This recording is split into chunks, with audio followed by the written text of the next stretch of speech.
Have you guys played Super Hot? Gorilla Tag? You would play Gorilla Tag instead? Or do you want to play Super Hot?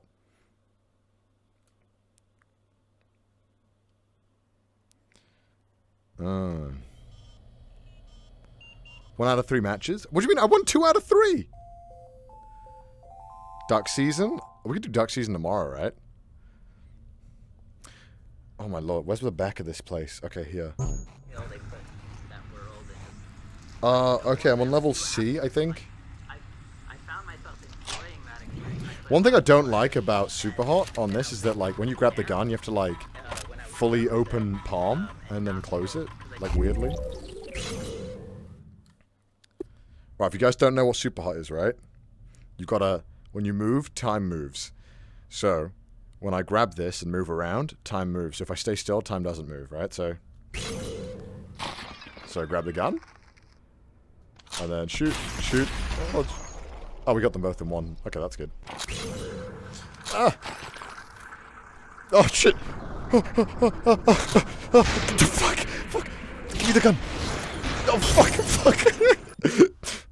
Alright, okay, well, I mean, you know, if you do it right.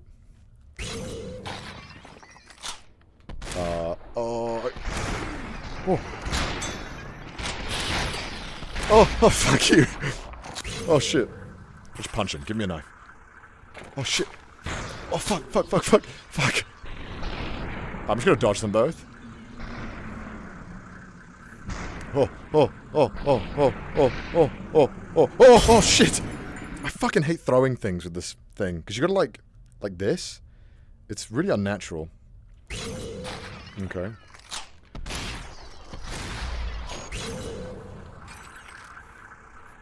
No. No, I'm on the floor. No. Give me the gun. Ah, fuck! No! God damn it. This is one of those games that makes everyone look so fucking stupid when they're playing VR. No, where'd that go? No, fuck it, no, fuck. Release, throw early. Yeah, so like that, it works, but I don't know why sometimes when I do it. Like so.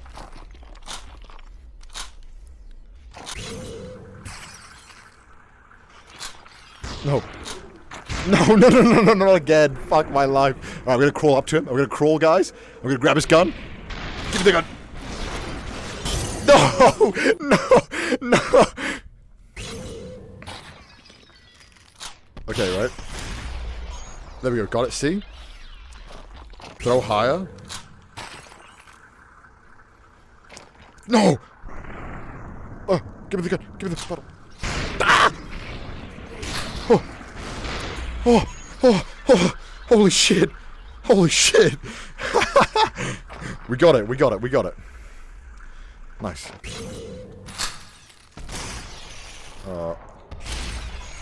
Oh my god. I think the next one's really difficult though.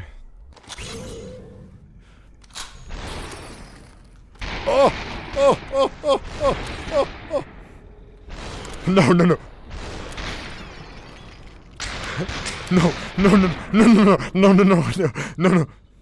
I gotta dodge all these. Alright guys, wish me luck, alright? Alright, Matrix time. Alright, okay. One dodged.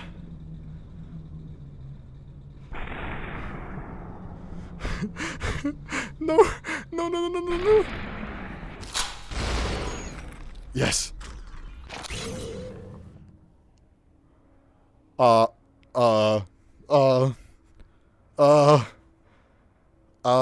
Okay. Hi guys, maybe we could like talk about this?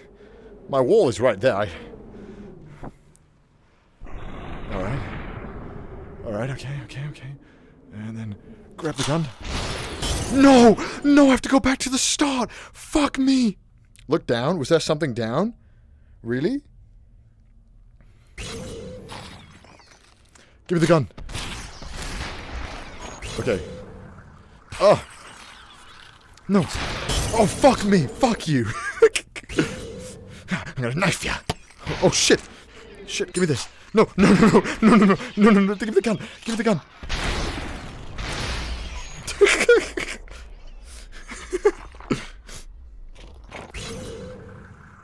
Punch. Oh, shit. Fuck. Oh, I have the knife. Oh, no, chat. Chat, I don't want you. I want the knife. No. Oh. No. Holy shit, I grabbed that from behind.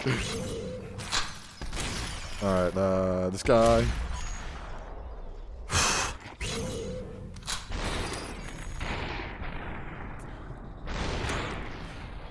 Oh, I missed. Aim. Nearly that missed. Okay. Oh. There is nothing. I gotta dodge. I just gotta dodge them and then grab their weapon.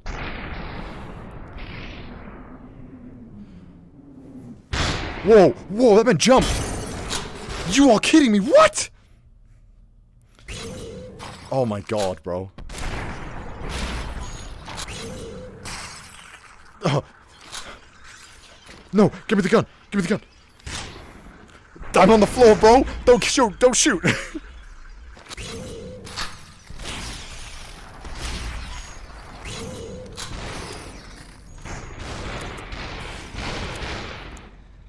Did I get him? No. No, it's getting in the car.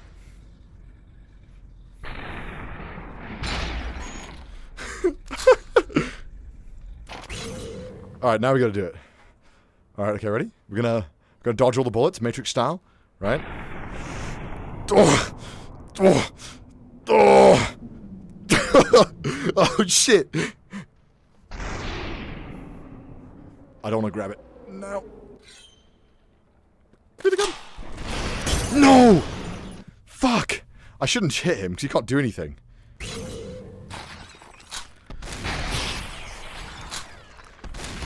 Alright.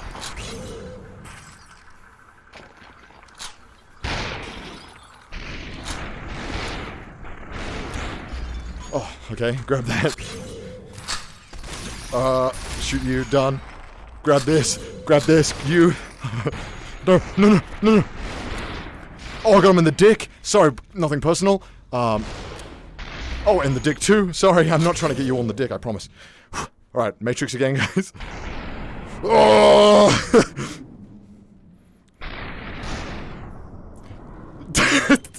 No, he shot me in the fucking head.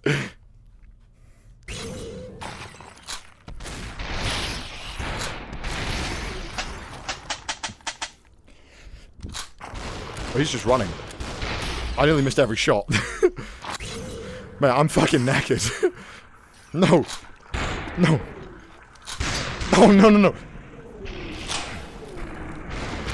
No.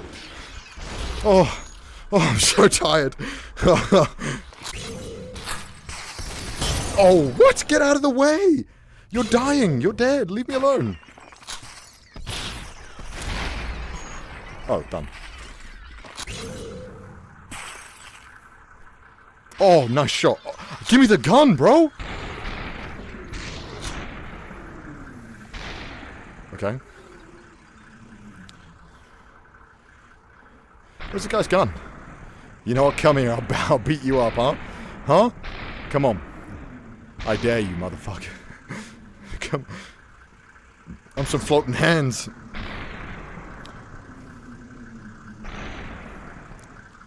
Why aren't you coming? Come closer to me. Hit him in the foot and he fucking died. What a bitch. Oh, okay. No, look how close that... Okay, that hit him. Okay, I'm gonna crawl on the floor. Alright, guys, I'm gonna take the shot. Yes! I did it! That worked! Okay, now I actually have to, like... Let's go this side. That will... shimmy across. Alright. Up. What? Shoot me in the face. Please shoot me in the face. Okay, nice.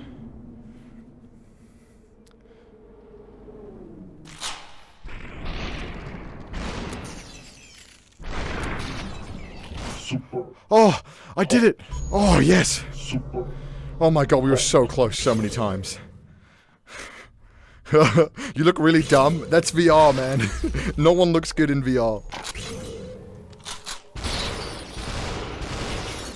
Is it? Are they?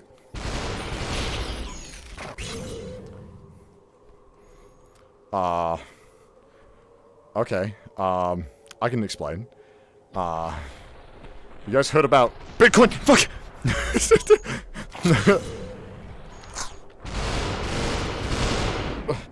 Oh, okay, nice. Grab the bullets. Alright, okay.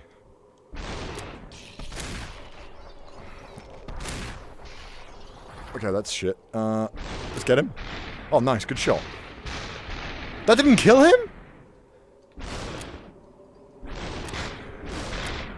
Super. Oh, it was easy. Yeah, that level was so easy. Hot. I like the ones where they just give you like a shit ton of stuff. Oh, I missed. Fuck. No. Whoa. Whoa.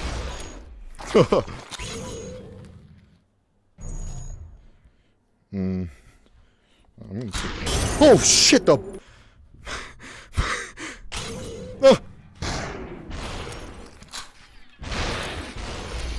Oh my lord. Okay. We can talk about this. What? Nice.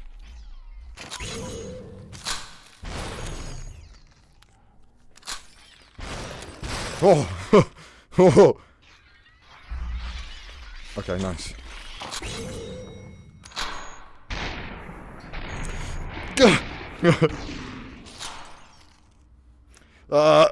Fuck. No, no, no. No, no, no, no. Come closer. Hey, guys. Oh, no. All right, ready? Oh. Give me that. Give me that. Give me that. Give me that. Hey, guys. Super. Oh, my lord.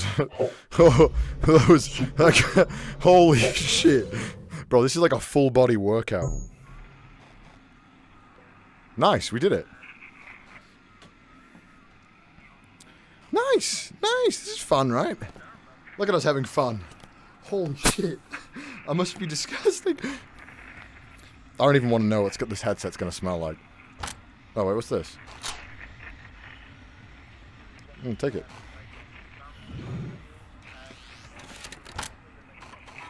Oh! Loading. Put me in VR. Do it. You won't regret it. Oh. What the fuck? Mind blown? How often can I do that?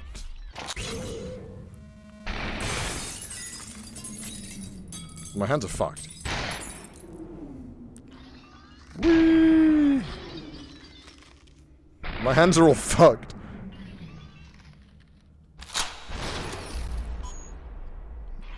Okay. Yo, what the fuck?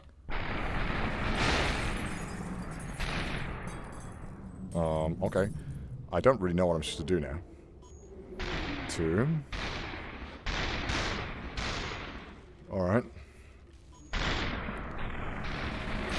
Okay, so after 3 seconds pass. Alright. That makes sense. Super. Hot. Super. That checks out.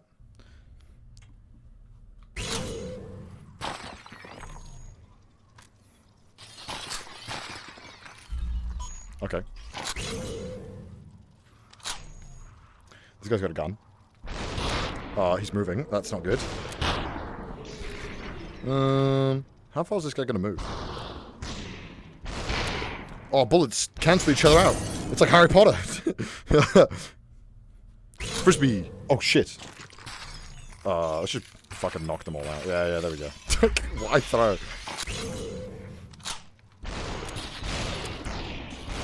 Oh, shit. No, that was gonna hit him too. I hate this game. Oh, shit. Oh, no, no. There you go. Holy shit. Alright.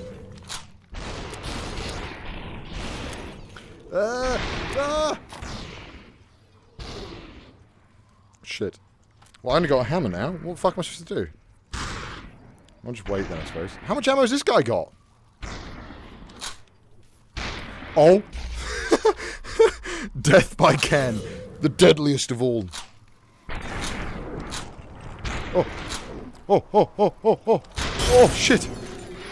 Do I look great right now? Is this sex appeal?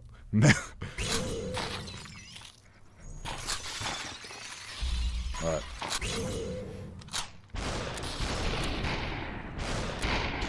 Are you serious? I thought I was going to miss that.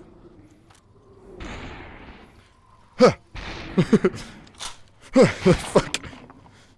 Huh. Fuck. Da. Yeah, whatever. No, I threw the gun! No! No, I didn't mean to throw that! Shit! No! What is that? Alright, well, let's just dance then. Alright, let's just dodge everything, and hopefully they'll run towards me. Oh shit. No, gotta dodge the cable. Don't mind me. Alright, maybe this is actually gonna work. Oh!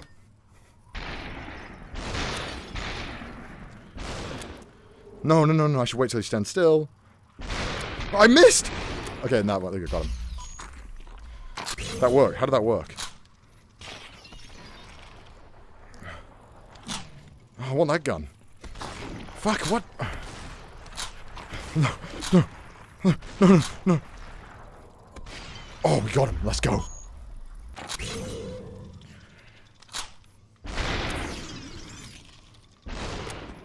What?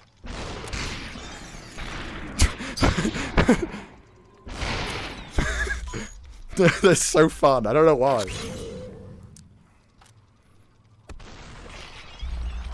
Okay.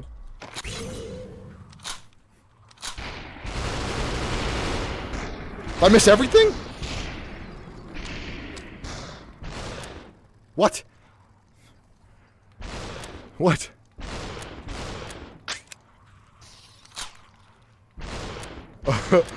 This works. What the fuck? Hit him. Oh.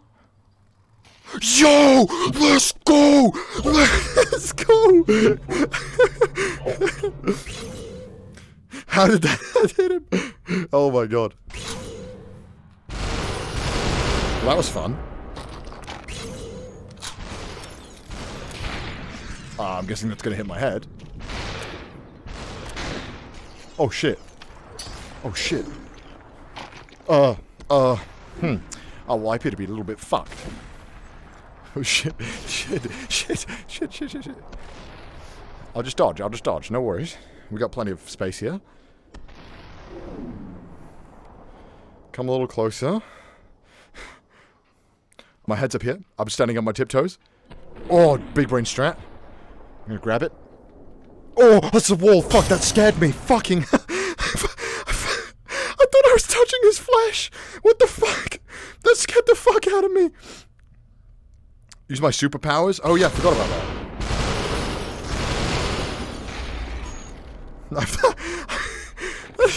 Thank God my room is foam, am I right?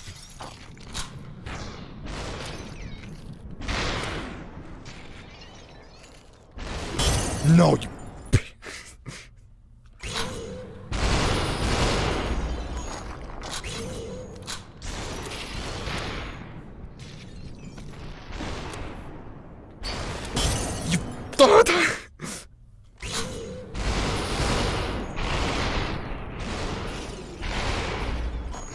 Okay.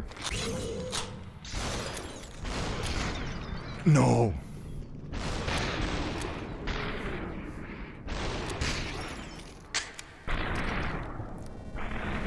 Yeah, superpowers.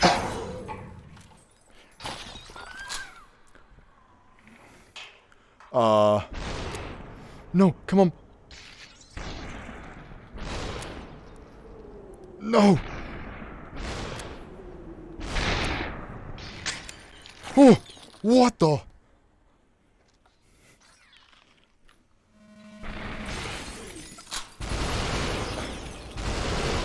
Is that it? Super Oh my lord. hot. Super What? That fucking thing came out of nowhere. Okay. Well, this is easy enough. Tap, tap. You like X?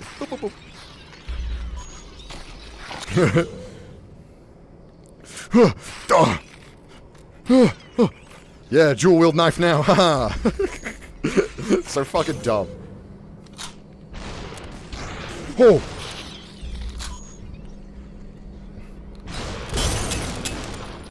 Oh, what? I killed myself! I didn't know you could do that! I just thought it would be fun! Oh, I didn't know that. Oh, my lord. Ah, in the heart. Ah! POV or Kirito.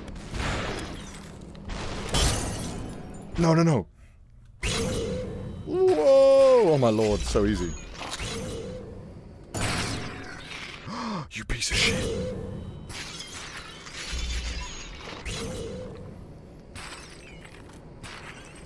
Oh, very nice.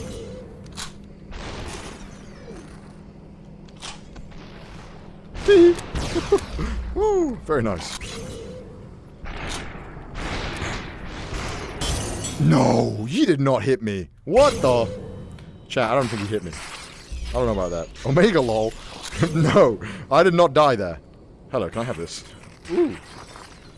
Oh well, I mean, I don't need it anyway, so.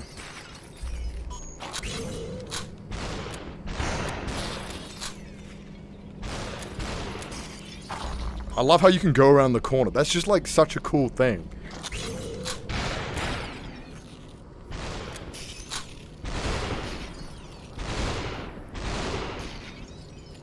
Yeah.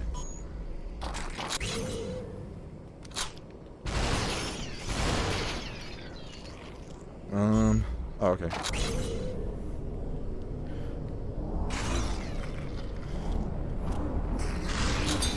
Oh! Super Oh, I didn't see him. super Nice, we're making good progress. I thought we were in Freddy Fazbear's thing back then. That fucking scared me. We gotta solve this mystery.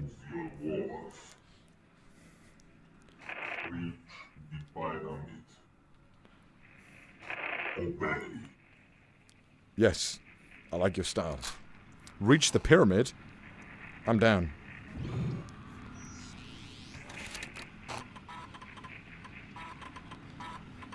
Dude, this is so cool. Like, I don't know why. This, okay, like, when I see this on Twitch, like, this thing in VR, that feels like the future. I don't know why. Like, that, even the games didn't feel like the future, but being able to look at chat like this is so cool. Hi. Leon BBT, hi, how you doing? Isn't this so cool? I just think this is awesome. Hi guys. You're probably wondering how I got myself here. That's a great question. I'm gonna go this way. I'm gonna go this way. I'm gonna go this way. I'm gonna... Are they gonna approach me or am I just fucked? Get your body out of the way, sir.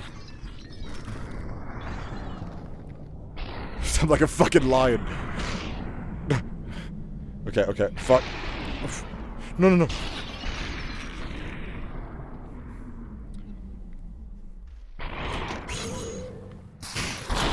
Oh! Oh! Oh! I died. I'm alive. I'm alive, bro. What the fuck?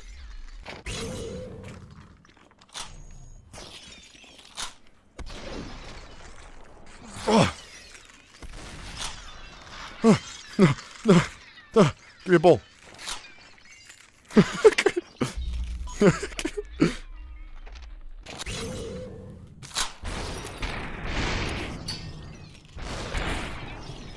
Nice.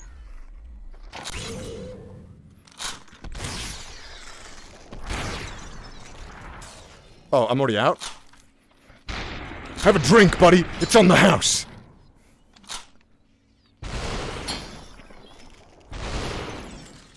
Super Yeah.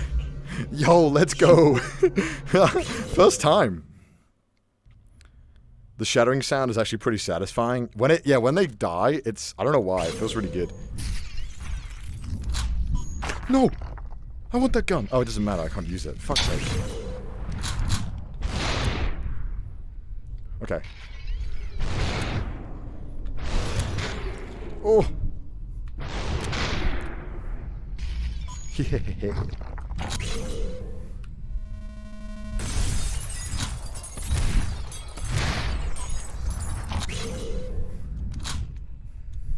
Grab it. Okay, no one around me. Ah, sneaky boy. Let's do that there.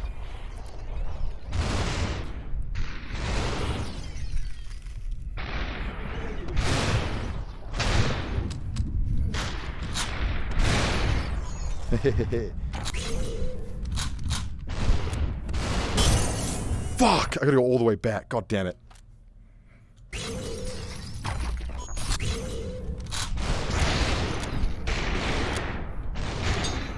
You piece of shit, die. No! I have a shotgun? I didn't even realize that.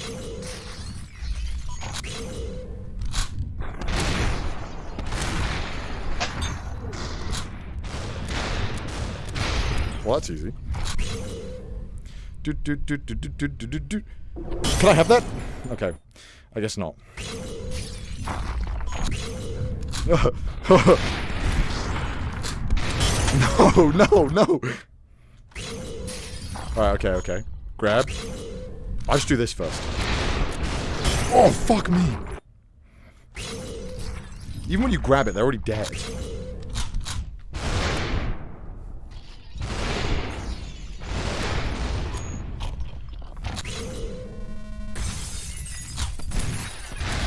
Okay, nice.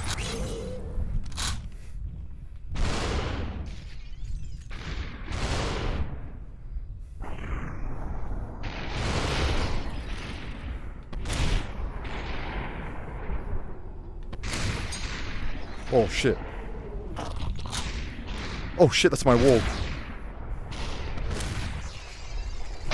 No!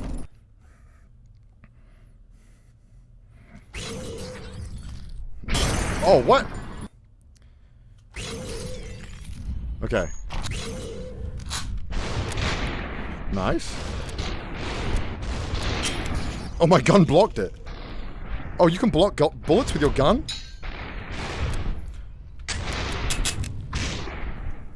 Can I just...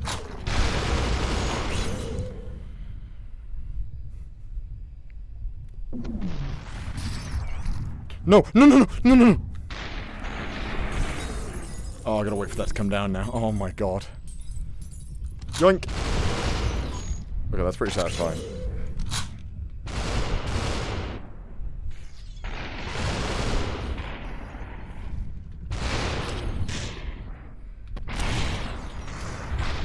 Oh shit, this is my wall.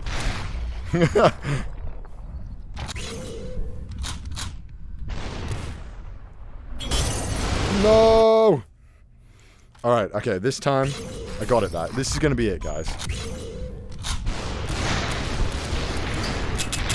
Yeah, Keanu Reeves style. What?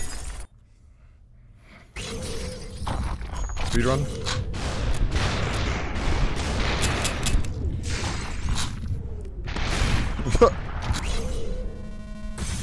Oh, because I was moving, right? That's why.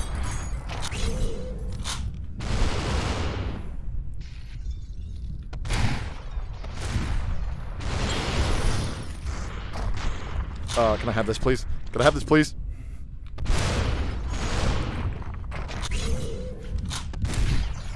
Super. Oh, that was it too? Oh my lord. Super. Oh my god.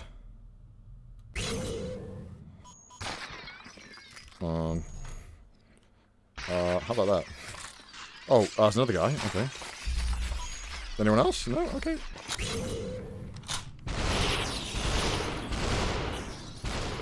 Oh, could you imagine if that got him?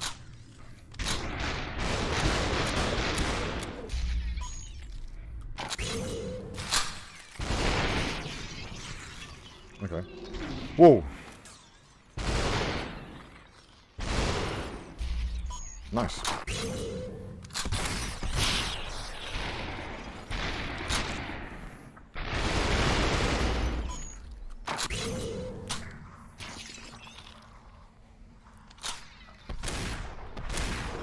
No, I was doing so well. Oh, there goes my knife. Oh, it doesn't matter. I was doing so well, man.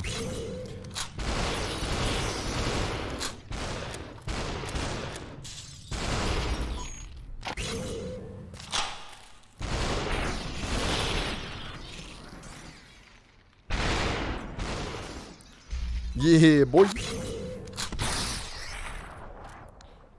Wait, where'd my gun go?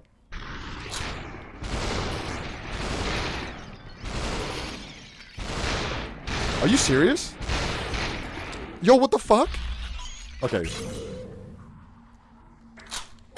No! That shuriken went, like, to the fucking moon, bro!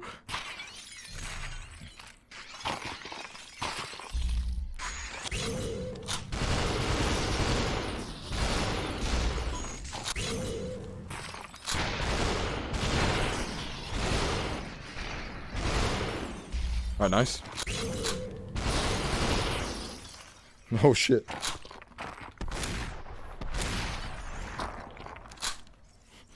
Oh, what?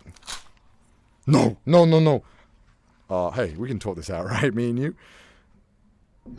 Oh, no. Like, oh, shit, I shouldn't do that. No, it doesn't matter. Oh, well, the hitboxes are fun. Whee!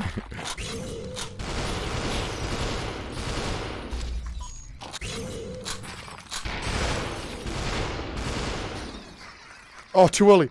No.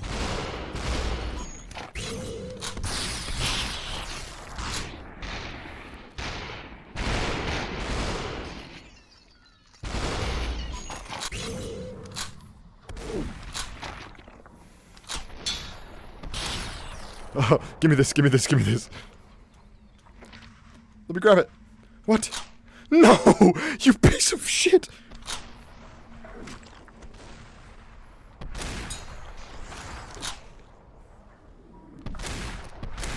Super hot. But can you believe that? Can you believe that? Lamaui, God, fuck you, chat. Whew. Destroy the pyramid. How long we got? You will be rewarded. Okay. We got time. Maybe we can beat this game already. I don't know. I don't think it's that long. Take the disc.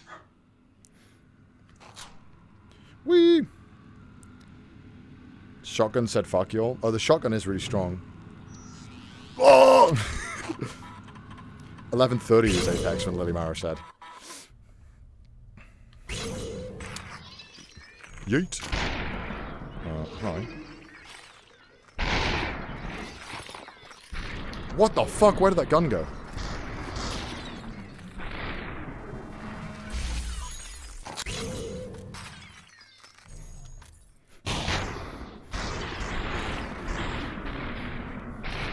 Oh, can I have that gun, please? That would be nice.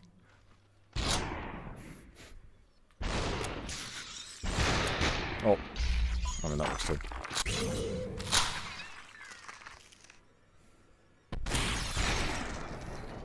Let me line them up. Shit. Oh. Oh, I mean, that works too.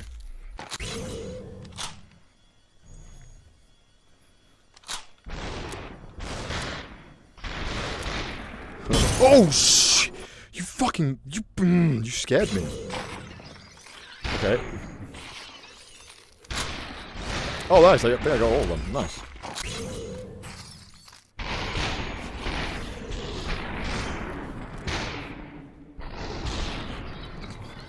Where is that gun going? I'm not getting that gun, am I?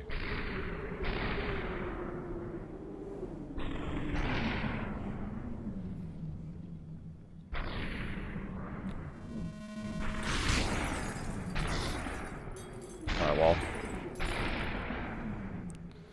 Okay, let's move time up. Let's just... No. Where are you aiming, bro? You good? I'm gonna take that. Don't mind.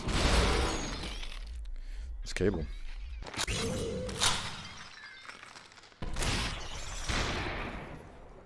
Okay. Move. And... Only one of them? Oh, man, that sucks.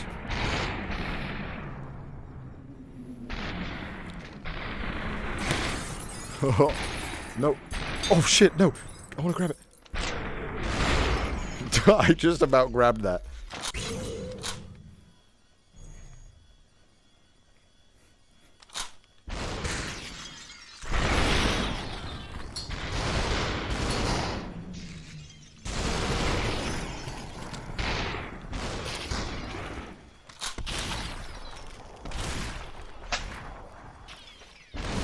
No.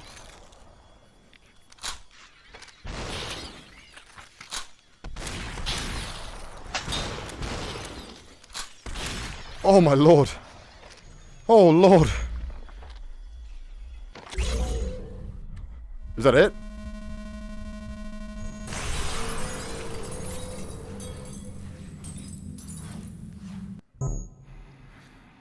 That was good. Oh, a second of 10? Well. Answer that.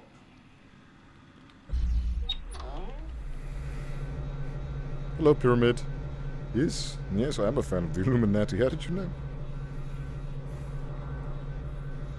What is this?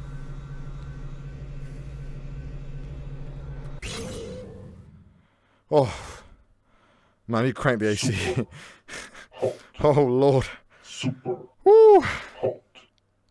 Super I need some water after that. hot. Yes. That's cool. Oh, shit, so you can pick the... Oh, you can add, like, mods? Headshots only? Hardcore? That's cool. Oh, so you can add, like, don't die. Headshots only. Hardcore. Speedrun real time. I want that. Let's try that. What's that do?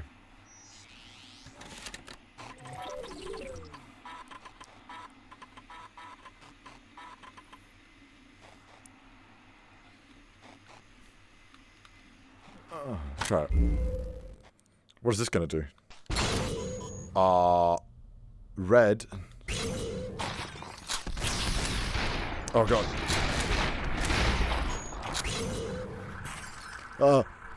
Oh fuck. Fuck it.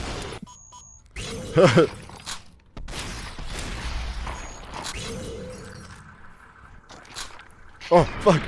No, fuck, this is so hard. I missed!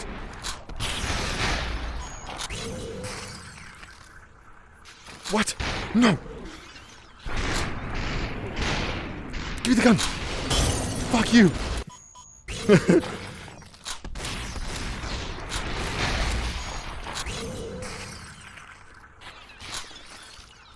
Oh, no. No, can I have this? Can I have this? No.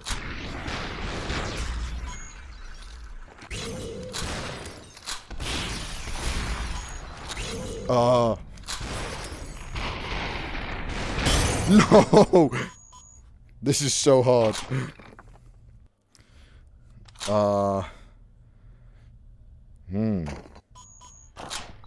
Wait, what? Oh, okay. Let's do, Foundry.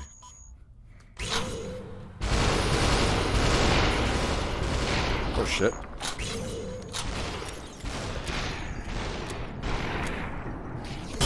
No!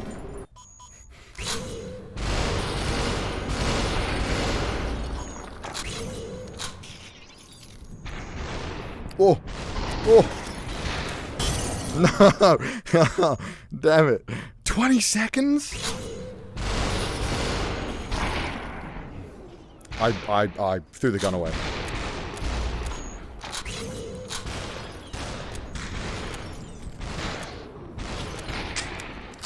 No.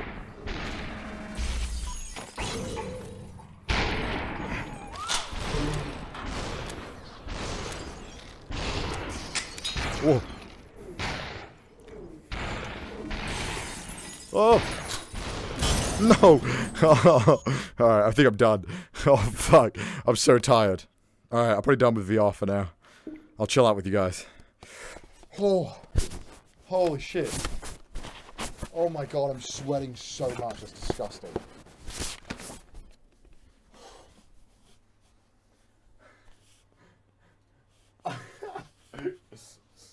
Oh, lovely. I should go like wipe this. Oh my gosh. Let me go and wipe this down. It's so gross. It's so gross. Quit VR. Okay. Oh, let's turn this on. Okay. That was fun. Yeah, that was fun. Oh. This is where like I was sitting. Alright, I'm gonna go and get towels real quick. Oh my lord. Oh, it's a workout. Go back.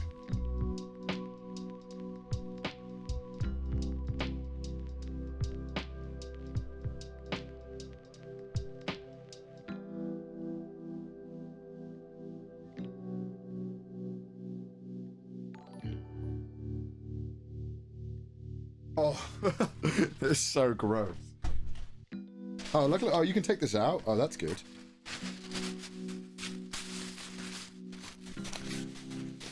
Take a shower. Yeah, see, now I would have to take a shower. Probably tomorrow. All the pizza calories burned. Oh. Oh my god, this poor thing is disgusting. That's so cool though, man. It's so fun. That is really fun. I never get bored of Superhot. It's just always so fun to play. Where's the little thing I had? That's here. Hot tub live stream? Yeah, maybe I should. Maybe you guys are on to something, huh?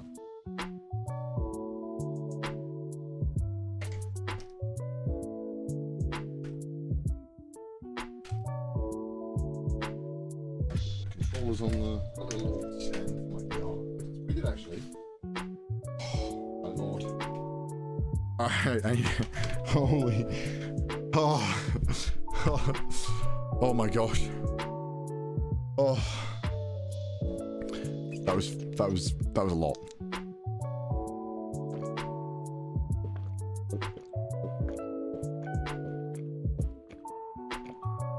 Oh.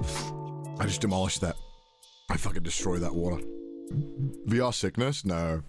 Move this so I can get it in the right place. Pog. Oh, I think I need more water. I'm gonna get more water. Holy shit.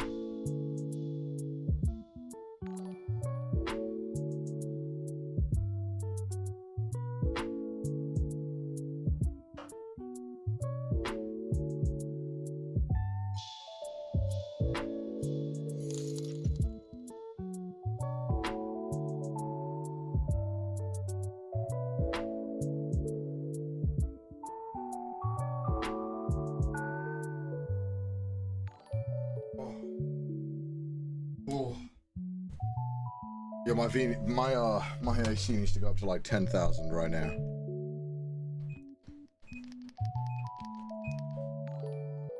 How tight were those goggles? Pretty tight, but when you're moving around, you kind of need them on kind of tight. Let me go and get my bed.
It's a fold-out bed, don't worry.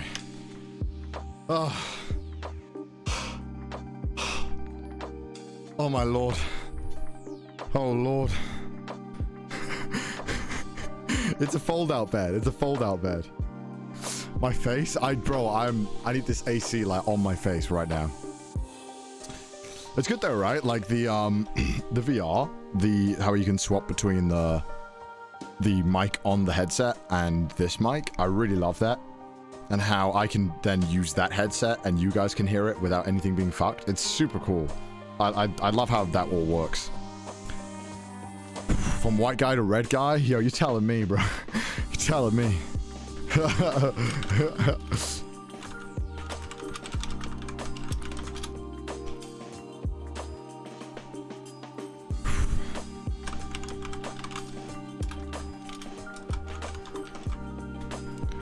All right.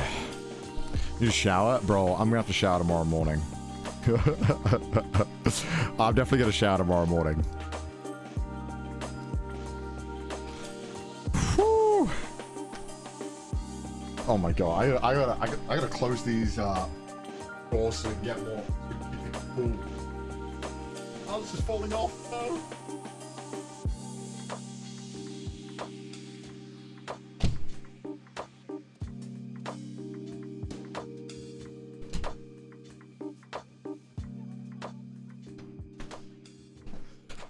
Shower stream?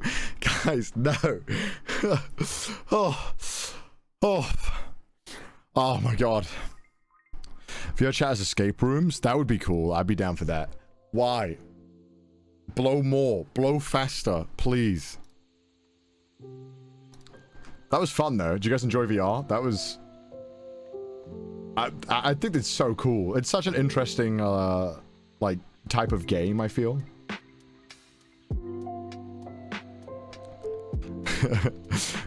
Especially like the Five Nights at Freddy's. Oh god, I don't want to do that again. I'll do it again though sometime, but I do not want to. I do not want to. Oh lord. Sleeping clothed? Yeah, I'll probably have to. I normally sleep naked, but I'll sleep clothed. Twitch reasons, obviously. We could do more horror tomorrow night.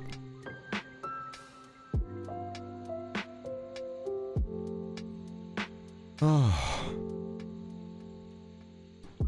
All right. Oh lord. Should I get some more tea?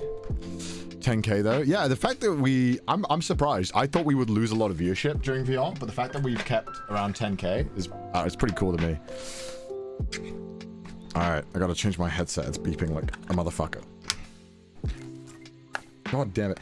I bought this headset, right, and it uses these interchangeable batteries, which are like super convenient because it's never dead because you can charge one all the time. But like recently they've been dying and they barely last a day. You should wash your face, Connor. That's probably not a bad idea. That's a great shout. I'm gonna get some tea and then I'm gonna wash my face. You're a genius.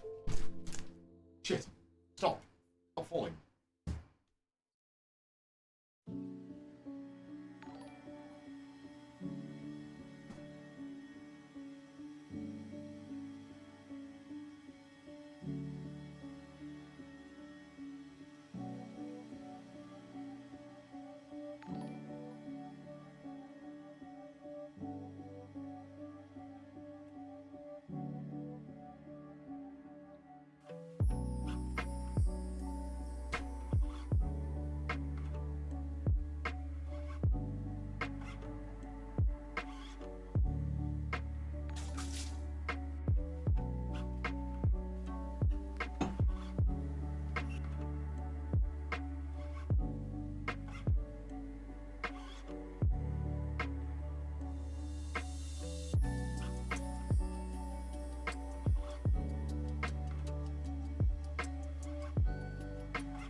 All right, we're back. Oh. Woo. Woo. Oh my god, I'm sweating so badly.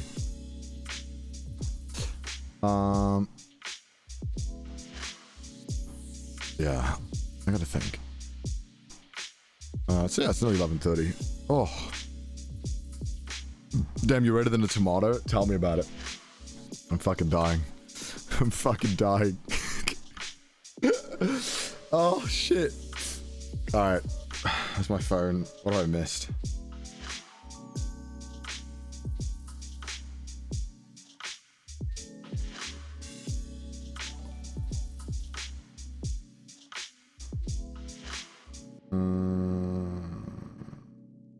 Okay.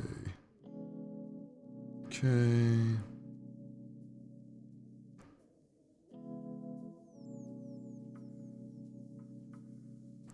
Oh, okay, hold up. Wait, what the fuck?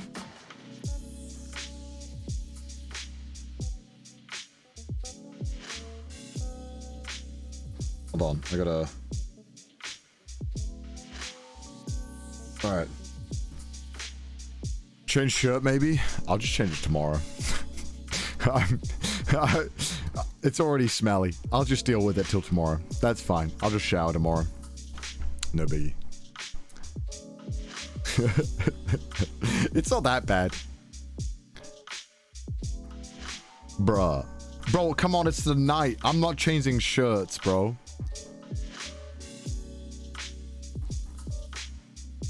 I'm gonna why would I change now if I'm gonna shower at some point, guys? Come on.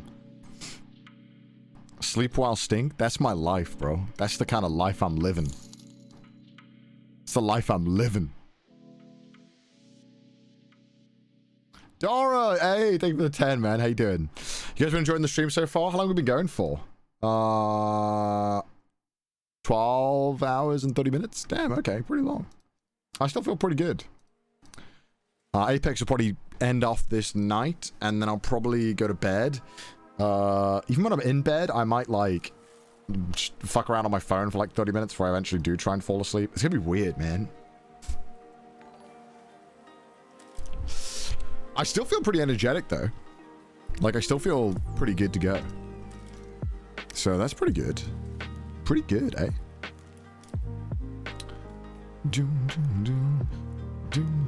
Maybe just open Apex. Is your cam going to be on while sleeping? Yeah, it's going to be on. I'm going to turn my mic off. So I'm going to have me in the corner and then Trash Taste playing on, like, the most of the screen. Like half, maybe, I guess, or a third. I don't know. So just me in the corner and then Trash Taste and playing. What time will I wake up? I'll set an alarm for, like, 9. I'll probably end up not sleeping very well because I'm on stream. So if I don't sleep much, I don't sleep much. I'll go to bed and then I'll just, I'll change pants as well because I'm wearing jeans right now. No Chromecast? I know, right? Who am I playing Apex with? Gonna play with Lily Marrow, who's a Japanese streamer.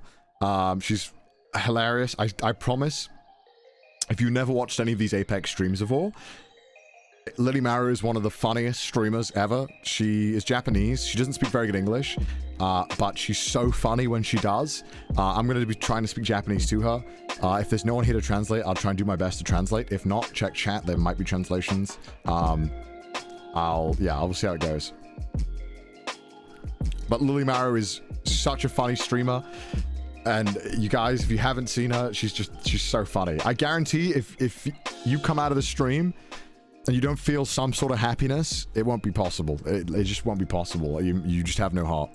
Lily Marrow is one of the funniest people I've ever met. It's just so funny.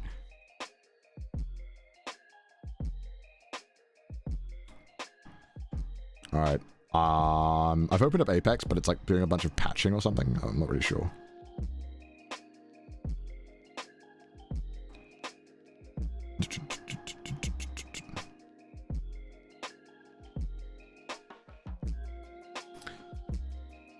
Ooh. Let's go.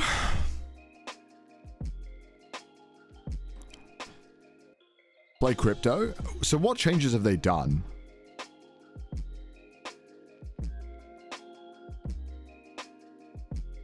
Other than the, last week was nightmares, kept crashing. Is it better now? I hope so. I should probably do aim trainer, shouldn't I, before I go in?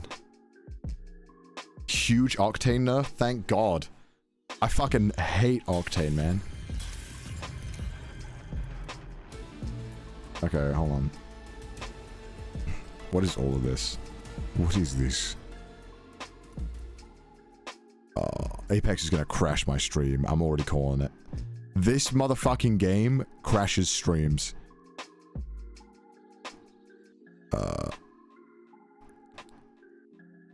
When it wants to pick up, that is. We can't see? Yeah, I know. I'm trying to get it to load.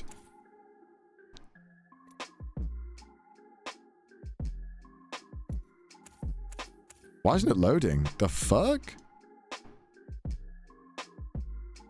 I can already feel my PC lagging. Oh. I'm not looking forward to this. It's not even picking it up. The fuck?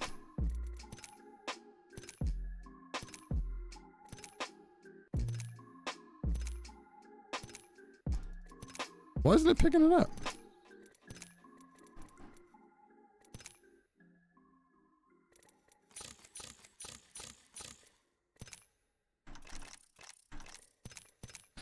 I'm gonna restart it. The PC will explode in 3. Yeah, probably. Caustic is better, Fuse is better, Rampart is much better, Seer got nerfed, Octane got semi-nerfed, everyone else is just the same. That's good. I've got a 3080 and it's like dying.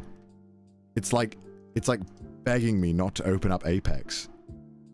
What the fuck?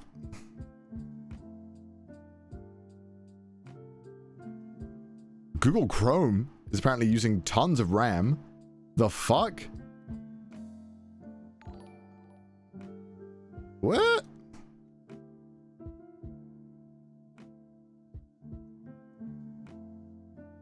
I'm literally just running Twitch.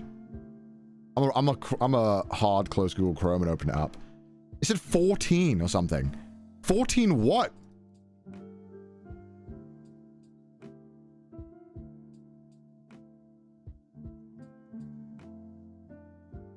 That's just 23.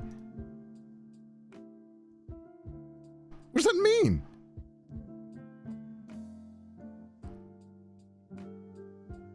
I'm gonna, you know what? I'm gonna, oh, I wish I could open Edge, but I gotta log back into it.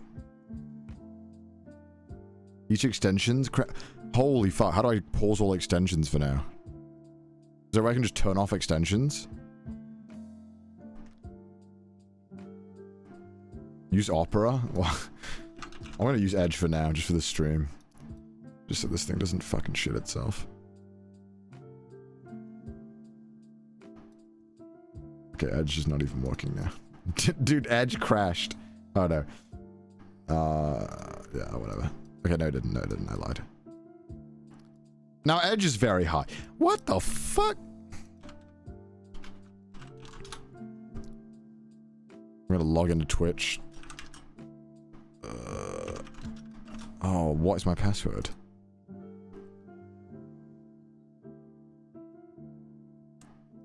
Oh no, Edge is low, okay.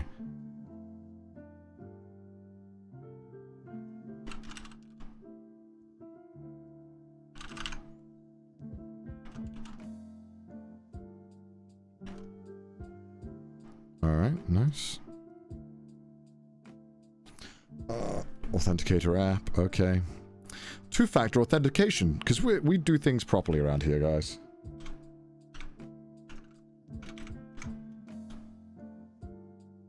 Alright, we're in. Sure. Create a dashboard.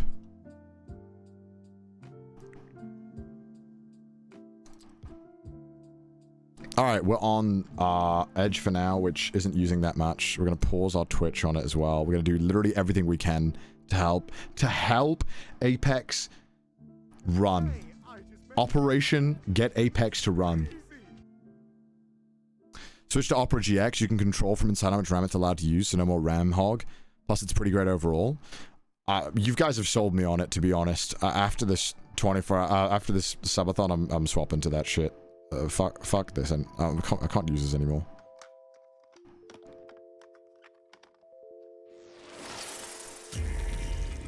Alright. It already feels a little better. I don't know how. We'll see how we get when we get in the game.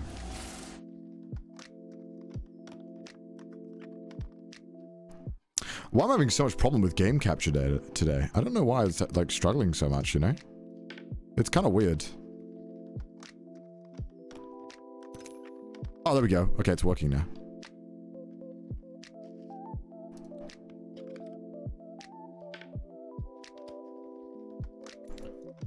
I'm not gonna lie, this already feels way better than earlier. Earlier, it actually felt like shit. Yo, Lily Maru's online! Let's go! Let's call her. Is Lily Maru online?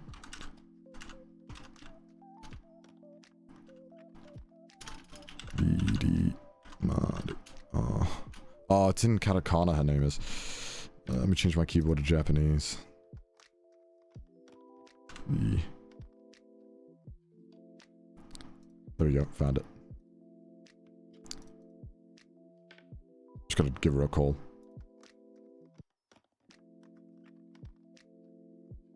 Windows space, is that what it is? Alright. Let's give her a call so she can join me. Ah, hisashiburi ne! Yahoo, Kona, welcome back to Japan. Arigato. Okaeri. Ah, tadaima, tadaima. Okaeri. Tadaima. Ii ne. Ii ne. Nihon de ii ne. Ah, hontou? Really? So. Yeah, so fun. I had, what did I eat? I had, wait, I had Japanese food. Ah, tsukemen. 食べました。つけ麺。つけ麺食べたの？美味しい。美味しかったね。つけ麺。I think best food ramen. Yes. つけ麺。 Yes, hell yes. Hell yes. Okay. Who should I play? Maybe Pathfinder again? I'll play Pathfinder. Okay. Wow. Let's go. Yes. It's been so long. で、コーナー very long streaming now? そう。Oh my god. 48? うわー 48 hour? Yeah, maybe 72. Oh, 72? Maybe. It's, oh my god. It's a... コーナーデート. maybe I'll die. 死んでいる。じゃあコーナーはもう死んでいる。そう。It's a normal Lilimaru stream. You stream like 12 hours every day. 毎日12時間、12時リリマル配信。そう。マイストリーム？確かに。なんで？ Yes. I like game. you like game? You're just a gamer. Yes, I'm a normal gamer girl. Yes. Oh. こっちは美味しいね。あ、めっちゃ美味しい。紅めっちゃ美味しい。今新しいアパートね。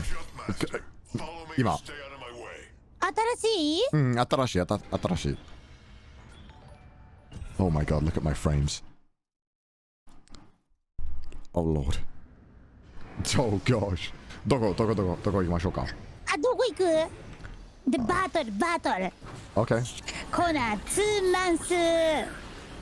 Yeah. 久しぶり。ロングタイムノースエーペックス？そう、2月？2月 Oh my god, I'm getting like 70 FPS.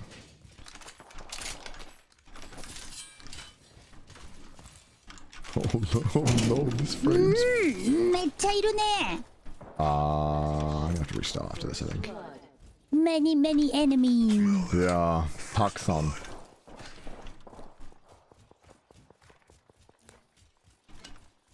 How many teams is there? I am taking fire, friends. Target spotted. Yeah. Oh, I'm dropping so many frames. This sucks. Charging shields. Great. Oh, I'm gonna restart Steam after this, I think. frag out. Might be the problem. Or it could be the stream. I don't know. Frag out. Oh, someone's already been in here. I am taking fire, friends. どこ行きましょうか? Using my shield to recharge. めっちゃいるね。 Oh lord. やばい。I have more than weak. Powerful, power 強いね。あ、 Yes. 来て来て来て。どこだ？あ、来た。あ、走る走る走る。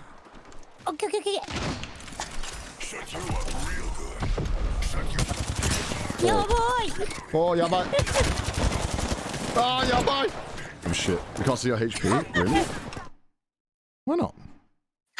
No! いいじゃん。ゴミだ、ゴミだ。No! まあ。待って、パソコンの、ちょっと、今ゴミ。でも、知らない。パソコンでと Yeah, I think so. 待って。Steam restart. Okay. Let me restart Steam. Is that the issue? It probably isn't, but I'll believe that it is. I wonder what's doing it.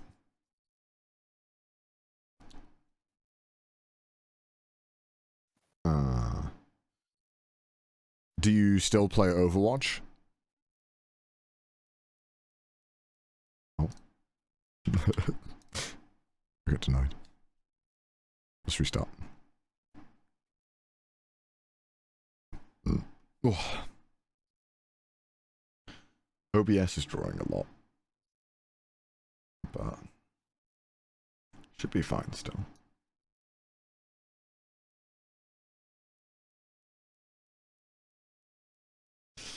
Yeah, it'll be fine. Let's just try it again. Worst case scenario, I restart my whole PC.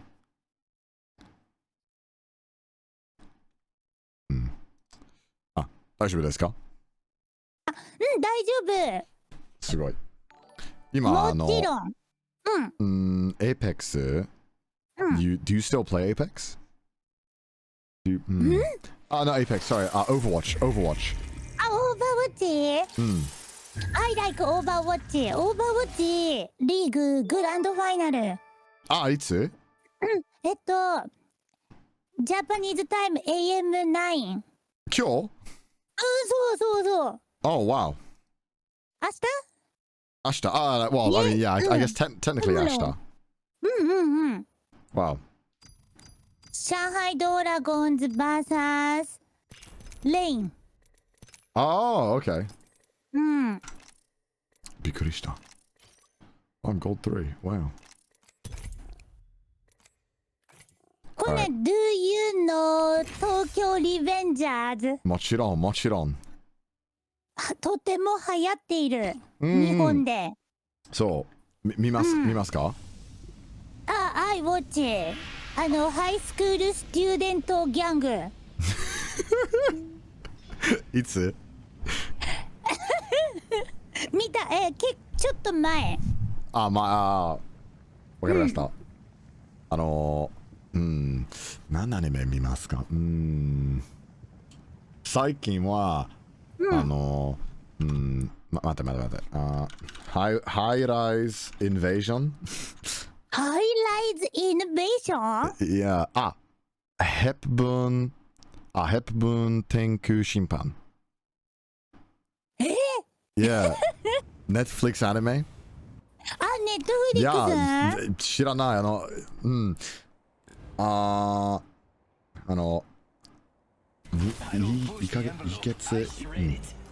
2月は前、Netflix scrolling. あ、知らない。No, I didn't want to Pathfinder. レブナントアゲイン Yeah, okay, I was firing again. なんだ天空審判っていうのそう。え I just watched it on Netflix. It was pretty good. Pretty good. 初めて聞いたそう。私も。My first time hearing it too.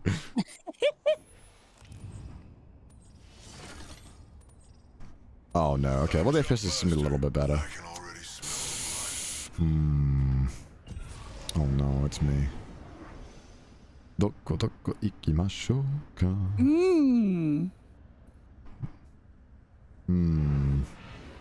同じ？ オッケーオッケー Sure, sure. あねこんなニューマップいやー、びっくりしたね。そうイエス何マップ？名前ねクリマタイザーラバサイフォンあ、マップはいいですか？ベリーグッドあ、いいね。うわ Heads up, we're not alone. 大丈夫ですか？ー危ない今聞いて。オッケー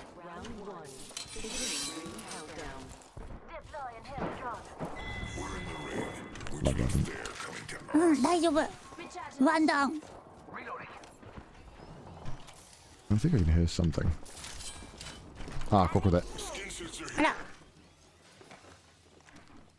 ここで。オッケーオッケーおああビハインドエンミーひどいね。ひどいね Bruh.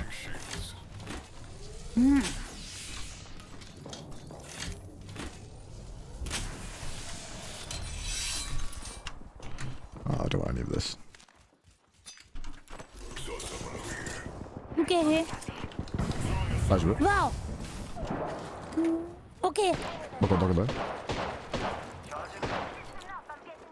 Oh, I'm gonna sneak on this. Oh, no. Let me in. No.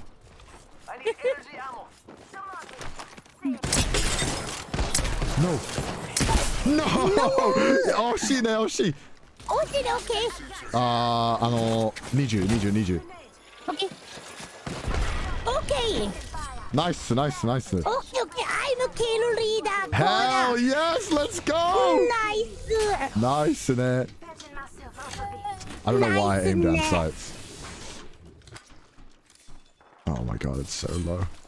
それマイルドローンあと大丈夫10セコンドああ、大丈夫。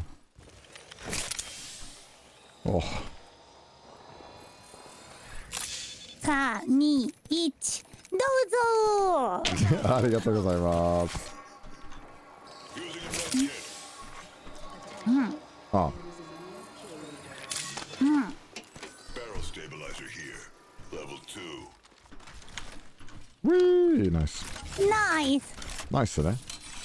ナイスねナイスチームねどこ行きましょうか？ここで。 Let's hunt over OK Alright, nice. I have こ a... のバートどうぞ My どうぞ heavy ammo 5 only and my EVA ammo どうぞ。 3 only あ、いいえ。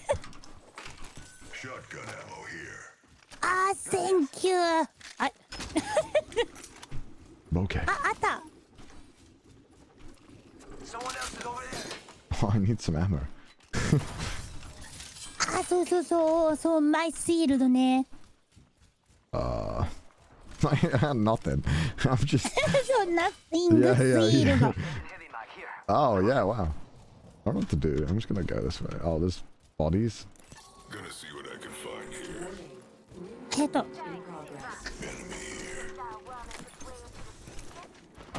Engaging. Oh Lord, someone wandered into our safe space. OK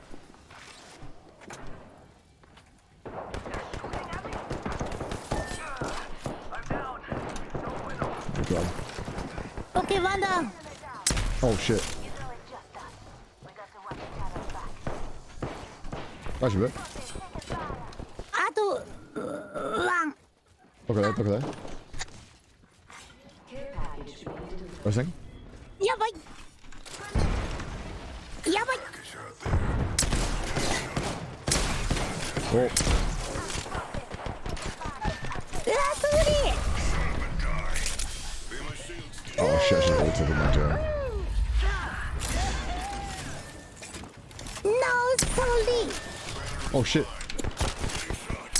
No, I didn't. Oh, I messed it up. I didn't shield swap. No. 大丈夫大丈夫 I'm warming up. I'm warming up. ウォーミングアップウォーミングアップ。 18. Wow. I'm boosted, bro.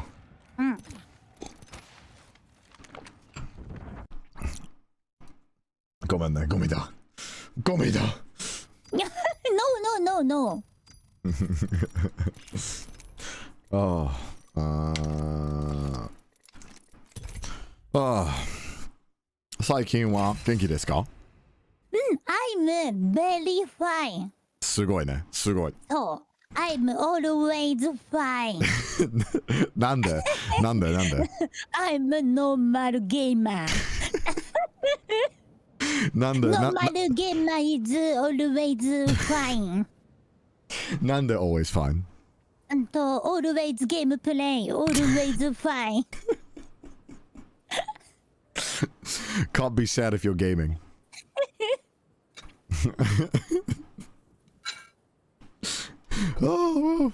最近はアクティングありますか？アクティン？待って。I forgot the word in Japanese. Japanese. しくさ？しくさ？ Does that not work? しくさ？しくさ？さよ？ No. さよ？さよ？さよ？さよ？待ってね。ソーリーコーナー。ソーリー。大丈夫。シンキングタイム。Have you done any acting lately? 最近演技をしましたか？演技アクティング。演技知らなかった。演技しなかった。最近は演技やりますか？いや、知っていますか？最近のアクティング。なんでコロナalways play game. You can't do any acting, you're too busy. So yes, so busy, game busy. I respect it. すごいね。You are dedicated. Do you know this word? Dedicated 知りますか？単語知りますか？デリケート？ Yeah, dedicated. デリケート。やばい。大丈夫。アンチ。大丈夫ですか？大丈夫です。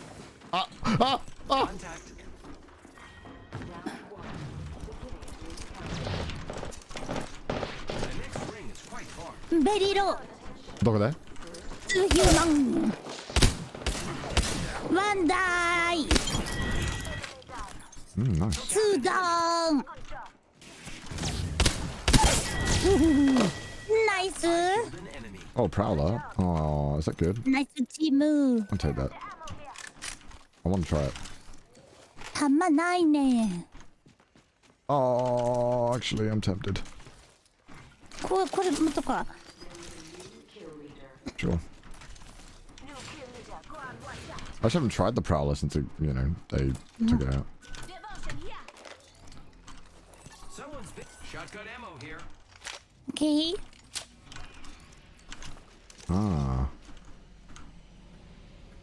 It looks like people have been there.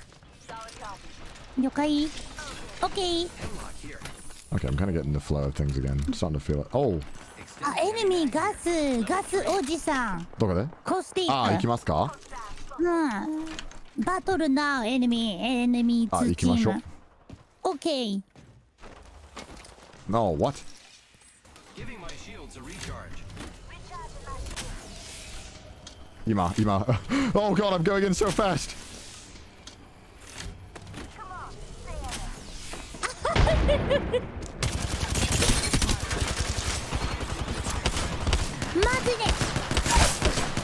Giving my shields a recharge using grapple. Reloading.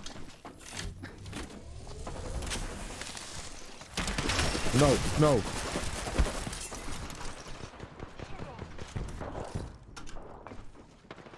Keep moving. Recharging shield. まだ2 enemy. 2 team enemy. Yo, that was fucking... Did you see that wall jump? That was sick. Throwing through. Spotted. I down one. I am repairing myself. The ring 待って。 Okay, okay, okay. ありがとう。でも大丈夫。Okay. Ah. Tangle. Up in the chimney. どこだ Give me a second. Recharging shield. 30 seconds remain. The ring is nearby. Below.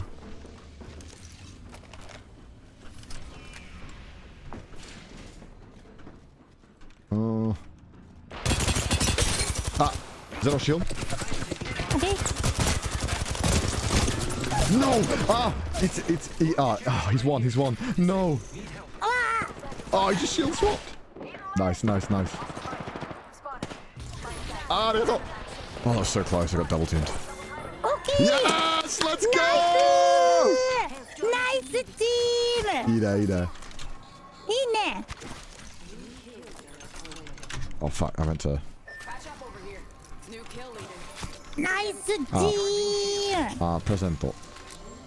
プレゼント。そう。New kill leader. Extended heavy mag. おー、Thank you.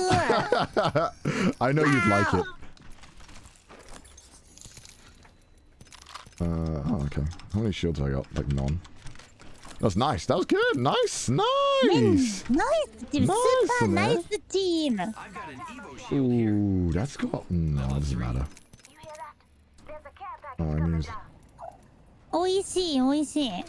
そう。 Energy ammo here. エネルギーアおモ。願いします。 I need energy ammo. Just giving my shields a recharge. Nice. いいね。エネルギーアモ。いいね。 Shield cell here.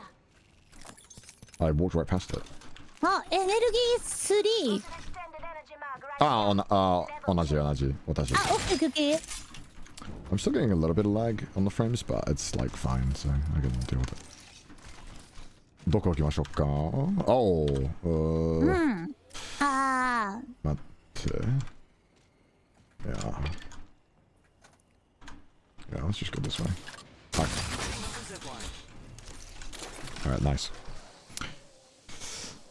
It might look a little laggy sometimes when I'm turning. That's just because of the frame issues that I'm ー。コ having ナ right ー、エ now. イペックス楽しいね。めっちゃ楽しい。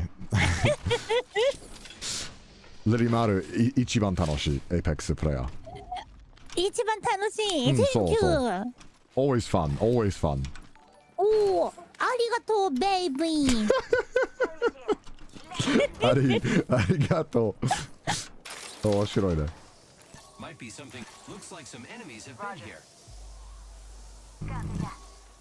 Of the squad left. Phoenix kid here.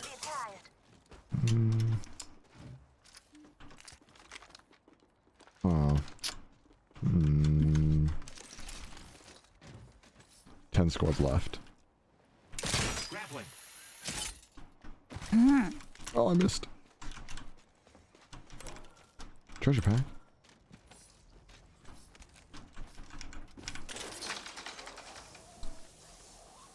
でコナー、お母さんに似てるね。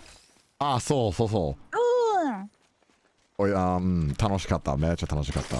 うん、コナーコナーズマザー。いやービデオ YouTube ビデオ似てる。うん、イエス、YouTube ビデオ。あ、見ますかイエス、恥ずかしい。なんでコナールックスライクマザー似てる。うん。恥ずかしいね。恥ずかしい。 Eyes open. I've got another squad's black market over here. Oh, black market. I like shopping. Yeah, me too, me too.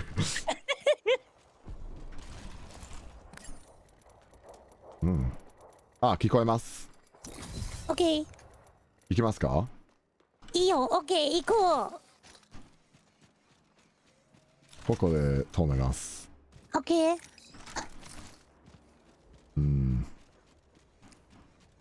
あ、Might be something good this way. デスボックス。 OK。ロボウルティメット見ます。Sorry, another one. OK。Attention, delivering replicator. They're dropped. Gotta hop up here. Turbocharger. No, I want both. ショッピング、エルミエ。ultimate? Get that. Ah! They saw! They saw! Ah! I'm gonna do it. Shields are recharged. Oh, no, I'm not. No, I'm not. No, don't do it. Don't do it. Danger, Yeah, don't do it. Don't do it.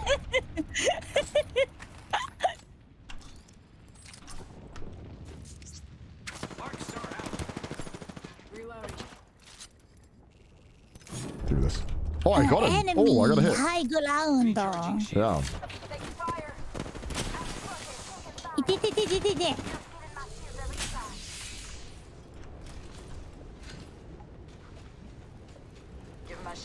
Oh, actually. They have to come to us. I didn't realize. Yeah, actually. 確かに。ね。 When they have to come to us.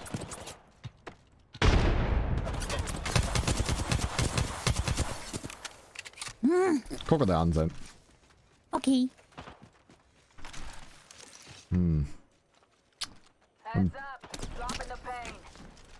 お。バンガロールユーズアルティメット。 Minute before the ring closes. We have We'll play time. Ring 2, so it's not that bad, right? うーん。 The ring is in close proximity. Less Mission than 1 failed successfully. Keen armor. OK、ゴールデンアーマー。そう。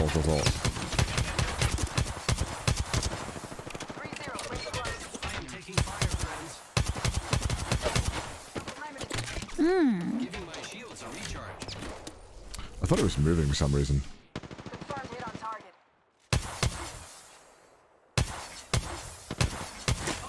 Ah, あなたチーム。 actually. No, I don't want to fight this. あなたチーム。 Yeah, actually. What? Where'd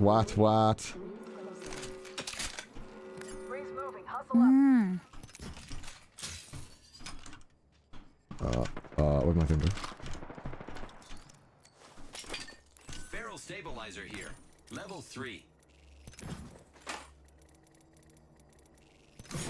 Attention, delivering care package. Recharging shields. Incoming care package. I have turbocharger havoc. おー、ナイス。わActually. お。ナイスジップライン、センキュー。 Yeah. Bloodhound ultimate. あ聞こえます。 OK。 Oh. Using Oh. grapple. Care package. お、トレジャー。 I've got an Evo shield here. Med Ah. kit here. ホライゾン。 Yeah, we should get the high ground first.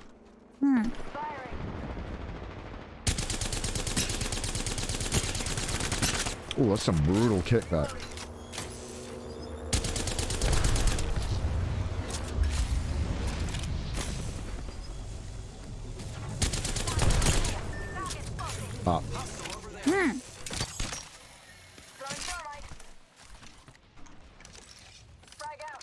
I'm running out of ammo already. Replicator being delivered. あそこにいる。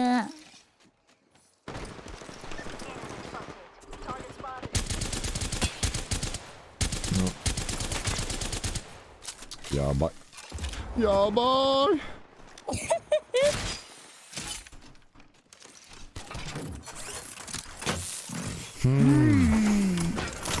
have no ammo. あ、バンガロール大丈夫かな。 Check your minimap. Target over there. I don't know if like my PC needed to warm up or what, but like yeah, now it's like fine. Let's go this way. あ、オッケー。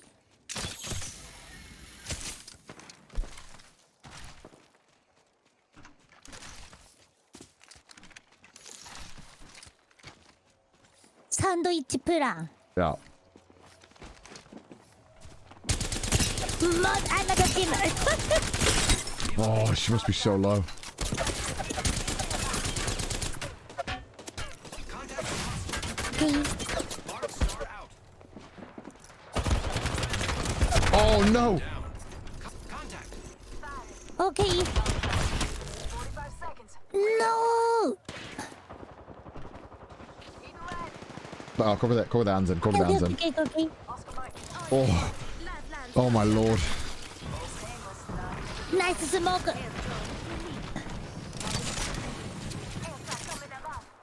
my shields a recharge. Oh, Using my Phoenix kit. oh, oh, oh. Oh, thank you. Nice. Heroes never die. Heroes never die. Oh, energy ammo demo. I need energy ammo. I can Oh, see yeah, that the okay. ring's moving on the map. Throwing thermite. Care package incoming. Let's get to the Wow. Oh, stick. Okay. Yes. Nice. Wow. Hog. That was so clean. Nice smoke. Wow. バンガロール大丈夫か。 Listen up, I'm getting shot at. Oscar Mike. Spotted. Smoke out. Keep that. Okay, okay, okay. That was a nice little magnet.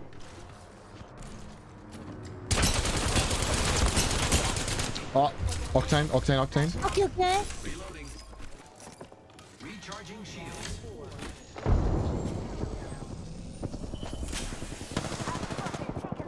Oh, my aim What's bad. up? Look out, grenade. Oh, you hit me with that. No.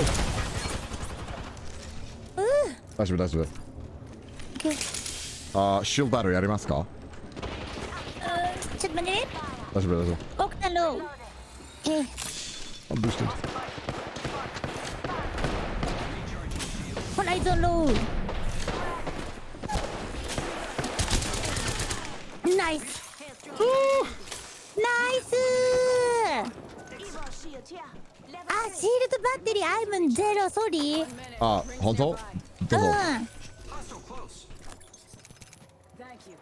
Boosted loader. What is that?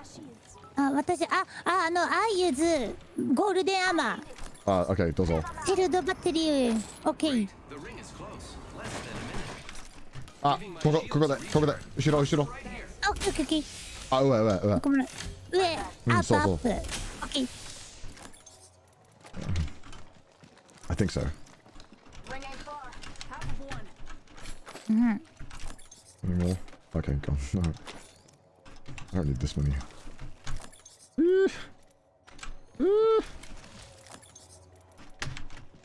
Oh my lord. I'll go. 10 seconds, the ring's just ahead. Ready to fly on a zip line. Oh yeah. ナイス、ジープライン。あ、 Taking fire, friends. Eating lead. Recharging あ、でも、 shields. ここで安全。 Stay OK。 moving. Give my shields a recharge. あ、ここで。あ、 OK 後ろ。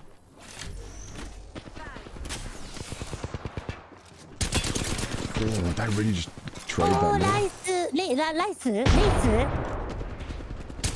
ースローね。 Am I really just missing all these shots? Oh, I'm so bad. To recharge.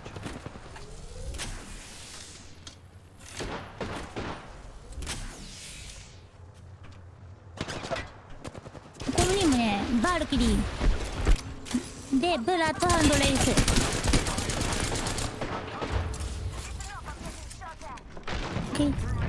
Alright. Arigato. Phew. Close.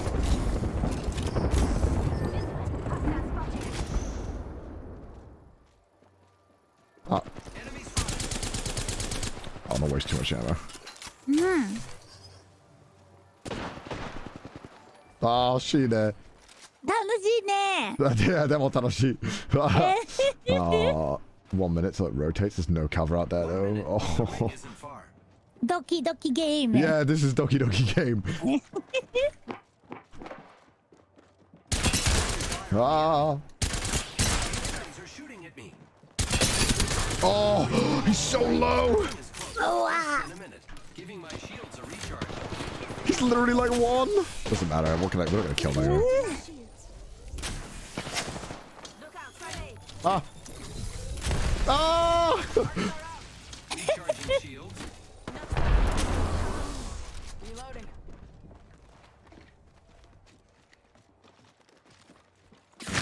Oh. わ Kill us. あなたチーム。 Ah, ひどいね。ひどいね。 Can I have your arm? Oh no, okay, it doesn't matter. Okay, never mind. Rings around the corner. 10 left.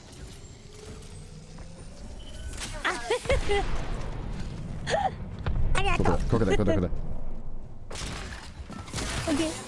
Setting up a zip line. おー Rings moving. ロングボーデンジャー。エネミーロングボー。 Let's go this way. あ、ここで。 Making contact. あー、オッケー。危ない。フライングエネミー。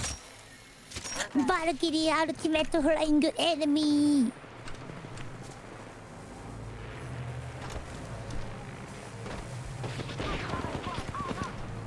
ー。わ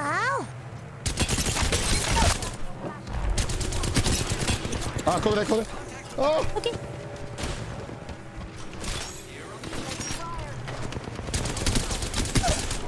お。ナ Oh イス。 shit. Alright. My shields are recharged. Give my shields a recharge. Oh fuck, I'll take this.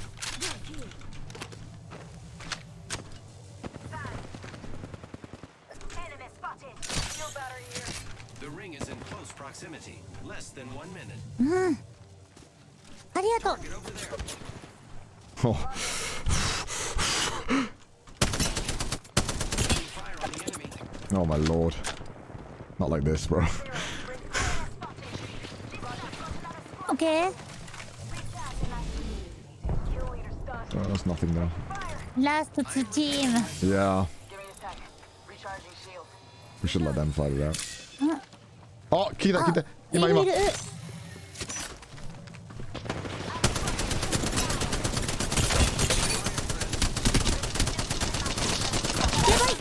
No!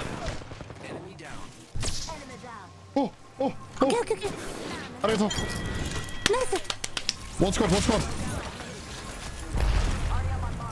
オッケー、ラスト1チーム。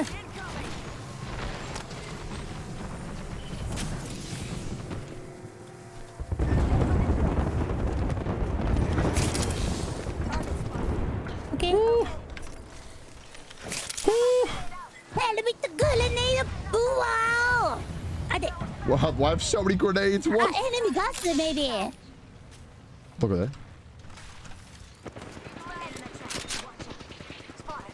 どこで Popping smoke. Repeat on last. Oscar Mike. Spotted. オッケー。 Oh, nice. ガスおじさんデッド。 Give my shield. Nice! I killed an enemy. オッケー。ラストワン。 Yes! Let's go!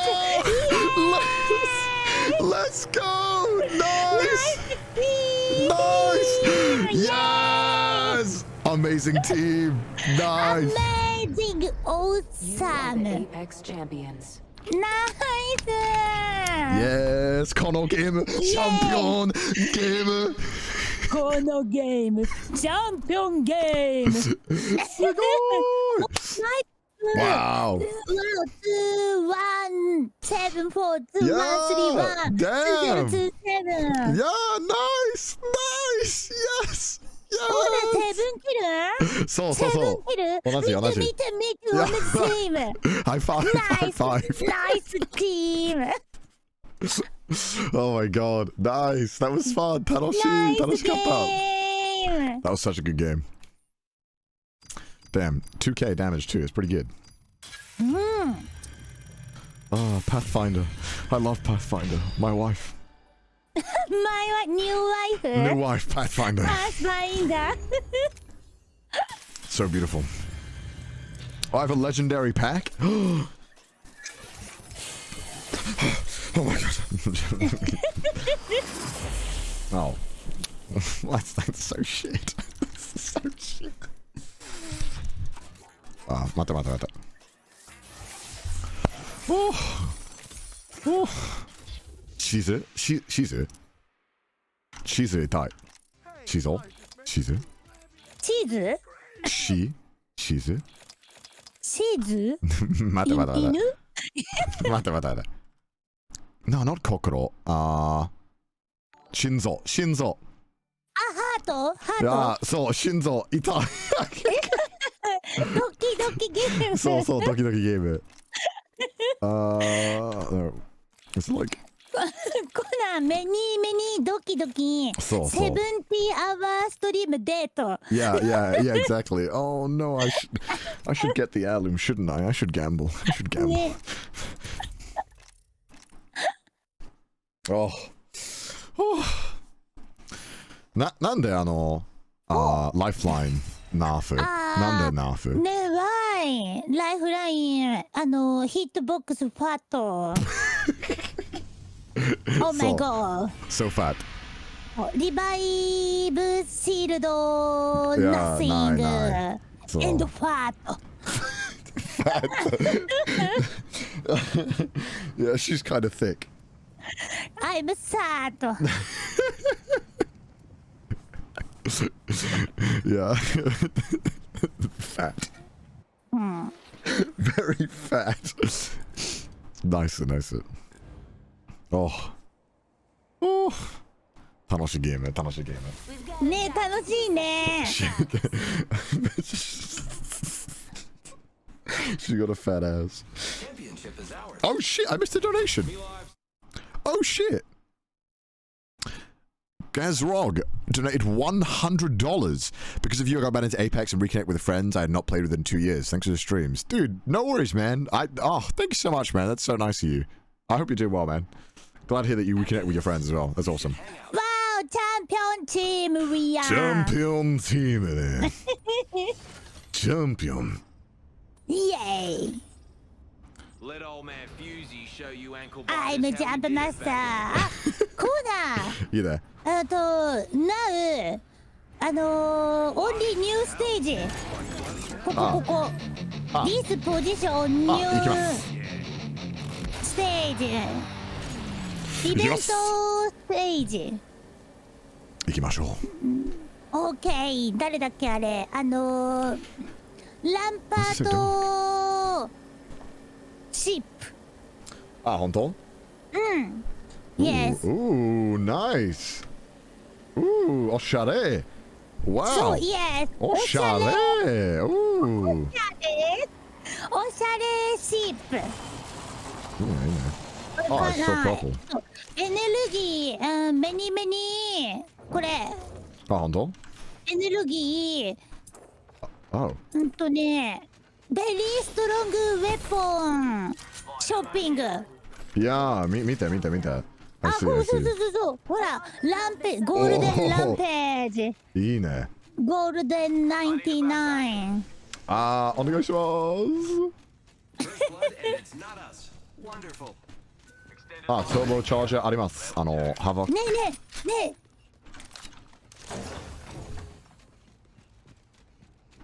レベル2シールド。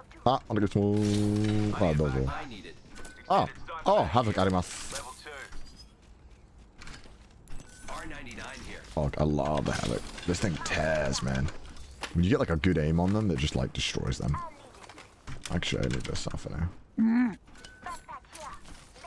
Mastiff. Mastiff is justice. 何？ Mastiff is justice, right? yes, more. Of course. いいね。 Mastiff is justice. But EVA good. いや、EVA is 一番と思います。 Standard energy mag here.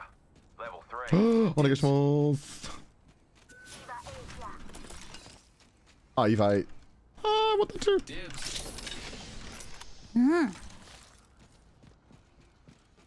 I want it all. Energy ammo here. Dibs. Okay. Extended light mag here. Level 2. Oh. 99. Attention. There is a new kill leader. I need a shotgun bolt. Okay. ショットガンボルト。いや、今は白。あ、OK。あ、Ready to fly on a zip line. I am.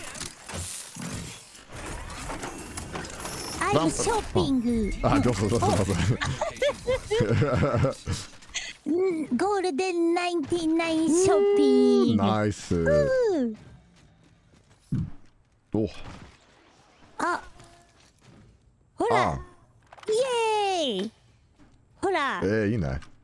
そう。 Light ammo here. でも、モザンビーク。モザンビーク。モザンビーク。Not good. No, no. Not good. No, you don't like it? ああ。いきますか？ OK。 Already inside the ring, fellas. Oh. Next round's あ、 on me. いいね。あ、it's sniper. Gotta hop up here. Turbocharger. オーブチャージョン。あ、どこ行きましょうか？ねここで？ Let's explore this way. え。OK。あ、見て。ボルトキー次。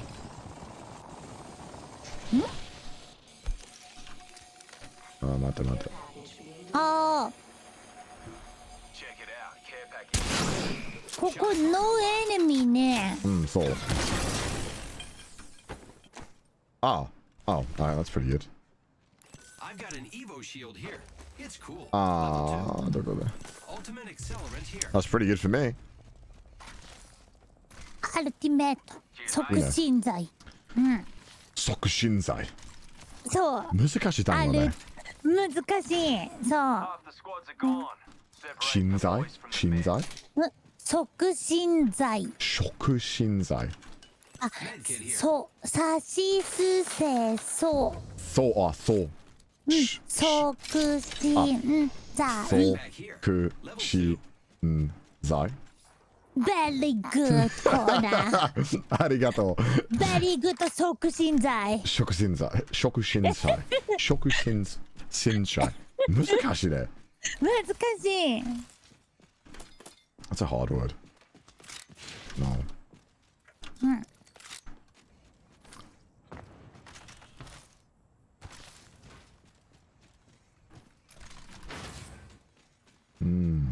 Calling in a lifeline package.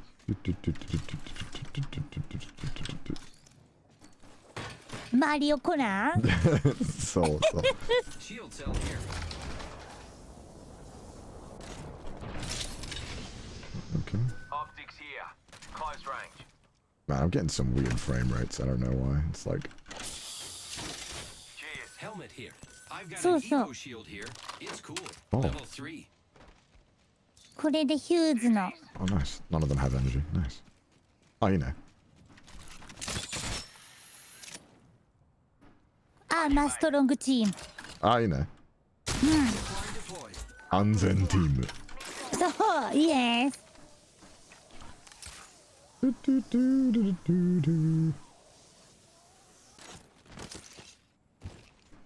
we should go here. オッケー。あ、本当？なんで？ just want to like see what's around.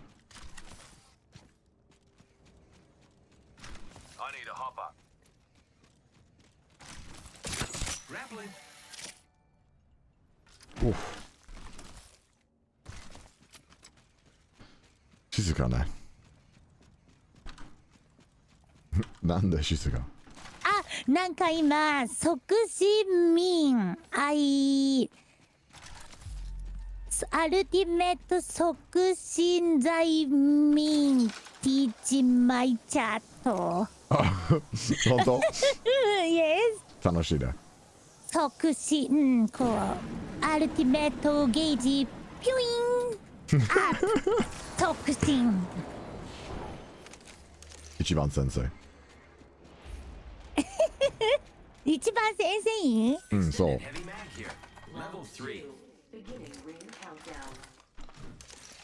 Lucky us. We are already inside the ring. あ、 G'day, Let's enemy here. explore this way. Forget that. あ、オッケー。 Delivering 紫アーマー見ます。あ、 おう Package over there. ケアパッケージ見ます。あ、そう、これニューステージコーナー、ここ。そうそうそう。ここも。そう。待て。オルティメットの1、2、あ、いきます。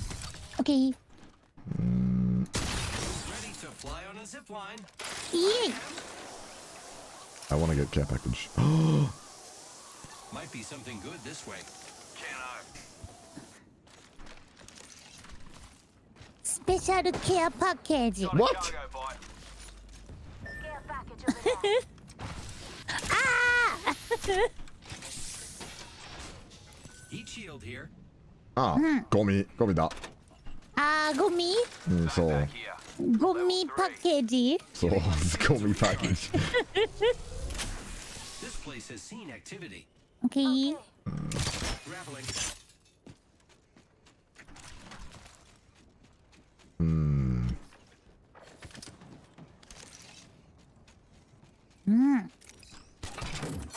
集中です、これ。Team, I found the next ring location. エネミーいないね。そう。Let me put this in performance mode so I can. Got some extra supplies. Knockdown shield here. Level 2.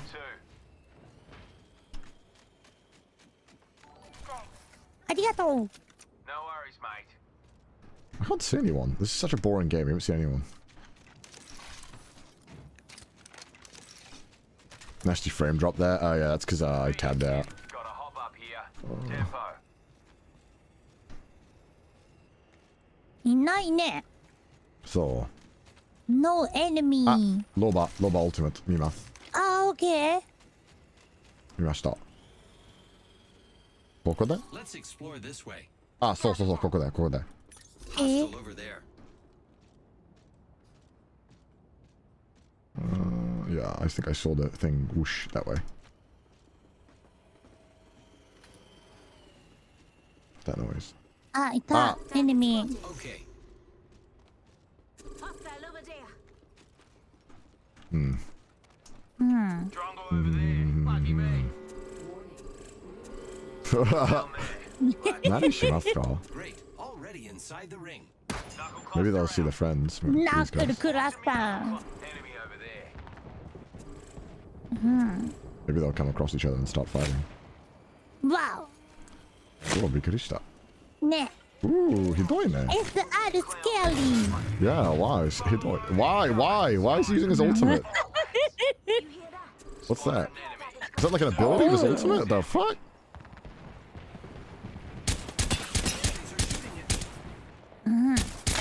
Oh, headshot. Reloading.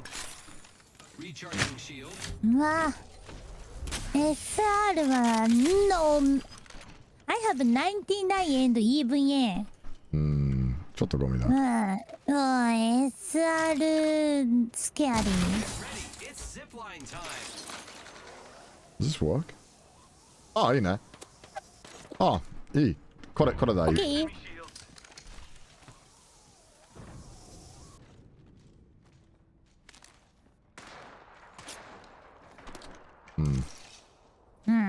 kind of annoying. This position rank match many enemy come. Yeah, I don't like this. I don't like this. Oh shit. This is not nice. Enemy black market here.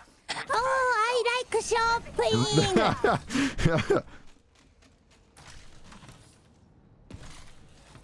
Optics here. Okay, we'll go here. Sure, I fuck with that. I need this too, though. I need some. Okay, I'll get this. Sure, can't hurt, right? Got us a new kill leader. No energy ammo. Wow. あ、ノーエナジアームだね。怖っ。ゴミショッピング？そう。ドンキホーテね。同じ。I don't see anyone. What? どこ? Where are the enemies? Enemy last 14. 待って。あ、エネミー足音。何? Maybe enemy. あ、enemy.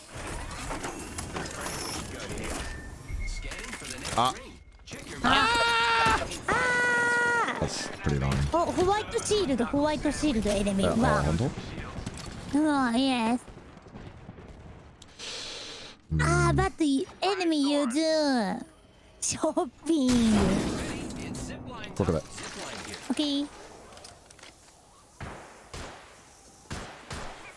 見ます. See them.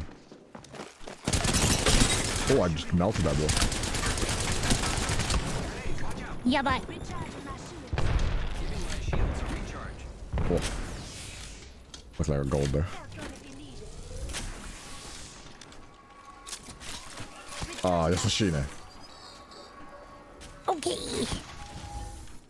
Got some crafting to do. Recharge me shields. What? What?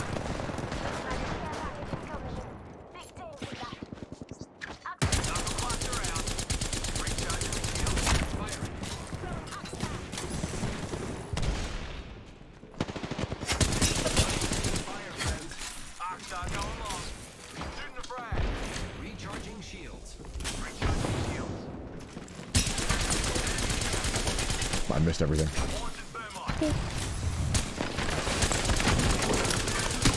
Nice one down. Dodge, keep dodging. Heal up. Heal up. Okay. Oh. I missed everything, oh my lord. When my frames drop so hard, it's like very difficult to... うわ、いた。びっくりした。どこだ? Okay. Nice. Nice!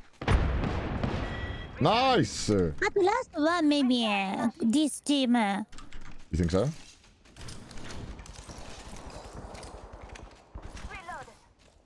Only 2 enemy squads left. Shield battery here. Recharging my shields. Dirt, shield battery あと 大丈夫? 大丈夫。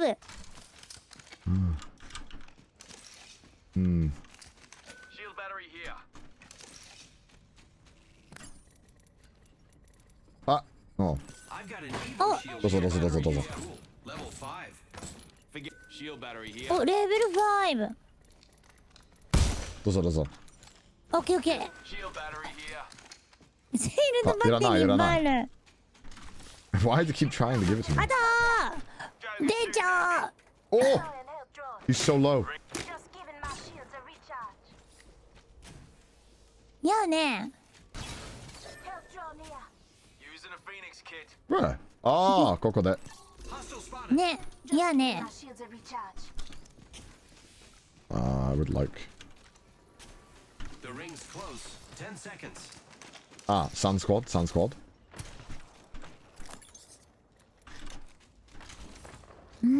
あ、クレイバーサウンド。Enemy. Ah, yamma! Oh, I think Kraber's what hit him, maybe? My eyes on this spot.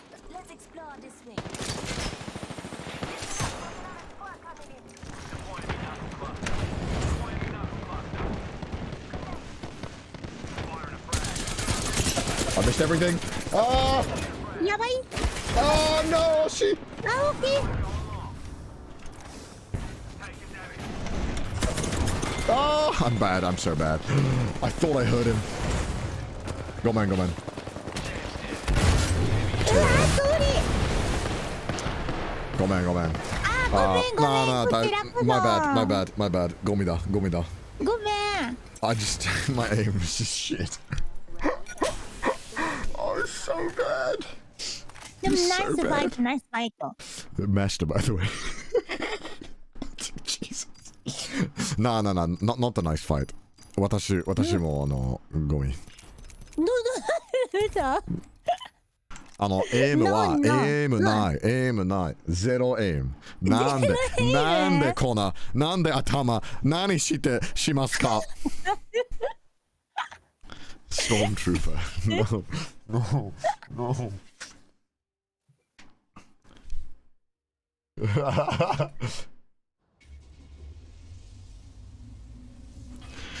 教えてよ。東京グール、知りますか Time to ドリ win マ and ル。 stay alive. ドリマルさんバイバイ。アイ死リスんでいるファーストタイムほんと愛の東京グールアニメ見ましたかの愛タイトルオンリーオッケー。東京グール音楽はめちゃ有名。めちゃめちゃ教有名。えていやそれは。 This is your champion. What? Did I miss something? Okay, I thought I missed something already. Scared me. I'm the jump master. なんでジャンプマスターなんでどこ行きましょうかパソコンは何グラフィックスカードありますか何カードマイグラパソコンは3080 18? 2070知ります RTX2070 スーパー知りますいいねでもエイペックスは難しいありますかエイペックスベリーヘビーゲームそう太るねベリーファットゲーム Very fat game, yeah. Same lifeline そう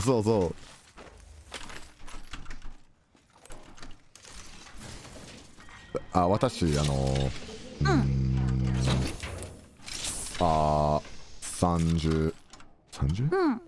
30?30?80? 3080そうおおでもエイペックスはめっちゃ難しいやっぱエイペックスヘビーいやなんで EA ゴミが一番大嫌い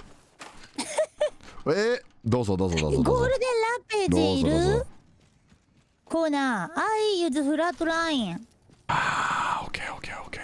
I could use that. I'll try ゴールデンランページこの銃新しいこの銃新しいですテルミットグレネードユーズ This weapon いいね strong Heavy mag here. どうぞ Level 3.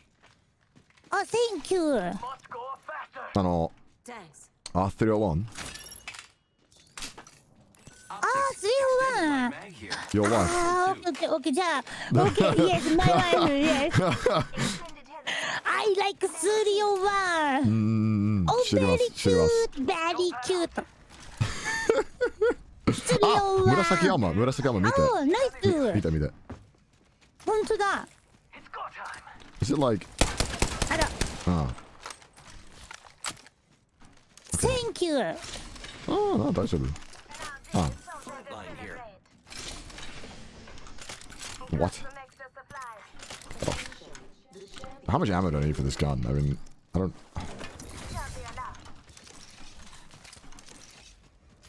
Probably not much, right? If it's single fire. Oh, yes. 1 minute. Ring Hostile nearby. close. Yeah, bye. Ah, okay, Helmet okay. here. Level 2. Extra supplies over here. Thanks. 助か Time. 助かる。る。そう The ring is close. Less than a minute. おー。 Here 今日 I は go. ピッツァハット。 Oh my god! 大丈夫なんで I like cutting it close. She fell down into the lava. That's funny. Yeah. I'm going to watch. Enemies have been here. Keep thermos your rampage. Is it good? How much extra damage does it do in the gun? Do you guys know? Oh my god! Enemy! 本当 Taking fire. どこだ I'm down. Bad guys, let's do this. Oh, shit. Oh my god, I'm actually inting. It's just you and me. Giving my shields a recharge. 見えないな。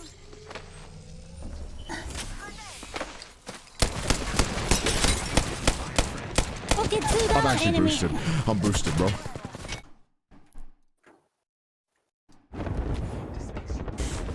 Last one. Why didn't it do any damage? どこだ Like extra damage with the thermal. いいね。どうぞ。あー、惜しいね。大丈夫。If I maybe helped my shield up there, maybe she could have won that. That's my bad. It's auto. Yes, Rex Fire will show. Oh, it's auto? Shit, そう my bad. だ。I go to rest room, okay? もちろん大丈夫。今、こっちゃ。 Thank you. あ、okay, okay. I'll make some Thank tea. you. I'm gonna make some tea, boys. Be right back. 行ってきます。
Oh.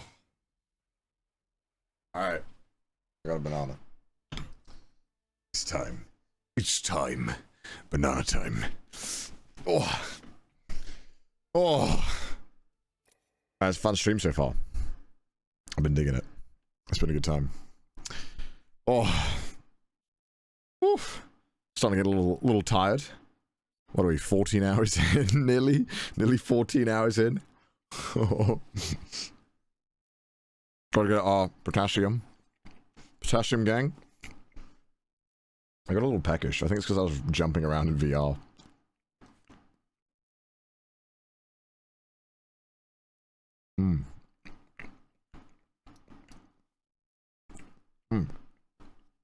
Alright. Oh. Phantom Abyss Invasion. What is that? I'm just looking at Steam. What? How is there always like 20,000 sales going on? And how have I never heard of like 90% of these games? You know, the problem is nowadays, game art is too good. Like, everything looks amazing from the artwork, but like, I literally don't know anything about the game by the artwork. It literally doesn't tell me anything. I've been here for the full 14 hours. What is my life? Oh, I appreciate it.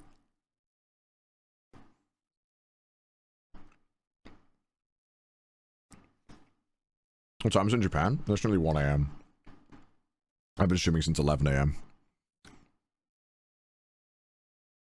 This isn't worth it. This isn't worth it. It's not worth it. God damn it. God damn it. I should have quit. I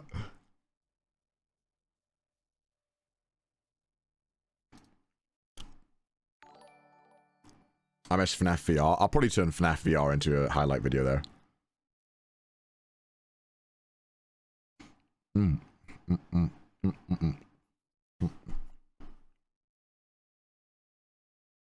Okay. X-Seed Games publisher sale. And most of these games, I mean, they're just all anime games, right? That's just like what they are. That's what they sell. What is this? Oh, beautiful banana. Really good banana. These bananas that I bought are amazing. Like, not a single one is bad.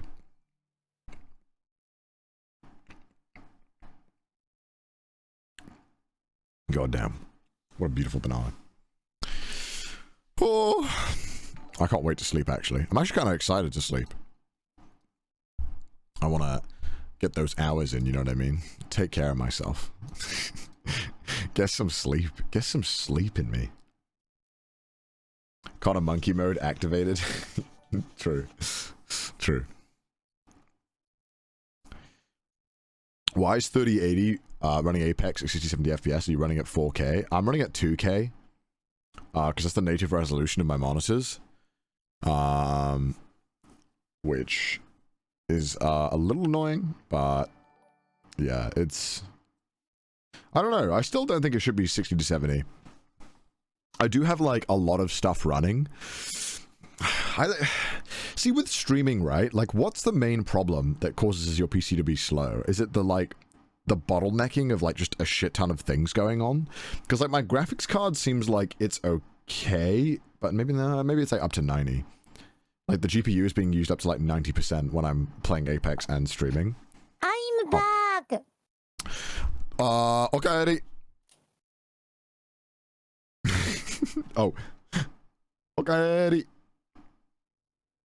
ただいま。 Oh, いいね。で、コーナー today コーナーズスペシャルロングストリーム。そう。マイクロス袴。袴？そう、袴。Yes。何袴？袴looks like 着物。ああ。今日？そう、yes。ああ。本当？そう、本当。いいね。いいね。着物、綺麗と思います。I didn't know what hakama was. Oh, screen. Oh, no, Apex. Thank you. さあ、頑張ろう。頑張ろうね。ね、行きましょう。行きましょう。今日は、明日 well, is it today or tomorrow? I guess it's today. 今日は配信、着物。あ、そう、yes。ああ、本当。すごいね。そう。素晴らしい。スペシャルコーナーストリーム。No. Wow. Here's your. Oh, you are wearing kimono. Wow. そう。Yes. Wow, kitty. It's so cute.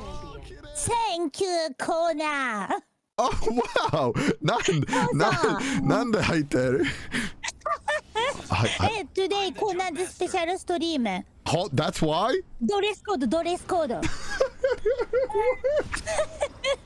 優しいね、優しい。いいね。Oh. That's so cute. ありがとう。こちらこそ。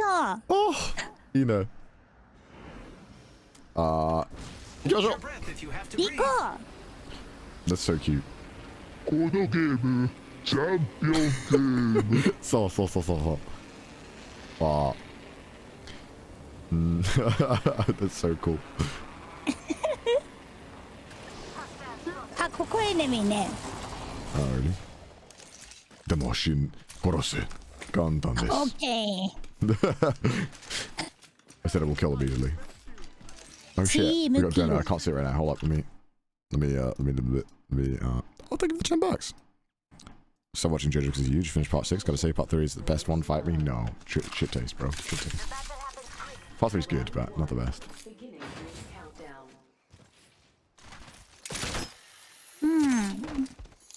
Look at those frames, bro. Look at the frames. Extended light mag here.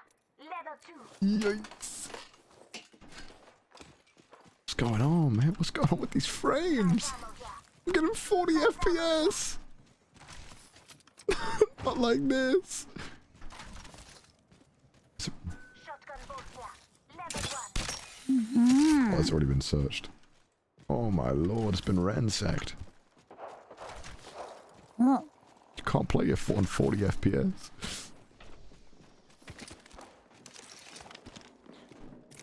you Ah, know. keep going, keep going. Yeah, enemy. Firing.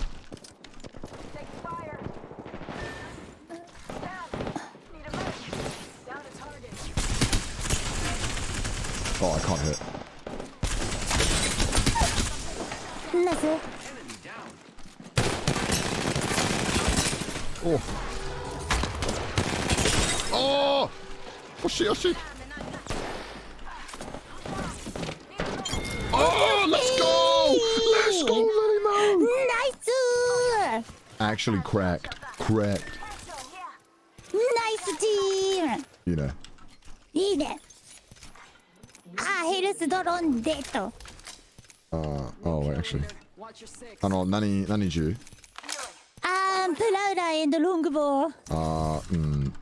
Present. Ammo here. ここで。どうぞ。 OK。Thank you. Healing. Watch my back.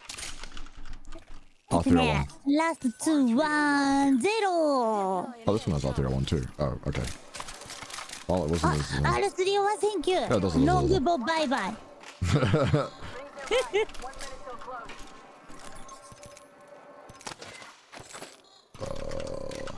Why do I have so many...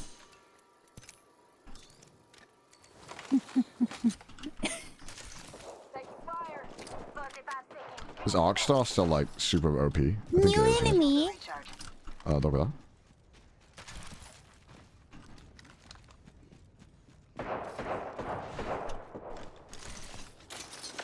Only 30 seconds left on the clock. The ring's close. I haven't got that much ammo. Oh, Wow. man. Last man.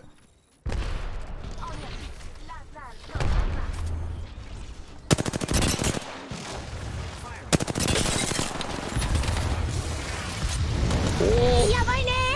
やば。 Recharging my shield. Maybe another team, eh? Maybe. Let's get out of here. Go for that. Yes. It's on. Ah, he's fighting there. Why? They got me. No. Come this way. Recharging shield. Man, there. Ah, my team disconnect. Yeah, he just ran.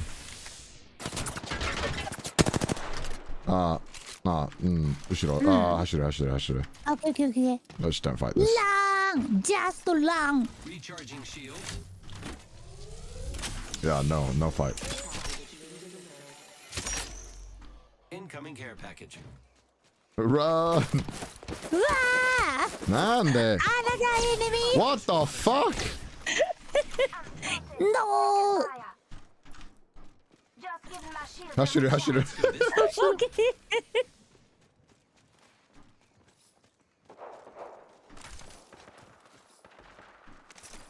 Giving my Oh, shield. okay, they're fighting each other now. Okay. Yay.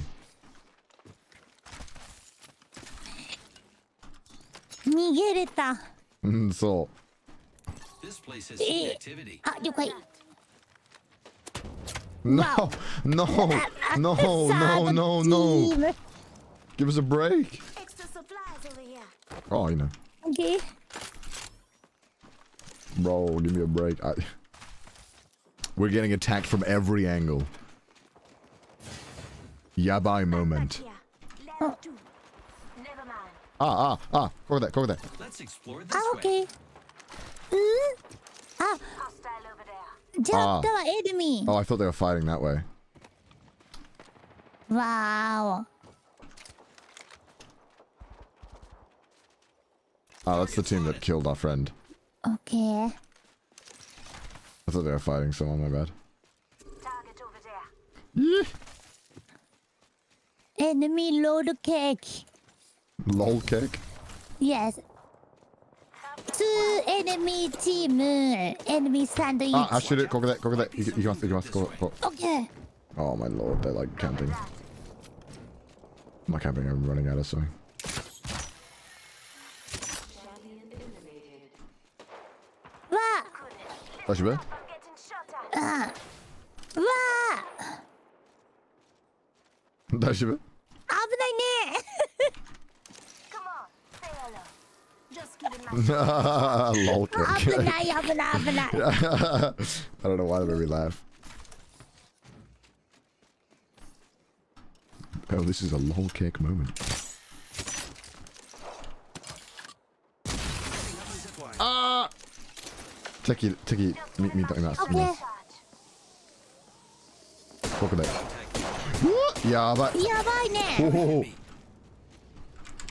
来て。走れ。オッケー。待て。Come on. 大丈夫。No, they've got Horizon! That's not what I expected! これはやばいね。やばい。うわ、無理。No。ぽい。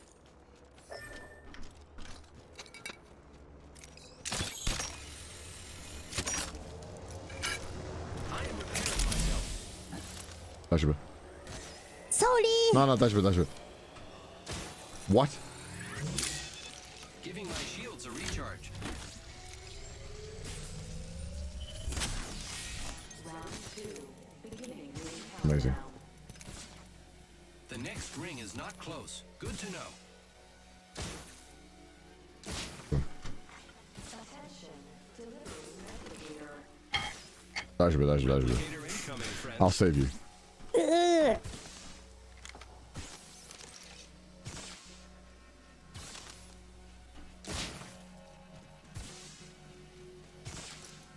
Oh, this is not good.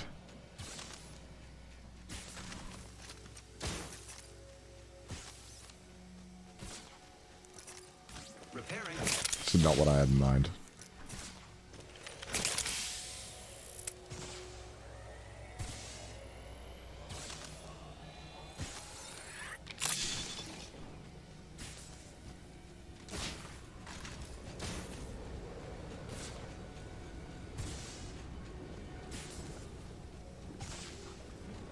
Got our friends back. Oh. This is great. Thank you こんな。大丈夫。 I am repairing myself.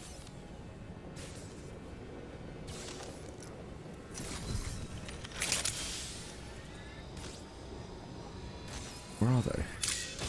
Repairing. ここで大丈夫？うん、大丈夫よ。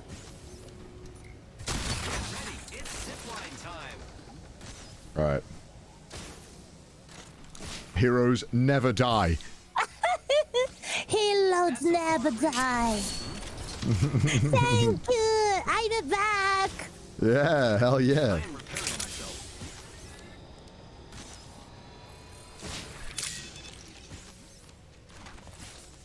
The ring Okay. is quite far. There is not much time left. Breathe easy, I'm coming in. Alright, nice. おー。 Nice, alright. ナイスリザレクション。ナイスね。ここでナイスね。 Cut. Shield cell here. shield. cell here. たくさん。あ、オッケー。 Look for some, just grab those grenades. While I can. I need it. Red kit, nice. Perfect, that's what I wanted. わーい。シールドセール、Thank you。あ、行きますか？オッケー。あ、大丈夫。待って、ドローン。 Warning. Ring closing. きます。オッケー。惜しいね。ねえ、惜しいね。惜しい。Wow, this is so close. So close.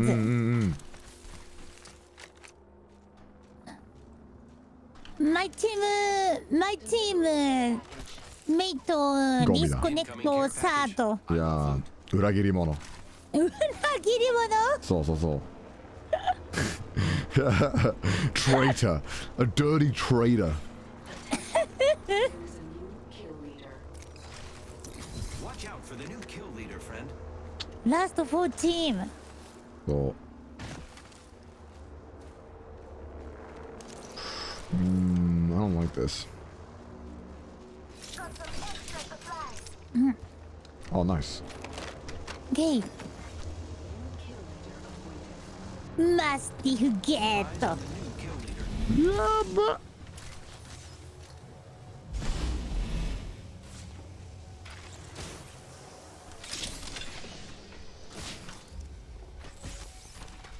わあ。Okay.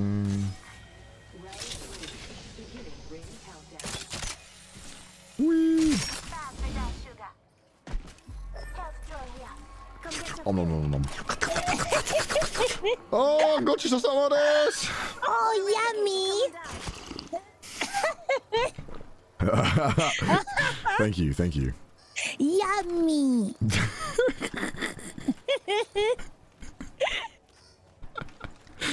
どうぞどうぞどう Light ぞ。 ammo here. あ、ライトアームね、あのね。大丈夫。フラットライエンドマスティフ。でも、いや、大丈夫、大丈夫。やらない。大丈夫？そうそうそう。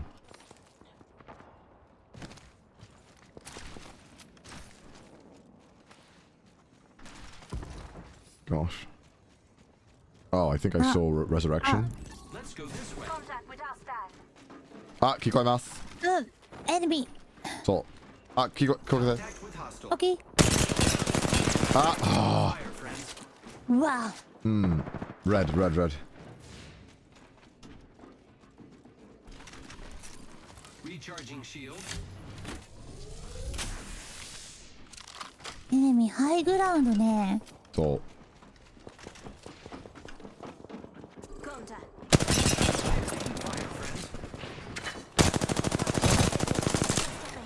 Oh, that really hit me. Come on, Mitch. Say hello. ねえね But that man pulled that off. Mad respect. Recharge my shields. え。ナックルクラスター。 Oh, yeah, but no, it's two of Yeah, them. Oh, it's two of them. Ah. Come on, come on, come on. That's my bad. 難しい。No, no, no, no. My bad, my bad, my bad. Those two of them. Fuck. I shouldn't have fired. 残念。大丈夫。Sorry. That was kind of a difficult situation. Teammate, go me! あ、キングスキャニオン？なんかステージチェンジ。Ah, King's Canyon. Ah, you know. Yes, キングスキャニオン。 I want to see. ありがとう。 I want to. Isn't it like what's the new skin I see everyone wearing?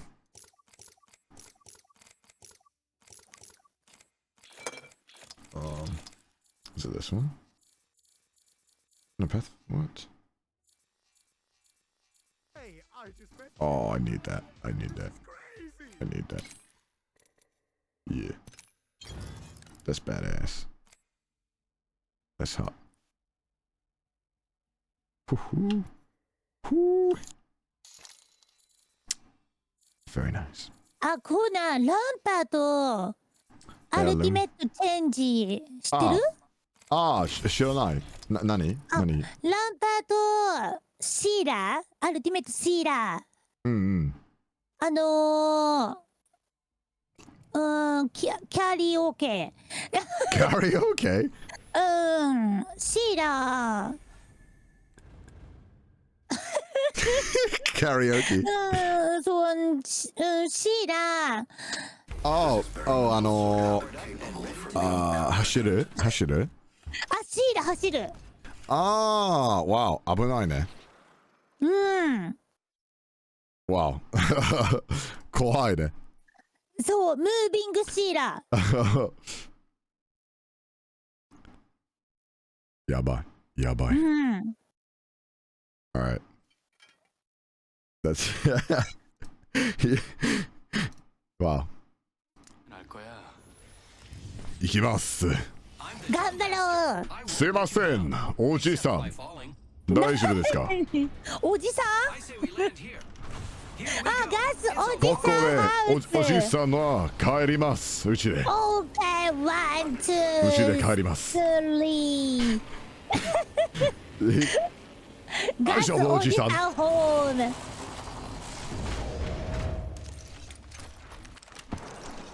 Nice. Wow, no weapon. Yo, I'm boosted. I'm boosted. Sorry. Punch him. まさかこんなとこにいるとは。He's got shotgun. And it's not us. Wonderful. Enemy taken down. I'm actually like boosted. Severe case of the boosts.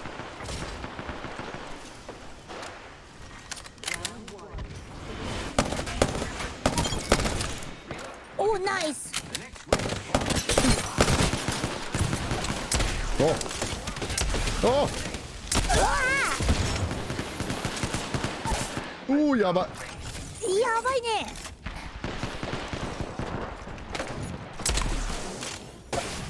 おー。ナイスファイト。Nice fight. What a fucking chaotic game round. Icarus the Rise and thank you for the 5 stars, my dude. こんな I hate peacekeeper。なんでピースキープ楽しい。Peacekeeper, I use peacekeeper. Always 9 damage. ピースキーパーは大好き。でも同じ9ダメージ。9ダメージ。毎日。毎回。9ダメージ。恥ずかしいね。ストリームはゴミだ。なんでだろう。9ダメージしか出ないよ。Oh god. Good luck. Have fun. Don't die. Will we reach top 10 in the next 3 games? Don't we normally reach top 10 unless we end? Alright. いきます。OK。タンタン。大丈夫ですか？大丈夫です。いきます。行きましょう。お。 Introducing your champion. 漫画、最近は読みますか？ああ、I watch Beastars。本当？Netflix、yes。ああ、大好き。A very sexy rabbit。本当？でもおっぱい小さいね。あなたはおっぱい、大きいおっぱい大好きね。そう、yes。もちろん。ワールドピース。World peace, big おっぱい。Big おっぱい、yes。Big boobs are world peace. Many enemies. Yeah.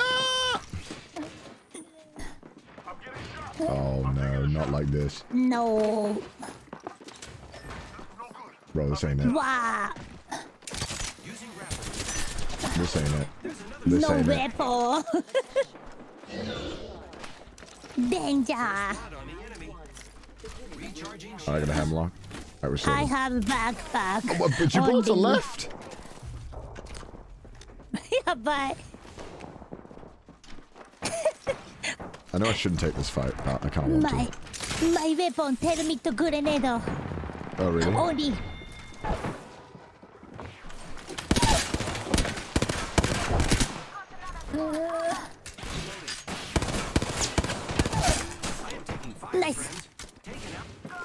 ここで。Okay. No, no. No. Yo. Nice. No, a new enemy. No, no, no. No, no, no, no. There was another team and they were fully kitted. New team. Let's go now. My 90 damage. My muscle only. Muscle. Yes. Wow, muscle. My いいね。 punch わあ、 damage. いいね、いいね。大きいマッスルね。Yes, big muscle. いいね。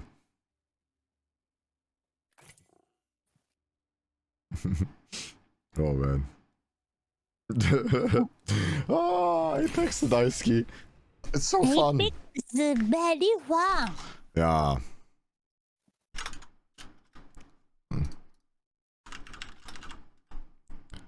ああ、逃した。それを逃した。それを逃した？うん、Apex。逃した。大丈夫？うん。Apex を逃した？うん、そうそう。I know。あー、寂しい。あ、寂しい。ああ、泣くて寂しい。あー、なんで？あー、I should go. I'm gonna go Bangalore. I haven't played Bangalore in a while. バンガロールコーナ Yeah, it's been so long. 懐かしい。あ、懐かしい。ー。懐かしいか。あー、2 months no play. Yeah. Oh, 懐かしいか。 did my Apex just crash?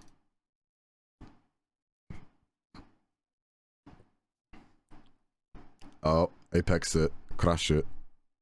ああ、 Uh-oh. It looks like a Windows 97 border. Oh no. Uh-oh. Uh-oh. Doesn't get Pathfinder ranges. Classic Pathfinder mains. I'm gonna restart it real quick. あ、コーナー OK。クラッシュ OK。待て。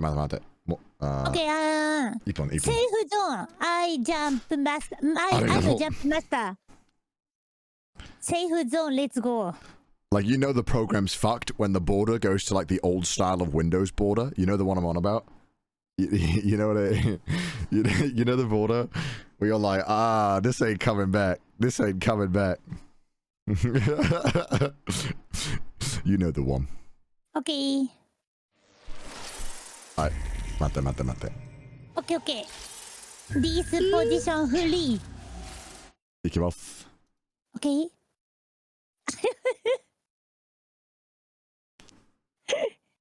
いけ。い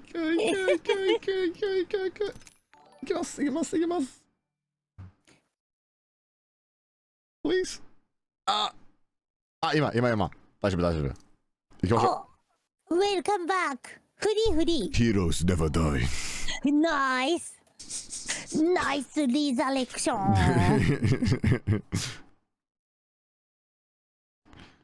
Bruh moment.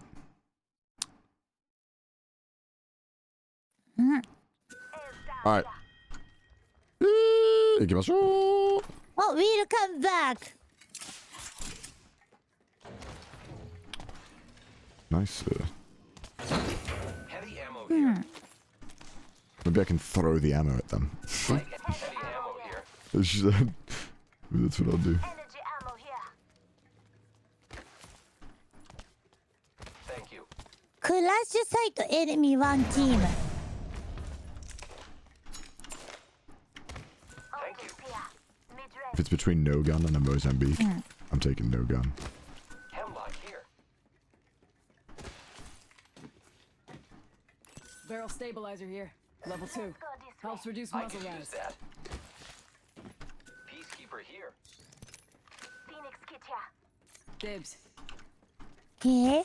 This game is still bugged. Yeah, this game is shite. Extended light magazine here. As in, like, the client and stuff is all, like, fucked. Got an extended energy mag here. Level 3. I could use that. New kill. みんなバッグ持ってないね。私も。ねえ。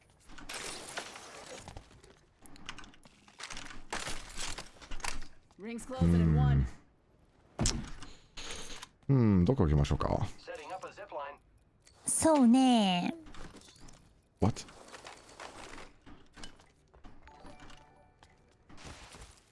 Where should we go, huh? Team, I found the next ring location for us. Oh, Check it wow. Oh. So far. Oh. Wow. Yes. Very far.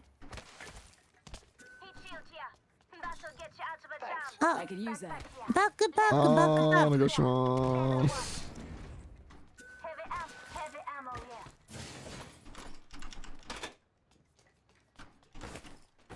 Thank you. いいね。 You're welcome. いいね。 Alright. Where should we go? Where should we go? Energy ammo. Heavy ammo here. うん。 Heavy ammo here. Barrel stabilizer here. Level 1. Energy ammo Optics here. here.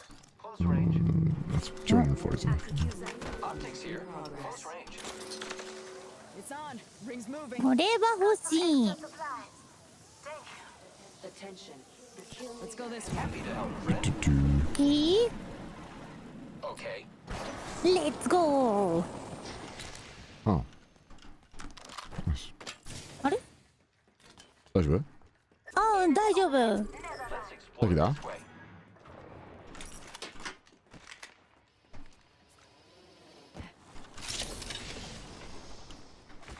Attention. Delivering care package. Care package touching down. They usually carry Oh. the next ones. I want a Kraber. I want a Kraber. I want a Spitfire.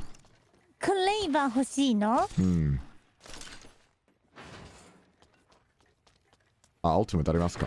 Shield cell here. アルティメット。アルティメット？ Ultimate accelerant here. Great for tactical advantage. 欲しい。あ、 Thank Phil. you. 301 here. Level 2. 今85%。あ、わかりました。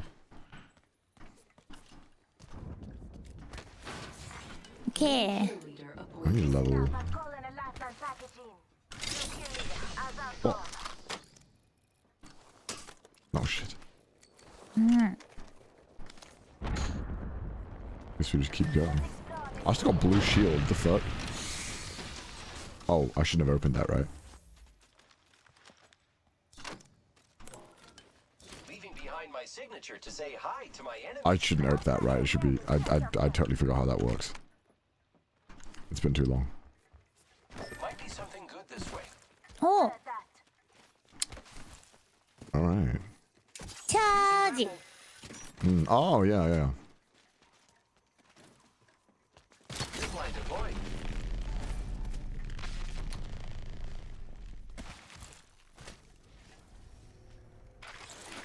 Whee!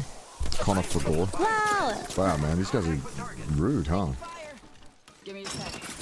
What am I doing?お。わ Ah, Let's go this way. お。OK。 Shotgun bolt here. Level 3. Level 3. Deploying headstrong. you should watch.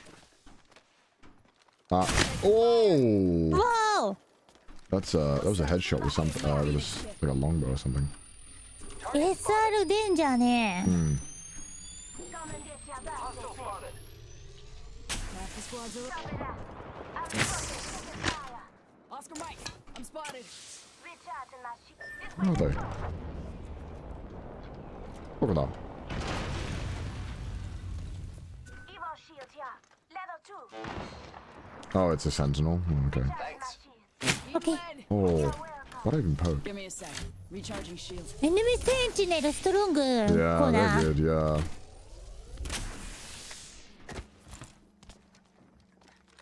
So we can't Give my snipe. shields a recharge. いやね。アナザーチーム？ I think so. うん。 Shields Oh, we have recharged. to. Oh, let's go this way. Let's go this way. OK。 Okay. Heard that. Fuck this. Abenai. Who's ready to fly on a zip line? I am. Oh, Slios. Seasoil 20. Thank you for the 10 subs, my dude. Thanks so much. Appreciate it. Recharging shields. Got some extra supplies. うん。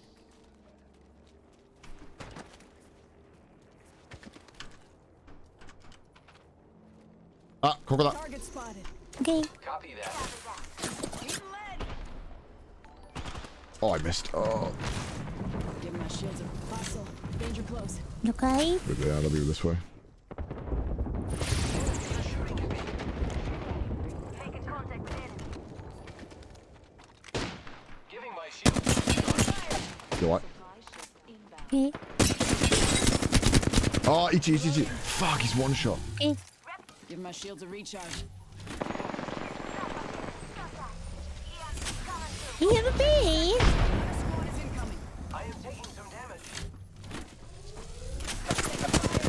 Telephone if you need. Give me a sec. Recharging shields. Just giving my shields a recharge. Look at that. Let's relocate here. Okay. I'm not taking this fight. Grappling. Just as clear. No, I don't know what's going on. EMP 来たね。 Yeah, I don't think they had a crypto.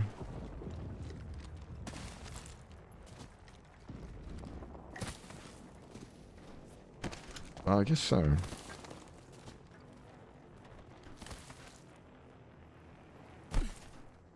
We'll just deal with it. It'll be okay. Yeah, crypto's from another team. Yeah, I thought so. Ah, Let's that. reposition here. They're fighting Okay. here. Get ready. It's zipline time. Ah, yeah, that. Enemy spotted. We can flank them. Copy that.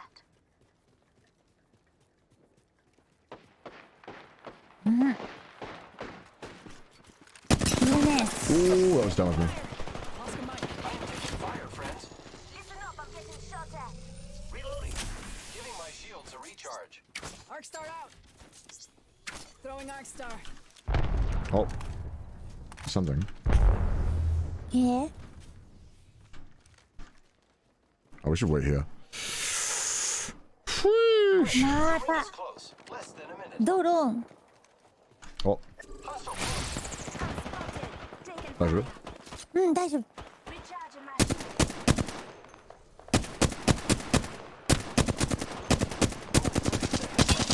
Wow, maybe we can hit one bullet. Let's reposition here. Okay. Let's check out this area. Ah, ここだ。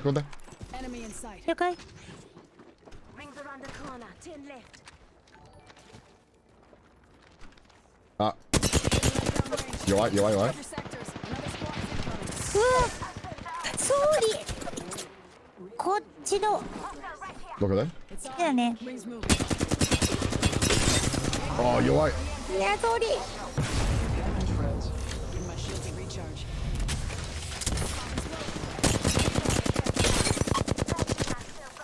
ありがとうスモーク。大丈夫。 Give my shields a recharge. Oh, we're い gonna る die. な。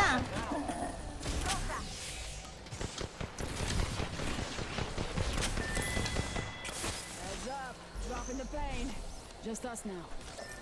Oh, Healing. やばいね。 yeah, やばい。 New kill leader. Oh.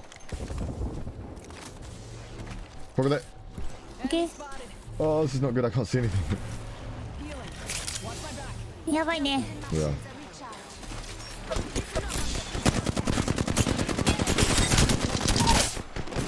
全然見えないね。 Ah, やばい。Oh, you や gold? ばい。 Oh, Lord. That was tough.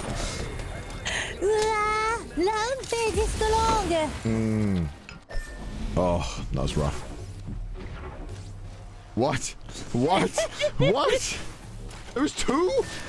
I can't even, bro. I'm feeling. わ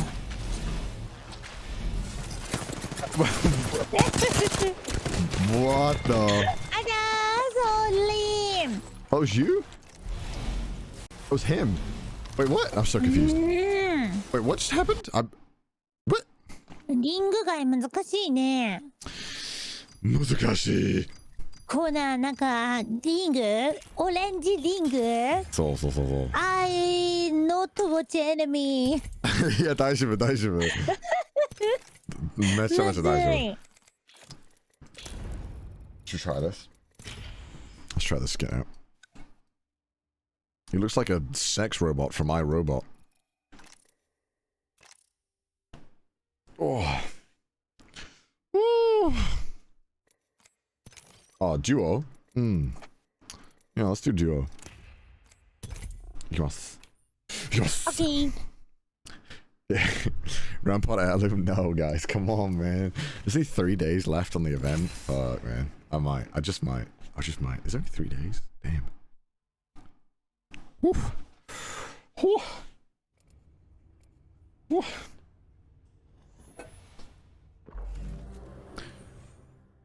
Eh. どこだ? Powered up and ready to go. どこ? あれコーナーどこレリマル? コーナー I'm Lobby What the fuck? Okay, 待って. I'll leave. No.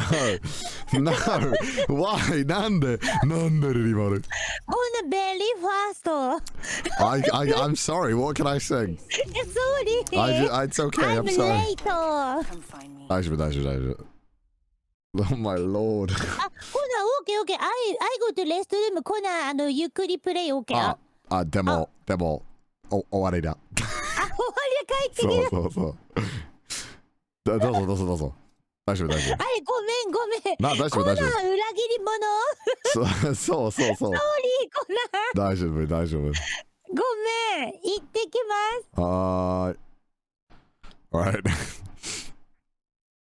Alright.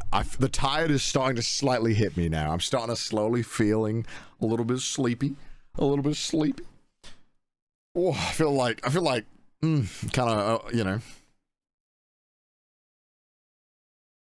I gotta, like, stretch him more.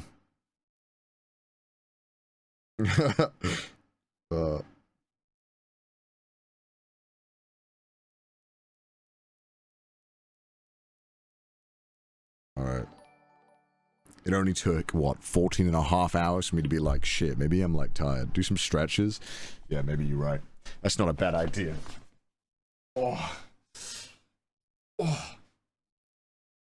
Chad, get out of the way. I'm trying to steal the spotlight. I'm stretching here.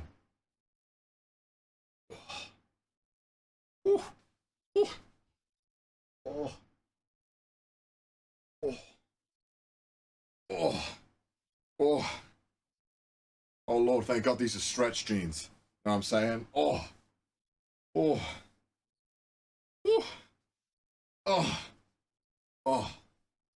Nice. Oh shit, I shouldn't show my stomach. Twitch, right? Twitch TOS. I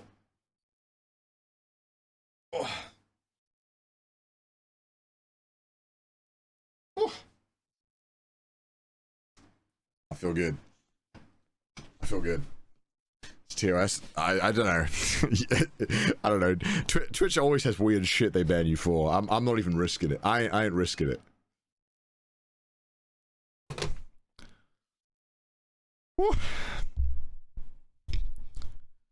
How do you get your voice to sound so crisp? The microphone does a lot of the work. I mean, obviously my voice sounds like this in general, but you can make it sound a lot better with a good mic and mainly a good equalizer and compressor. ただいまおかえり。ありがとう行きましょう。新しいパスファインダースキン。これ This Pathfinder very cool 本当？うん Okay, I have to use it then. パスファインダーセリフそう。じゃあでも使う。今使う。ベリークールあれねコーナー Go to マッチ Yeah. Why Didn't you press ready? Why コーナー I thought you were ready. What? Why Grapple locked and loaded. なんでだ知らない。I thought you were here. コーナー I'm リスタートゲーム Okay. I'll leave. Oh my god, I'm gonna get banned. I'm gonna get banned な on んで stream. だ Oh my lord. Oh my lord. Ranked Oh arena? no. Okay. Do you get anything for getting ranked arena? It's like awards.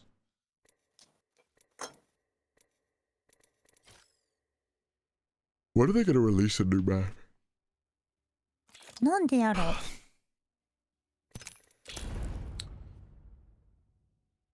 It looks so weird. It is kind of cool, but also like really fucking weird. Like really kind of weird, huh? I'm back, sorry. 大丈夫、大丈夫なんでもない。Why the fuck are you wearing jeans at home? I love wearing jeans at home. 今大丈夫？今大丈夫。Ready?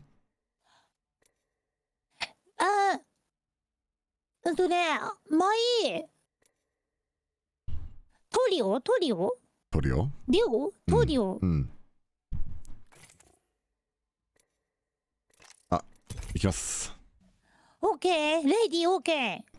行きます。頼む、please。お願いします。I go to King's Canyon, please. コーナー。Yeah? コーナー。Go to King's Canyon, but I'm lobby. What? What? No. How is this happening? I'll restart.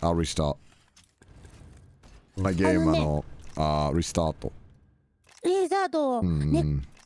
でもね、これね、変えられないんだ、これ。ほら、でも知らはない。Apex は一番ゴミゲーム。多分なんでコナー壊れた。なんでコナーチョイスデュオ。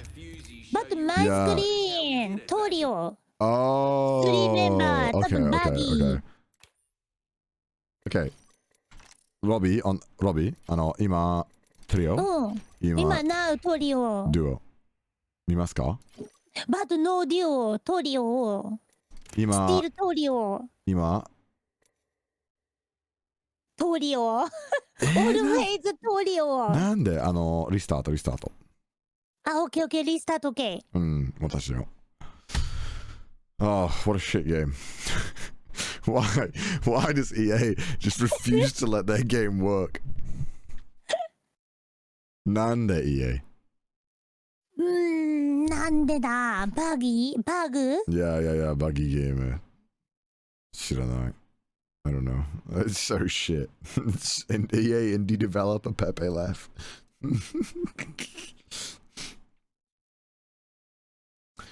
EA indie developer. Hey guys, we made this new game, Apex Legends. The best part about it just doesn't work 50% of the time. That's part of the fun. I'm back. 待ってください。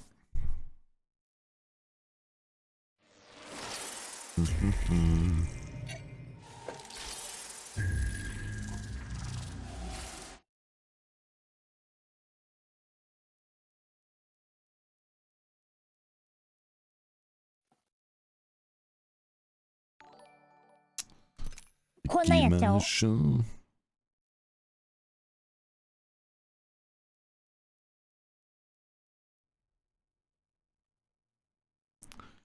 Okay.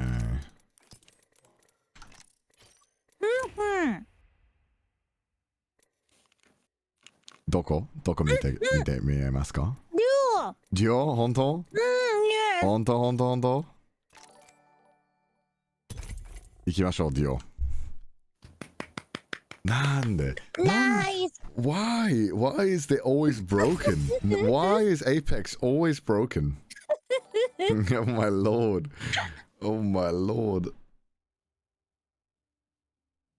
やったー。やったね。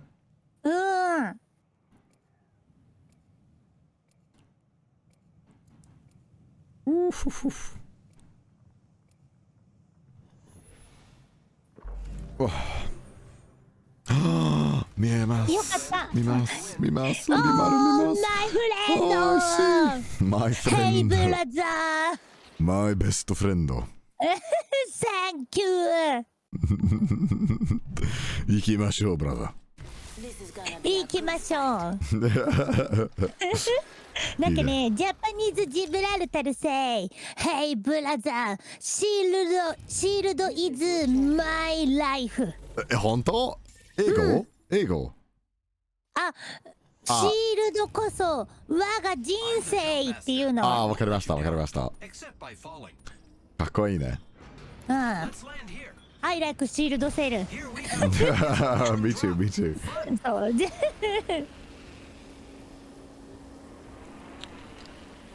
ナイス。1、ああ、2つ、2つ、2つ。2チーム。いや、2つチーム。あ、Let's explore this way. オッケー。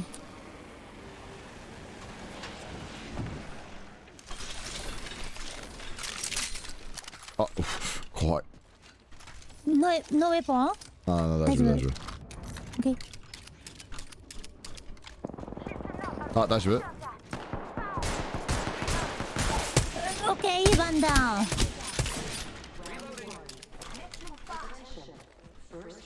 ン。うん。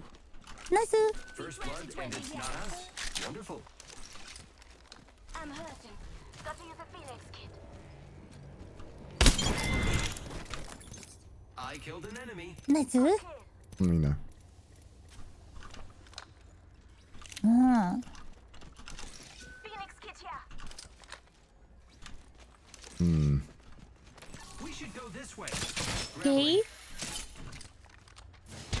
あ、 These are shooting at me. Recharging shields. あー、オッケーオッケー。完遂。あ、ソリー、ベリーロー。ナイス。 Don't worry, I'm here. いいね。ありがと Looks like that was 大丈夫。 the squad. う。ナイス。 Hold Ah, on. Use corner. the Phoenix kit. Phoenix kit here. お、ありがと Extended heavy mag う。 here. どうぞ。 Level 3. New kill leader appointed. Watch out for the new kill. ありがとう。よしよしよし。ありがとう。 I need energy ammo. オッケー、エネルギーアンモ。プイーン。おお、ゴールデンピースキーパー。おお。9ダメージピースキーパー。9 damage golden peacekeeper. That's true. That's funny. あ、エネルギーアンモあった。ありがとう。オッケー。あ、大丈夫ですか？ニューエネミー。デンジャー。走る走る走る。いやー、ごめん。 I just missed every shot. Shooting at me.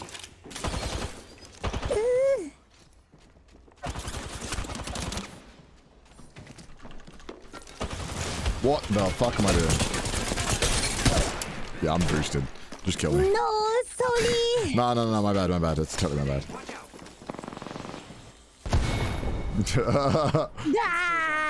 あ Actually, so bad. ー、残念。 I missed every shot. I like perfectly tracked コ him, ナン、 just like 4 frames ストリーム behind. スクワット。Oh! オッケー。い Yeah, sorry. 忘や、れた。ソーリー、ソーリー。忘れた。Me too, me too. リリマルリリマルあ、リリそう、マル。どうぞ。あ、Thank you.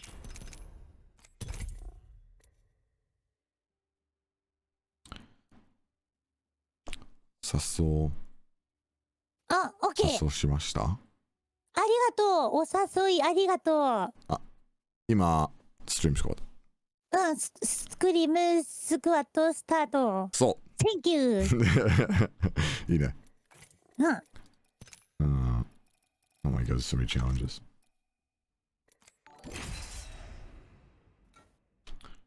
How do they nerf Octane? What do they do to nerf him?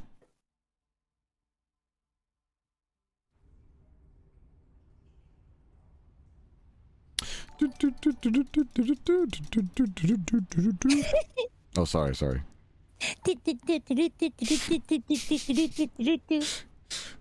マリオ大好き。マリオ。任天堂ダイレクト、ニンテンドー見ましたか？ダイレクト。スプラトゥーン3。そうそう。マリオムービー。カスタアナウンスメント。マリオムービー。見ますか？知らなかった。本当？I don't know。マリオム面白かっービー？た。そう、マリオムービー。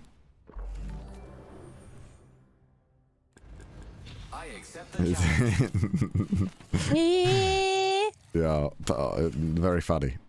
ヘルプピーチムービー？もう一度お願いします。ヘルプピーチ。そうか。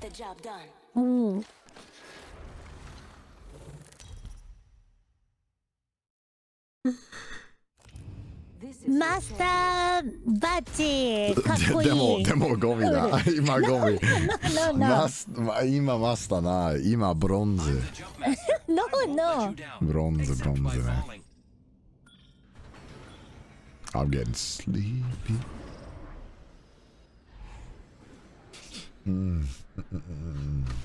ここで。もう。ここ。オッケー。オッケー。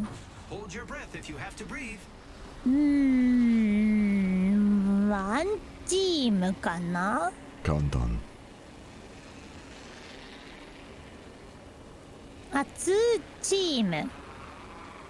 本当？ここ行きます。ワンチーム。いけ。ここで。オッケー。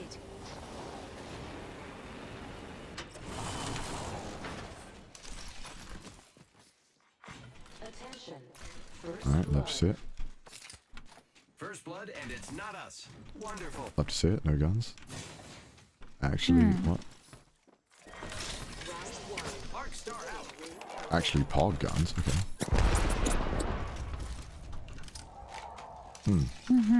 Flatline animals. I have flat line. And 99. いいね。One. Extended light mag here. Level 2. Okay.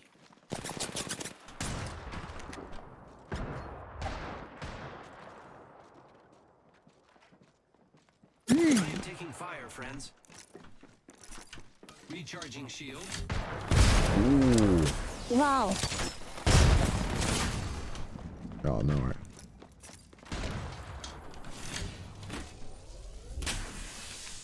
Giving my shields a recharge. Oh, that was really good by them. 大丈夫。大丈夫。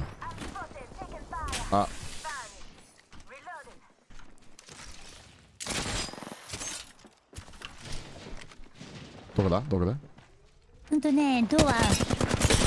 いや、弱い。ソーリー。Oh my god, I'm actually boosted. Oh lord, I should have swapped guns. Why did I jump down? Nah, that's good. I just ran into help and I didn't have a plan. I was like, I'm just gonna run in. Oh, the bangle was so low. Omega lol. Boosted. チャンピオン欲しいね。いや、欲しい。私も。ねえ。このゲーム。チャンピオンゲーム。Yes! このゲーム、チャンピオンゲーム。このゲーム。チャンピオンゲーム。バウザー、キングクーパーこれで。キングクーパー？そう。I forgot that Bowser's called King Koopa in Japan.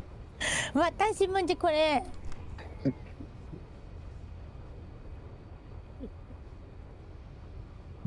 何それ？もう一度。キングクーパー。もう一度。オッケー。聞こえない。今聞こえます。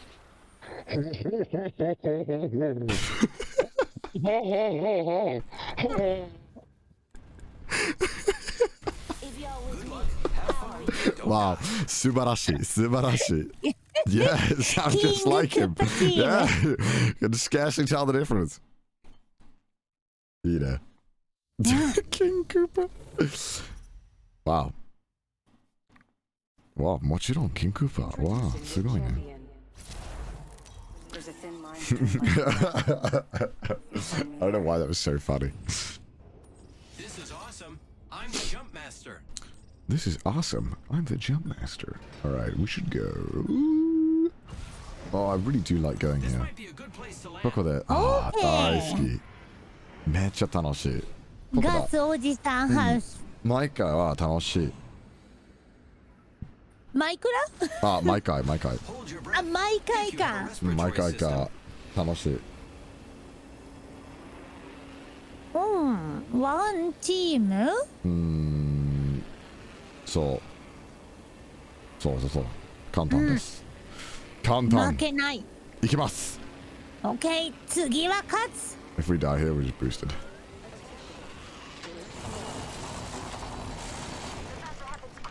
Oh, I was like, oh my god, is that for that line? But no, it's 30 repeater. No, don't do me like this. Okay, that's workable. Round 1.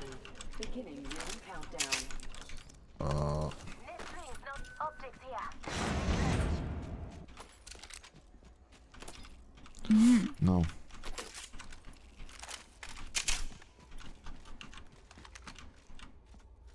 Sure. いるね。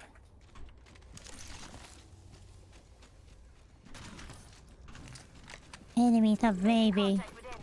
ああ、もちろん聞こえます。 Okay.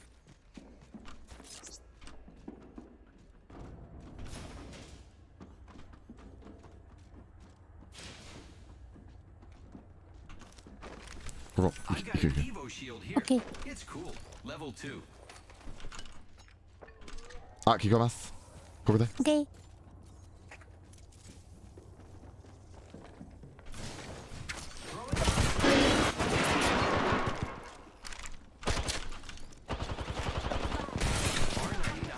あ、走る。うん。 Grenade, watch out. ランページ強いね。 Giving my shields a recharge. おお。 Okay.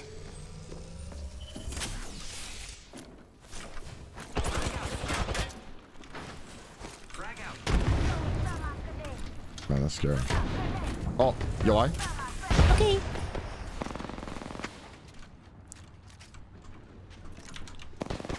I'm spotted. Nice. Recharging my shields. Enemy down. You alright? Nice! Nice. Beamed that boy. The whole squad. Optics here. Close range. Heavy ammo here. Nice team. Yeah, nice, nice. Yay. The ring be closing in 1 minute. That one was going for a run. Evo shield here. Level 2. Okay. Giving my shields Ah, we get the Mag here. king. Kim. The The ring isn't very close. 45. ゴールド Something good this way. おお。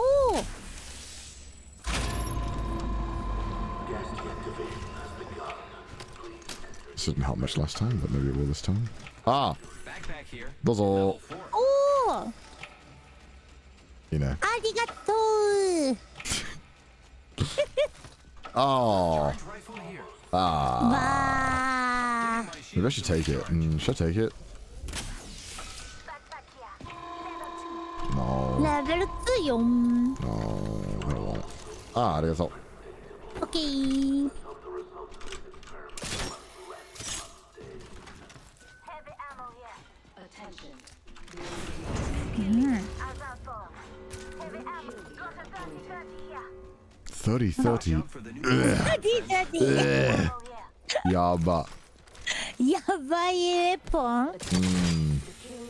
一番大嫌い。あ、サーティサーティ。そうそうそう。I hate the 30-30.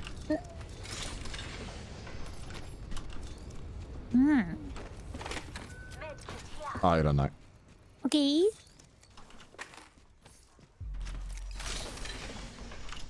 Okay. Care package being Oh. delivered. Breaking open Alright. this hole. Stand back. Incoming care package. We can get a. I need an extended bag. Ah! Extended light Those bag are here. Oh, Optics here. Close range. present. nice present. Yeah, I really need a mag. Ah.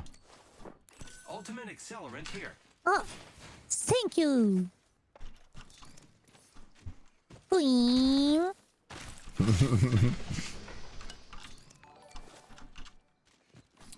Alright.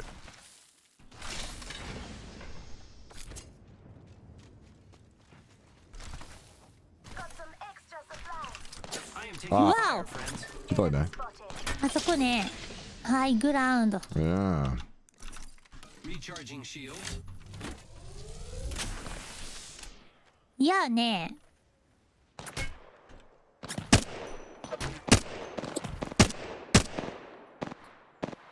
Alright, show yourself. まず Listen up. I'm calling the last outside. Listen up. I'm getting shot at. Oh, that was unintentional.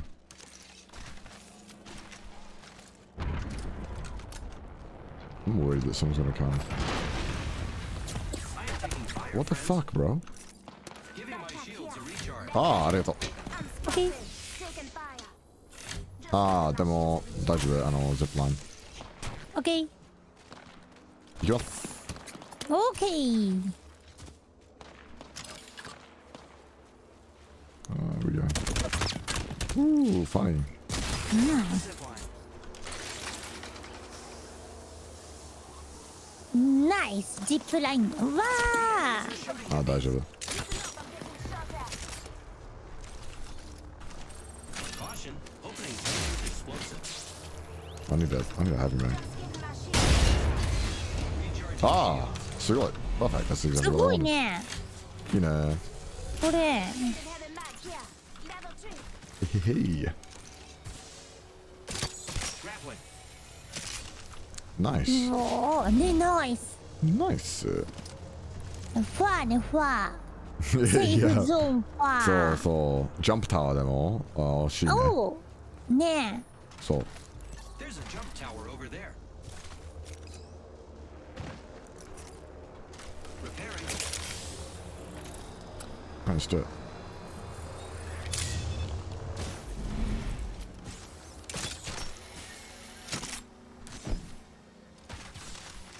Okay, let's go this way.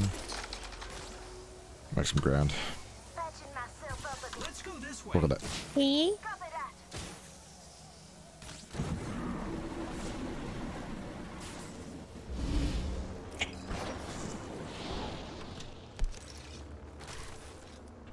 ね。大丈夫？うん、大丈夫。うおー。あ、オッケー。でも、どこだ、アンセン。あ、了解。 Let's go this way. Om nom nom nom nom nom nom. ヤンミ。 あ、シーラ。やばい。わお。すごいエネミー。わあ。 What the ムー fuck? ビングシーラー。 Bro, it looks like a ほら hack when you compare to the old one. Replicator coming down. ムービングシーラーデンジャー。 Over there. オッケー。 That. What the fuck?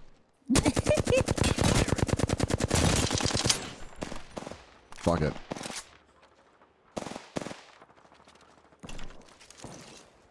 危ないね Explore。this way. They're still fighting. オッケー。 I don't like this. Over there. Opening fire on the enemy. あそこにみんな。 Reloading. Reloading. I'm kind of glad I picked up the 3 times actually. 大丈夫？うん、大丈夫。 New kill leader. Go on, watch out. Get ready. It's zipline time.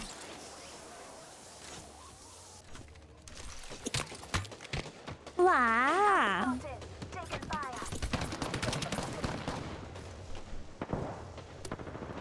Sneaky, sneaky, sneaky. Shh. They don't know. They don't know. Wow. 大丈夫大丈夫。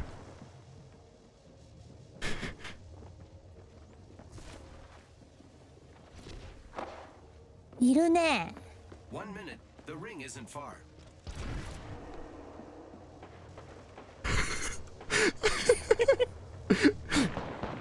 大丈夫ですか Hide and seek. 45 seconds. Rings just up ahead. 見て。おお。あら、 What? 逃げられた。 My grenade out. I hit for 77, bro. Reloading. Throwing hostile. Giving my shields a recharge.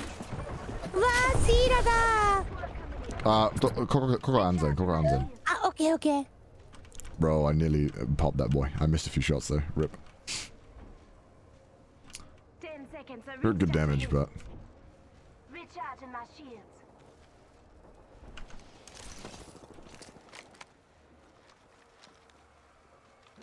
Hostile close. オッケー。 I really just missed all those shots. I'm so sad.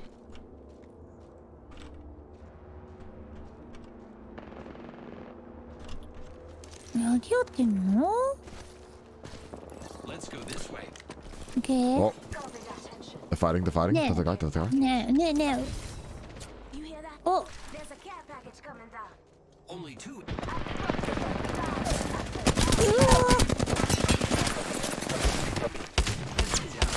Oh, he armor swapped. Fuck, that was well played. Damn it. Oh, that was well やっと played. おり Oh no, that's R99. Super silly. R99. うん、強かったね。 Oh, that was just such a good swap. シールド I だ was so ね。 fucked. 残念。 Ah, zanen. Zanen, zanen. うん。 Well played. I got outplayed. R99 at that range. It's a good try. It's a good いい try. な。 We did a good push though. Oh.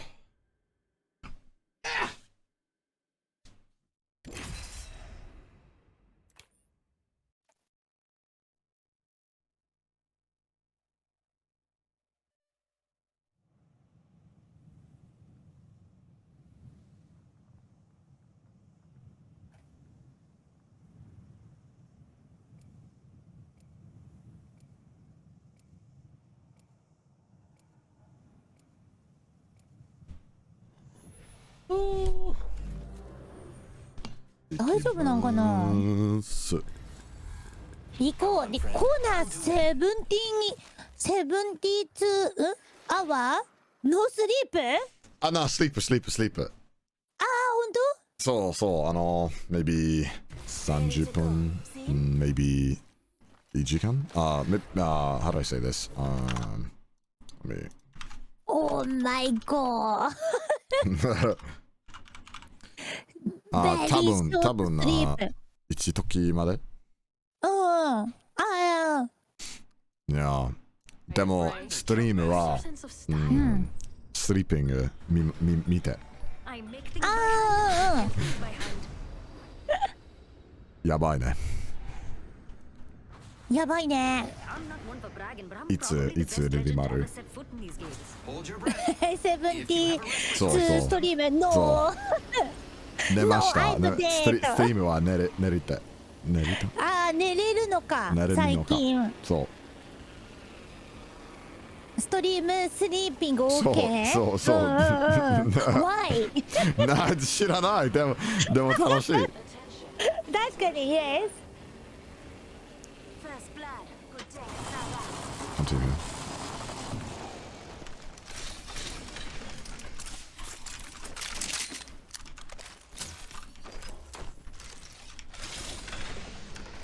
Sure. Round 1. Beginning ring countdown. I'm gonna drop. Out inside the ring. うん。 Listen up, I'm taking 大丈夫。 うん、弱い。 recharging my shield.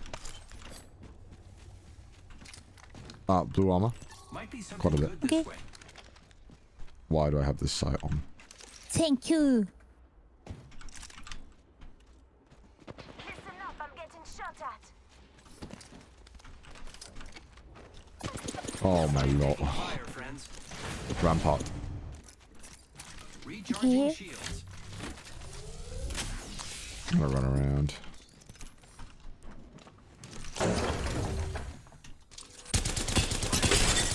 You right?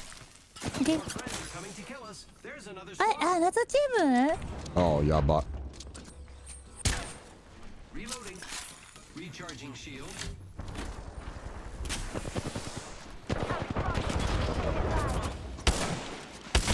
Oh my god, they're so fast. Okay.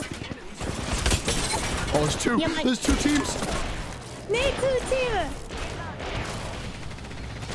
What the fuck?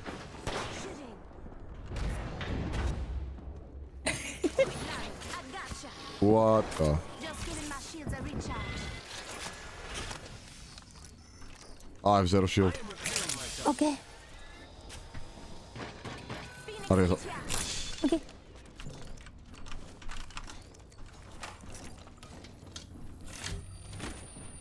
いつの間に2チームいたの I'm fucked. New kill leader, go on, watch out. What? 1 minute, rings nearby.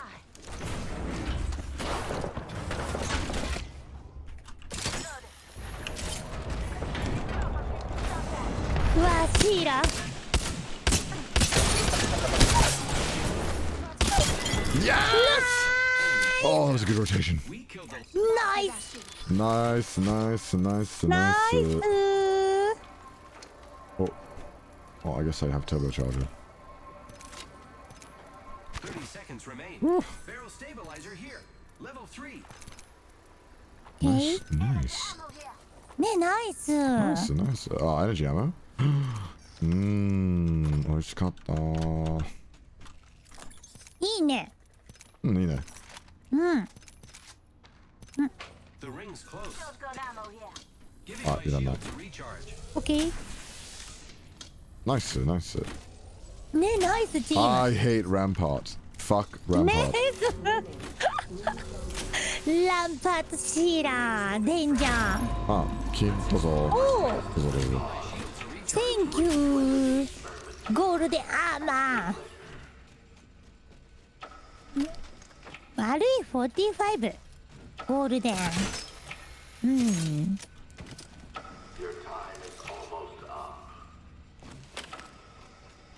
Shit. Rampart hurts now? Yeah, that's what I hate about it. Why? Why make her good? ね Attention. Incoming care package. Do, do, do, do, do, do, do. Med Eva 8 here. どうぞー。どうもバトI trust Mastiff Mastiff is justice, am I right? Yes Yay True, true, true. 確かにね。 Check your map.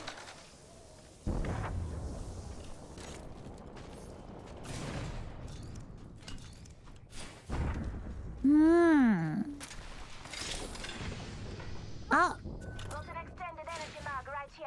ああ、お願いします。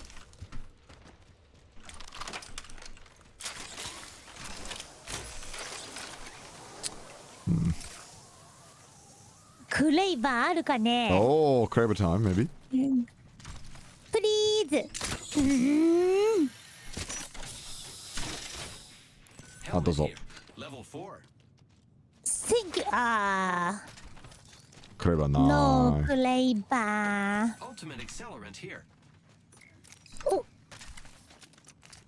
Thank you. New kill leader appointed. Keep eyes on the new kill leader. What? えー What am I doing? Oh my god, I'm so bad. Come on, come on. I can't believe that. I'm just greedy. I should use my hook right away. Oh, that guy just tap strafed. 上か。走る走る。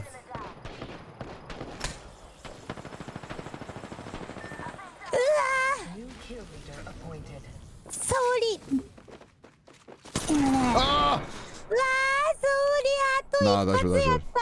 If I started sooner instead of, I just thought I was dead. But if I started rising sooner, I might have been able to あ help. と一発で勝ってたー。Oh no! わお。あなたチーム。Oh well. Oh, アリーナ行きます。大丈夫ですか？大丈夫。コーク？はい。アイドリンクバーリーティー。ああ、本当？大好き。なんでコーク飲めない？コーラ、水、AM4、AM5。本当？ My power, yes, drink. 4 AM? コーラパワー。何時すいません、でも、何時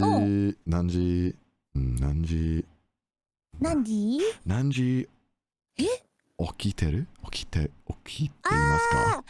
バラバラバラバラ？でも今日？あ、今日 Today? そう。Today は、9? AM? PM? PM すごい。そう。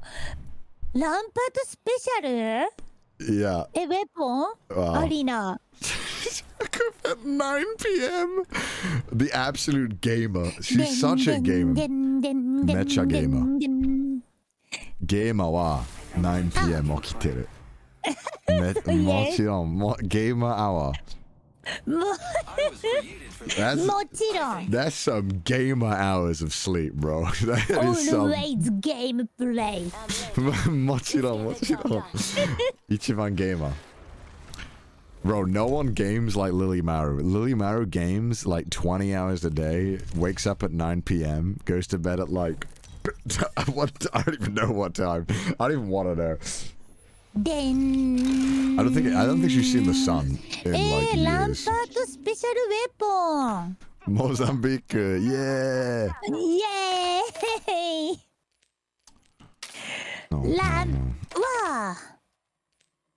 ランパートスペシャル。Only the best. わお。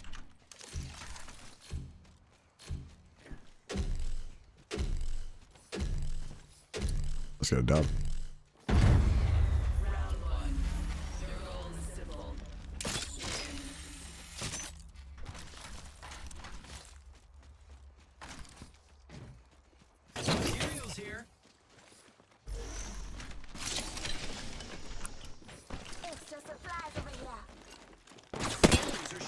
Oh. Recharging shields. I mean, boy.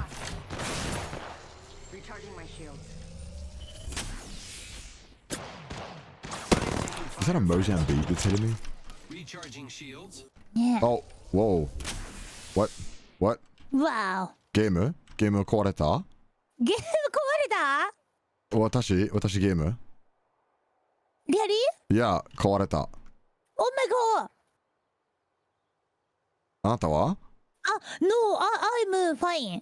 But my teammate say game laggy. Yeah, I just got kicked. They just DDoS us? What? 何それ? Oh my god, this game and its service, bro. The actual state. This has just been happening a bunch lately. なんでだ? EA 壊れた。EA 壊れた。なんだ。今。EA Sports, try again. Maybe. I'm on the. Yeah, I can't join you. I can't join. なんで多分エネミーもデッドほら。ほら。どうぞ。チャンピオンゲーム。チャンピオンゲーム。チャンピオンゲーム、どうぞ。チャンピオン by default, let's go. Enemy. I'm alive only. Kill them. 殺す。Okay, but enemy no move. あ、いた。I want to see this stream. あらー。I want to see. これは、帰る。Maybe みんないないね。これ、どうぞ。チそうャンピオンゲーム。なの？ペナルティー？でも、ない。チャンピオン、どうぞ。あ、そうなの？どうぞ、チャンピオン。やばい、何も買ってない。何も買ってない。It's just broke.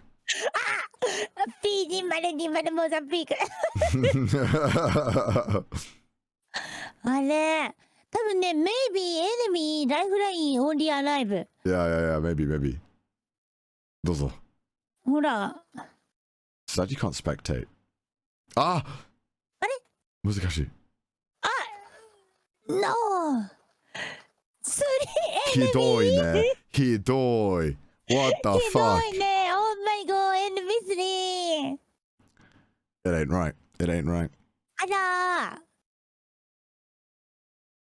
ー。リーナ重かったんだ。あららららら。What the fuck?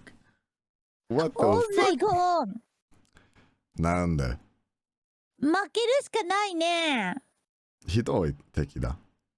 ひどい敵だ。これは。うん。頑張ろう、1対3だね。頑張ろう、チャンピオン、ルリマル。どうぞ。相手ん。3対1。ファイティン。簡単です、これは簡単。やり？もちろん、ルリマル、プロゲーマー業。I'm normal gamer これ。プロゲーマー業。お、マイチームメイト？あ、いいね。Why can't I join? お、ルリマルどうぞ。惜しいね。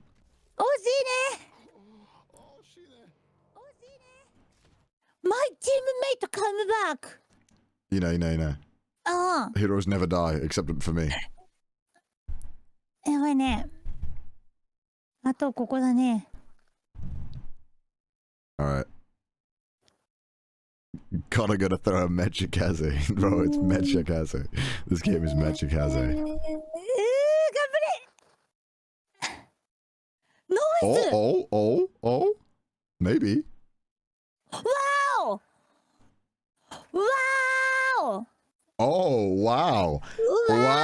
いいね。レイスストローグ。強いね。Pog moment. Oh チャンピオンゲームチャンピオンゲームファイティング。もちろん。ヘムロックの。ヘムロックゴミだ。ノーヘムロック。I'll throw one. Instant champion. Instant. Why did I say it katakana? That's so stark.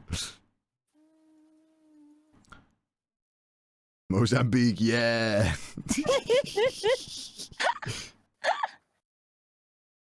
How you doing, Chris?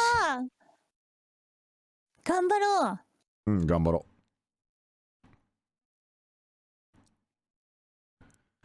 う。Alright. Wow. 1000 damage. Oh, nice.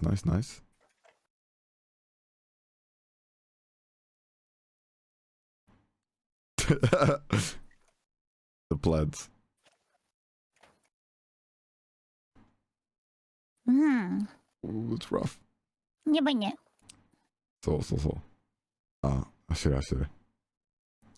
Well, that's risky. Risky place to be. I love the silent gameplay. I don't know how you can Twitch so long. It's just so easy, Chris. Just eat crisps. Just eat all the crisps. Oh shit! Oh shit! じゃあ Oh shit! Now shit! はみ出てた。 Oh shit! Now shit! はみ出てた。 All right. やばい。やばい。やばいね。 Yeah, bye. やばいね。 Oh, he's so dead. そう Ah, かわいそう。さんヤッホーこんばんは。Next game, next game, next round, next round. ね、頑張ろう、頑 Oh 張 my ろ god, う。 this is gonna go on for like 10 years at this rate. ね、頑張ろう。 Connor's mum's favorite. You're right. I should tell her that you commented. She might actually watch the video. あれがないね。あ、なんか全然あれないやんね。なんか何も武器買えないね。なんか何も。I'll mute her on Discord and then I'll listen to it on stream. Oh, so we can play at full volume. Oh.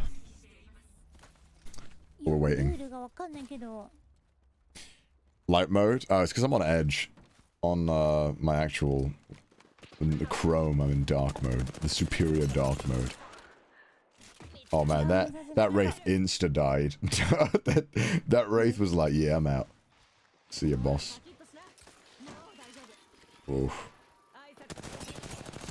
Oh, nice. Alright, not bad. あー、ダメだね。 Damn it, that man thirst. Oh, never mind. ハイブレーカーになっちゃうね、このままじゃね。 Next round, we'll get it. Alright. I've been streaming for nearly like... Oh, 3 o'clock will be 16 hours, right? Then I'll go to bed. I'll go to bed at 3. 裏裏ね。 Hard limit at 3. When I'm watching a stream of Connor watching a stream, I'm waiting for this game to end so that we can play, because I got like EA servers like shit the bed and I got kicked. So, wonderful. You know, the normal EA experience 頑 where 張ろう。 servers just shit the bed.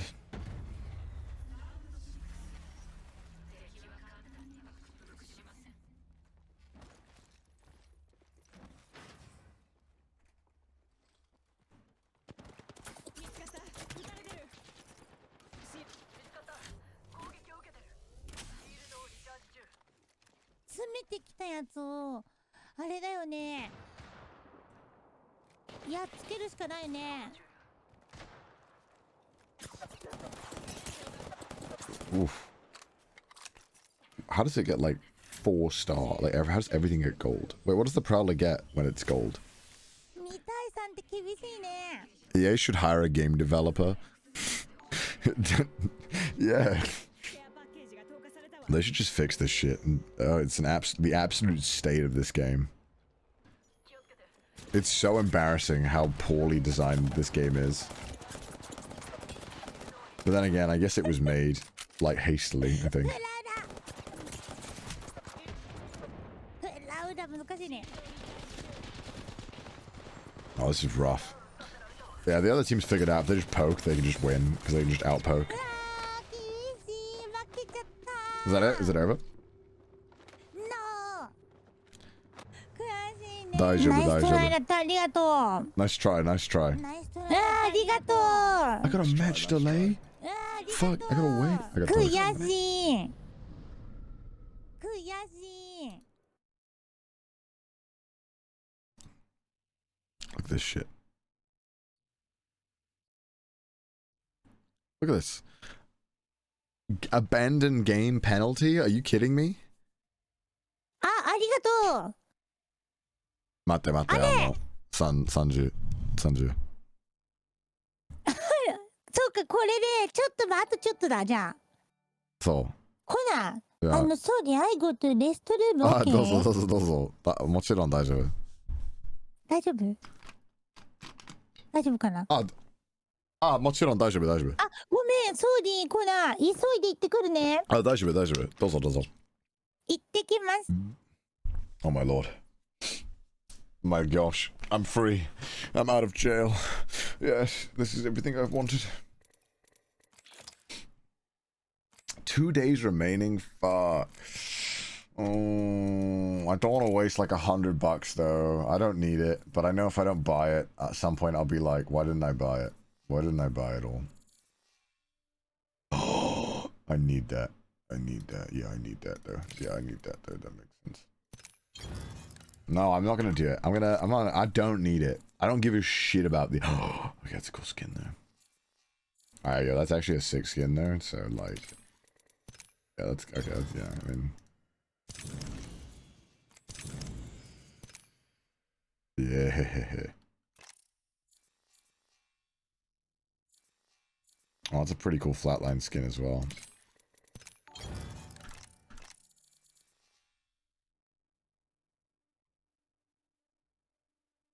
Go down.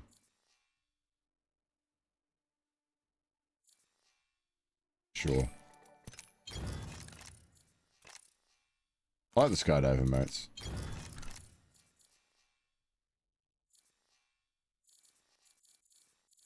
Nothing else, right? Everything else is skin. Oh shit. Oh shit. Oh shit. Fishy hat. Thank you for giving out those 50 subs. Oh my lord. Thank you so much. I appreciate that. Thank you so much. Holy shit. Thank you. Thank you. Thank you. My god. Thank you. Special offers make it slightly less expensive. Yeah, but that's how they get you, man. That's how they get you. Look at that. 7,000. 7,000. How much is that? Oh, coincidentally, you just can't. Damn. Isn't it a shame that you just can't buy 7,000? You can buy 6,700 though. But like, damn. Wouldn't it be good if you could? Oh. 行きましょう。行きましょう。エイペックスサーバー不安定だね。一番ゴミサーバー。なんか毎日は壊れる？なんかネットフリックスサーバー、スチームサーバー、もうベリークール。いや。クール。バット、エイペックスサーバー、ファン。扇風機。そう。いいね。Cool. That's funny. Oh. I'm getting sleepy. Should I try Seer? I don't really know what his ultimate does though, so I shouldn't really. I'm gonna try Fuse actually. The Fuse skin looks exactly like this one. Like, a little different, but like very similar, I think. Why would they make one that looks so similar? オクタン。フューズ。ね。行くぜ。行くぜ。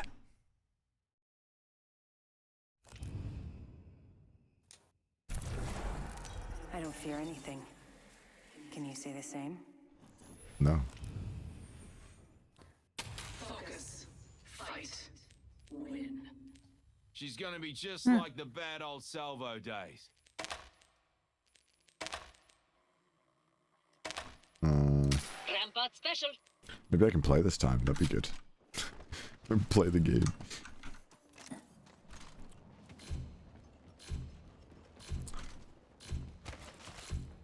Got a phase runner here. Okay. Go longbow only. I know, bitch.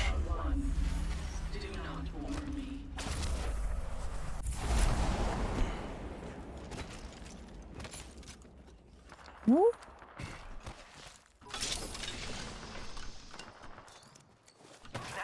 Shield battery here. Shield cell here. No one want that? Oh, those all. ありがとう。 Take some shield cells. あ、そこだね。 Now the frame's like mega smooth. Is it just because it's like arena? 敵と遠いね。 What are they doing? Care package. Sweet. was gonna go with the care package.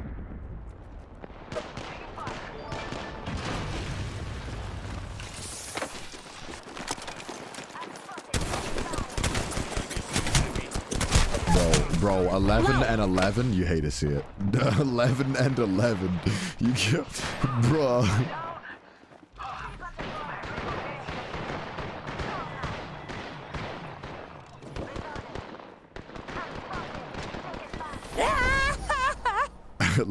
and 11. Mastiffは11ダメージ2回。なんで。My Mozambique broken, sorry. Yeah. I'm going Mastiff only this one. I can hold double grenades, right? Oh, I should.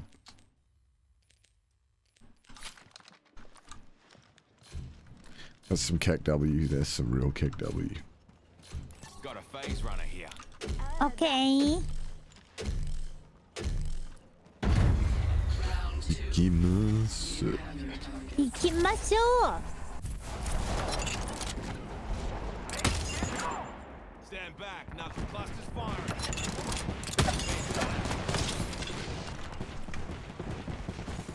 I know they're sweaty boys because they got the G7 Scout. That's only sweaty people use that gun.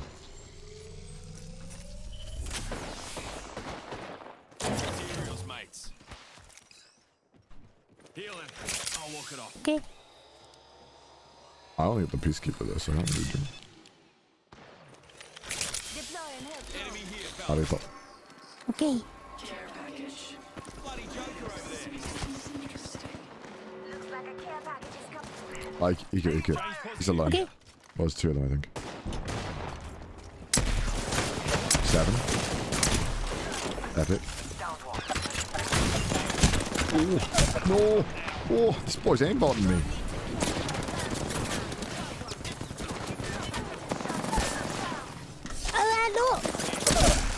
Nice.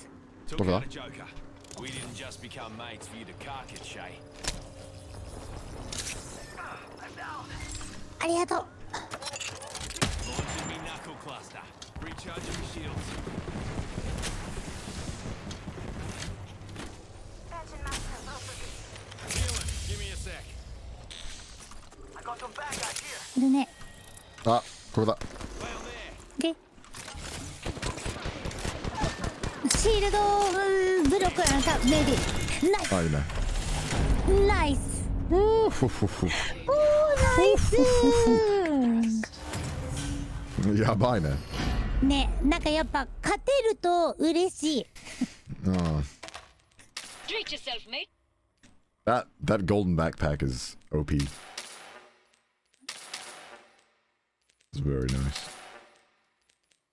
It's very juicy. 9 damage. Who had 9 damage? I didn't see that. 嬉 What do し you い。 say we move here? OK。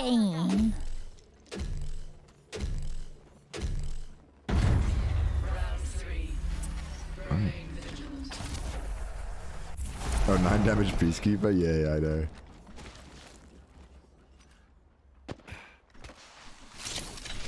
No.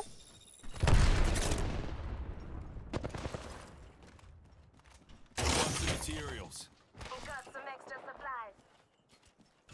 Listen up, I'm getting おお、 Look at that.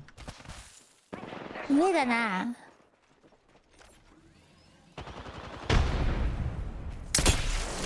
44?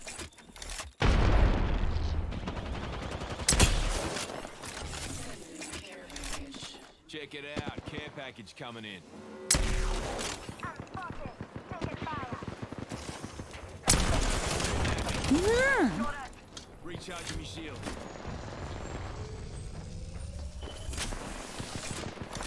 え、あ、後ろにいんだ。 Miami down side 4. What am I doing? My shields. Oh! うわー、ランページ Got 強 me い。 that. Ah, it's my bad. I'm trolling. I was trolling so hard there. What am I doing? No. Ah, it's right there. Come on. ごめんなさい。いやこちらこそごめんなさい。 No, no, no, no, no, no way, no way. うん。 Ah, okay, finally we get new weapons. Charge rifle. Oh, am I gonna do it? Let's do it. Let's do charge rifle. That sounds fun. No, Prowler's good though. No, Prowler's too good. Oh yeah. That's pretty good actually.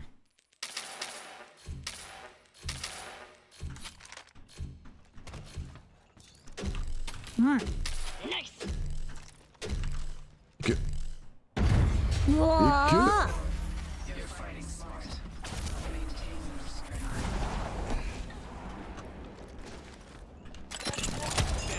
Knuckle clusters firing. お、え、何？やばい、誘拐されたマイチームメイト。 One enemy knuckle cluster. Oh, cracked. What the? No! He must have just got my head. This man is nutty with that gun.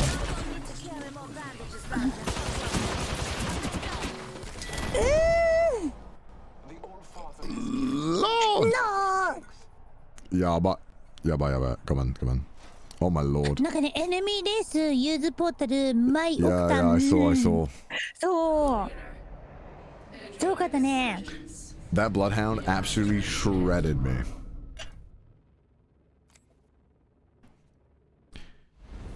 Bruh moment.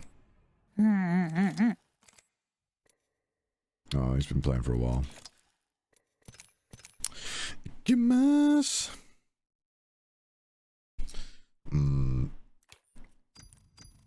Let's do a few one more game maybe. See how I feel.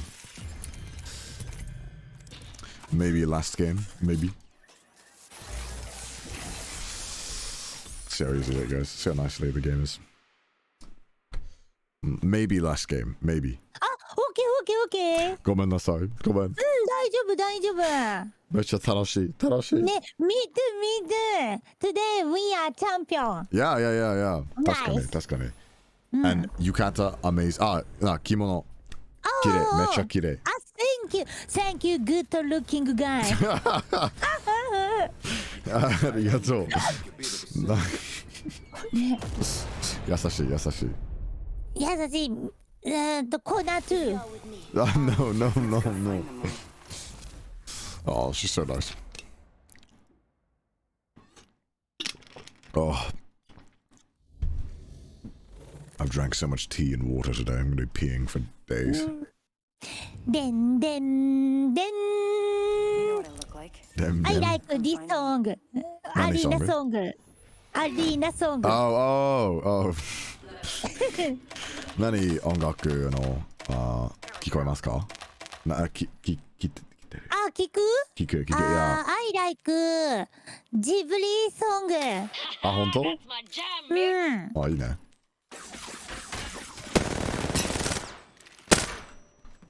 Why did I do that? Now I have to. あ Hot damn. ーよし。行く。頑張ろう。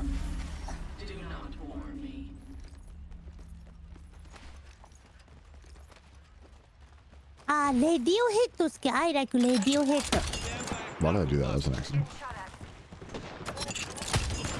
Cool. Just shaved that man's head. Man, boosted down.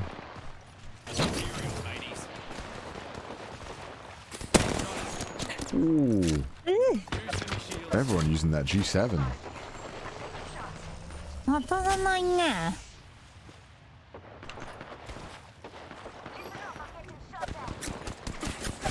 Ooh, I hate this gun. Recharging my shield. What the? Using a Phoenix kit.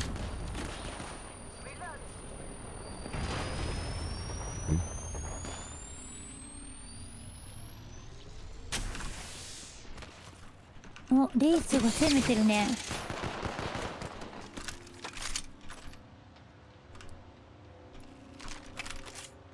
Nice. Taking shots. いけいけ。Oh my lord. Juicing me shields. Enough, I'm getting shot at. あー厳しいね。 Healing. Give me a sec. I actually hate this guy. This guy is the most boring.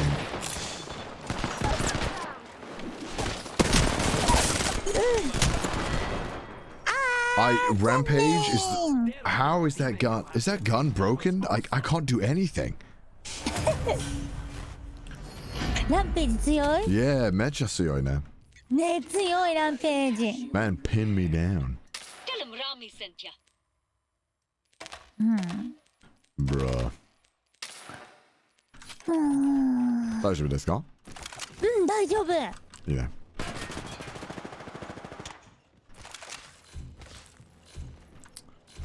行くぞ。OK。 Man, that rampage is so strong. That thing was tearing me apart.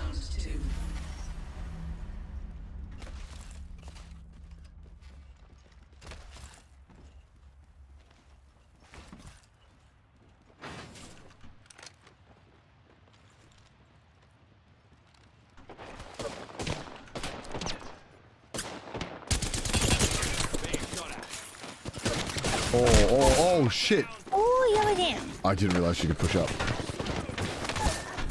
Oh, man. いやごめんごめん。 No,大丈夫、大丈夫。I didn't see how far away our Wraith was. I thought they were closer. Oh. My bad. Sorry, gamers. ごめんなさい。惜しい。惜しくない。惜しくない嘘。かな。惜しくない？ちょっとね。Oh, it's on. Heads up. They may win this one. G7 スカウト？今。I wanna try it. Just play like a little baby. Baby. So tired right now? Yeah, it's kicking in for me.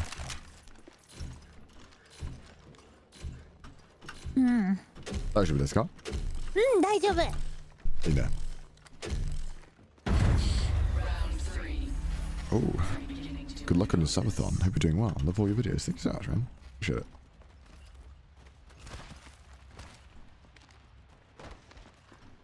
Stoker's shooting at me. Oh my lord. I can't even see, bro. わー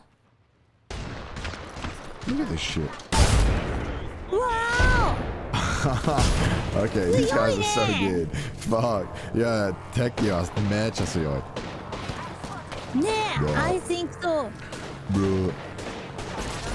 Oh, どうぞ。あ、いいね。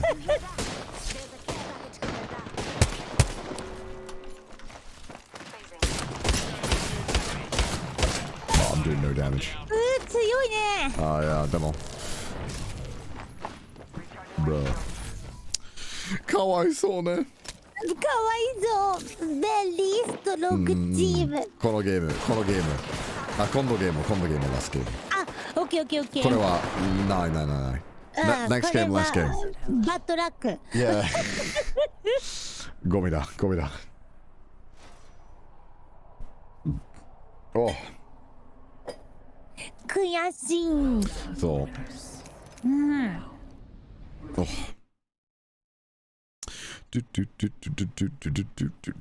Those guys were very good.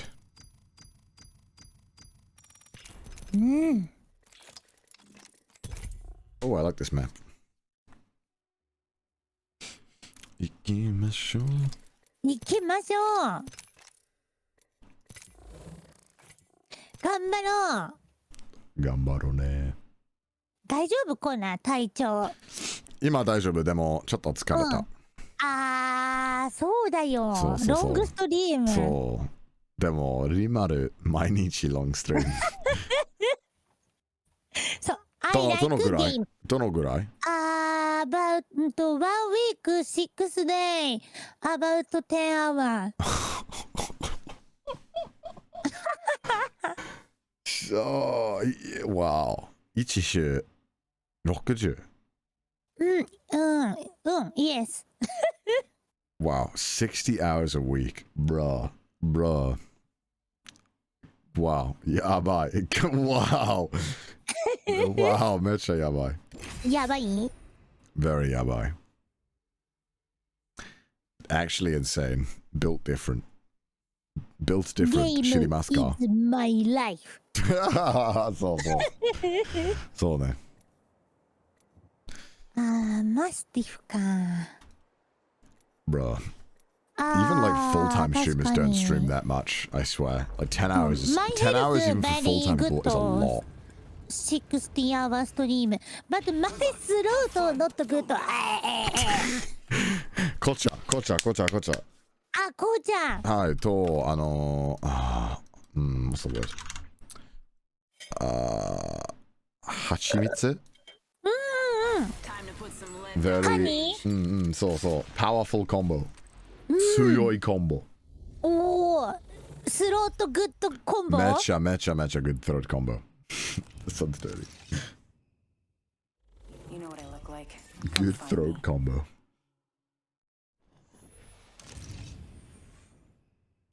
そう。Okay. Okay. I guess I'll try the devotion thing. Looked pretty OP. ドドン。ドドン。ドドン。What are they? Let's use the phase runner here. It's witty and fun.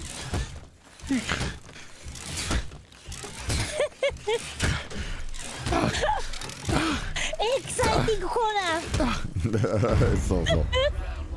死んでいる。お前はお前は。もう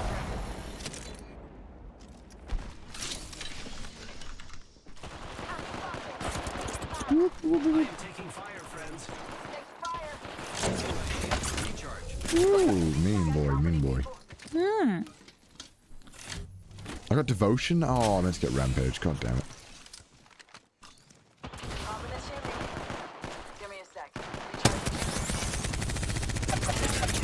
Shooting at me. Well, I didn't do anything. Giving my shields a recharge. 一人こっち行ったな。レイス。あ、本当 Looks like a care package is coming in. Big things in that. I really want that care package.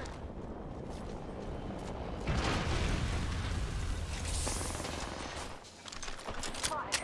Double timing it. Reloading. Shit.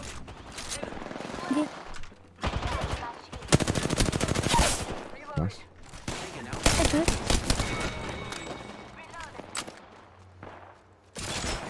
Why did I waste my grapple? 強い。いいね。ナイス。ナイス。ナイス。Good game. Ooh, Prost. Mastiff? I get Mastiff. どうぞ。Mastiff and P2020. お金ないお金。 Justice ね。Mastiff is justice.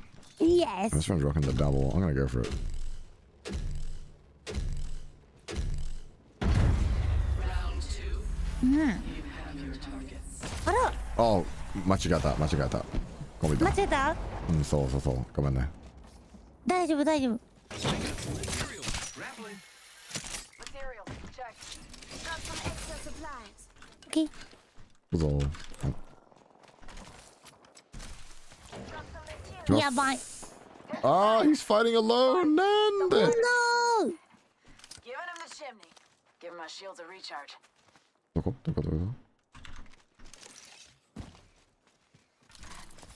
We had a lot of credits, huh? よし。よかった。 Let's get to the LZ. Man.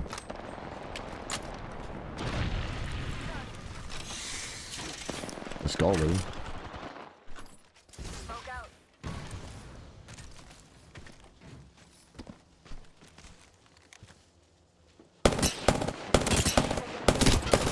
Oh, that's some good damage. OK。 Reloading. 超強い。あ、弱い弱い。やばいな。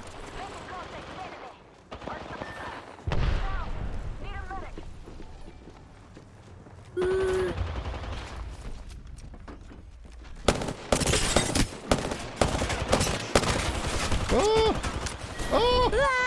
ー、ソーリー。3対1になっちゃった。大丈夫。お、難しい。I could have easily played that better. Oh, well. Enemy race strong. そう気をつけよう。そうね。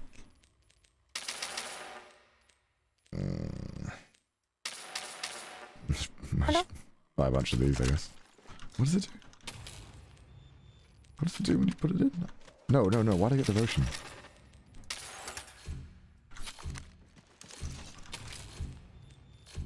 M6 M6ゴミだ。M6 なっちゃった。あ、間違えた。でも大丈夫。どうぞ。OK。 As long as he doesn't run in, it's fine, right? Using grapple. あ、間違えた。OK。あ、ありがとう。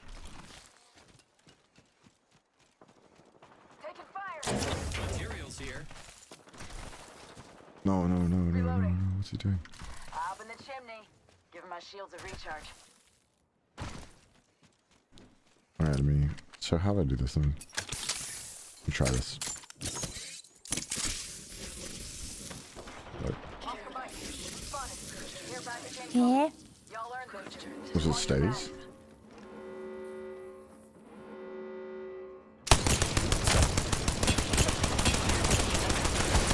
Whoa. Recharging shields.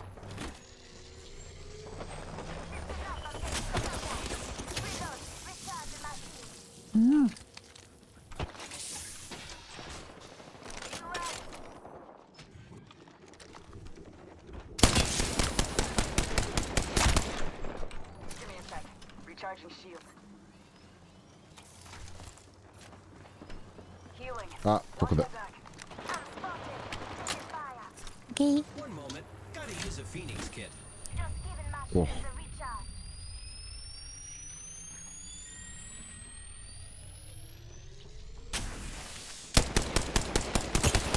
Fire, friends. My lord. Recharging shields. Is this heating up doing anything?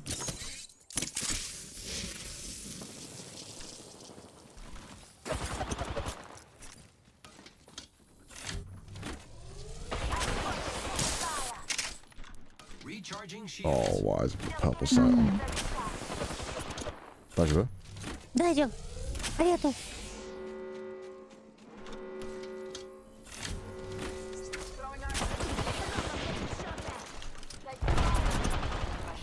そこ2エネミーいるね。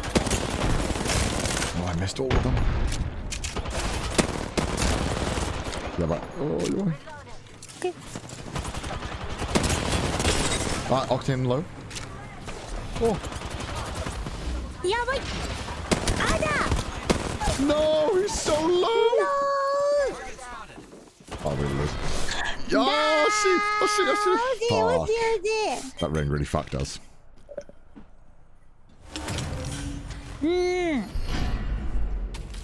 missed too many shots too. I'm going charge rifle. これ微妙かな。まあ。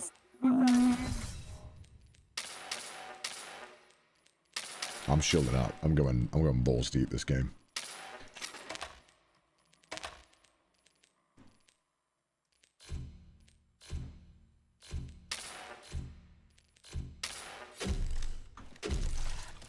Full cancer build. 行こう。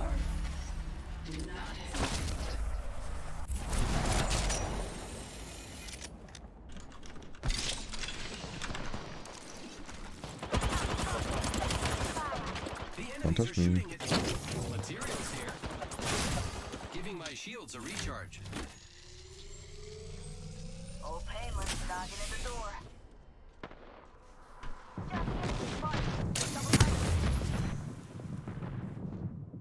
Come out, buddy. Where you going?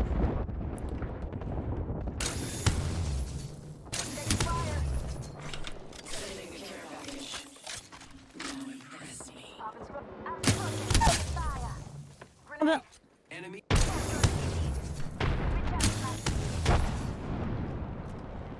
ナイスワンダウン。 Yeah.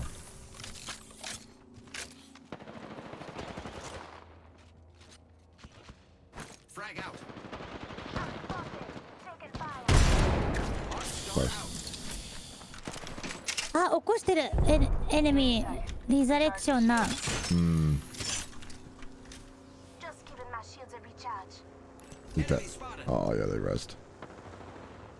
I am taking fire, friends. ナイスコーナー。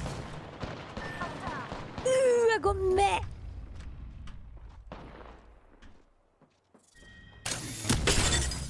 レースが強い。 Reloading. これライフライン。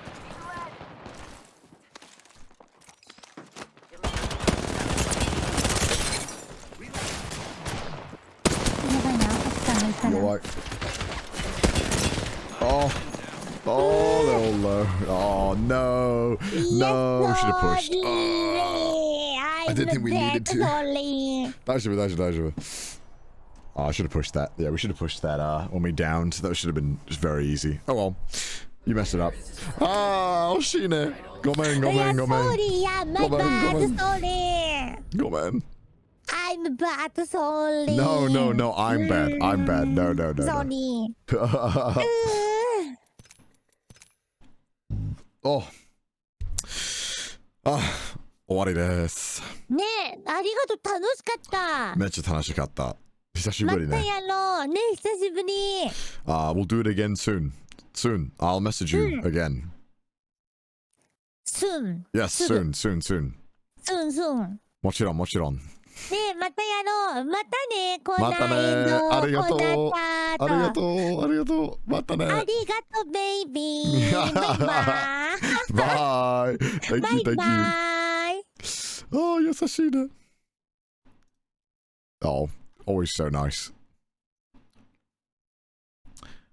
Always just like pure serotonin. All right. I should get the beds and stuff ready. I'll just start playing the videos for now while you guys can just watch me in the corner, I guess. I don't know. Oh, no, I'm gonna play Trash Taste just while I'm sleeping. So at least you guys somehow get some form of Trash Taste. Actually, you know what's gonna suck? Yeah, it's gonna so much. Maybe I should play it on like a fresh account, but then you'll get ads. Yeah, no, fuck that.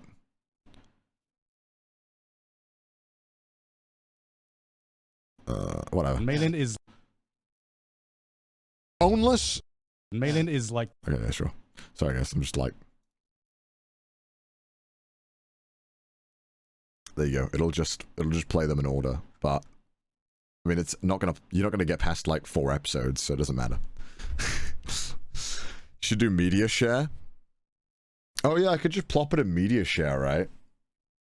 No, I can't do that. Can I do that?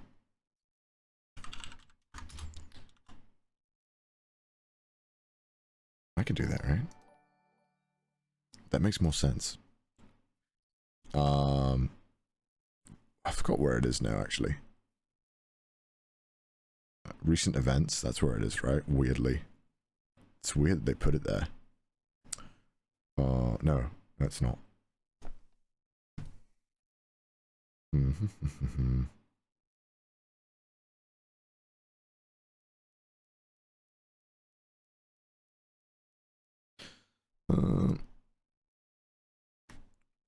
Use your brain and think.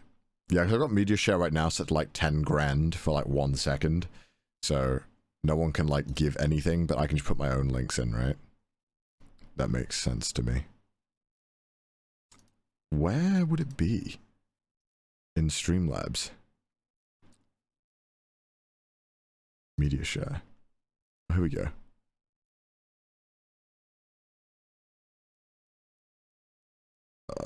Price per second. I'll just put it like $20,000 right now. Yeah, there we go. It now costs you $1 million to share 1 second of content on this stream. Connor becomes a millionaire overnight. Could you imagine? Okay.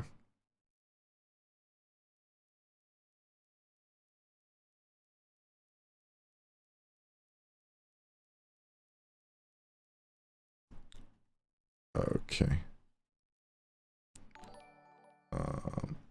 Where is the... And then I go to recent events, right? Media share. That's right. Add media.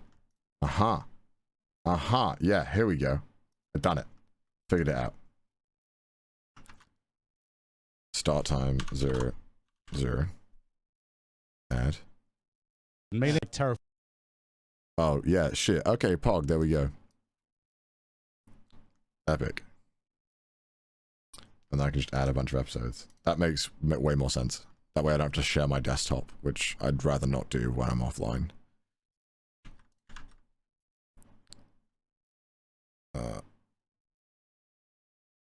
Really? Is it licensed content? In what sense? I think it'll be fine. If we can play it on YouTube, I think we'll be alright.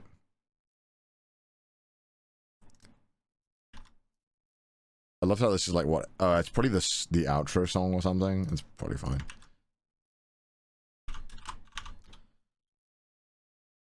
Yeah, it's saying all of them are copyrighted, which just isn't true because we can upload them. So I'll queue like 10 hours worth. That should be enough. Maybe that'll probably be enough. I'll queue just 12 hours worth just in case.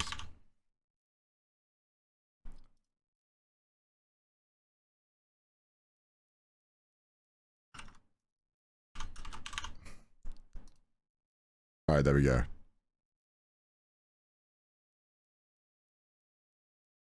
Connor gets sued by himself. Oh, hold on.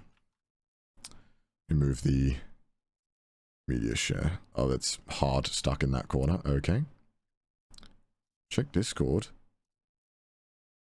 Why? Must I check Discord?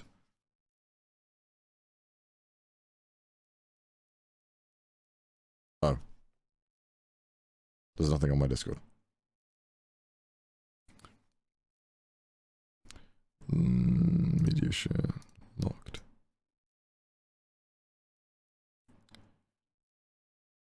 I'll go there. And then I'll probably put like bed here. So that makes sense. And we have alerts. Where are alerts? Where are alerts popping up? Alert box. That makes sense. Hi guys.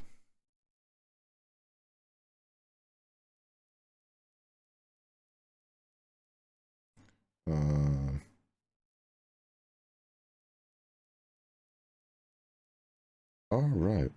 Okay. You ping the mods when you're awake, ready to stream again? Yeah, when I wake up, I probably won't start streaming immediately, obviously. Like right now, I'm probably gonna just mute my mic and just like get the bed ready and I'll say bye, and then I'm just gonna go to bed. But I'll start playing Trash Taste, I guess, for now. I mean, there's no harm in that. I'll just start playing it for you guys. So you guys have something to listen to.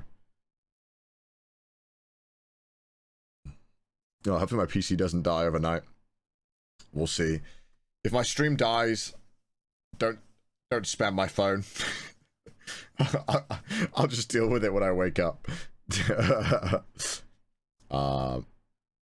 Play old apps, not new ones.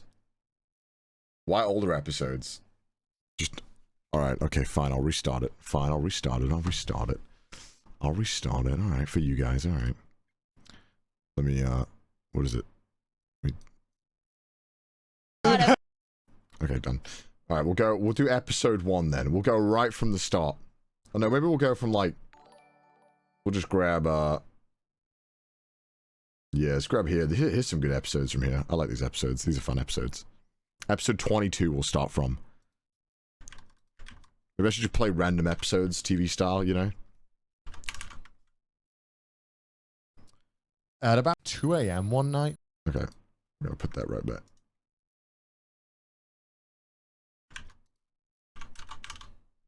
I can't play the hentai one. I'll be doing that one. Don't cue the hentai episode, Connor. That would be a bad idea. Oh, the YouTuber one, that's a good one too. I like that one. Me, every episode of Trash Taste. Damn, that's a good one. Damn, that's a good one. Oh, the Noriara one, I like that one too. Noriara was a very good guest. Very insightful. So you got 5 episodes. I'll add one more just in case. And then we'll call it. And then I'll just stop playing it.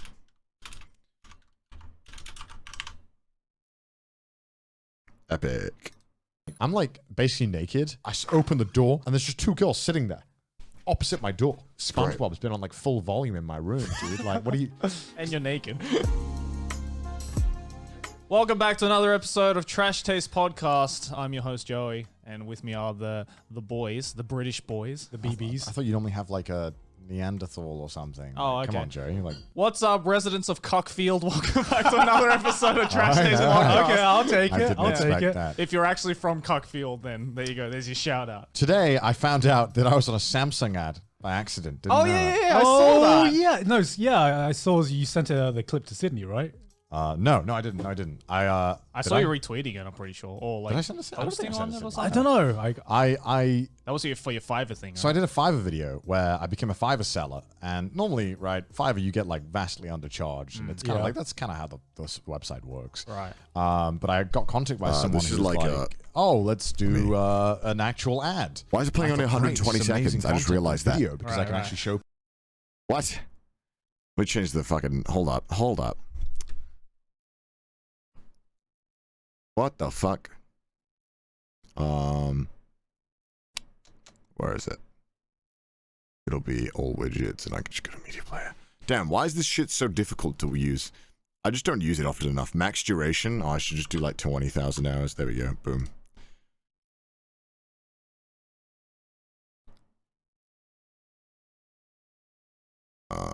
Media share. Oh, I gotta re-queue all of it again. Oh. Oh. Alright, remove all. We'll play the end of it. There you go. Boom. Done. Yeah, God darn it. Gosh darn it. Bruh. I'll just stop playing it right away while I add ones. About like 2 a.m. one night, I'm like basically naked. I open the door and there's just 2 girls sitting there I should opposite skip my forward, door. right? SpongeBob's been I'll on like just full skip. volume in my. I don't know how this website works. Right. But I got contacted by someone who was like, "Oh, let's do." This is actually an interesting situation. This situation is resolved now, so yeah, I'll eventually tell that story at some point. But the situation has been like resolved for a while, just like you guys. Yeah. An actual ad. And I thought, great, this is amazing content for the video because I can actually show people like how to do it. My Yeah. skills. Yeah, right. I was like, oh, flex level. Yeah. You know? Yeah. And I asked them a few questions because normally when you do a commercial with voice acting, you need to figure out there's like buyout fees, and depending on basically is how true. much the ad is going to play and how many countries it's going to play in is how Right. you like calculate a buyout fee. So there's Right. the normal studio fee, which is like the doing the work, and then there's the fee This for is true. essentially using your voice Great, worldwide. great And, observations, you know, Connor. It varies a lot. Like you can, I know dudes who've gotten like 50K of Yeah, one I hour. mean, you were talking about like in a previous podcast episode about the guy who does the ads for McDonald's, right? Yeah, he lives off just that. Yeah, and yeah. like I did a commercial one time We where I turn got these like lights off so I can actually like sleep, so I'm not just under 1 like hour of work. Was that the boat? massive one? light. Oh, that's Which one was that? It was a car one. I'll have to find it. I can get the link. Oh, Maybe you it's did, just you did like a show. shaving one as well, right? Yeah, I've done a shaving one in the Like past Gillette as well. or whatever the fuck it was. Yeah, ages ago. Yeah. And basically, you get paid like quite a lot for doing these. And it's like, okay, cool, right? Nice. And I Right. thought, okay, this commercial seems kind of small. You know, it's like Right. this guy. So how much did he pay you? Like I asked because I thought this ad was like pathetic. Yeah. Right. I asked for $300 Oh, because I was like, it's only going to take like 30 minutes. you were thinking of Work. the content. That was what was on your mind. I Right? didn't want to be too greedy, and I really wanted to get it. So I Yeah. thought 300 is a normal like studio rate fee plus like whatever. It's only going to play on the internet. It's not a big deal. And then I actually had to do like dubbing, like Yeah. actual mouth dubbing. Oh, Yeah, so you actually had to dub out the entire scene. Yeah, so I dubbed over the dude's See, mouth. I didn't actually see the ad. I just saw you like retweeting it or tweeting about it. It's weird. I don't think my voice fits the dude that well. It was so weird watching it because I was watching the ad and I didn't know what the process was, but what it felt like was, remember watching like those old Hong Kong movies where it was like badly dubbed lip flaps over the film? It's like some Kung Pao shit. Yeah, exactly. That's what it was. Yeah. It's not bad. I mean, he was still saying what you were saying. Yeah. It just, I think the problem is that like, especially because everyone knows my voice. Yeah. The problem is that like everyone knows my voice, and that's not what you hear when you hear my voice. Yeah, right? yeah. Normally, if you don't really know the person, 90% of people are going to hear the ad aren't going to be like, oh, yeah, it's a normal ad. Yeah, no biggie. But people who know me are going to be like, what the fuck? Like, what the fuck? It was so weird hearing your voice come out of like a really old man or something like that. I've done that before though. Like that's really like. So wait, it was like legit Samsung. It's like a Samsung ad. Yeah. I don't know what it's for, but. Man, they got like the deal of the century. Fucking ripped off. Again, I mean, I priced what I thought was fair based on what the seller had told me. Right. And if I knew it was going to be Samsung and it's going to be played worldwide like that, I'd be like, what the fuck? Man, you thought you were playing them, but in the end, they were playing you, man. Yeah. They played you. Also, why the fuck is Samsung hiring Fiverr voice actors? What the fuck? Yeah, you'd think they'd like go to like professional. Yeah, like, it's a little. Not to say that some Fiverr voice actors aren't professionals. Hearing more stories makes me wonder how many big industry companies are like going on these small sites, like hiring Fiverr voice actors, like putting job ads on Craigslist, or whatever. I think right, Raylin. Just out her. So what I think happens is that so Samsung is there like, listen guys, we have a genius advertisement here. We want a company to handle it. They go and find an ad agency, and then that agency is like, we know just the guy. They probably hire another agency who then probably hires the final agency that actually makes it. Yeah. And then they've got like no budget. So they're like, get the Fiverr voice actors.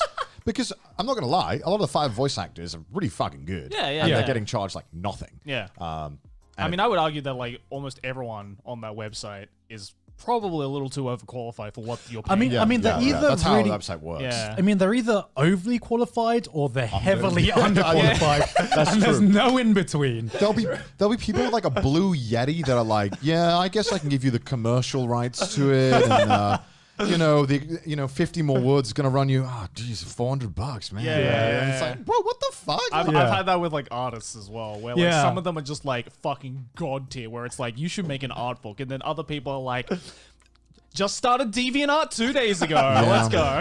$100 per commission. Yeah. Let's go. And it's such a coin flip because even if they have like a good portfolio, right? I've had experiences where I've hired like artists to produce like artwork or music or something. Yeah. And it is not up to the level they put on their portfolio or on their public portfolio. Exactly. You can tell it was like, here's my A-list work, and you're just getting the D-list work on Fiverr here. You know what I mean? Because you're not paying me like $500 or some bullshit. Yeah, same with the voice acting as well, because a lot of people get their demos done in a studio, like fully mixed, produced professionally, and then they're then when they do it at home, they're just like, they got the fucking blue Yeti set up in a hotel room, and it's like, all right, it's like echoey as shit. I don't know if this is what I paid for, like, so yeah, that's how I got fucking scammed. I didn't get scammed. It's my bad. Like, well played, Samsung. So did you record this commercial shoot or commercial recording in your own room? Yeah. Okay. In my room, and I did it like I didn't do any of the treating actually because they wanted to do it, so it was pretty painless. The only thing was that like, because the lip flaps, they had like fucking, of course, they zoomed in on this man's fucking face. So the lip flaps were so pronounced, so you could see exactly which syllable and which letter he was on. Yeah. So, and there was one where they sent me where they were like, hey, can you change the script on this one line? I'm like, no. The man's lips say this thing. What do you mean? Can I change the script? I can't fucking change it to what you've added in like 3 more words. How do you think I'm gonna do that? You should have done it just to really like drive home the like the Kung Pao element of it, right? It's I like, should have just sent it and been like, this is what you wanted. This is what you asked for. This is $300, by the way. This is what you That would have been hilarious. Yeah, it's like the lip flaps clearly say like, I love Samsung, but you just changed it to like, buy Apple.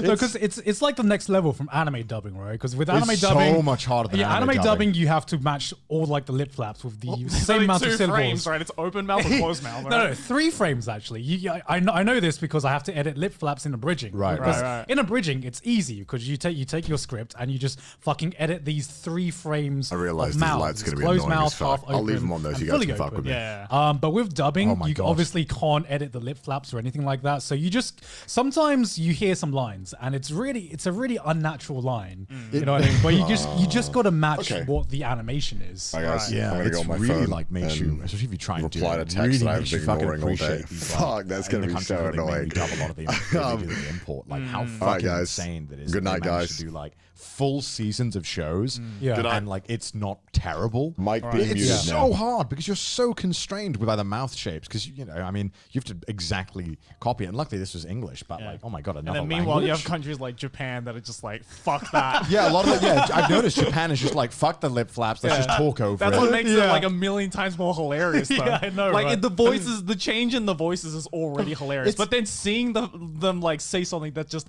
not a single mouth movement is correct. You almost like don't mind it though because you realize that they're just like they're not trying to do that. Yeah, And they're yeah, just like yeah. it's like Whatever. whatever, man. I don't give a Yeah. shit. I was Yeah. watching some like History Channel car restoration show on TV, and they had like it was like a really like old British guy, and they had like the proper like samurai sounding old dude going, "Let's go," and I was like, wow, okay, geez, that's not what he. I don't think that's what he sounds like, but all right, cool, okay. What was that in front?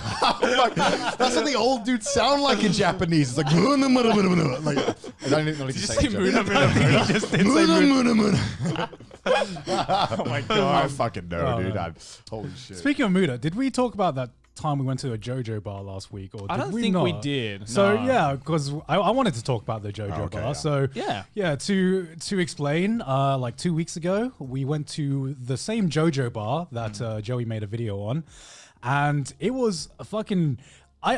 I don't know what it is about Japan that has so many of like these small bars that are like themed, Yeah. but they're like way cooler than any of like the big bars that you go to in the West or that I've been to like in England that tried to make like this themed bar. Right. You know what I mean? Because it was so small and it was so intimate and it was run by a guy who clearly really fucking loved JoJo. Oh yeah. And I think what impressed me the most was the fucking drink list, man. Oh my god, it's gigantic. Holy fuck. Yeah, like because in my video as well, and when we got there, they say that you can film anything, and you can take photos and videos of like any of the merch or anything like that, Yeah. but you can't take a picture or video of the menu. Yeah. And for the longest time, I never understood why. Like, why only the menu? Yeah. But then when you actually flip through this menu and you realize there's like almost like 1,000 fucking drinks. I think there's like it's got to be. I'm counting in my head like maybe like around 300 drinks. Yeah. I think. I'd say so, but it's Like like unique. more than like your conventional like bar menu. Yeah. Yeah. And and out of those like 300-400 drinks, half of them are originals. It just says original. Yeah. And they're all like named after, you know, characters and phrases and whatnot. And you have to fucking like perform the phrase as well to the bartender. Yeah. And it's so like embarrassing when like you say like a line, it's like, excuse me, can I get the diddle diddle diddle diddle diddle? And then she's like, okay, one diddle diddle diddle. Coming right up. Coming right up. That's so cool. Here's your diddle diddle diddle. Yeah, because to explain how the menu works, basically the menu works like a fucking the menu is the JoJo reference, right? Yeah. So it goes by parts. So every drink is either named after a character or a stand or just a random reference. Yeah. Yeah. Like you have like a random catchphrase or something.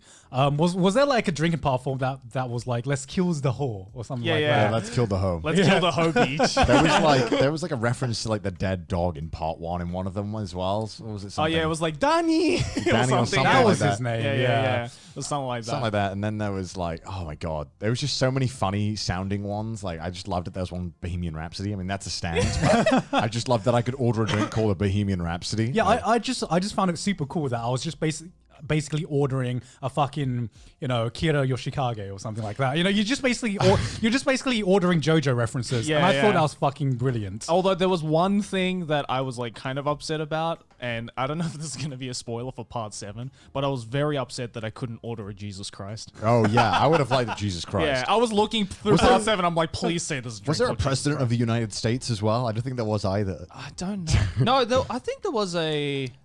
Funny, there was Funny Valentine. There was Funny but Valentine. Was there not a George Bush? George Bush?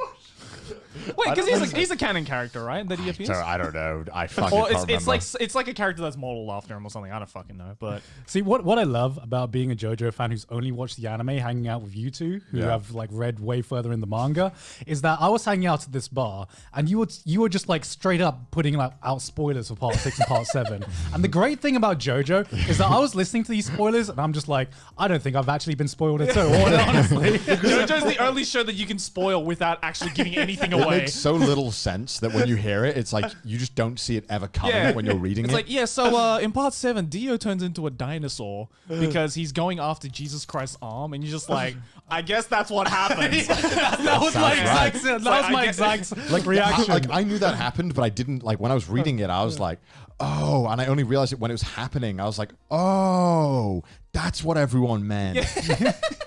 But because out of context, it's like, how does this plot point supposed to fit into the story in any sense? It's hearing it out of context. It's just it doesn't hinder your enjoyment when you actually experience the entire thing. Which is why I'm fucking looking forward to when part 6 and part 7 gets animated. Although hearing you guys talk about it in the bar, I might just like go out and read it, honestly. It's so good, dude. It's so good. Part 6 and 7 manga is fucking I'm a incredible. JoJo, like, JoJo, cocksucker, whatever, so it's like, I mean, I'll fucking say it's always amazing. Is that what the JoJo fan base is called now? JoJo cocksuckers. That's basically what they are, dude. What is it, all the memes where it's like a JoJo fans when they see an unsucked cock or whatever? Is that what it is? That's the fucking meme.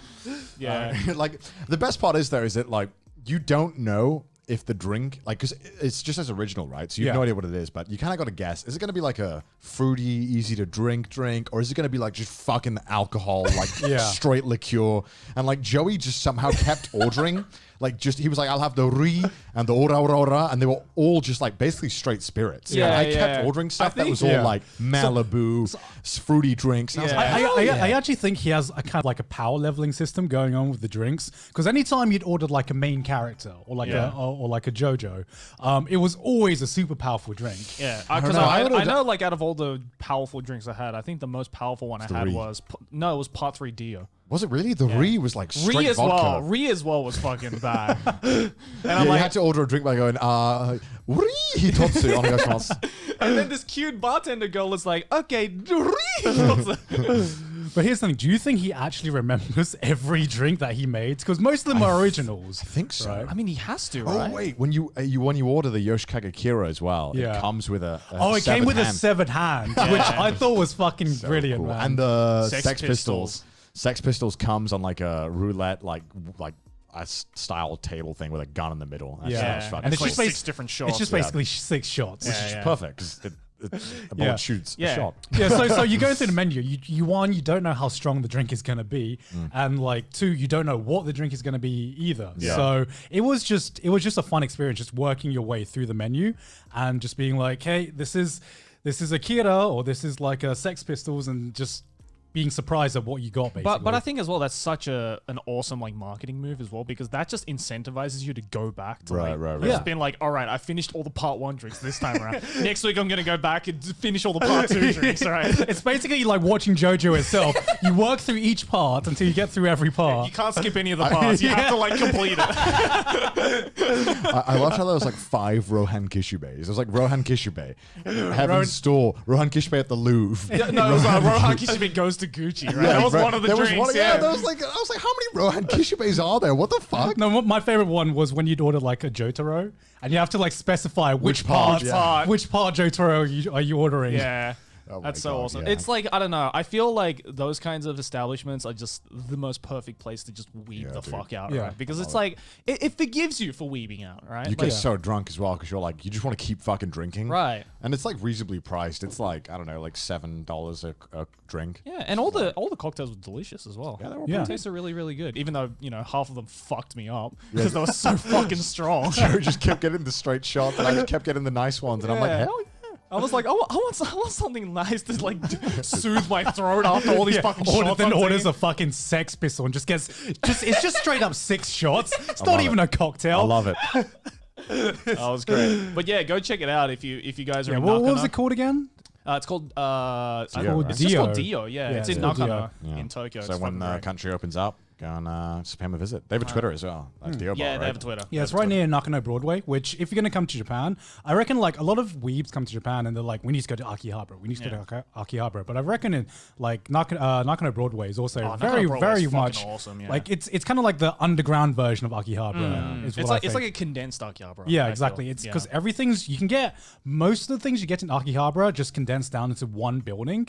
And you can basically walk around it for a lot less time than you would Akihabara. Yeah, there's just, I don't know, there's just like in Nakano Broadway, I feel there's just a lot more like interesting like otaku stores, like very niche stuff that like you might not necessarily be into, but it's just really fucking interesting to see. Because the thing about Akihabara is that once you've been once, you see what the formula is. You know what I mean? You see what shows get on display. Yep. It's all like the moe stuff normally, and you know it's a lot more difficult to find a lot of the niche shows and kind of like figurines or merchandise that are like less mainstream. But in Nakano Broadway, you find a lot of like untapped gems and like some really cool stores there. There's this fucking store in Nakano Broadway that's like right at the entrance of Nakano Broadway that sell Gengas from like anime, and like they sell like cells from anime, right? And like I saw that one. Yeah. What the fuck? And some of these cells, I mean, like some of these cells are quite cheap because they probably were like mass produced or like were just based on shows that no one really cares about.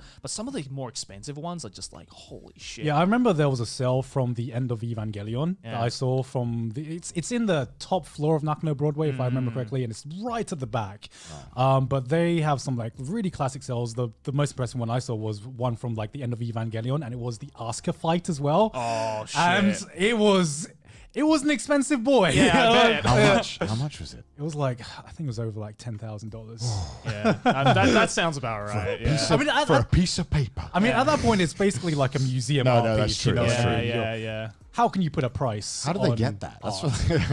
That's what I wonder. Like, how does that like get in the hands of someone? Is it like maybe they like sell those off in like auctions? Maybe someone like maybe some staff member takes it and then they sell it on. It's like it's only one cell. They won't know. Like, hey man, this crunch was brutal, man. I'm gonna take a little something home, like make a little cash on the side. Like there's a snitch in this studio taking out our cells. Yeah, but I think they're only just going to get more expensive because now animation studios don't use cell animation anymore. So right. At this point, it's just become like a memorabilia, of history because you can't.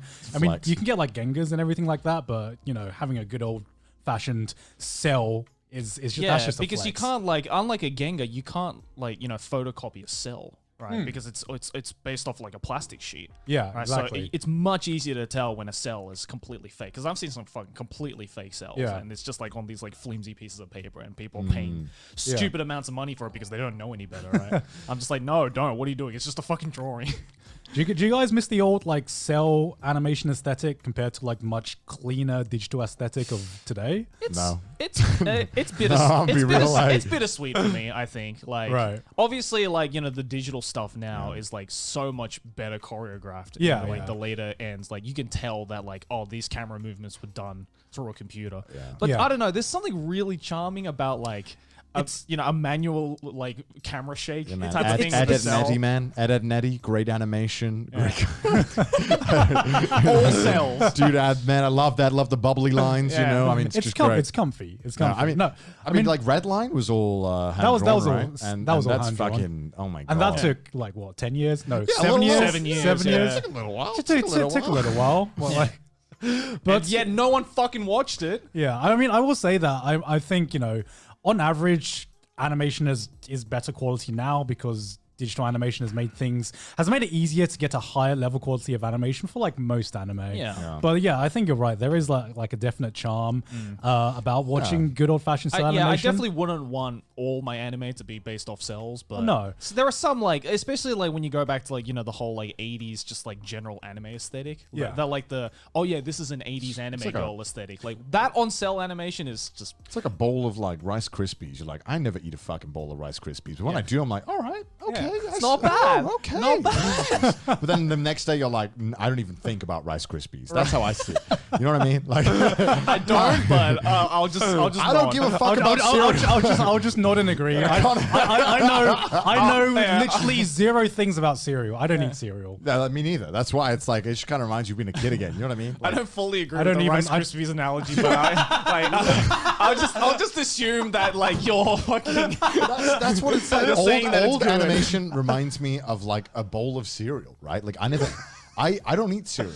Because frankly, I don't care for it. Right. There, I said it, okay? Controversial. No, it's not controversial. It's not controversial. Here's a controversial thing. When I do eat cereal, I don't eat it without milk. I eat it without milk. No, sometimes I do want that. my cereal dry. I think the milk ruins It's it. better than people who say like fucking monsters who say like, oh yeah, I use water in my Okay, cereal. that is a level even I won't Yeah. stoop to. I'm pretty sure that's like in the like Jiva convention that you can't do that, right? Like that's like fucked up. Like goes against basic human rights. Wait, what? Yeah, dude, I knew a guy in That's my, bullshit. I There's knew a no guy in way. my uni. No, I saw him fucking do it too. I knew a guy in my uni who Did you call the like, police? Dead ass. Yeah, well, I was about to. Like, I think I'm being assaulted right now. Like, my eyes are being assaulted.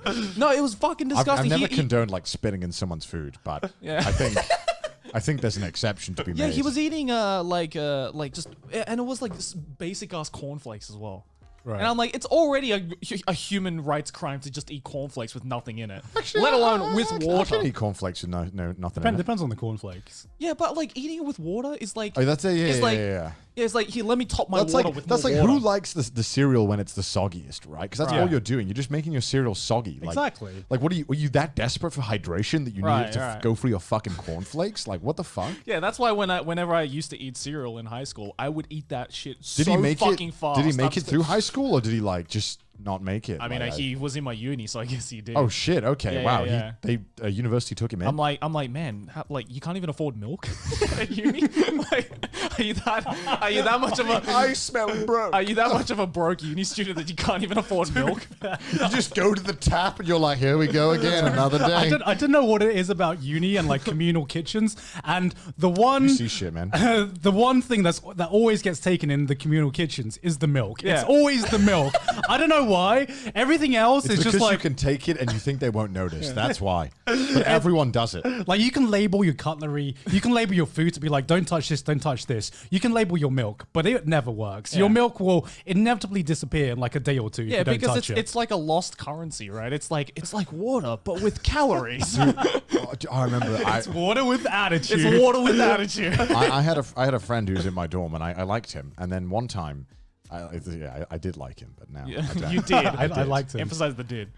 You know, he was really high, and then I came in Like stoned. Yeah, stoned. Yeah. He was really stoned, and then I walk in and I see him eating cookies and cream Ben and Jerry's, and I'm like, Okay. where's my? That's not my cookies and cream Ben and Jerry's, is it? And he's like, oh, sorry, I'll buy you one tomorrow, and I'm like, I was gonna eat that tonight. I've planned a great evening watching anime. I was gonna eat that.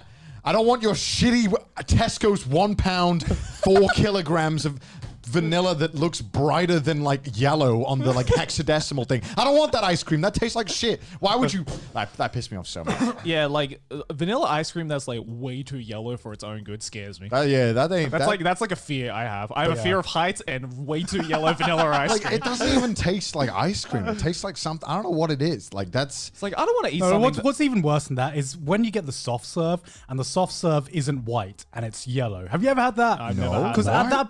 at that point, Where did you get that from? okay, it's at like it's always just in like the fucking ice cream vans that only come out in the summer in England. Oh, So so it's- you're it's- talking about in Japan. Not in Japan. Oh, okay. No. Yeah, I was we gonna get say. we get the top Come tier on, shit in Japan. they would mug Yeah. them off here in Japan. Come on, that's a British move. This episode is sponsored by Postmates. If you're like me, you start thinking about what to eat for dinner while you're eating lunch. I love food, but sometimes getting into my kitchen and cooking something delicious to eat just doesn't make it on my to-do list. That's why I definitely use Postmates. But Connor, we live in Japan. They're paying us. I love Postmates. With Postmates, you can get food delivered without leaving your house or even opening your front door. With the current state of the world in mind, Postmates created no contact deliveries. So now when I order from local restaurants, everything gets left on my doorstep and the app lets me know when it's been delivered. I hate humans, so this is the perfect service for me. What a privilege to be living in a world with Postmates. Postmates also offer a pickup version, which I've been using to order off my local restaurants here. It's so important that we support and uplift our communities right now. And what better way than ordering some fine food? And Postmates isn't just all about burgers and sushi. I can order anything from toilet paper to phone chargers from stores like Walgreens and 7-Eleven, and Postmates will drop it off right outside my front door. God, I wish I knew this a few months ago. This would be so useful. Just download Postmates on iOS or Android. Find your favorites and get anything you want delivered within the hour. That includes condoms. Why would you mention that? For a limited time, Postmates is giving our listeners $5 off your first 5 orders for your first 7 days. To save $5 on your first 5 deliveries, download the app and use the code TRASHTASTE. That's code TRASHTASTE for $5 off your first 5 orders when you download the Postmates app or sign up online. As we all know, the Postmates tagline, anything you need, anytime you need it, Postmate it. Including condoms. Thank you for sponsoring this episode. Back to the video. In England, sometimes they have these ice cream vans, right? That only come out that one day that it's summer or that it's sunny. Man, and I've never seen them do that though.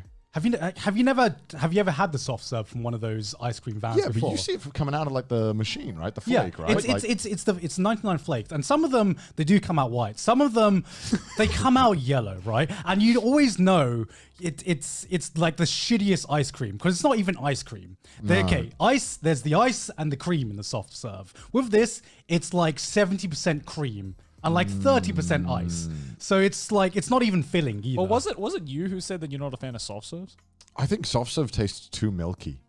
It's like, But that's the best bit. nah, dude. It's the fact that it's milky. It feels like I'm eating milk. I don't want to eat milk. I You're want to so eat wrong. ice cream. No, Oh Yeah. my god. soft serve is the best ice cream. Gelato Get is the the fuck best. out of here. Gelato is like eating we a really- 3-course meal while it like in one soft serve. I like how gelato can like crush everything else in my stomach down to No. make room. Wait, so you've never had like a creamy premium? No, I have. Do you like I it? think it's too milky.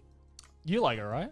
I mean, it's good because it's a soft serve, but Yeah. I do agree that it's a bit too milky. I think Japan are obsessed with milk. I don't know what it is. I They think need to, like- I think humanity peaked in soft serves and in ice cream in general with the McFlurry. I don't know what it is I'll about. agree. I'll I don't know agree. what it is about the McFlurry, but I can eat that shit like for an wouldn't- eternity. Is the McFlurry a soft serve? I mean, technically, I feel like it's in its own category of ice. Like it's not even like. I mean, out of us three, you're the only one who ever worked at McDonald's. Man. So Yeah. if anyone should know, it's you. so it comes out of a machine, right? That kind of looks like a soft serve Yeah. machine. Yeah. Am I correct? I mean, Yeah. is Is it it a soft serve? It's soft. Okay. I don't I mean, know. it's the same ice cream that they put in the cone for like McDonald's ice Yeah, cream like as well. the 20 But cent I, soft I, serves. I don't know what it is about putting a soft serve in a cup and then putting some toppings on it and then fucking spinning it. I can't. What? Mixing it. I don't know why that's just the magical formula, but I remember the first time I tasted McFlurry. I'm like, I like all these ingredients individually, but put them together and mix them in a separate way. You McFlurried in your pants? and I'm McFlurried in my pants, basically. I can't even remember this, but is the milkshake machine and the ice cream machine the same? Do they use? No, Is it not? But it's the same machine, right? It's like 2 different settings. I think I've had like 3 McFlurries in my life. So What? Yeah. No, because the McFlurry, the ice cream machine in McDonald's actually works. The milkshake, it's like 70% of the time, it's not working. Because I remember when I worked at McDonald's, I had to like refill the milkshake machine, and it was like it's just like a sack, like it's just a sack of fluid. Okay. Right, and to fill this up, right, you have to like hold up this bag, loosen the cap, and then like pour it in with a bag. Have you ever tried to pour something out of a bag? Yeah. It's like the fucking worst. Yeah. Like there's no like faucet or anything, not faucet, fucking like lid or anything to direct it. It's just a fucking hole. Yeah. And so I'm pouring this thing, and then a little bit obviously like started splashing, and obviously when it starts splashing, you're like fucking whenever, and I put it all over my fucking self in front of everyone, and the machine was broke. And then the machine was everybody broke. came around and the machine licked was it off. broke for another hour because we had to Yeah. clean everything up that I fucking spilled everywhere. So God, what was inside fucking- the bag? It's just like it's cream. milkshake mix. It's Right. just like So mix. why is the milkshake machine always broken? They have to clean it constantly. Like that's when I was there. Like they would fucking clean it every few hours because apparently, obviously, the milk can get stale really fast. Yeah. So they In an clean it. hour though? No, but it's like they have to clean it, I think, like 2 times a day at least. I can't remember because, like, I mean, I wouldn't be surprised if the milkshake machine was basically the same as the ice cream machine. Yeah. And that's because a McDonald's milkshake is basically a fucking Ice soft cream. serve, Yeah. but you have to drink it through a straw. Yeah, it's a melted soft So serve. like every time I get a McDonald's milkshake, you have this like 5-minute grace period where it's impossible to drink the fucking milkshake, right? Yeah, true. But that's great because you can eat the food and then you can drink the milkshake. Because you try sucking in it and the straw just fucking collapses in on its own weight. You know what I mean?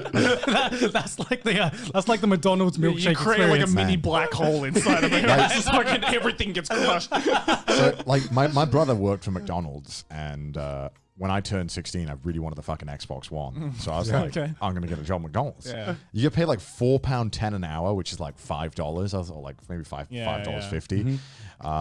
And yeah, I fucking hated it. And I remember my brother telling me, he was like, yeah, you're going to get sick of McDonald's food really fast. And I was like 6 months in, I'm like, I fucking love this food still. Like, 'cause you'd get to make your own, like, you weren't supposed to, but like the managers were like, you can have this. Like, go on. So you can basically make your own burger. Right. So I used to just make like in the UK, we have like fried chicken sandwiches, like fancy ones. They used like they had like a better meat. I mean, it's still all fucking awful. But I would just fucking put like a handful of fucking bacon and just shove it on. That was like the best part. Right. And then you could get like meals for like half price, but everything else was fucking awful at McDonald's. Everything was awful. Like I bet. the people were the worst part, man. They were just like, Well, like the workers or the customers? the workers. Oh, really? Because I just didn't get on with any of them. Right. And they were all, you know, like, not to be mean, but a lot of the ones that I worked with were like people that like, I wouldn't be friends with. I don't know. Whenever I go to a McDonald's and I see like an employee smiling, I'm like, he's sus. Yeah. Like, who is he murdered today? So some like Orange is sus right now. You know what I mean? I remember I legitimately got like, I got like I had to go and sit in I got like fucking put on like detention for like 20 minutes. Because at the McDonald's. Because I was working on the fucking, like, making the chicken burgers and the burgers. I was making the burgers, and they told me off for not smiling. And I said, why do I have to smile when making burgers? And they looked at me like, why did you ask that question? And they told me to go and take a break for 20 minutes. It's like a George Orwell novel, isn't it? I was like, what do you mean? Dystopia. Everyone has to smile. I was like, what do you mean? Why am I not fucking smiling, mate? I'm making a fucking burger. What do you mean? I couldn't believe. I was furious. It's like they're at home. They make their own sandwiches. Like, shit, I forgot to smile. I couldn't believe it. And so I was like 16 one time, and the one time where I was like, I fucking hate it here, was when they were talking to me, and these dudes were like 25, and they were bragging to me, like both of them were bragging to me about how they were going to the party in the school next to me of like 16-year-olds. Yeah. And I was like, so you went to a party full of 16-year-olds? And they're like, yeah, it was sick. And I'm like, why? Why did you go to a party full of 16-year-olds? You're 25. And they were like, oh, I wanted to get with the girls. I'm like, what? Yeah, in the UK it's legal for 16, but I was still like, what? Yeah, but what still. the fuck? Yeah, but still. And the only nice people there were the ones above 40, but everyone near my age was just the fucking worst. And every time I had to go and train someone, so I was there for like 3 months, and after 3 months, you're ready to train people. You're a fucking McDonald's veteran because you've lasted more than 90% of the fucking employees. No joke. Because I believe that. Yeah, I believe it, but it's hilarious. They hired they overhire because they know that people are gonna like leave. Just on like, so I was teaching this one guy, and he was clearly like just like not getting it and didn't want to get it, and I could tell he was like, yeah, I'm not gonna listen to this. So about 2 hours into his shift of me teaching him, he goes like, I'm gonna get a smoke break. Just never came back. He just left. he just straight up left. He never came back. And then I had to do the whole shift on my own, then doing all this shit. And I was like, I went to my boss and I'm like, yeah, he didn't come back. He just went for a smoke break, and he went for a smoke break about 2 hours ago. Dude, he just pulled like the dad leaving for a smoke break. That's what I was thinking. He went to go buy cigarettes. He never came back. Yeah, and he never came back. And I was like, wait, so what do I do? And they're like, oh, you just got to work on your own. And I'm like, what? What do you mean? What do you mean? There's like, I got for one another time, I was making, it was the same guy actually. It was the first hour I was teaching him. And when you're. So what was the entire timeline? How long did he work here that you had to teach him for? 3 hours and a half, and he went for a smoke break. And but I had to keep working because, and I asked, okay, this is really bad. And I honestly, I could have fucking sued McDonald's for this. Yeah. So, when we were, this really fucking hot oil. It's like 400 degrees, something ridiculous. Like fry oil. Yeah. It's ridiculously hot. And this asshole next to me, I was like, yeah, just gently put it in, you know. Next to me while I was showing him, I'm like, yeah, so put the chicken nuggets in here. And he fucking slams them in, right? Oil went all over my hand, right? Yikes. And then I asked, could I go and put it under cold water to my boss? And they were like, no, you got to keep working. And I'm like, what? Jeez. So I'm here fucking like crying of pain, making these fucking burgers, right? And then... And don't forget to smile. Yeah, don't forget to smile. Right, don't forget to smile. I have a 3rd-degree burn. And so I'm about an hour later, it's finally my time to get a break, right? Yeah. And I'm eating my burger, and you can see my hand is just bright pink and like blistered. Yeah. And the other manager, because of course there's multiple managers for this one McDonald's. The other manager comes in and is mortified. He's like, "What the fuck is that?" He's like, "What happened?" And I'm like, "Oh, I spilled oil on it." And then he's like, "Why didn't you put your hand under water?" And I was like, "Oh, because the other manager said I couldn't." And bear in mind, I was like 16, so you know, I should have known that I could have been like, "No, fuck you, I'm putting my hand under water." But when you're 16, if the boss tells you to you do what you're told, you do right? what you do, right? Of course, of course. So, and then he was mortified, and the other boss got in so much shit, and they apologized to me profusely. And then they were like, "Yeah, it's okay, you don't have to come into work tomorrow, it's all paid." And I'm like, "Wow, that's so nice of them." But I realized at the time they were just like hoping I wouldn't fucking try and sue them, right? Because I could have, like, you could have easily. I should have, honestly. And That's like some serious OH&S problems. Yeah, and then finally, when I quit, I quit prematurely because I was just done. My manager was a total bitch. The store owner was horrible. She hated dudes. Like, she would always be so nice to the women working there. And and then whenever a guy did anything wrong, you get absolutely like shit on. Yeah. I know I'm talking so much. Sorry, it's the last story. I just can't get over the fact that the dude left after. Yeah, dude, my man was speed running McDonald's. Like, I respect 80%. It took me like 8 months to realize what he realized in 2 hours. Right, like that's what like I regret. That's just respectable at that point, right? Yeah. You're just like, all right, this isn't for me. Right. I'm a head out. I'm out. He just wall clicked out of there. It's like, you know what, the reduced money on the meals just isn't worth it, right? Because okay, you got to admit, right? I was the fucking king when school, and I was like, you want a lunch break? I get half price off McDonald's meals. Who wants to come? You get 2 meals. I remember the cool kids in school were whoever worked at the coolest place and could get like the best discount, yeah, the discount. So whoever worked in the fucking gaming store, they were the king. Yeah, because I could bring my mate on lunch. I'm like, we can get a whole McDonald's meal for £2. Whole meal, any size you want. Treat yourself. Yeah, it was great. I mean, I could have got fat. So anyway, I'm working like a shift, right? And then I'd actually been training to be a lifeguard. I did all the stuff, and I applied to be a lifeguard. And you know when you work for a place, you got to put down a reference. Have you ever had this where they actually contact the reference? No. I'd never had that. No. So I just thought it was like a myth. I thought it was like a bluff. It was like, go on, name someone. I fucking dare you to call. Name someone who will interrogate. I dare you. Yeah. So they actually fucking called my McDonald's whilst I was working my shift. Right. So they do it, and they come in like, so Connor, are you looking for other employment? And I'm like, why? Like, what do you mean? Like, because we just got a call from the council asking for a reference for you to be a lifeguard. What's up with that? You didn't tell us. And I was like, in my head, I'm like, why do I have to tell you? Yeah. Like, fuck you. You pay me $4 an hour. Like, what do I owe you? Like, yeah, what are they going to be? Like, you can check out, but you can never leave. Yeah, and I was like, oh, well, yeah. I mean, I was looking for a better job, and they fucking like flipped a switch when I said a better job. They were like, what do you mean a better job? Think McDonald's is a bad job? And I was like, well, I mean, yes. I'm like looking. I'm looking around, and I'm like, what surprised me is like how little self-awareness they seem to have over there, right? Because the thing is, right? I don't want to shit on some of these guys, because I know I've met some managers at McDonald's that were genuinely like super nice guys, and they have such like, you know, they understand like it's a McDonald's, right? But the managers at my McDonald's, they were like, what are you trying to say? Like, you trying to say my managerial job is like a joke? Like, and I'm in my head, I'm kind of like, yeah, kinda. Yes, actually. Did you see the food safety thing we had to fill out online? That was a joke. Come on. It's like, don't shit on the lettuce. Obviously, don't shit on the lettuce. So the manager's really pissed off, right? And the store owner is coming in 10 minutes, and he's like, I want you to talk to the store owner and explain yourself. When he comes in, I'm like, are you serious? I'm 16. So they really did not want to make you leave. They really like fucking put me through the ringer, dude, for this $4 an hour, dude. Like, can you believe that? So you want your Xbox, and my mom wondered why I fucking hated working here, and she was like, "No, you're just over exaggerating, Connor." And I'm like, "No, it was awful." So the store owner comes in, right? And they make me go and talk to her in front of the customers, and she's rinsing me in front of these customers, like shouting at me in front of these customers, and I thought that was like weird. Yeah. And then I was like about to cry, and I'm like, you know what? I quit. I quit.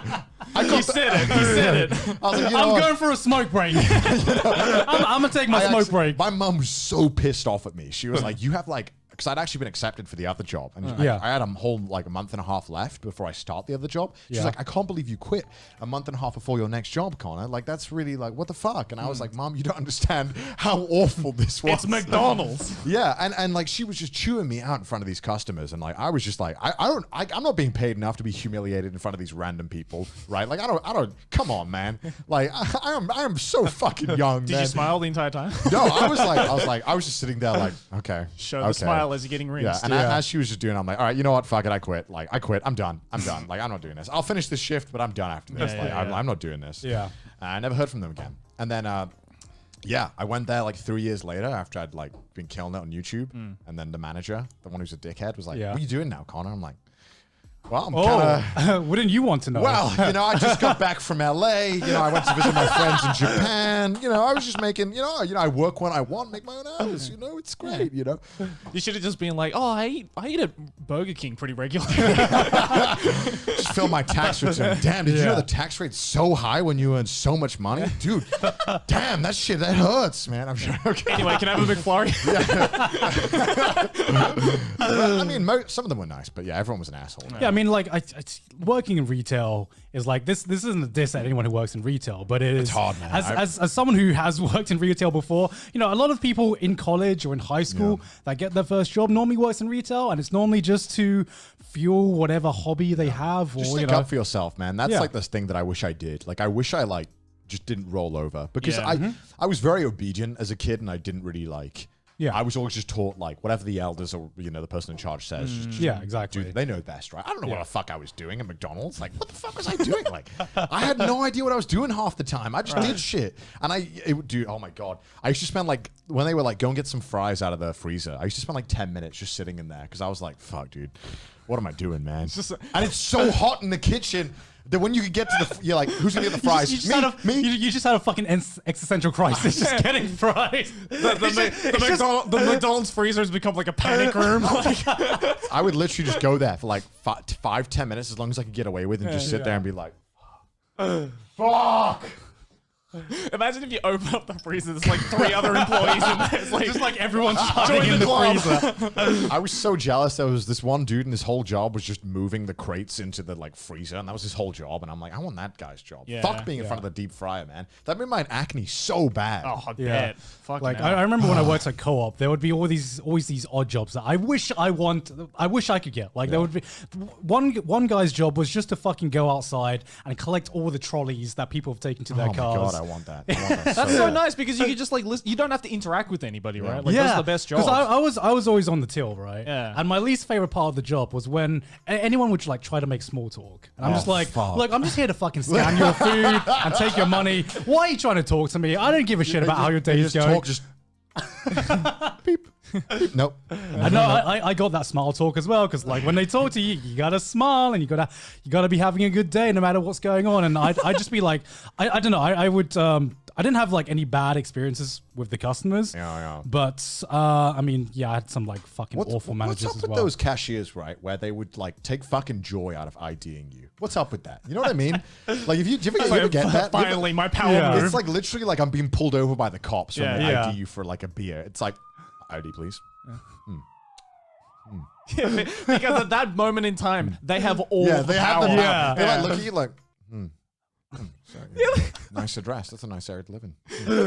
Yeah, like I hate that. Like every time, like because in Australia, right? Like whenever you go to a bottle or when you go to a liquor store, they have to ID like everybody, even if you like clearly look like you're over 20. Challenge 25, I think is the rule. I remember like I went to Bottle with my dad once, and my dad got ID'd. and I remember like he was like, obviously they ID'd me because I was like 22 or whatever, right? Like obviously, but then the guy looked at my dad and was like, ID please.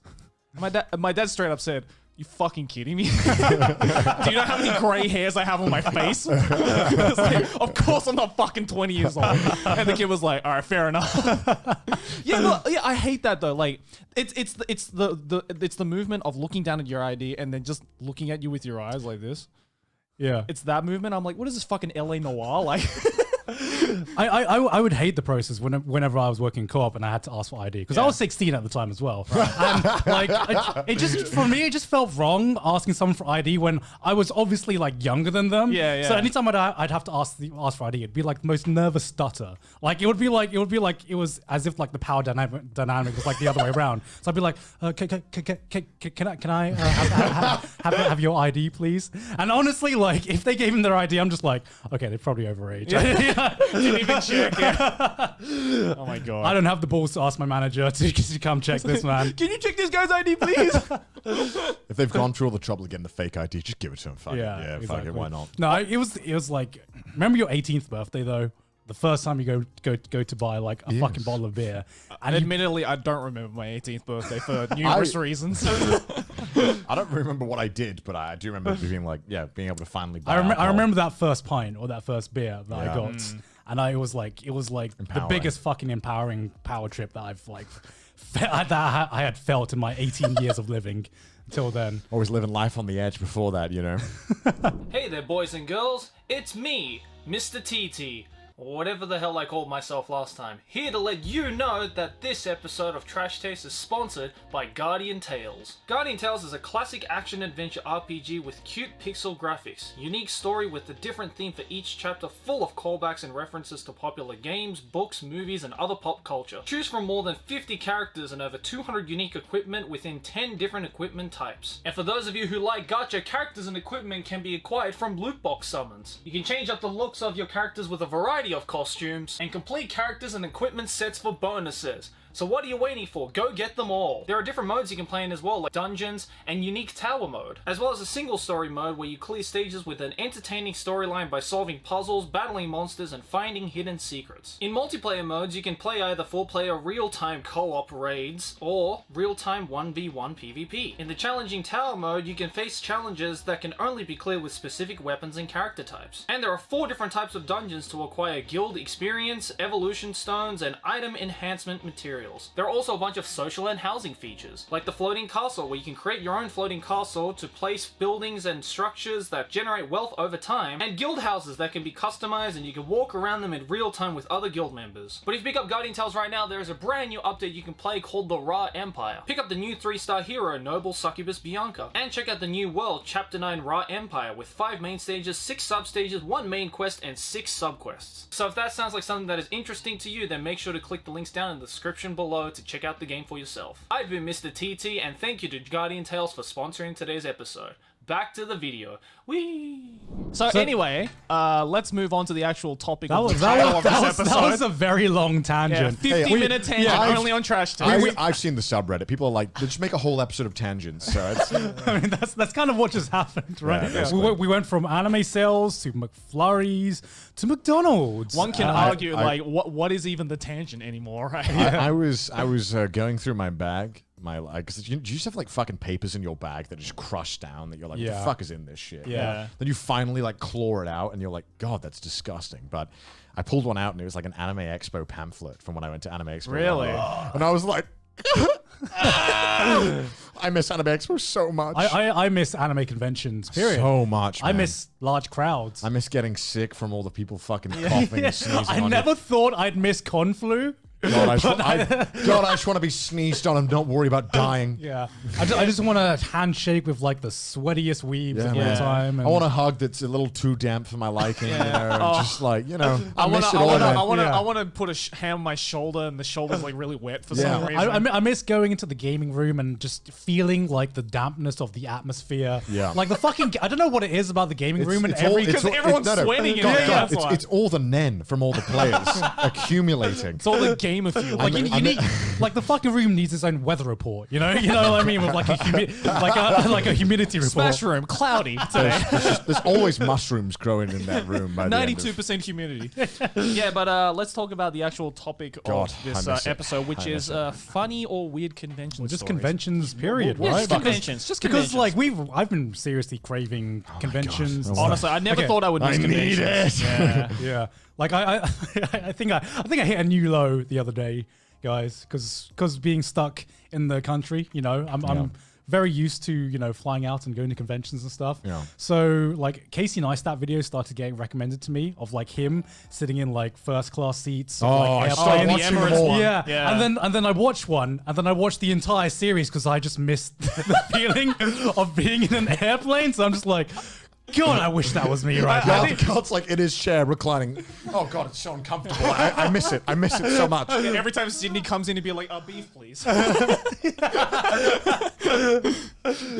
Just creating your own turbulence.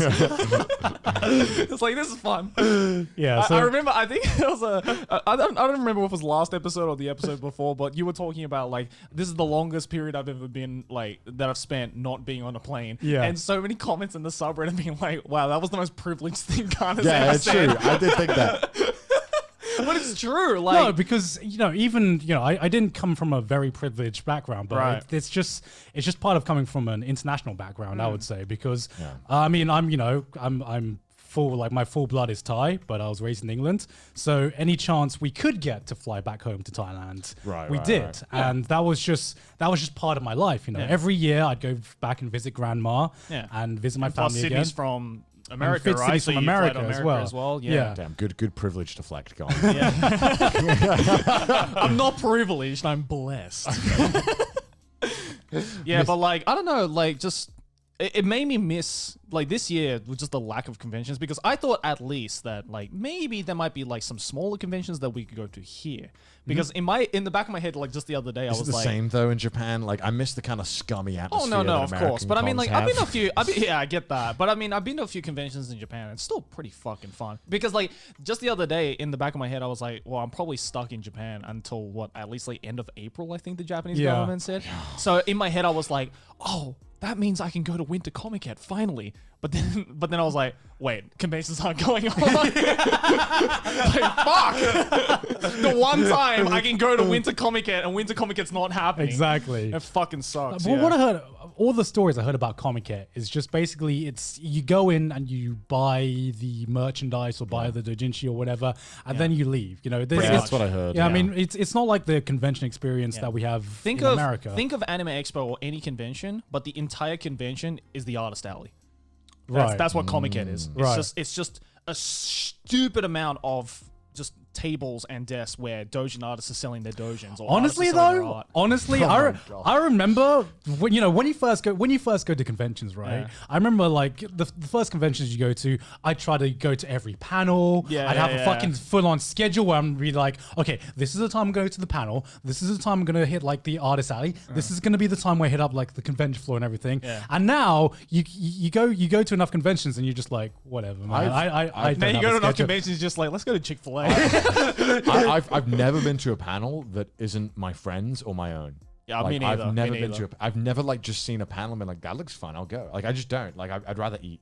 Yeah, eating's great, but Like, I remember go to like hang out with people. now my favorite place to go in the actual convention is probably the artist alley, because the artist alley when I first started going was the place that I never hit up, and then now you go to enough conventions and you live in Japan as well, and you go to like the main hall, and most of the stuff you can find in the main hall is like synonymous across all anime conventions. But I feel like artist alley is where you find all the actual cool shit. That's the thing, right? It's like usually with conventions, the only thing about a convention a lot of the times that's completely different to any other convention is the artist alley. Yeah. Because you'll always find some fucking artist or whatever where it's just like, oh shit, I've never seen that before. Because you go down like to the regular thing, and as you said, it's like, oh, I could just fucking buy this in Akihabara for like a third of the price. Right? Yeah, So it's exactly. like, what's the point? And the thing is, especially being on Trash Days, I've realized how limited my wardrobe is. Oh, yeah. Like cycling through all the t-shirts I have, because most of the time, every time I go to an anime convention, I buy like 2 or 3 t-shirts from the artist alley. So just because I haven't gone to any conventions this year, I'm out. I haven't been able to recycle any of my new clothes or anything like that. I saw a comment that was like, oh my god, Connor's wearing the same shirt that he wore in episode like 2, and it's like episode 19. I'm like, how many fucking shirts do you own? Do you expect me to throw them away when I'm done? I still haven't worn the same shirt yet.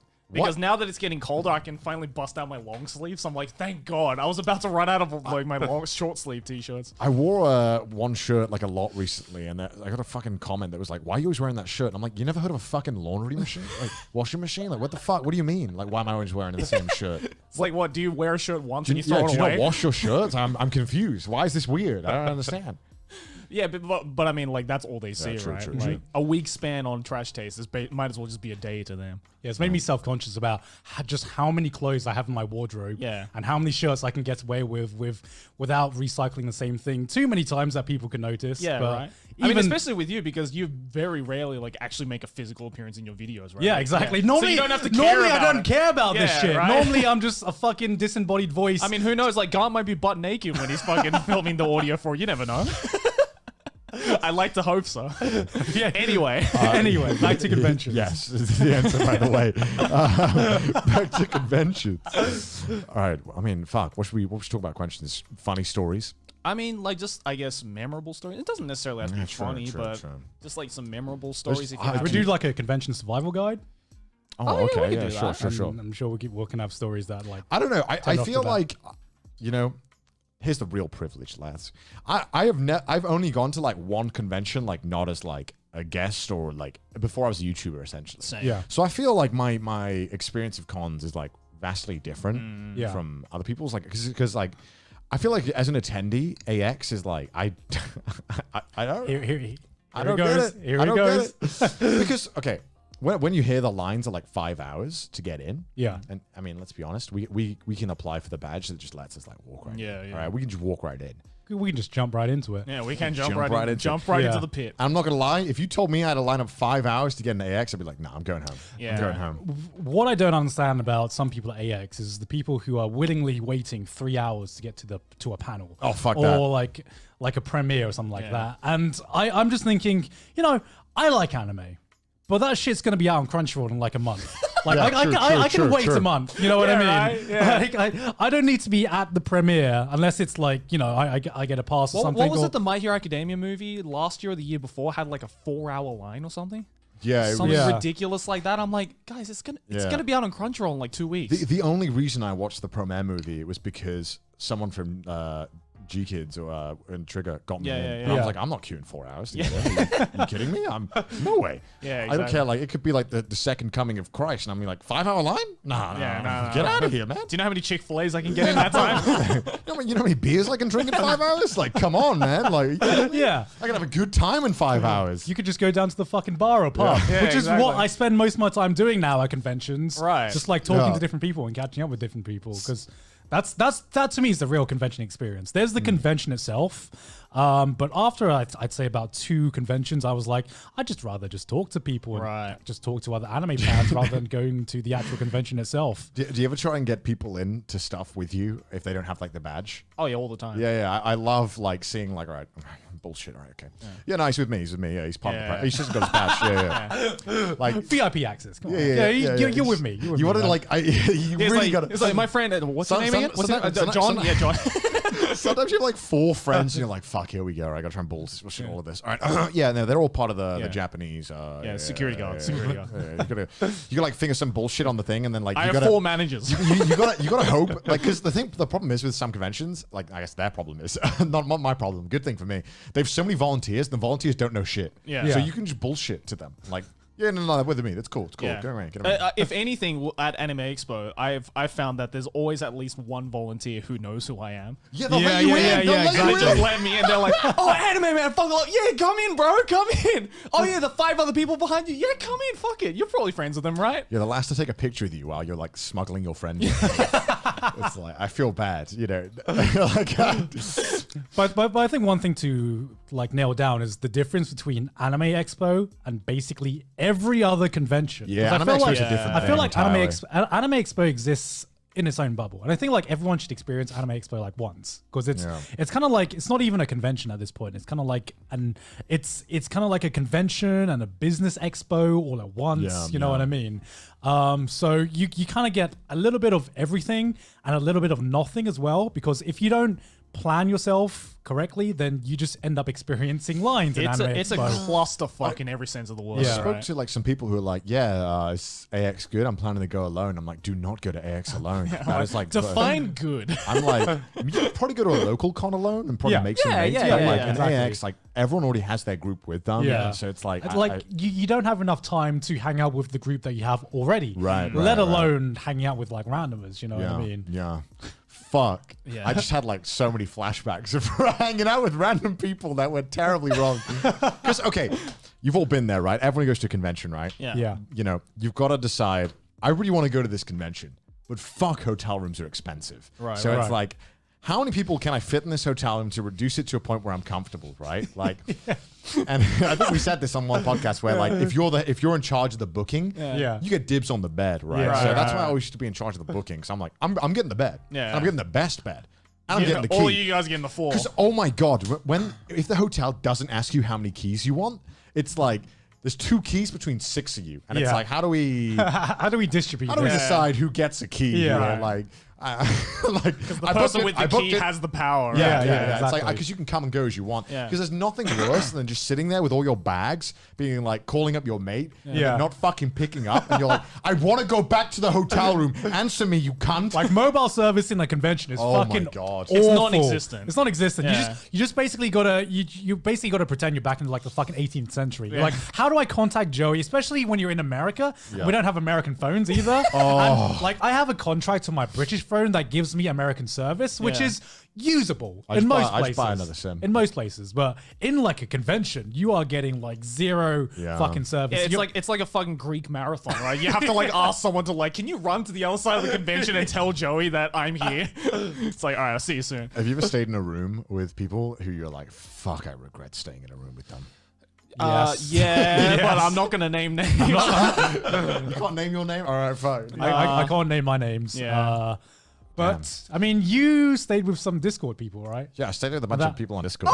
And I And, was fucking... and that always it was goes a well. fucking nightmare. That sounds like a nightmare. Fucking... Because I was like the pseudo leader of the group. Right. And there was just so many fucking problems. And this is also when I just started YouTube and I hadn't like... I hadn't formally met... I'd met you... No, I'd met Sydney. Yeah. Didn't get to see you. But we were going to hang out. We already planned to. And I hadn't met you yet, had I? Right. I don't think so. So... This was kind of like, I don't know, I was like going to make mates, you know, with you. I was planning to hang out with you guys for the majority of it. Oh, was this the first AX? This is the first AX I went You spent to. most of your time with us. Yeah. I remember that. So I had told the people I was staying with, like, hey, this is like straight up just like a room thing. Like, I'm going to be hanging out with other people, like, for like 99% of this. Told them that many times. I think like one of them like didn't quite get the memo, and he was like really hoping that I would introduce him to like everyone and be like, yo, here's my best mate. He's hey. You know? And the problem is he was a fucking creep. So like I didn't really want to hang out with him. Yeah. And it wasn't like at first he was a little strange, you know. He was an American and he was like a military dude. And in my experience, military dudes are like 50-50 on whether they're like totally chill or just fucking psychotic. Right. I actually totally agree. I've met so many military dudes, and there is no in between. There's no in between. Either Like, they're a fucking psycho or they're the most chillest dudes you can ever everywhere, imagine. everywhere I've met, it's always like that. It's like no chill. Yeah. So he's like kind of nice, you know. He's whatever. He's just a little weird. And then like one time, I remember I met you at a party, and then like he was texting me the whole time, and I think I mentioned where I was. And as we're leaving this party, do you remember this? Like, Yeah, I remember this. We go outside, and he's waiting there at like 1 a.m. He's like, "Hey Connor, how you doing, man? Can I join?" And we're like getting an Uber, and I'm like, "No, man, we're getting an Uber somewhere else. I'm really sorry, man." Because like it's like, how do you introduce? It's like kind of creepy because everyone's already seen that he's waiting outside, and it's really creepy. And it's it's the over enthusiasm, right? It's because the thing about anime conventions that's so difficult for a lot of people to like wrap their heads around is just like what is socially acceptable. Because you know what I mean. Like social rules are thrown out the window at a convention. when you don't know someone, I think it's like a social rule where you shouldn't be bringing your friends in, like unless you have like a reason to. But if you don't like, okay, because if you bring someone in to a friend group and that guy's an asshole or a creep, that's on me. you. That's on me. I brought him in. Yeah. And I didn't know him, so, and I got kind of signs that he was a creep. Yeah. And so I didn't want to bring him in because I was like, if I bring him to this party and he starts like fucking chatting up Giga all night. Like, hey, man, I love your videos. Can we take a pic? Can I smell your penis? Like, you know what I mean? It's like kind of looks terrible on me. So I was like, nah. And the party was at my house or your Airbnb. Yeah, and there was like only like 10 well. of us. So it's really intimate. So I told him, I was like, listen, man, like, I'm really sorry, dude. But like, I don't really know like Gaunt or like anyone in this group really well. Like, I would invite you. I just don't feel like comfortable doing it. I explained to him and he was so pissed off. And he was pissed off. He was so pissed off. So then I came back at like 5 a.m. to my shitty hotel in like it's the like suburbs of LA. And like it was like near Koreatown, wasn't it? No, it was further away. It was like even like further out. It was really far out, and it was really sketchy. It was like a what was it called? It wasn't even like a Holiday Inn. It was one of the more budget chains. Like a motel. It was bad. It was really bad. Yikes. And at this hotel, for some reason, at midnight, all the cards reset. So if you came back after midnight, you'd go to the front desk, but the front desk wasn't open. All right. So if you came back after midnight, you'd hope someone else is already in the room. Or just wait out your door till 6 a.m. till someone comes. Yeah, it's stupid. Yeah. So he was in the room, and he'd been like drinking alone in his room. And I felt really bad. But so I'm like, hey man, let me in, whatever, you know, it's like 5 a.m. I'm like, dude, I really want to fucking sleep. So he opens the door and comes out, blocking the door so I couldn't get in. Right. I'm like, yo, what the fuck, man? Like, let me in. I want to sleep. It's 5 a.m. And he's like absolutely hammered. He's like, listen, Connor, I thought you were cool, man. Why didn't you let me in the party? I'm like, dude, I'm so sorry, but like not now, man. It's 5 a.m. Let me sleep. We can talk about it in the morning. Dude, please let me sleep. And then whatever. So we slept, whatever. He finally let me in, but I thought it was weird that because I was ignoring him. I'm like trying to open the door. He's blocking me. And I'm like, what the fuck, man? Let me in. It's 5 a.m. I paid for this room. Let me sleep. And like near the end, one of the other people's in my room who was like a lot smaller and like I guess he thought they were cute. And then they called me up and he's like, hey, he just tried to pay me to suck his dick. And I'm like, what the fuck? What the fuck? I'm like, what is happening in this hotel room?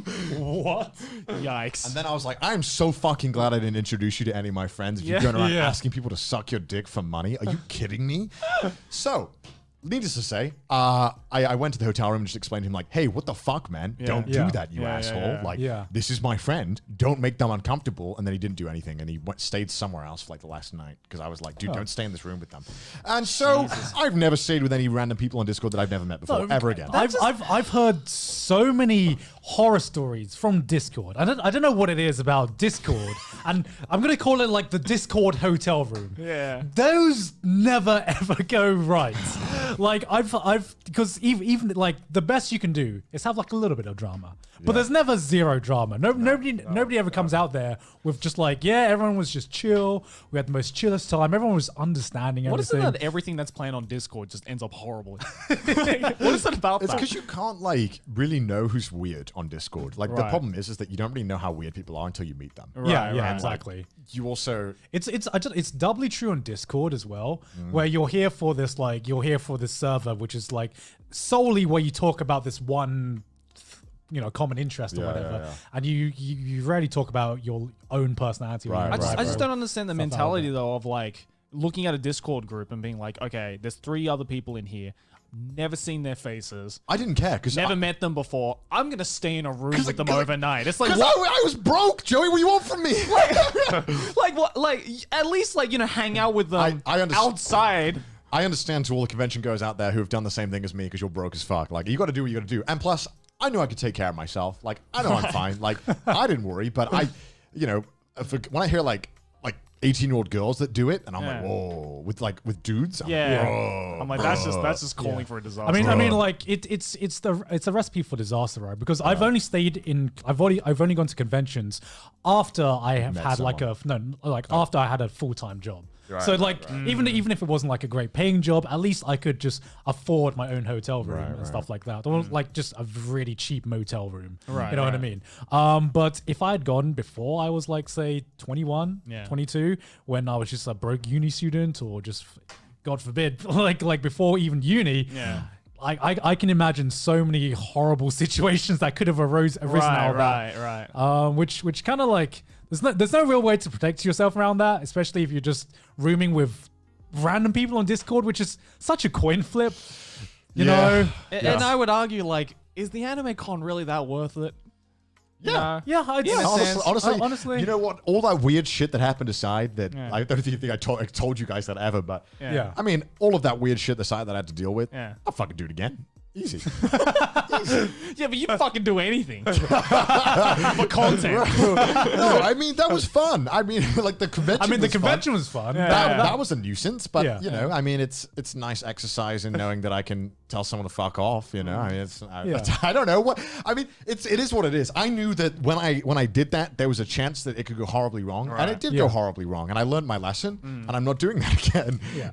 But you said you would if you had the chance. No, I mean, I understand if you know. When you're like 18, you got like $200 max to your name. Right. The fucking ticket is $50. You got to get that hotel room down to $100 somehow. It doesn't matter how many people got to go in that room. You got to divide the room with the amount of bodies that will fit in it. Yeah, you know what I mean? yeah. If you need to sleep on the floor, you sleep on the floor. People who sleep on the bed, they pay a premium. You make it sound like a fucking human trafficking. It is a human. Have you ever been to a fucking convention room, Joey? Jesus Christ! Like a fucking bomb could go off in there, and it would be less messy than it is with just like the amount of like if you got a cosplayer in there, say goodbye to floor space. Say goodbye to fucking floor space. For some reason, they are allergic to closing their fucking suitcase. Yeah. It has to be wide open the whole fucking time. Can't close it. Okay, fine. Yeah, I don't know. I mean, it's whatever. You should try it sometime. Hang out. No, thank you. I can afford my own hotel room. I'm good, dude. For the thrills, dude, fucking roll that dice, dude. Just go with it, dude. Like, who knows what stories you'll get. Gotta get your thrill somehow, right? Okay, I don't know. I know this sounds like super, I guess it sounds weird or dangerous to some people. I love just meeting new people in that kind of way. I mean, look, I don't mind meeting new people either, but I don't mind meeting a new person for the first time in my hotel I don't want to pull a gotcha roll where I might end up, sleeping with a fucking murderer, I don't mind that. I'll take that on, You might get the fucking coolest friend for life by doing that. You know There's what I mean? other ways to meet cool friends for life, man. Like, but you get that fucking story of we met in an anime convention. That's what I'm right? saying. You'll do anything for content. Dude, I love spoken like a true YouTuber. I don't even think of it as content. I just love like the idea of like making a friend through such a weird and unconventional way. Like I feel like it makes such a good friendship. I don't know. I mean, but that's another coin flip, though. I feel like I'm somewhere in the middle of both of you here, because like I do like meeting new people and everything like that, and I used to be that guy who was just like up for anything and be like, I'll go meet you down at like a dark alleyway, whatever. But like I've had like enough bad experiences to be like, you know what, maybe I'll do like just a little bit of a background check before I jump right into it, you know. Yeah. Oh my god. Yeah, I've met so many people on Discord who've turned out to be really sketchy. Yeah. You just gotta. There's a lot of dudes on Discord who like underage girls, and you just gotta call that shit out when you see any signs of it, man. Yeah, I feel like a lot of, especially in anime conventions, a lot of people, especially obviously like anime fans and weebs and everything, they don't have the confidence to confront people when they see some shit happening. So I feel like with a lot of convention stories that I've heard, it's mostly boiled down to people just didn't know how to handle the situation, right? Because they've never seen it happen in front of them. And so the first time you experience it, you kind of just freeze up to be like, what, is this happening now? Is this happening now? You know what I mean? Right. And no matter what you tell yourself you're going to do at that moment, you're totally unprepared for that moment. True. So I would say like the best advice I could give is if you see anything bad happening, like don't let that shit lie. Call it out. Also, especially if they're your friends. Like I know a lot of people who are like, it's hard to like, bollock your friend and be like, dude, what the fuck? But you gotta call that shit out. Yeah. It's like if you let it slide, they'll just keep doing it. A true friend will bollock. We got to stamp this shit out of our community because we saw what happened to the Smash community, right? And I don't know what's happened behind the scene of the anime community. I mean, I don't even want to imagine. I don't want to imagine it because I wasn't part of the community when some of the worst stories that I've heard happen behind the scenes. I mean, with like the CL YouTuber that I used to do stuff with, and I've had people on Discord who I considered friends who later on found out that they like did some fucking horrible stuff. And like, honestly, there were like, there were signs, and I just ignored it because I was like, oh, well, I mean, I think that, they're just quirky. They're not going to hurt anyone. But like, you gotta call that shit out when you see it. Unfortunately, so if your friend, even if it's your friend, please call them out. Especially if it's a friend only through the internet, because we all met through the internet, right? But I mean, we've also met in real life, and we've hung out so many times before I've really knew your guys' real personality and everything like that, right? Yeah. So if it's some guy or some girl who you've met through the internet, especially through Discord or something, and you've only talked to them through the internet, meeting friends, making friends on the internet is completely fine. But understand that that's totally different from being a friend IRL. And it's and until you've hung out IRL a few times, you really can't have a true grasp of their personality and what they might be like. And that's why it's always such a gamble, right? Like when you meet, again, like when you meet that person on Discord and then you be like, all right, let's go to a convention together. Yeah. And you're hanging out with a completely different person. Yeah. You know, because it's like, oh, you weren't like this when we were chatting on Discord. Like, what the fuck? Like, yeah. And I've had a lot of experiences like that where I would be talking to someone online and then I'd be like, oh, you're going to AX? Oh, I'm going to AX as well. Let's meet up and hang out. And then I talk to them. I'm like, wow.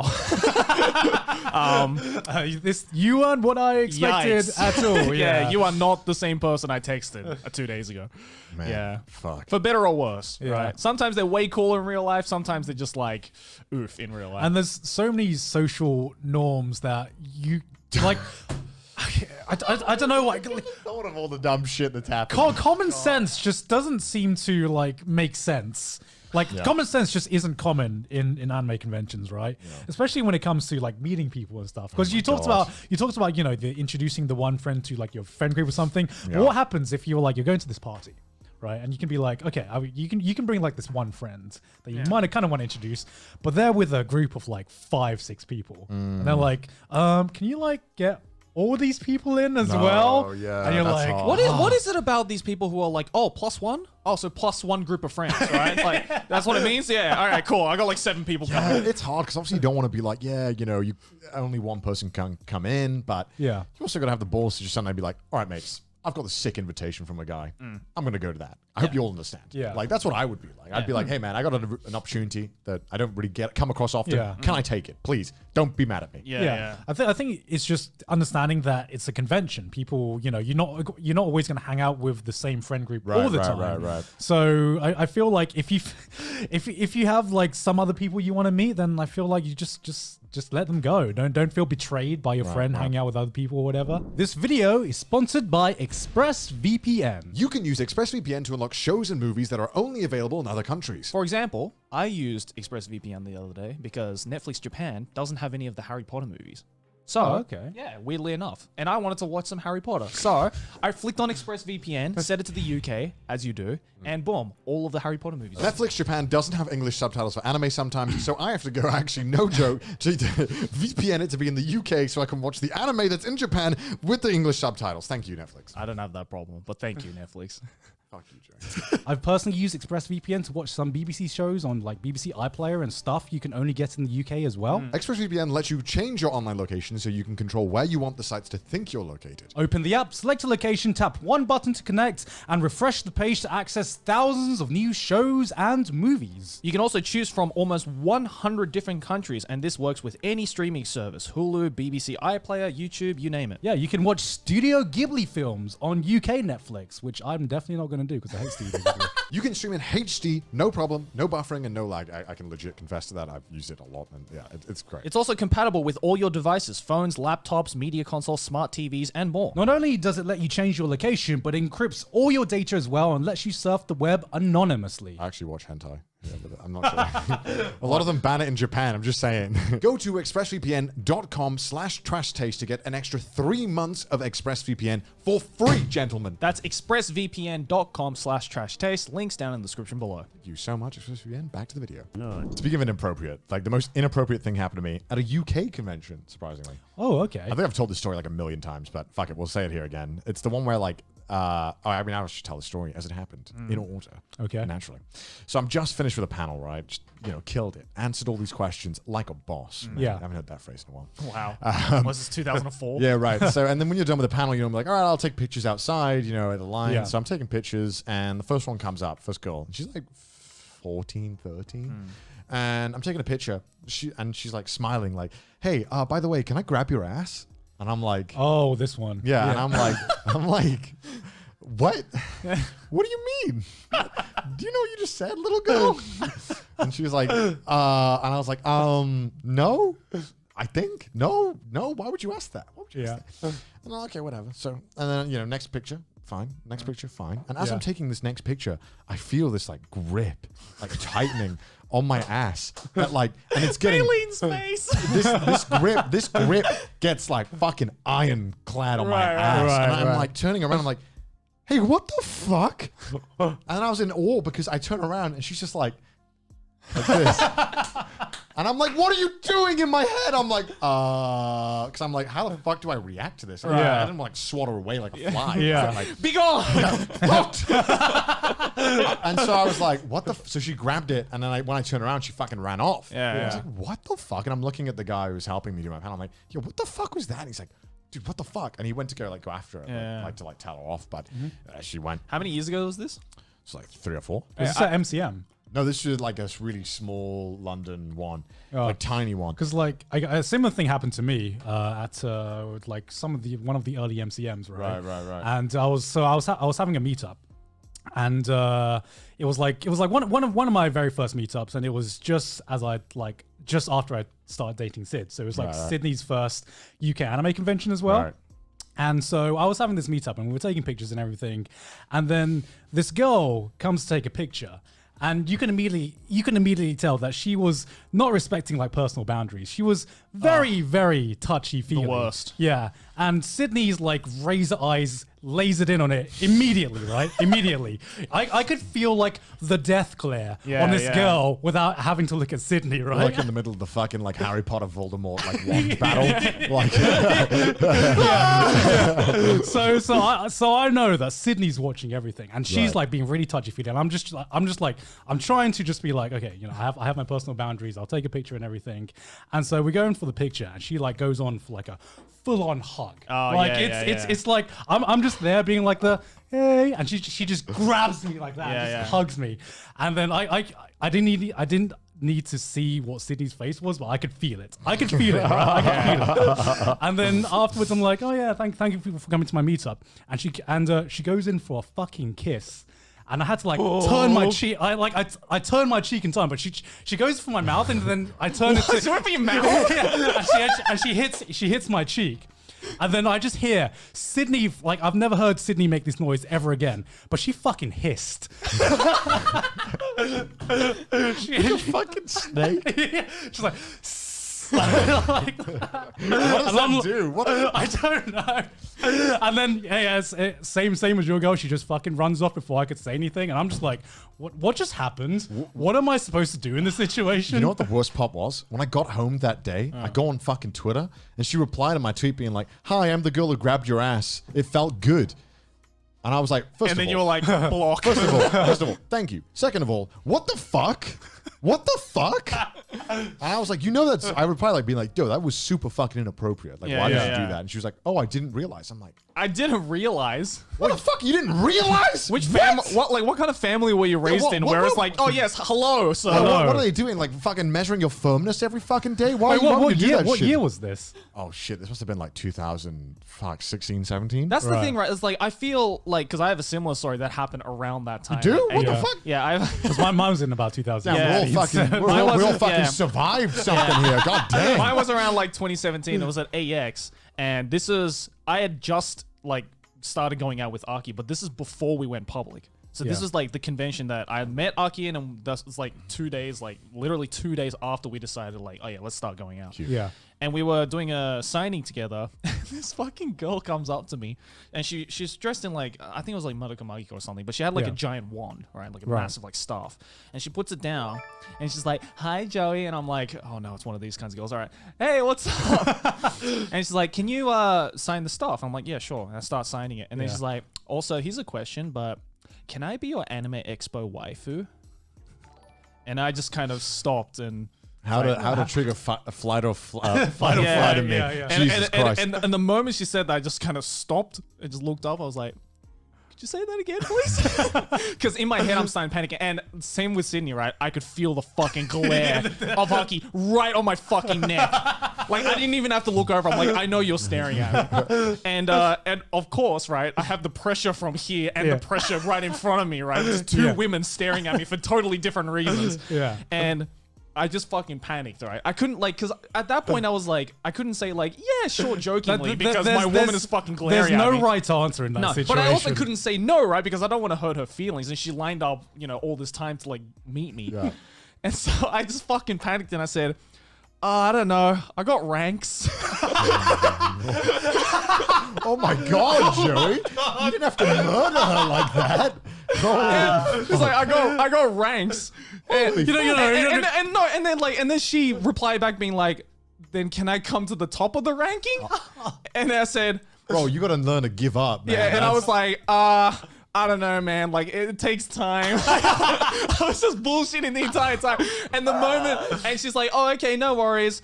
Again, tried to go in for a kiss, and I just fucking, like, dodged that shit. So she only got me on the cheek, and then she walked off. And then Aki, under her breath, was like, what did you mean by ranks? I'm sorry. Like, I panicked. What are you supposed to say in that situation? There is no right answer. But there is no right answer, but I definitely said the most incorrect answer. That was definitely the wrong answer. I felt so bad after that. Just politely decline them, be like, thank you, but no. I know, but like I was at that stage where like I really couldn't say no. Like it was at that point where I didn't know any better, right? That was like probably like my second or third signing session ever. Yeah, right? you mean like the story I told with Sydney where you don't know how to react in this situation. You don't know how to react, and because you don't want to like make them upset, right? Because they lined up all this time. And you're like, you fucking lined up for me. Like I'm not anything special. So like that was at the point as well where like any absurd thing that they would request, I would just fucking do it just to make them happy. So I remember like at this like Canada convention, the first dude that came up to me was like, "Can you sign my ass?" And I'm like, "Oh, okay." And like I thought it was like just his pants, right? Yeah. This guy fully fucking dacks like his pants off. Shows his in the middle of the convention fucking hall. First dude in the line plants his bare ass on the table and was like, "Sign here." Did you fucking wipe down this table afterwards? Oh my god! Yeah, I need some mad sanitation. There's a bottle of hand sanitizer, right? Any sign anything, I just fucking emptied that shit out. Sanitized. That's so disgusting. I know. I think I would vomit on his ass. So like I signed it, making sure not to actually touch his ass like with my hand, and I did it. I was like, I need one of those like garbage picking up things and just like fucking. Just the tongs. Yeah, the tongs like from far away. It's like a radioactive suit on. But that again, like that was the point where what is wrong with anime fans? I don't know. The fuck? Yeah. I was like, I didn't know any. And the like same convention as the guy who planted his ass. There was another girl who came up, and she looked really fucking. What convention was this? Oh, this. I think this is Otakuthon in Montreal, and this girl like came up, looked and sounded really fucking normal, right? Until she said, "Can you sign my arm?" And she had like drawn out like a box for me to sign on the arm. And I'm like, oh, that's kind of weird. I'm like, I have a piece of paper, and she's like, no, I want you to sign my arm. So I was like, all right. And I had a lot of people to go through, right? So I just fucking signed it quickly. Yeah. And I'm like, oh, do you want like a piece of paper for me to sign it on? And she's like, oh no, it's okay. I'm getting this tattooed. And I was like, no.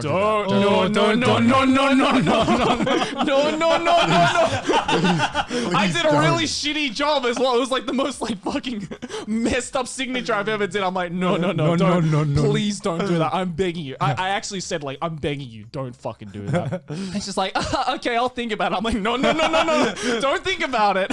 Just fucking, I don't know. Just don't do it.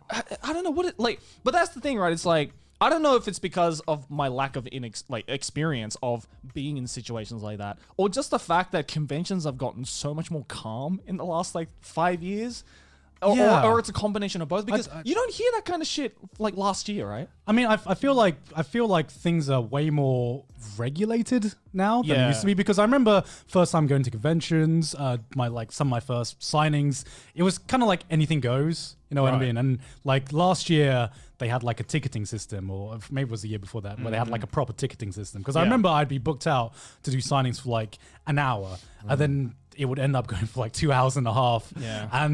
And there was nothing that like regulated what was okay and what wasn't okay. I guess you know that's what I like mean? the benefit of the big conventions, right? Is that because there are so many people, and they probably know how popular you are. That they're like, if your signing session is 1 hour, then it's fucking 1 hour. Yeah. And we're cutting off the line. And I think also, people, it's gotten more in people's ideas or in people's heads now that just because you're at an anime convention, social norms still do exist. Because I remember in the before time, and I can't imagine what it was like even before I started going to conventions, but it seemed like going to an anime conventions, just like all rules fell out the window. You could get away with anything. I mean, I watched footage of like Anime Expo at like fucking 2005, right? And like, you know, that was during like the whole like glomp and like yaoi yaoi pad thing, and I'm just like, I can't imagine fucking being there and like staying sane. I'm like, I don't want to like walk through the convention hall with the fear that a random person is gonna jump dive at me because it's lol XD glomp. It turns from like an anime convention to like a survival horror. It's like, who's gonna invade my personal space now? I'm like pressing X to doubt on everyone. Right? It's like, who's next? I feel like it probably came from a place of like, I mean, I assume that it was the one time of the year where they get to meet anime fans, right? Right. And like outside of that, you probably didn't get to see them, right? Like, But now, I mean, everyone's a fucking anime fan, right? That's I think that's what it is. It's so mainstream now. It's all it is now is everyone just goes to a place to buy anime merch and get drunk together. Pretty much. So it's like, I understand that back then probably was a little over the top because this is the only fucking chance you get to be a fucking weeb. Like every other day of the year, you can't be a weeb. Otherwise you get bullied. Yeah, I feel like the golden period for me for anime conventions where it was like you could get away with things that were like fun, but I feel like the point where it started to get really, really regulated was around 2016 onwards-ish. Yeah. Because I mean, as it should, because there was so much fucking sketchy shit happening in the back. Yeah, there was a lot of sketchy shit. I mean, that was around the time when the whole like cosplay isn't consent. Yeah, thing which came out, right? definitely. Which it's like, why would you even need to write that out? That like is a failure on humanity. That was a rule. Which we needed to implement this rule. Yeah, that's it's like, oh yes, I need something written down on paper to know that being overly sexual towards cosplays is a bad thing. Yeah, it's exactly. Like, right. Fucking. But I remember like because I've been going to London MCM Expo for like a fair few years now, and I remember when to explain London MCM Expo, it's like the biggest kind of.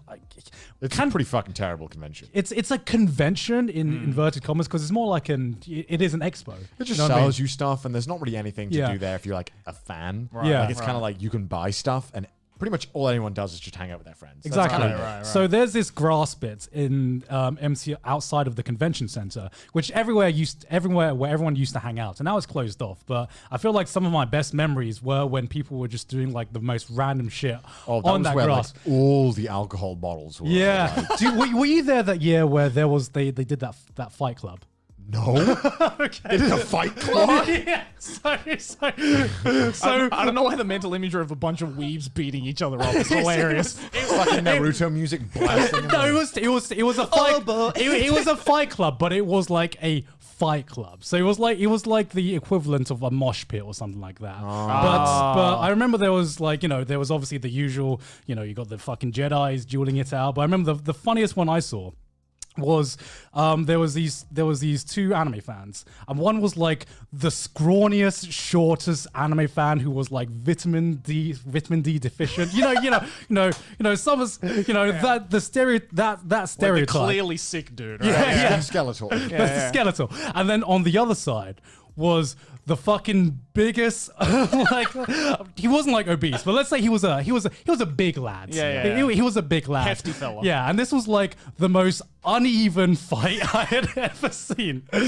Like, forget about weight classes here, So, but they should like start punching each other. No, so I guess they just tried to like make each other fall over, right? So this scrawny dude fucking full on sprints into this guy, trying to like push him, and he just fucking bounces off him like he's in like he's playing Fall Guys or something, right? And then the guy just sits on him. And that was the end of the fight. Were they all drunk? Yes, everyone was drunk. Oh, okay. It just crushes the because the convention ends at like 6, but that area is still full of people drinking. It's just outside. Just that sounds awesome. I would love to be there, just to be a spectator. It's kind of fiesta. It's kind of crazy. It's kind of fiesta now, but now it's like a lot more controlled of what you can get away with, which it's a bit of a shame because I liked that kind of thing. There's literally like an off license in a Tesco within like 100 meters of it. So that's not a good people idea. are just buying drinks. and it's like it's a bit of a, and I think the hotel Hadex is literally a hotel right outside of it. And they're like, what are you doing? Why are you all fucking getting drunk? Why is this big dude sitting on this scrawny kid? Why is there a fight club Why are happening? people cheering? I think it was that fight club that made the convention actually cordon off the grass area. It was worth it. Anyone who was at that MCM convention knows that fight club was hilarious as fuck. Yeah, that sounds fucking awesome. Health and safety issues aside. It is fun when you walk down to make a convention. You see something that clearly will get shut down within an hour. And you're like, I'm just going to sit and watch this shit go down. This is going to be funny. I see that shit even regularly at Anime Expo still to this day. Like outside of the West Wing, you know, where all the cosplayers are. Yeah. I see some shit there where I'm just like, why? Where are the staff? Who's regulating this? Can we talk about how fucking crazy it is, like meeting people who watch your videos? It's so fucking surreal. How fucking weird is that? I never get used to it. It's so like, fucking strange.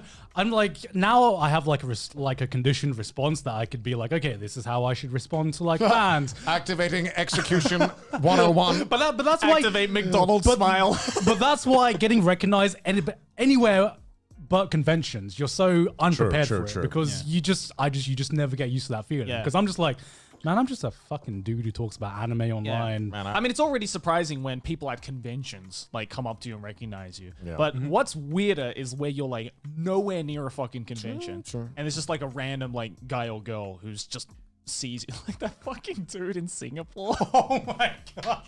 Oh my god! Do you want to tell that story? Yeah, you can tell it. Oh, go ahead. Okay, so we were at a Singapore convention. I think it was Anime. What was it called? Anime Festival Asia or something like that. AFA. We were at AFA Singapore, and we were in this. We were outside the convention. We're like getting lunch or something. It was me, Sydney, and Joey, I believe, and Alan, I think, and Alan, yes. So there were 4 of us there, and we were just walking in just like this random shopping mall, and then we just hear this screech. This is like the loudest screech I've ever heard in my life. It was like a banshee screech. Like you would have thought like someone came through with like a truck and was like running people over. It was that exactly. Loud. And it immediately triggered my fight or flight like instincts, right? Everybody turned around, like, what the fuck? What the fuck's going on? And all we see is this fucking kid bolting it towards Joey, right? And I'm like, time just fucking stopped at that moment. I'm like, am I about to witness my fucking friend die in front of my eyes? Is he about to get stabbed or something?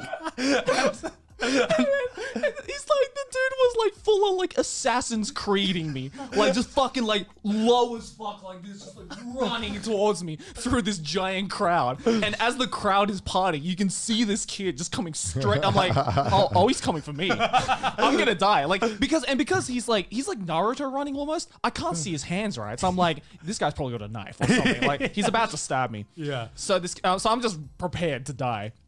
He stops like right here. He just screeches to a halt and he says, "I love you, Joey." Like, meanwhile, poop is falling out of my pants. Right? Meanwhile, we're just like, oh, okay, Joey's not dead. Okay. Fucking terrifying. And he's like, terrifying. "Can you take a photo with me?" I'm like, Yeah. Didn't like Felix say one time like Southeast Asian fans are like the craziest? Yeah, like, they are. In public, they just scream. Absolutely. Shout out to the Southeast Asian fans. AFA was great. It's on like a whole different level from like any convention we've been to in America. Like I remember watching Joey walk from one panel to another. It was basically like watching Justin Bieber walk through like Dude, that's got to be an ego boost though. I mean, it felt pretty good. Not gonna lie. I love it when you're just like chilling and then like someone in the line next to you's like, "Oh, you Joey?" Yeah. And he's like, yeah. I think as well, like it might have been because like that Singapore AFA was a first for that convention for a lot of reasons, because I think I was like the first YouTuber that had ever been invited. Yeah. And also I was the first ever guest at that convention that didn't charge for signatures. Yeah. Oh wow. And like because like I remember when I was sitting there like waiting, the staff was like, "All right, so tell me how much do the signings cost?" I'm like, "What are you talking about?" It's like, how much does it cost? Like $5, $10? How much is it? So that I can tell people in the line. I'm like, it's free.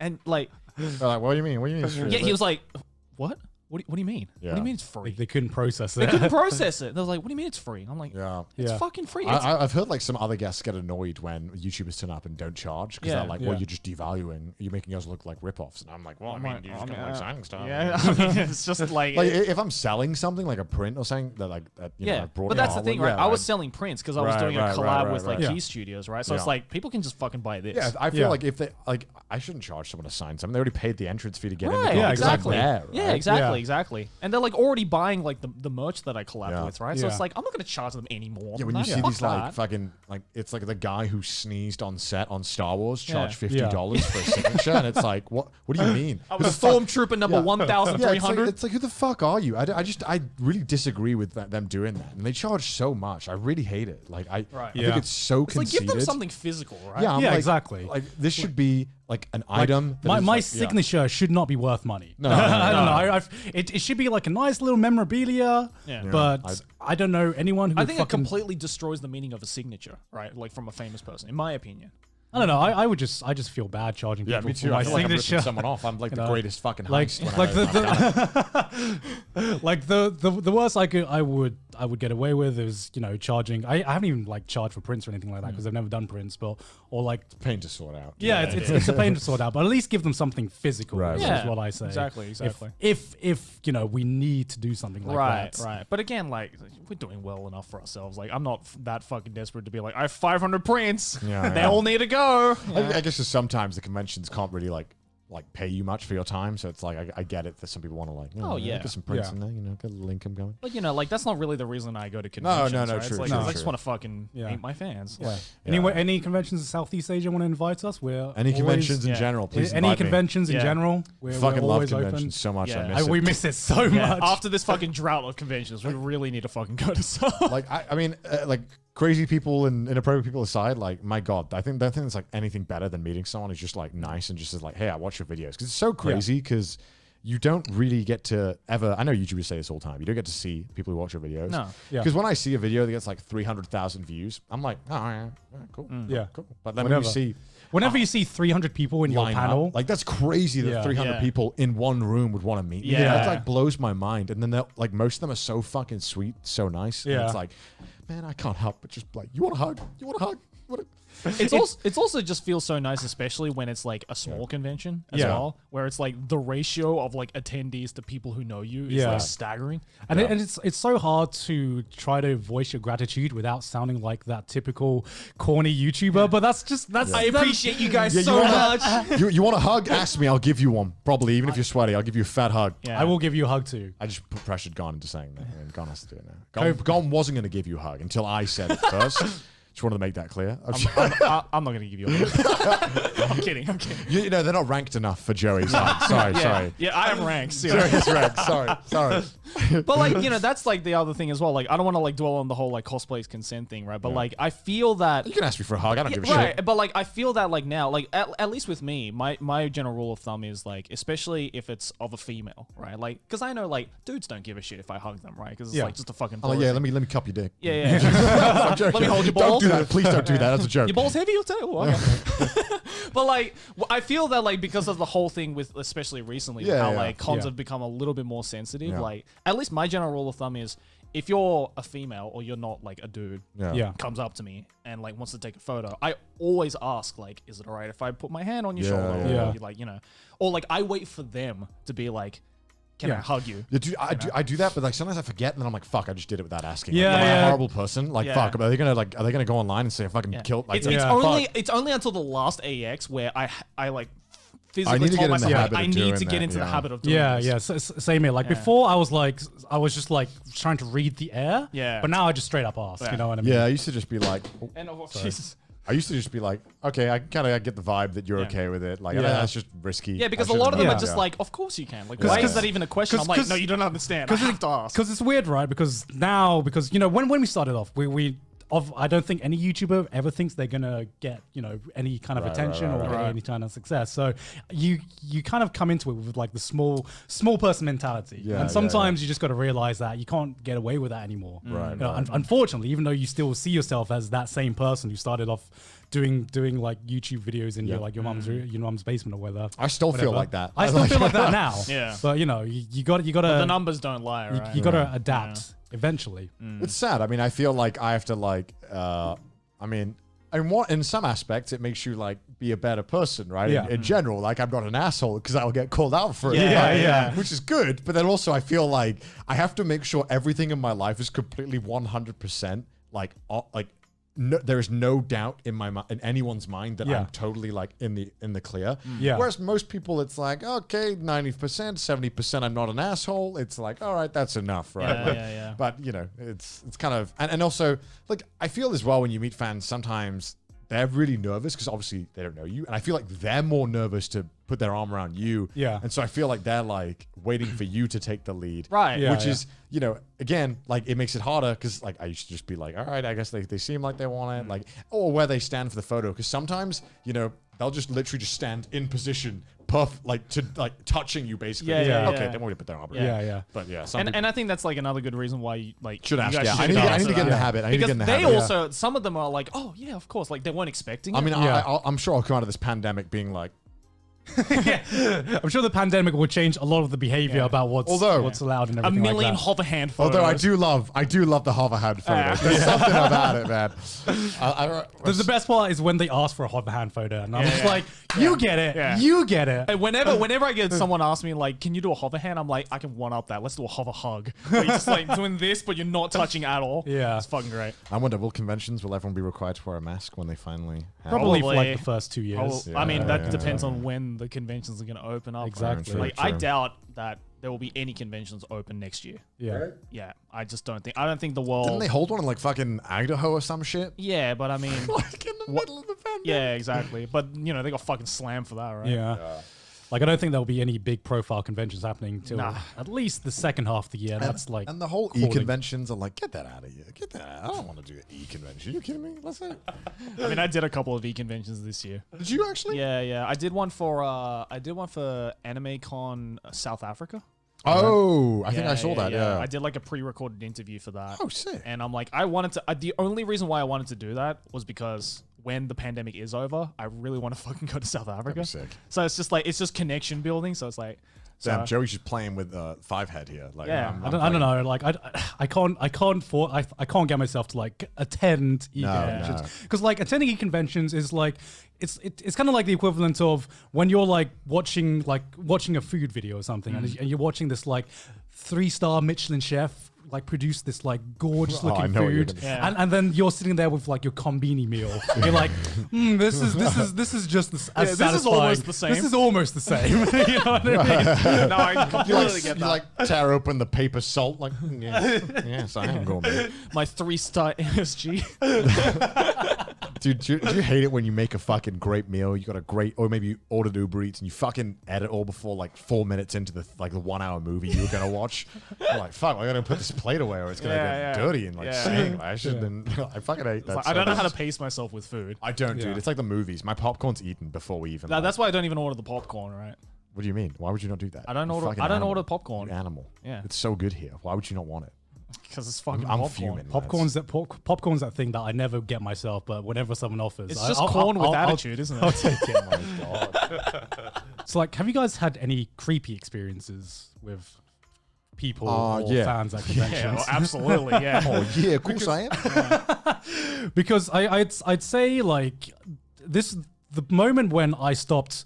Like where I had to like really pay attention to who I was hanging out with was because of this one convention I went to. I think it was like 3-4 years ago. I can't remember exactly how many years it's been, but it was like my first proper creepy stalker experience. So sounds like a YouTube title. That's literally a storytime animation. Yeah, exactly. Why are you wasting this for the podcast, man? Make a story. I just make like a draw my life, right? But yeah, I was at this convention and there was like a communal area And, you know, at conventions, what I like doing at conventions is meeting random people. Meeting fans, talking with people. And the thing is, I've met, like, a lot of my closest friends, I've met through conventions. Like, our friend group in England, 90% of those people were people who I met at conventions or were fans of me. So that's why I had always tried to, like, you know, be as open as possible, no matter who it was.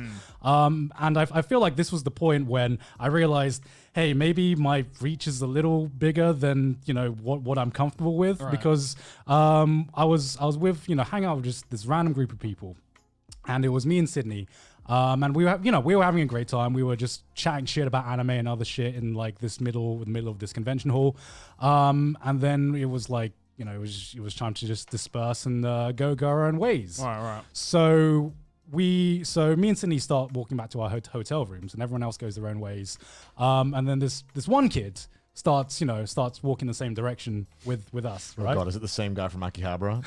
No, it's not the same guy. Yeah. Compared to the guy in Akihabara, the guy in Akihabara was like a fucking saint. Yikes. So this kid follows us. And I ask, and so I was trying to be polite to be like, oh, where are you staying? And he was like, oh, I'm staying in the same hotel as you guys. Now, keep in mind, you know, I talked with the kid, you know, quite a bit, you know, when we hang out in a group. Right. So you thought it was plausible that you told him your hotel. Yeah. And I was, you know, I wasn't wasted, but I was, you know, I had a few drinks in me, and I was feeling friendly. So I was like, whatever, just making casual chit chat. And he seemed normal enough, you know, it didn't seem like a creep or anything like that. Right. And so we go back, we go to our hotel, and then we get in the lift, and then he goes in the lift with us, and we're like, oh, what floor are you? Sorry. So we get in the lift, and I hit my floor, and I ask, oh, what floor are you? And he goes, oh, it's the same floor as you. Oh no. And not at this point, nothing clicked in my mind, right? Not because I was so innocent at that point. I was like, oh, there's lots of rooms in that floor too. And both me and Sydney were like, oh, what a coincidence, you know? Oh, we're on the same floor. Well, that's a huge coincidence. At this point, I'm just like, you know, I just want to go to my bed and sleep. I'm way too tired. So I'm like, yeah, cool. That's a huge coincidence. So we go up to the floor, and then. So I go in I go to my room first, and Sydney's just a bit behind me because I'm tired as fuck, and I just want to get into my hotel room. And so I go to the door, put my key in, I turn around, and the kid's still there, and I'm just like, what are you doing? And he straight up tells me, oh no, I just completely lied. I just wanted to see where you were staying, and like I'm like, what the fuck do I say to this? And then apparently, when I wasn't looking, before I had asked that, he tried to go in for a kiss with Sydney. And Sydney told me this after we had got in our hotel room. And then after he said, oh no, I'm lying. I just wanted to see where you guys were living. Bye. And he just fucks off. I'm like, what? Do I call security? What the fuck? Because I didn't even get his name. Right. So I didn't know who this kid was. I'd met it. It was just this random kid that I had met. He knew who I was, obviously, but it was this random kid who I'd met just on the convention floor. And so this was the first time I'd had like a fucking freak out in my hotel room to be like, yo, shit, we gotta call security. We're gonna be like, can we get like, someone to stand outside this door? Do we change hotel rooms? What the fuck do we do? And that was the exact moment when I'm just like, okay, I gotta be fucking careful about who I hang out with at conventions. So if I'm a bit standoffish when I meet someone new at conventions, blame that guy, okay? That's where the PTSD stems from. That's where the PTSD comes from. Holy shit. Yeah. What the fuck? I had something kind of similar to that. I mean, I've had multiple experiences similar to that.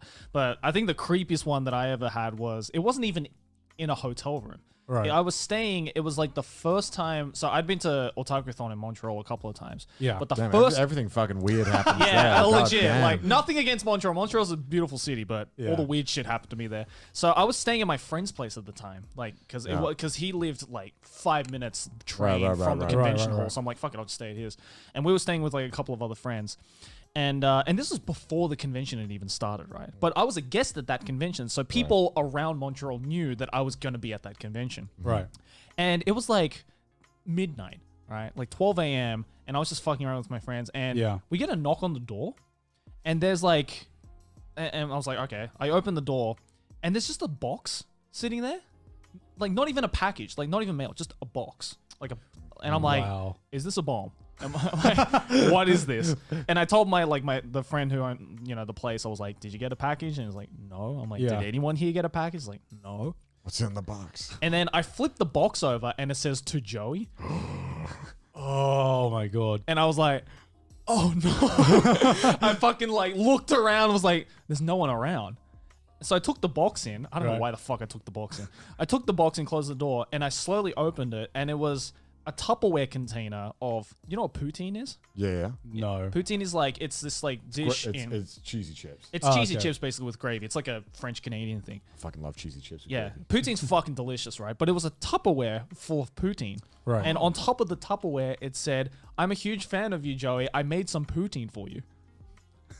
And was it still hot? It was still hot. How did he know where you were staying? That's exactly what I want to know. That's why I was shitting my pants. Wait. Was it good?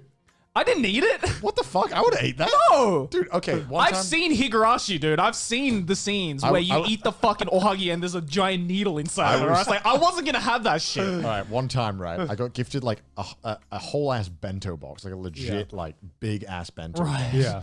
And someone made a curry in it, like a whole curry. And I wasn't going to eat it, but I was in the hotel room. It was like 12 a.m. I was fucking starving. Right. So I remember I had the bento box in my room. Yeah. And I take this curry. And I didn't have a knife or fork. So I'm in a fucking hotel room. Yeah. But I had the ice pick thing. Yeah. Knife. It was like a fork, 2 prongs. So I was just fucking scooping up this curry. Yeah. And I was eating it. And it fucking tastes so good. It was such a good curry. Oh no, I fucking remembered. I was so fucking ghetto eating that with my fucking ice pick. Yeah, I wouldn't do that. I just remembered though with the poutine thing, I didn't eat it because I was too fucking scared to. But my friend was like, "Fuck it, I'll eat it." Dude, I would have eaten that in a heartbeat. But then he ate it, and the first bite he took, he was like, "Why is there a giant hair in this?" Oh my God. Okay, there was none of that in the curry. The curry was clean. It was good. And I'm like, there could be two options here. Either one, she, or I'm assuming it's a girl, she accidentally dropped the hair in, or she was like, I'm gonna get Joey to eat some of my hair. My DNA. Yeah, is in my Joey DNA now. is inside Joey. I'm like, oh, just thinking about that shit was so fucking creepy. I'm gonna be an S tier Joey wife. I'm gonna be at the top of his ranks when a part of me is inside his stomach. But yeah, just a fair warning for anyone who wants to gift us anything. Don't gift us food, especially if unless it's handmade. real bomb, then I'll still eat it. But yeah. I'm not gonna eat something unless it's packaged. I'm fine with food as long as it just doesn't appear in front of my hotel room. Because the weirdest thing I would say is when people know where you're staying in the hotel, and regardless of whether you're a fucking famous YouTuber or not, that shit's weird.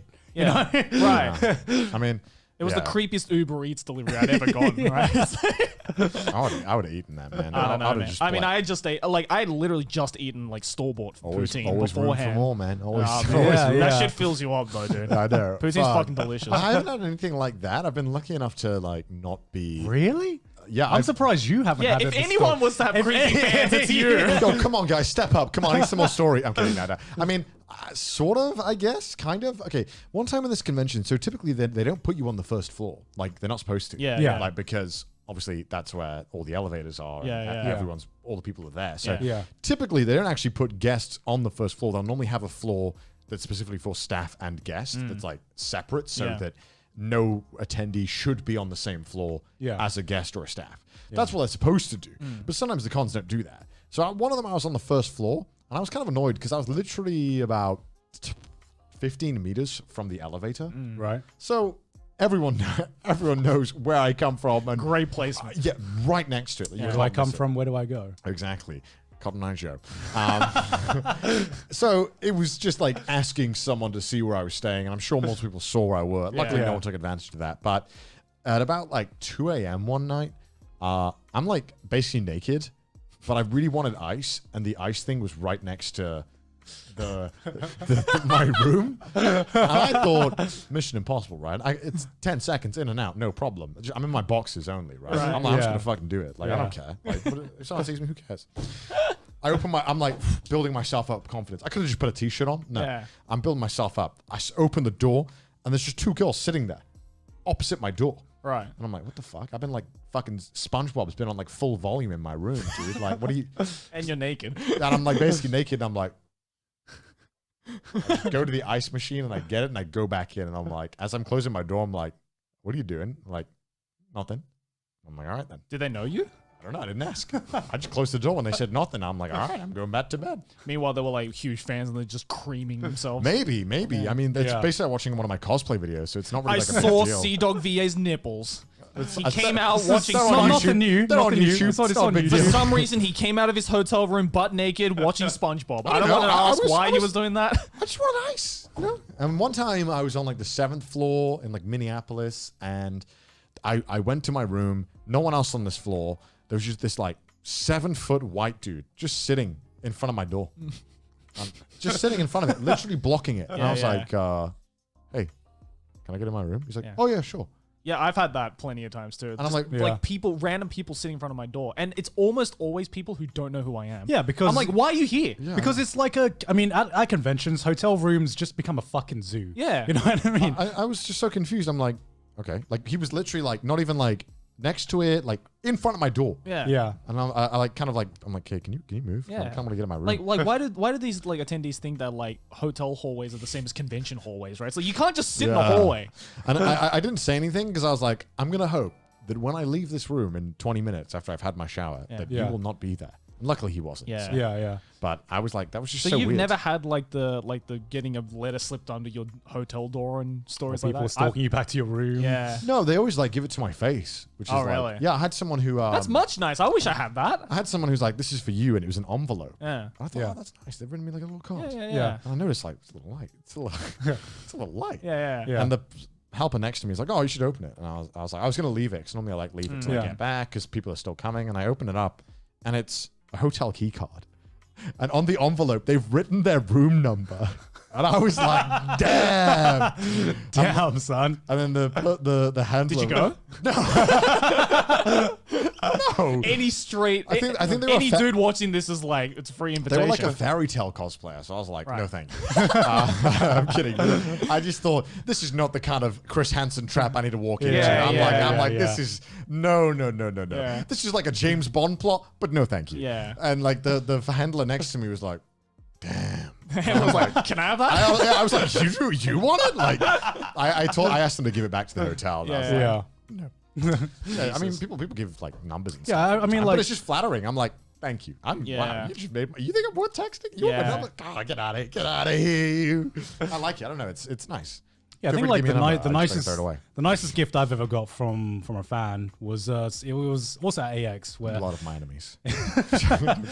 no, so someone had given me also like it was like a handwritten letter, but with the letter was like it came in a box, and in the box was like a lot of origami cranes that she had like that she had like folded herself, and I'm like, did you do this all by hand? And she's like, yeah, I was just bored and I just wanted to give you something that was memorable. And it was definitely memorable because it was like, I was like, I mean, you're telling the story of it right now. yeah, right? exactly. Yeah. I still remember it to this day. I still have it.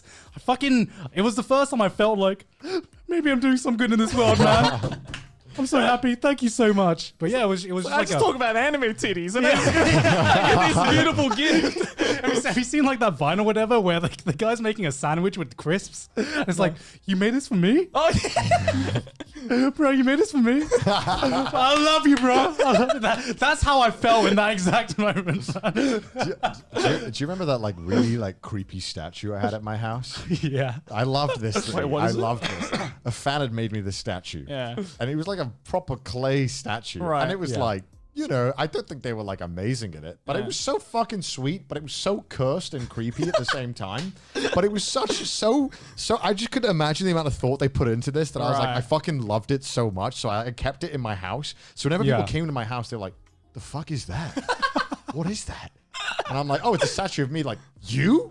That's you? I'm like, it's not the most flattering, but a fan gave it to me. Like, oh, that's nice. I'm like, I love it. Probably because when you said it's a statue of you, it was like, did because you make that? The thing was as well is that it kind of looked really beat up because it like went through the mail as well. Yeah. And I had to like I thought this thing was so cool that they'd done it that I spent like an hour and a half super gluing it all back together just so I could display it in my house and creep everyone out, I guess by accident. But I thought like, oh, this is so sweet. And it's in my parents' house, creeping them out, I guess. Thank you to that one fan who sent me that statue of me in like an L pose. Yeah, we appreciate that shit so much, honestly. Yeah. It's like, we don't do anything that amazing to be able to get gifts like that. So. Like, being given anything, it just feels really weird that you would want to give something to us anyway. Yeah, exactly. And not weird in a bad way, just weird for us because we're just like, we don't do anything special. We just fucking make videos, talk about anime titties and whatever. It's very humbling because I feel like I make the videos just for myself and to obviously pay the bills. That's kind of like the main reasons I make the videos first and foremost for me, and then it's just like I constantly forget how much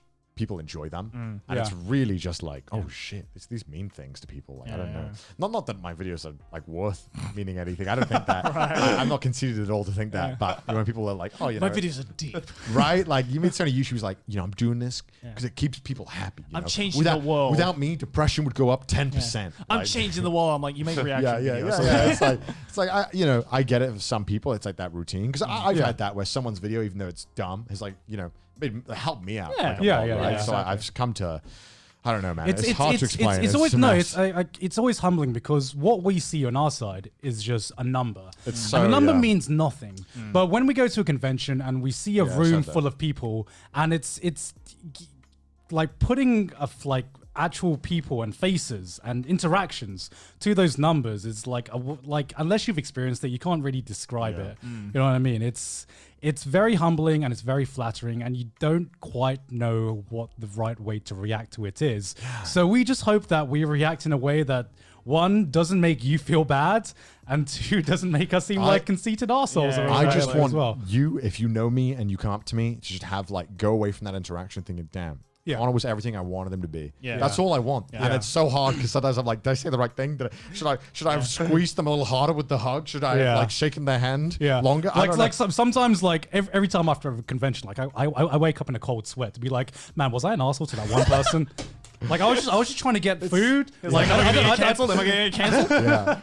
And it's also because some people, they always want a little more, and it's hard because you especially if you're going out for dinner with your friends, it's like, oh man, I really don't want them to be like, damn, Connor's an asshole. He wouldn't let me eat with him. And it's like, well, for some reason, I don't give a shit about the one hate comment or the 100 hate comment. Right. Oh, you see on a YouTube comment, but the thought of this guy trashing me to his friends just fucking keeps me up at night, man. It's so real, right? It's so real. I could be totally in the right and being like, fuck off. But I can't do it because I'm like, man, this guy respects me so much, and I really don't want to be mean. And I'm trying to explain it so nice, but he's just not getting it. Because there's a little part of you where if the roles were reversed, you'd be like, man, that guy was a fucking asshole. I get which by the way, shout out to that guy I met in Akihabara, who I told the story about, for being a good sport about it. It was an awkward interaction, but thank you for being a good sport about it. I saw your comment and everything. So I mean, bottom line, we appreciate every single person who comes up to us. It's just that sometimes, every now and then, there's just that one really weird person. Just social. Just be a normal. Just be you. Just be you. Understand that social norms do exist in anime conventions. They know that. You know that. You're normal. You're a trash taster. You wouldn't do it. Come on.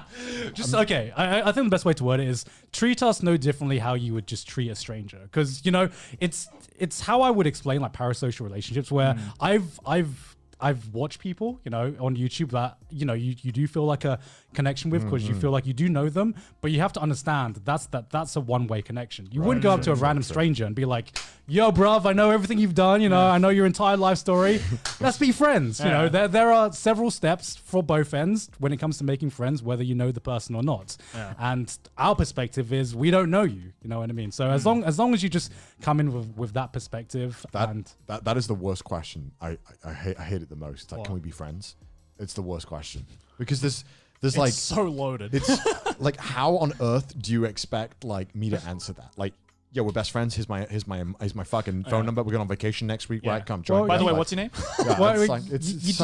You don't make friends by asking someone, "Can we be friends?" Right. I feel like asking that question, you never win as the person asking that question. You're never going to get what you want, and all you're doing is making the situation awkward for everyone involved. Where I have to explain to you, be like, So I don't know you. I would like to, I'm happy to talk to you and get to know you a little bit. And I hate that talk too because it makes you sound like an asshole. Yeah. I don't want to, because it makes me feel like I'm like putting them below me. Like, you don't have the right to be friends. It's not you like don't have enough subs to be my friend. But it's so difficult because there's no way of really explaining that without making it sound like you're in the better position of like, hey, no. Yeah. Well, the way I would think about it is, I mean, like I said, you wouldn't ask a person that whether Just they're met, famous or not, yeah. you've just met, can we be friends? Right, true. Like 90% of the time, they're going to be like, I mean, I don't know you, and you don't know me. Who are you? It's like, can we get to know each other first? Yeah, and exactly. then we can decide, right? Yeah. But not through asking that question. True. Now I'm actually just curious, like once conventions do start to open up again, I wonder how many people are going to come up to us being like, you're Joey from Trash Taste, right? Oh, Trash Taste as opposed to channel? Yeah, as opposed to like the anime man. I'm genuinely curious. Who knows, man? Who knows? Because I'm sure there's like some Trash Taste viewers who don't watch our like individual channels, right? Or probably never knew us before Trash Taste, right? So I'm just curious, like, who's going to be the first person to be like, "Yo, it's Joey Connor from Trash Taste." I can't wait. That's going to be fucking weird. I just miss all the mispronunciations of my username. I've like got a fucking list of all the mispronunciations of like everyone who's tried to pronounce Giguk. Dude, I get that too, and I'm like, I remember I had one guy in an Anime Expo being like, "Yo, are you Josh the Anime Man?" I'm like, what? It's not even close. Wasn't that one guy who like oh, in Singapore, right? He's like, "Are you Giguk?" meanwhile, Garnt is standing right next to me. Right next to you. I'm like, no, that's Giguk actually. That's my fucking favorite. How do you do that? I don't know. Like, it's hilarious. Well, either way, we fucking miss conventions. I'm sure if you're a convention goer, you probably miss conventions. We'll go to any convention. Just invite us, please. Just invite us. Yeah. Honestly. I'm sure we have some other stories that we've forgotten or something that we can tell. Yeah, there's been more in future. We'll just tell them. Yeah. Also, if you want us to go to a convention near you, when they eventually open up, the best way to do it is to like email the convention yourself and tell them you want to see us. That is by far the best way to get us going because the owners don't know who you want, so you have to actually tell them. Don't tell us. We can't do shit. Yeah. Just saying. Yeah. Don't like. We get so many like emails and tweets and whatnot. Being like, hey, can you come to this convention? It's like Dude, ask we the owner. don't make that decision. Yeah, we don't make that decision. We get the invites from a convention. So if there's enough interest for your local convention, that's like saying like, hey, can you go to this random person's wedding? It's like I didn't get the invite, dude. I can't go. It's like, well, bro, you're playing at this concert, right? Yeah. You're playing this gig. Yeah. Can you go to the gig? It's like, no, I can't. No. So let your like local convention or whatever know who you want. I want to go anywhere in the world. Honestly, like conventions, I fucking love conventions because it gives me an excuse to go travel. And whatever conventions wants to host the first in-person Trash Taste panel. Ooh, that's good. That would be some spicy shit. That would be some spicy shit. That would be fucking awesome. Yeah. In the meantime, though, look at these lovely patrons who support the show. Damn, I love those patrons, man. Yeah. I fucking love them. These guys are very normal at conventions. Yeah. I bet they won't stalk me. Yeah, they won't glop me. It's all right.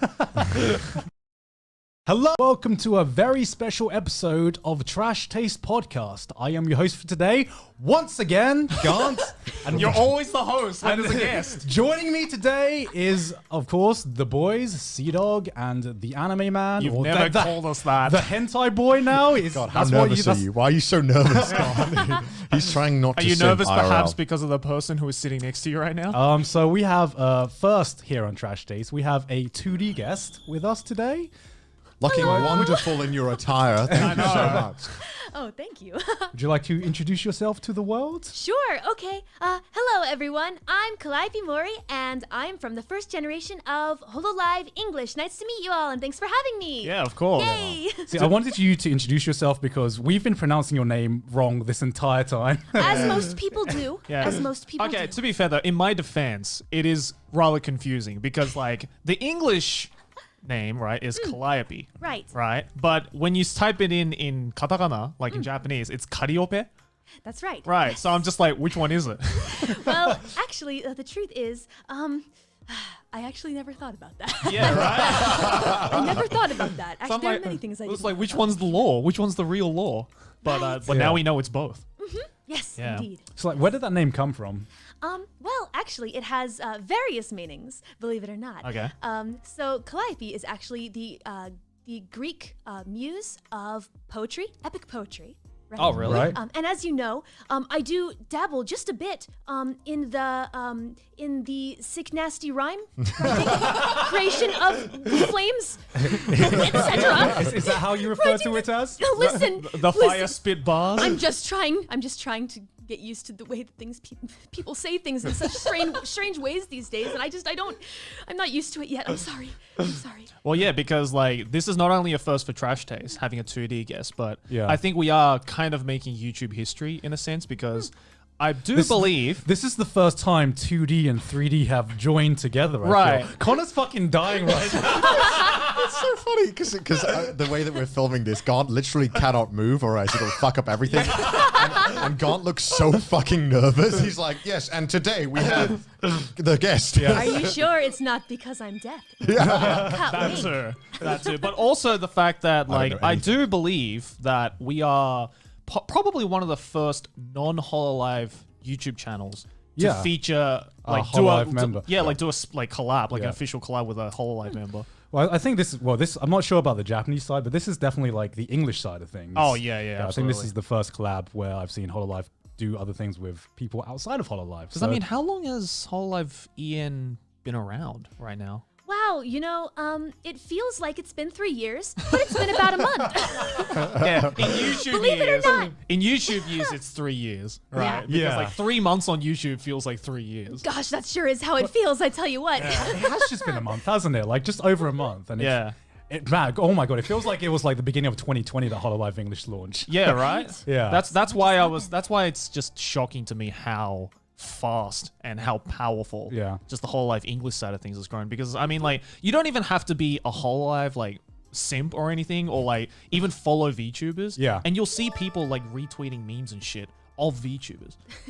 And like Hololive members. So I it's do just see a lot. And right. I don't care. Yeah, like exactly. It's lovely to meet you, man. Lovely to meet you too. It's fine. I get it all the time. I think it's really cool. I've seen you get smashed on stream. That was really entertaining. Now wait a minute.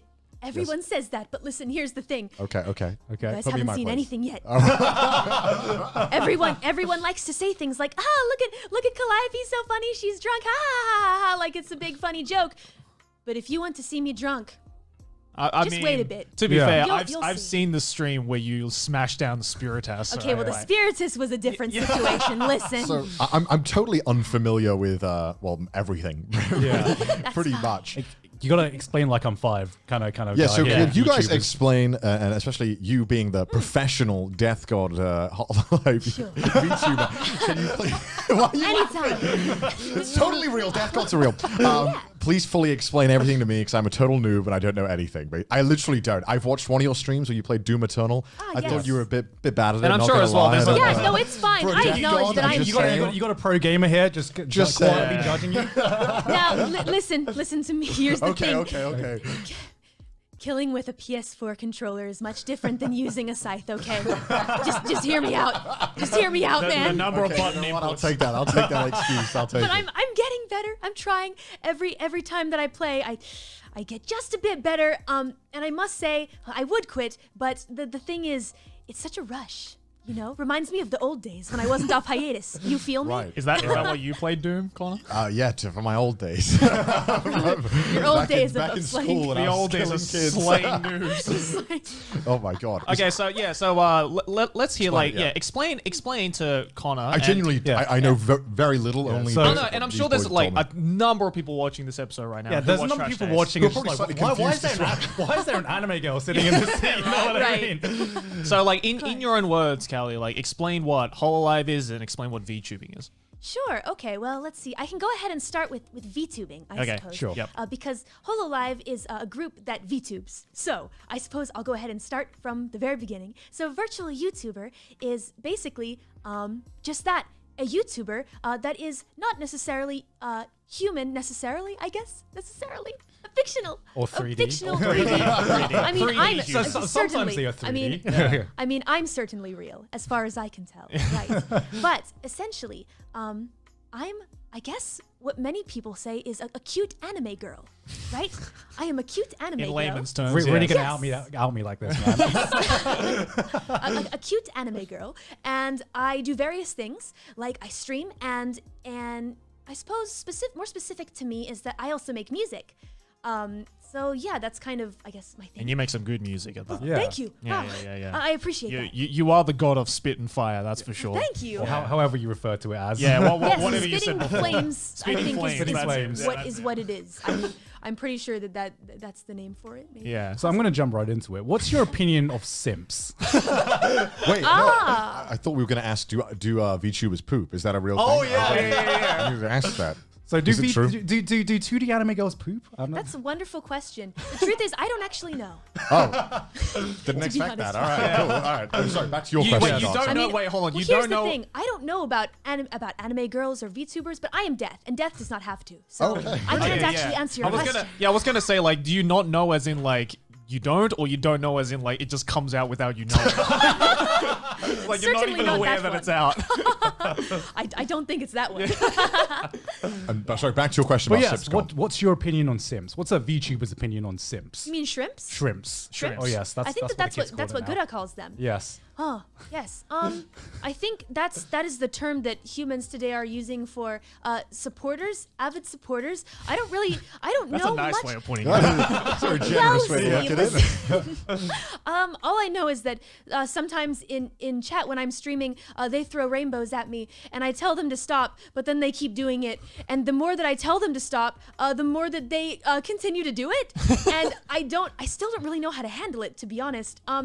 But I think everyone is very well-meaning, and I'm happy for the support. I mean, I've seen the clip of all those like Canadians like bullying you with the red super chats. That sure did happen, huh? Yeah. And it's probably gonna happen again. Let's be real. I suppose you're right, huh? Yeah. So what I got to ask is, like, when Hololive English got announced, I don't like on my end of things, and I've been following Hololive since kind of the beginning of the year. I had no idea how big Hololive English was going to become. Were you expecting the response, or like your fellow Hololive English cast members? Were you guys expecting the response that you got? Well, it's interesting because we talked about this many times. We actually had no idea how we would be received, right? Because it's not like the five of us are the first English-speaking girls that have done work with Hololive, right? I mean, there are several Hololive girls that are able to speak pretty good English, so we weren't sure because, I suppose, how should I say this? It's been difficult to estimate, I suppose, how well an English group Audience?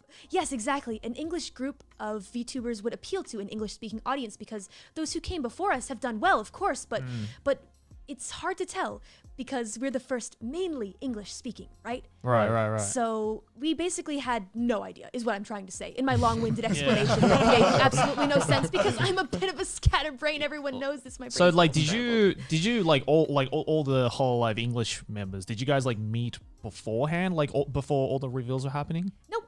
Oh, so you met each other like after you debuted. No, we met before we debuted. Right, This has been, we were working together for a very long time beforehand, right? Right. And kind of getting to know each other, and I technically, yes, I got to meet the other girls, but before that, we were all just kind of shoved into the same room, and it was like, hello, nice to meet you, all of you. You're my teammates. That's basically how it worked That out. must be so weird. Because like that's the equivalent of like getting a bunch of Anitubers you've never met, being like, all right, you're all starting a podcast from tomorrow. It's like, what? No. Exactly. Well, it turned out okay because all of the other girls are very laid back, and we all have personalities that work really well with each other, and it's never weird. We all like each other a lot, so that's cool. I suppose we just got lucky. Maybe that's what it is. We just got super lucky. I mean, I think so. From what I've seen, like all the Hololive English members, they seem to work well. Yeah, with they one work. another. You guys seem to work well together, and you guys seem to have like very distinct personalities as well. Yeah, I know. Which I think is What do you think of this, Connor? It's good. I feel like I think you should be the one who needs to like lead on with the question. Why? What would I? You guys are the simps, Well, no, because right? because you're the one right now who is representing everybody who wants to know more about Hololive and like VTubers. Like, what don't you know about VTubers? Everything. I want to know, is it, when you started off streaming, was there any streamers out there, anyone that you kind of really enjoyed, who might have given you some inspiration to start VTubing? to be honest, I actually didn't know anything about VTubing before I got into it, right? But of course, I started looking up to my senpai, I suppose, and mostly just other members of Hololive, I would say. Right. Yeah. Did you have to do like a lot of research before you really like debut? Just like make sure you knew what you were doing? Well, it certainly wasn't required, but listen, with the way that I am, I get a little obsessed sometimes. So to say that before my debut, I didn't go watch maybe every single video that I could find of my senpai or other VTubers doing things. If I said that I didn't do that, that would be a lie. It would be untrue. Because I did. I definitely did that. Are you able to name like any specific Hololive members that you like especially enjoy? I'm sure, I mean, it goes without saying, I'm sure you enjoy everybody, right? Yes. But like who especially do you enjoy, like personally? Let's see. Good question. Well, I really always looked up to probably a lot of the musical senpais, right? So for example, Azuki and Suisei senpai, and also Watame senpai. Do you know who any of those the are? fuck are all these names? It's like when people talk to me about anime directors, they're like, yeah, I love this anime director. I'm like, you just said all the same names. Like, I'm not trying to be like racist, but like, it all sounds the same to me. I'm so dumb. I'm like a Neanderthal. It just goes out. I'm sorry. It's no worries at all. Understand. Okay, well then here's the thing, right? Then as a Hololive member, who is a Hololive member that you can like convincingly say Connor would get into? Yeah, that's a good question. As a Neanderthal, as someone who hasn't watched any VTubers. My favorite streamer is Tyler Wan. Do you know Tyler Wan? See, yes, I am familiar. Fantastic. Believe it or not, is there a Tyler Wan equivalent in Hololive? Yeah. Gosh, well, let's see. It depends. I need to ask you first. What kind of content do you enjoy? Oh, that's a broad question. No, it's quite a broad question. Right? Do you like? Well, for example, do you like things like gameplay? Do you like FPS gameplay? Or yeah, I guess so. Yeah, I do. Okay. Do you like He's chaos? a hardcore gamer. Do you like chaotic people? Yeah, I love chaotic people. Then you should watch my friend Amelia Watson. I think that'd be a good fit. Yeah. She's She's got a lot of chaotic energy. She's a bit of a toxic gamer. That's what I've seen people upon the internet call. That is Connor down to a T. I should have just said toxic gamer. That would have summed then it up. Amelia would really. be perfect for you. Damn, yeah, because I said on one podcast that I was going to watch VTubers, and every episode since they've been like, "So which ones did you watch, Connor?" And I'm like, I don't know where to begin. Right. I don't know. Do I just watch a stream? I don't like. Where do I find them? Like, I mean, well, at least with me, all I did was I just found one that kind of I watched a couple until one just kind of clicked with me, where I'm like, oh, okay, I can watch another clip of this particular VTuber, and then you just keep watching more and more clips, and then you go back and watch some of their VODs, and then you're like, all right, who do they play with the most often? There's like several layers to this, right? And like the top layer, right, of the rabbit hole is just finding like this random Twitter clip that appears in your timeline. And you're like, that's pretty funny. I see clips of the dog all the time. Oh, Konami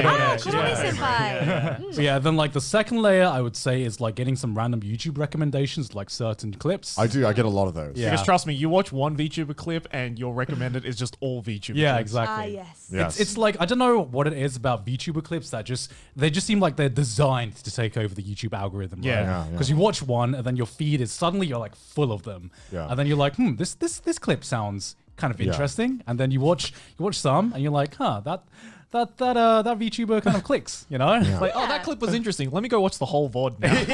Yeah, exactly. That's always how it works. All right. Yeah. No, but I reckon Amelia would be best. Okay. Sure. I probably my recommendation would be watch her debut stream first. Okay. Very first stream that she ever did, right? So that she can introduce herself to you, etc. Yeah. And then after that, you can just dive right in.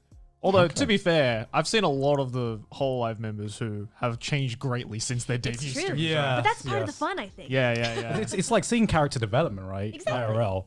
But like, I gotta ask you, how nervous were you for your debut stream? Because I assume you didn't have any streaming experience before that. Exactly. And then going from like no streaming experience, like stream to such a large How many people audience. were in your debut stream again? I think that the peak number of viewers was 60,000. Jesus Christ. Yeah. Holy shit. Imagine going from 0 to 60K Yeah. in a day. I mean, I think we all had like kind of. I don't think we've never reached. We've never reached those numbers in live streaming terms. Right. I mean, I've had like live streams that were big, but nothing like that, and especially not on my first time. Is it kind of overwhelming to have to jump into this and start off with such a big amount? Because, like I said, we've all had really gradual rises over the years. Right. Is it daunting, even as a death god? Right. Well, see, here's the thing. When you're death, no one really sees you, right? Yes. I mean, for the most part, maybe you do see me, but not as I am I think now. those people you kill in Doom see it coming from a Oh, mile. for sure. Well, I would hope so. approaches. Oh, there it is. There's the guy who's going to kill us. Exactly. Well, I mean, if you think about it that way, going from, yes, no one ever seeing me at all, to suddenly all of these eyes on me, yeah, I mean, it's a little scary. Yeah, for sure. Yeah. I definitely was kind of losing my mind a little bit, to be honest. I was going a little nuts, but I wasn't going to show anyone that, especially not when I started turning into a PowerPoint slideshow because my computer wasn't strong enough to handle all of the applications open at the same time. That's when I especially started freaking out. So yeah, it was very nerve-wracking, but people were very kind, and I was surprised about that. I went in expecting an immediate barrage of hate and no kindness at all, believe it or not. Because That is the internet. That is the internet, They're yeah. pretty good at the that. internet. And as death, I'm prepared. I'm prepared for that. Yeah. I mean, that's good though that you were at least positively received in front of 60,000 people. Right? Yeah. So what made Death want to become a streamer? That's what I want to know. What a great question.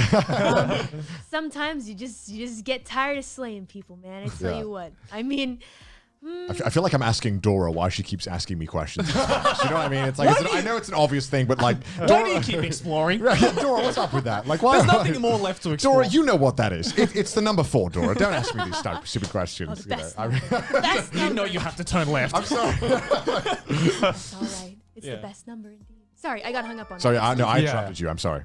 It's okay. It's okay.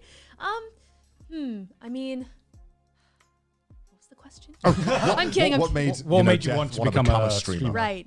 Yeah. So, I really just kind of got tired. I mean, as I mentioned, yeah, I got tired of slaying people, but also I had this feeling that maybe if I had more eyes on, I could have more eyes on maybe the things that I make, right? Like music, etc. Because slaying people's real fun. Don't get me wrong. I love it. But spitting bars is fun, all right? exactly. Exactly. If there's a different way that I can slay people, I'd like to try it. And honestly, I have more fun doing that. So, Yeah, you kill people by setting their house on fire, right? With all those flames. exactly. you I slay killed them them with the lyrically. bass. Yeah, lyrical slaying. So, in terms of music, do you do like everything on your own as well? Like, are you experienced in all like the beat making and all that? Because I'm fucking garbage at all of that. Yeah. Connor is like so- mega monkey brain when it comes to music. So I understand. saw that you did a rap competition, right? And I think one of the people who got to the final was someone that we've done raps for. It's like Oh, wow. Someone like Joshua. Yeah. Yeah, a little remix competition for Right, my debut Yeah. song. That's And right. I saw DJ Joe was in Yeah, the top DJ 10 as Joe well. was in there as well. Yeah. And so we've done raps before, but so Joey, actually, you write your own raps and perform them, right? Yes. I'm so fucking terrible and I have no rhythm that I have to ask him to write it and then I have to ask him to record him doing it and then I'll mimic it. Oh, really? Yeah. I literally You just basically got a cheat sheet. Yeah, And like because even if they give me the rap, I actually don't know how to rap it. Like I'm reading You don't know these the words. flow of it. Yeah, I read it like a businessman reading like an accounting page. You know, Right. How do I do that? How do I get better? Because I'm fucking terrible at all of this. Well, I mean, interestingly enough, everyone starts out being F-wording terrible. Sorry, I really shouldn't curse anymore. You can curse on You the can show. It's curse. all right. I can? Is it okay? Oh, it's totally Don't good. get mad. Okay, hold on. She's going to say it. She's going to say it. I can't do it on command. It'll come out. It'll come out. It'll slip out. But really, everyone starts out bad. That's the truth. right. Even I started out very bad back in the day.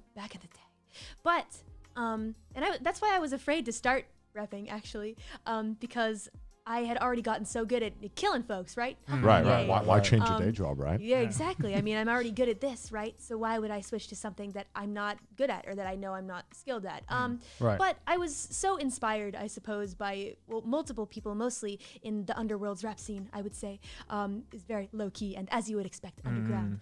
They really inspired me a lot, and I decided, well, I might as well give it a try. So I did, and over time, you get better. And even listening back to my old things, yeah, terrible, garbage, absolute garbage. Like there's no sugarcoating that, right? Yeah. But I mean, the advice that I give is always the same cliche stuff that you hear all the time, but it worked for me. Listen, you just gotta keep going, even if you suck. And if you suck, you keep trying, because if you quit when you suck, that's a real shame, because you stop doing it and you suck, you still suck forever. Yeah, I mean, I think the best advice you can give anyone to like learn any skill set is just to do it and just to try and just keep trying. Yeah, it's true when it comes to rapping, and it's true when it comes to making YouTube videos and I mean, because doing like whatever. Right? I definitely like the first couple of raps that I did for like Josh or like any other like collaborator that I did. Like, I look back and I'm just like, man, that was a shit bar. That's like me 5 minutes after I make anything. I'm like, God, that's shit. Yeah. But the latest stuff I did, I was like, my boy's spitting bars. I'm still trying to make people forget that I once took part in like the what was it, the Anitube?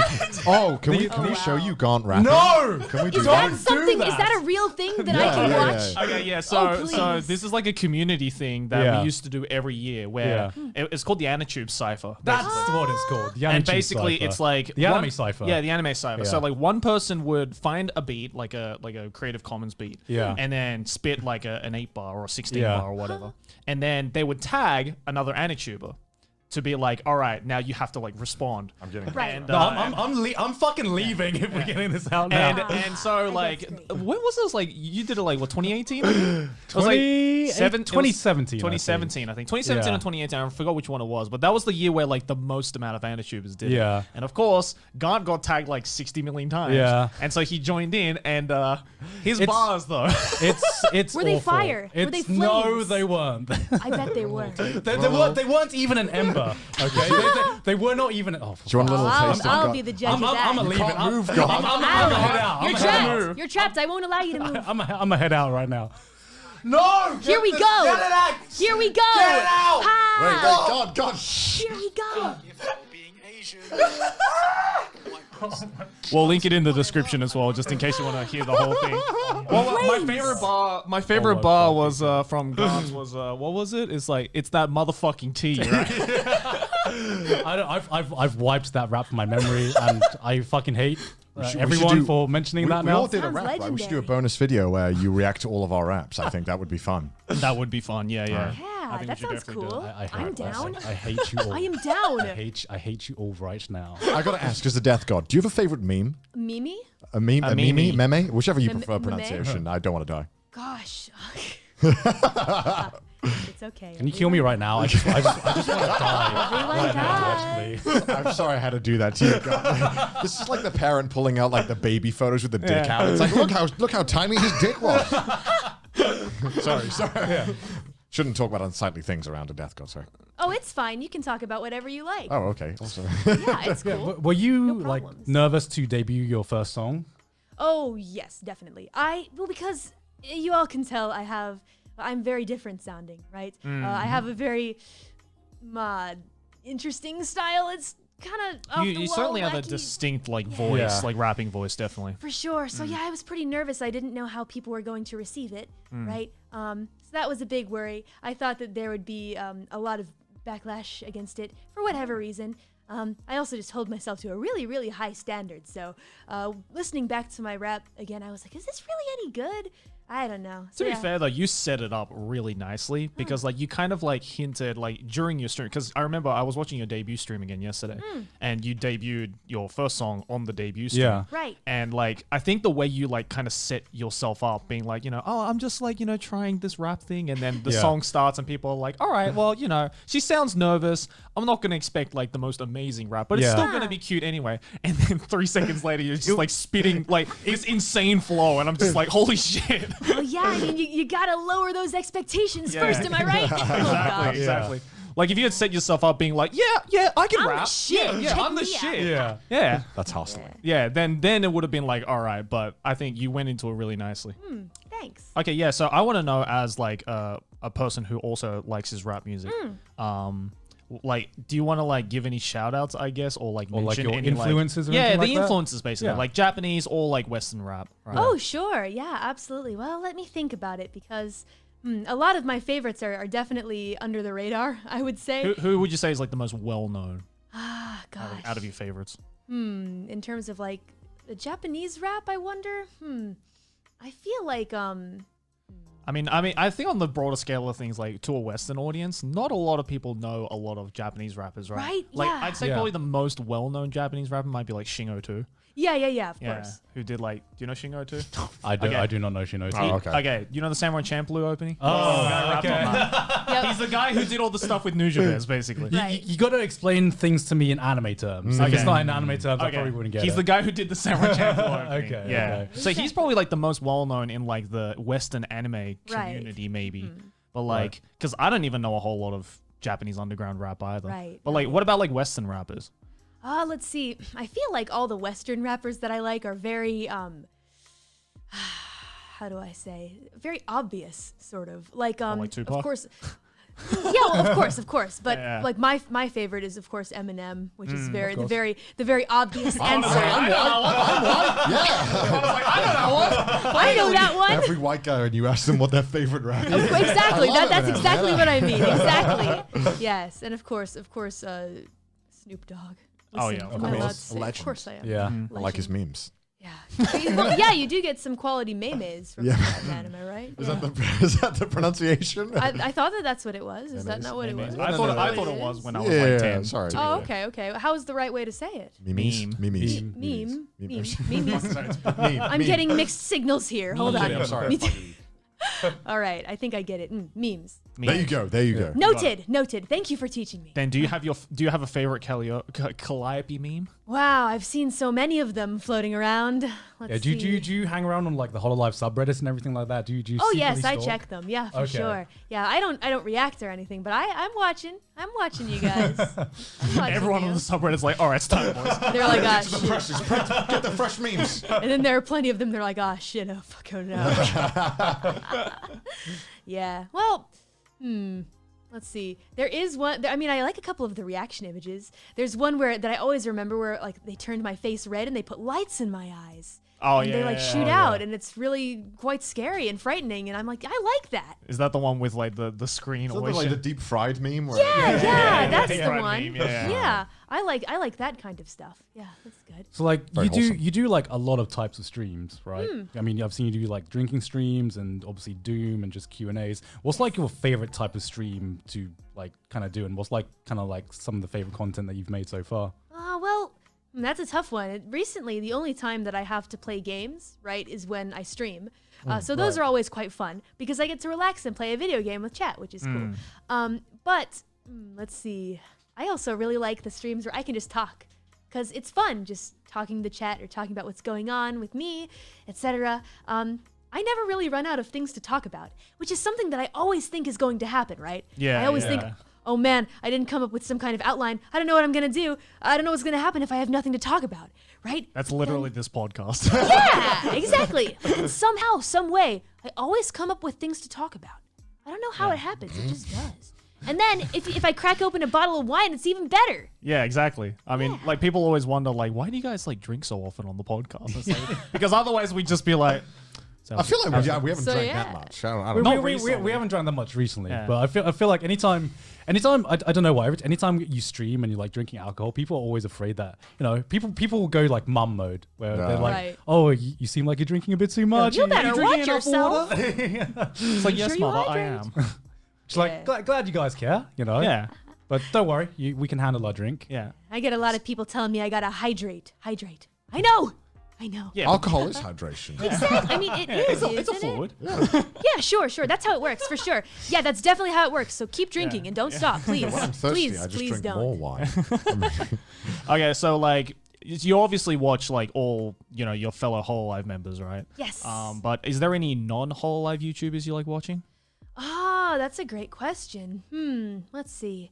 Oh, there are plenty of indies that I just casually go and check out every once in a while, I would say. Right.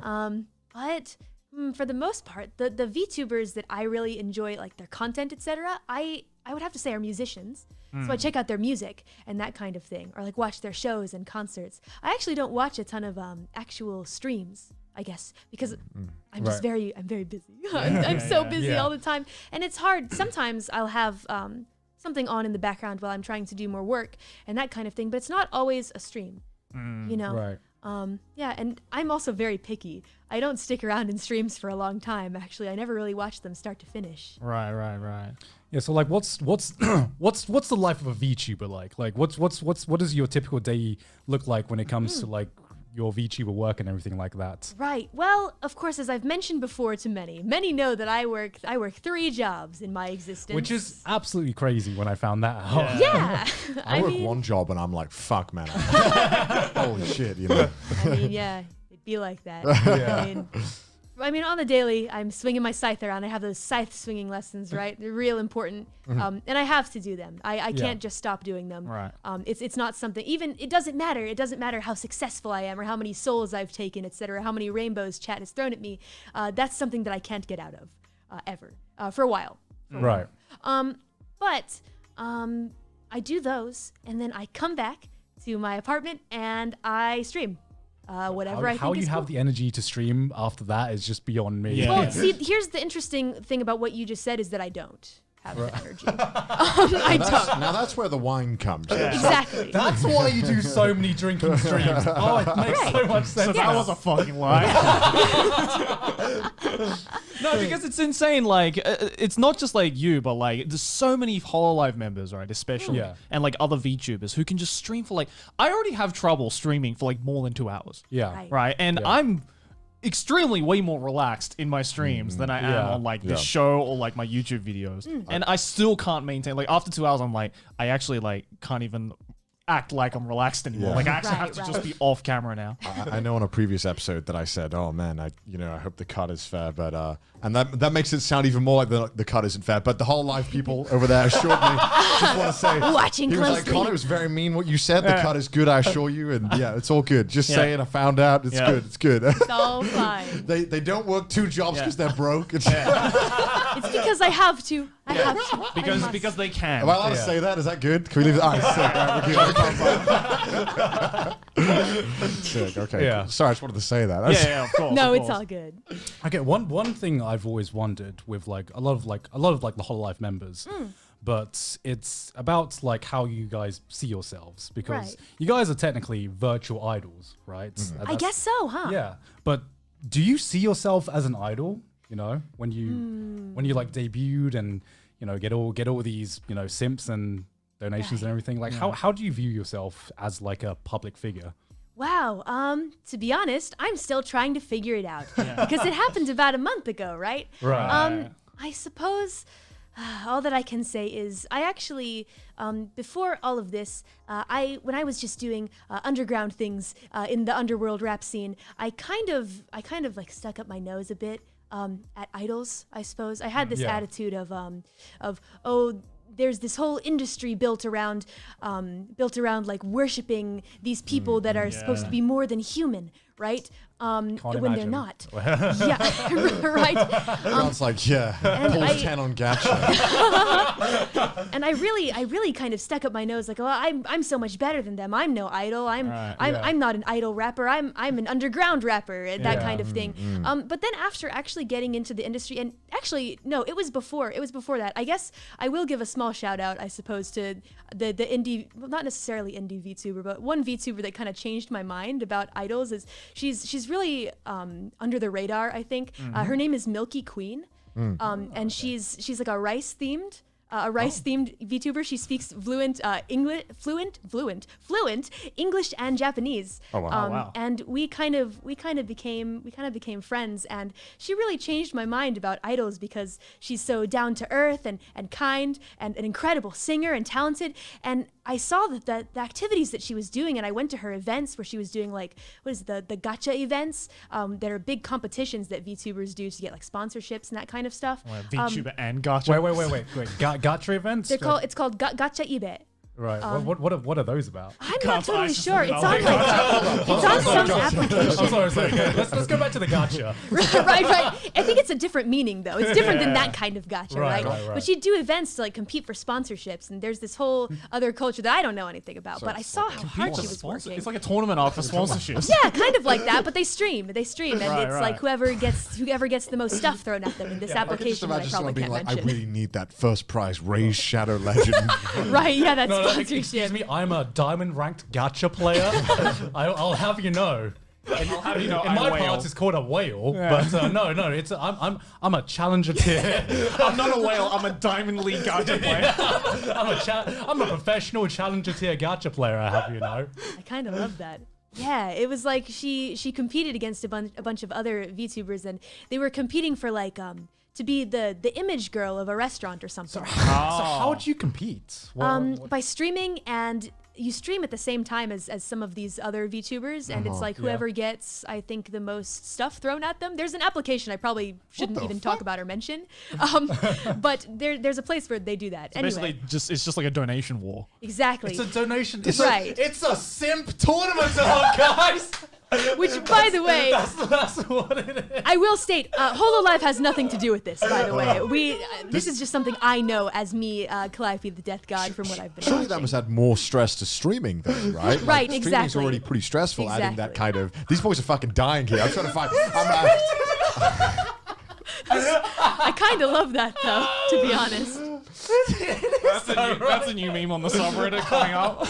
Holy shit! No, that's super interesting. I had It no is. idea. I want to go to those so bad. Holy Right? shit! Well, that was kind of my first exposure, to be honest, to the whole Right. VTuber thing. I didn't really understand it, and I watched her things, right? Yeah. And I guess I suppose getting back to the idol thing, right? I kind of had these ideas about what idols were really like, but I realized watching her stuff, she works so hard and she's talented and kind and humble, and other idols can be like that too. Whoa, no way. No wonder so many people like them. And then I realized I was being a jealous little hoe, and now it's fine. So it's no problem. So you're like, you dropped this queen. Yeah, exactly. So ever since then, I've had no like problems or weird feelings like that anymore. I've just kind of rode into the whole idol thing like with a lot of respect for my fellow idols and all the hard work that they're doing, and my mind completely changed, which is something doesn't happen often. I mean, you are an idol now, right? So, right. It would be kind of weird if I was shitting on myself, right? I suppose. I'm curious because obviously, as an idol, there's always a lot of, like you said, worshipping going on. Do you get a lot of people obviously trying to worship you to an extent that's uncomfortable? Is that something you ever have to deal with? Well, I feel like for their sake, I try my best not to get uncomfortable, because I know how that is to really, really admire someone, but you don't want to make them uncomfortable, right? We've been there before. Definitely. And I feel like people mostly have like really good intentions. I like to believe that most people have good intentions. You can tell when someone has the bad intentions coming up to you, right? Like, Yes. Oh, for sure, for sure. Obviously, like you said as well, you were an underground rap god before. Is it frustrating when people try to focus on what you were before? Oh, for sure. Yeah. I get real sick of that, to be honest. Even sometimes when I stop streaming and I go down to the underground cipher or whatever, and I'll go spit some bars, I still get some assholes coming up to me being like, hey, so how's the VTuber thing going on? And I'm just kind of like, come on, man. It's good. Thank you for It's asking. good. Thank you. You know, and it's kind of like, I like what I'm doing now, and I want things to just kind of stay this way, and have those fond memories of the past as well, and just kind of live. I don't mind living in those two different ways, I suppose. Yeah, I mean, fine with me. It sounds like you like trying to do a lot of different things, and like, you know, doing this VTuber thing is just another path on like another skill that you're trying out. Right, exactly. Are you enjoying it as much as you thought you would, or did you even think about that when you wanted to become a VTuber in the first place? Well, to be honest, when I auditioned, I honestly didn't think that I was ever going to get in at all, so I never thought that far. Really. But I don't know if I can say if one way was more fun than the other. They're different kinds of fun, right? Yeah. So it's kind of like that. And I don't mind those two existences being existences. How do I say? Parallel? I'm bad at words. Yeah. In case you couldn't tell, the rapper Reaper is bad at words. But yeah, I don't mind them being parallel. Just don't be an asshole. Is all I'm gonna say to you. Just don't be an asshole. Yeah. You know. I like that. Be normal. Exactly. You know. Yeah. You can enjoy. You can enjoy. You can be two parts parallel. of it. Don't be an asshole. Exactly. So you said you like didn't know much about VTubers before you became one. So what made you like want to audition to become one in the first place? Well, let's see. I do think I mentioned this story briefly before on stream, but I had some other Reaper mates who also were looking into the HoloLive thing, and we're talking about it. And I just kind of I listened in, and I was like, oh, okay, sounds interesting. I'm getting sick of swinging my scythe around all the time. And what's interesting though is that I kind of didn't say anything when I auditioned to those friends. I didn't. Oh, no. I was just kind of, I'll just give it a shot because I didn't think I was going to get in. I thought that they had way better chances than me, and so I was like, well, okay, I'll just do it for shits and giggles, right? Just for fun. Yeah. And then about midway through, before we even heard anything, before things even got moving, I got real guilty. So I told my friends, I said, hey, listen, look, I went ahead and I auditioned for the thing that you guys did. Yes, just so you know, I'm not trying to be slimy or anything. Before things start popping off, right? Yeah. Just letting you know what's up, and it was all cool. So you betrayed your friend. No, it's not like that. Anime betrayals. Right on It's not Trash like Taste. that. No Come wonder on, you have no. to drink to get the sorrows of betraying your friends away. Listen. So like, what was their reaction when I guess Yeah, they oh my found God, they out must have been like that you got fucking in? mortified. Yeah. I mean, you know, the good news is they were very happy for me. Yeah. And that's how you know you have good friends. On the I'm so fucking happy for you. I think it was genuine though. Okay, I think, but I get what you mean. I get what you mean for sure. I mean, yeah, your friends, right? You must have known there was like course, a and we- slight bit of like, I'm so happy for you. Yeah. I'm so happy for you. Yeah. Gritting their teeth. I mean, we still talk and we still cheer for each other. So I like to hope that things are still cool with them. On your pile of money. They just walked in, he's just sweating, being like, yeah. Oh man. Oh my god. I imagine you had to buy the first few rounds of drinks. I'm sure that I will. Right, I'm yeah. sure that I will have to whenever it is that we reunite Yeah. again in the underworld. That's so yeah. funny, though. So I but, guess like what is your, I guess, you know, you've only been doing this for a month now, right? And I assume that you're planning to do this for the foreseeable future. Yes, right? for a while, yeah. Yeah, for a while. Like, is there any like immediate goals you're looking towards Oh as gosh. a Tell us your 5-year plan. As a Where do you death see yourself god. in Where do you 5 see yourself in years? 5 years? Oh man, wow. Miss Eternal Death God. Well, let's see. Well, think about it this way. I've lived a long existence. So, you know, course. 5 years is like, to me, what a second is to you. So it's all good. For me, basically, there are many things that I have on my list. So, for example, I want to release an album. Yeah. Oh yeah, hell Full yeah. album. And then I don't know if I will ever be able to get a 3D body. It would be nice. I can't promise anything and I don't know anything, but it would be nice if I did. And at that time, I'd like to release some kind of EP for that. Right. Oh, that would be cool. Are you listening, Hololive stuff? Hey guys! She wants a 3D. Nudge, Oh yeah, nudge, wink, because wink. I just realized like I don't think anyone in the EN side has had their 3D debut yet. have No. they? We've Not only been yet. like we said, they've only been debuted like a month ago. Yeah, I know, I always forget that. I always forget. And I'm like, yeah, Hololive Seems English like has it's been been around forever. since the beginning, They've right? just become so comfortable with their simping that they've just like, yeah, I'm ready to do this for life. It's like yeah. shit. I've been simping for only a month. What the fuck? Just like years. We're in this for the long run, everyone. Maybe. That's gonna be really interesting though when that gets debuted. I think so, for sure. I have no idea what even to expect, but then again, I didn't for this job either, so hey, looking forward to it Yeah. if it ever happens. Yeah, because I mean, like, it's still fucking crazy that it's just been a month. What was your opinion of VTubers like before you auditioned and everything like that? VTubers? Yes. Or YouTubers? Oh, okay. Or just like online content creators and everything like that. Okay. Well, I never thought it was something I could do because, as I've mentioned before, I wouldn't say that I'm a shy person because I can talk well in conversation, but I'm very much an introvert. So I don't talk to people unless they talk to me. Right? It's that kind of thing. I don't approach others, and I like being alone. And sometimes I get real sick of folks. You guys are fine. No, I just want to clarify real quick. You guys are fine. It just depends. It just depends. Mostly in like party situations and that kind of stuff. There's a ton of people, right? And you just kind of want people to fuck off and leave you alone afterward. You know, it's I kinda mean, like that. to be fair, I'm like I don't mind the occasional party every now and then, but Yeah, could for I go to sure. one every day? No. No. Nah, exactly. You get kind of tired after a while. I know you can, Connor. I know you You can. know?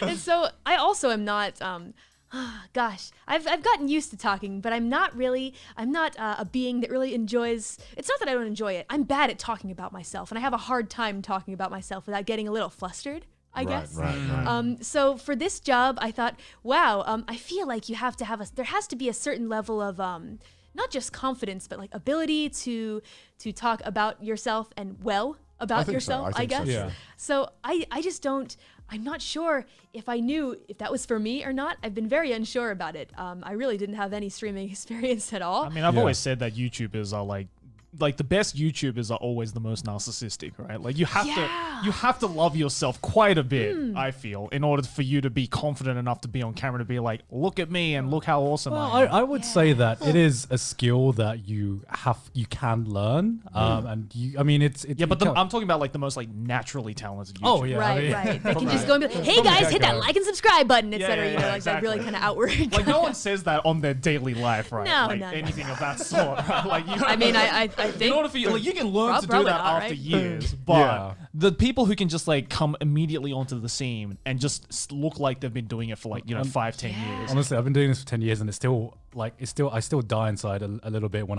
you say like and subscribe. When I say like and subscribe, yeah, it hurts. I hardly ever say it to my own videos. Yeah. And I'm like, I can't do this for every video. Yeah, exactly, exactly. I wonder then, off of that, saying that like they hate doing that, is there something that you don't like about being a VTuber or Oh being wow. a streamer? Like, there's got to be something that's like, grinds your gears, isn't there? Oh sure, absolutely. Well, gosh, I mean, let's see. Your manager's Sorry, the sitting list over there is just sweating. Yeah, I know, right? I see him over there. He's like, oh shit, oh fuck, oh Please be no. nice. I mean, I feel like most of the issues that I have always end up being with myself for whatever reason. Like, I could do this better. That's not the answer we were looking for. I know it's not. I know it's not. I'm thinking. Just not perfect enough. I know. I'm thinking. That's like the job interview answer you give whenever like. Oh gosh. You know when you're in a job interview and someone asks you what are your flaws? I'm like, I work too hard. Gosh, I work. I'm just such a hard worker and I'm a perfectionist. No, I work too much. I never sleep. Yeah, exactly. Well, let's see. If I'm to be honest, let's see. I mean, obviously sometimes chat. They mean well, and I love my chat. Listen, you get assholes. Some people are assholes. Yeah, you get like, assholes it's okay everywhere. to say that. Yeah, exactly. And people tricking me into saying things. I don't like it. All right, listen.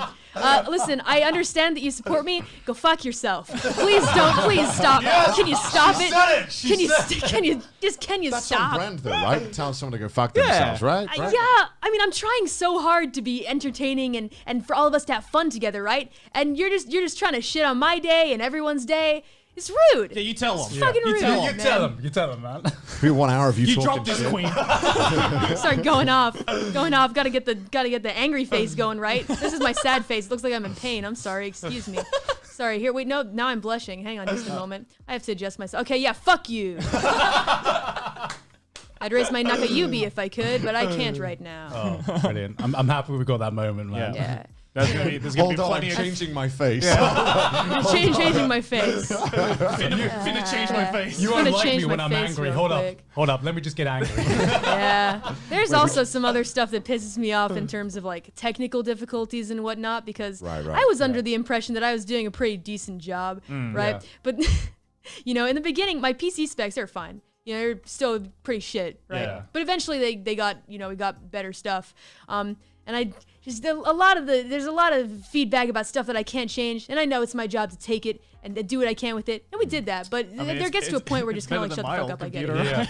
Yeah. Oh my god. Joe, can we tell the story? I mean, it was eventually gonna come up anyway. Okay. So I had ordered a new PC build. Like I bought everything. I got Joey to buy the exact same one. Yeah, because I needed an upgrade too. And so we ordered the 380 graphics card, which is the new one. I don't know if you're familiar with any of this stuff. Yes. Now I am. Oh, believe me, chat made sure I know. So we ordered it and it got delayed. So when I was building Joey's new PC for him, 'cause he didn't know how to build it. Yeah. To preface, Joey has like the most jank setup you'd ever expect for like a professional YouTuber.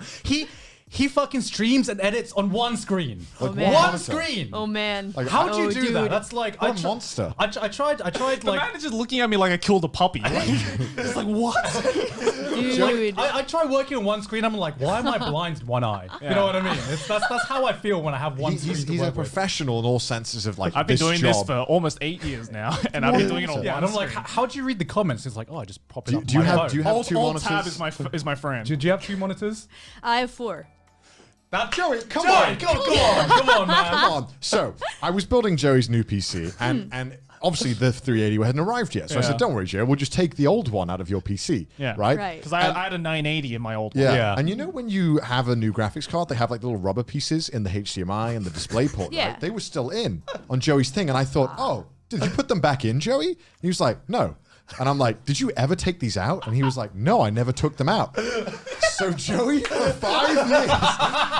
5 years used a 980 graphics card that was plugged in, powered, But he was still never used he it. was still using the Intel CPU graphics card. Jeez. He plugged this one HDMI monitor into his fucking motherboard.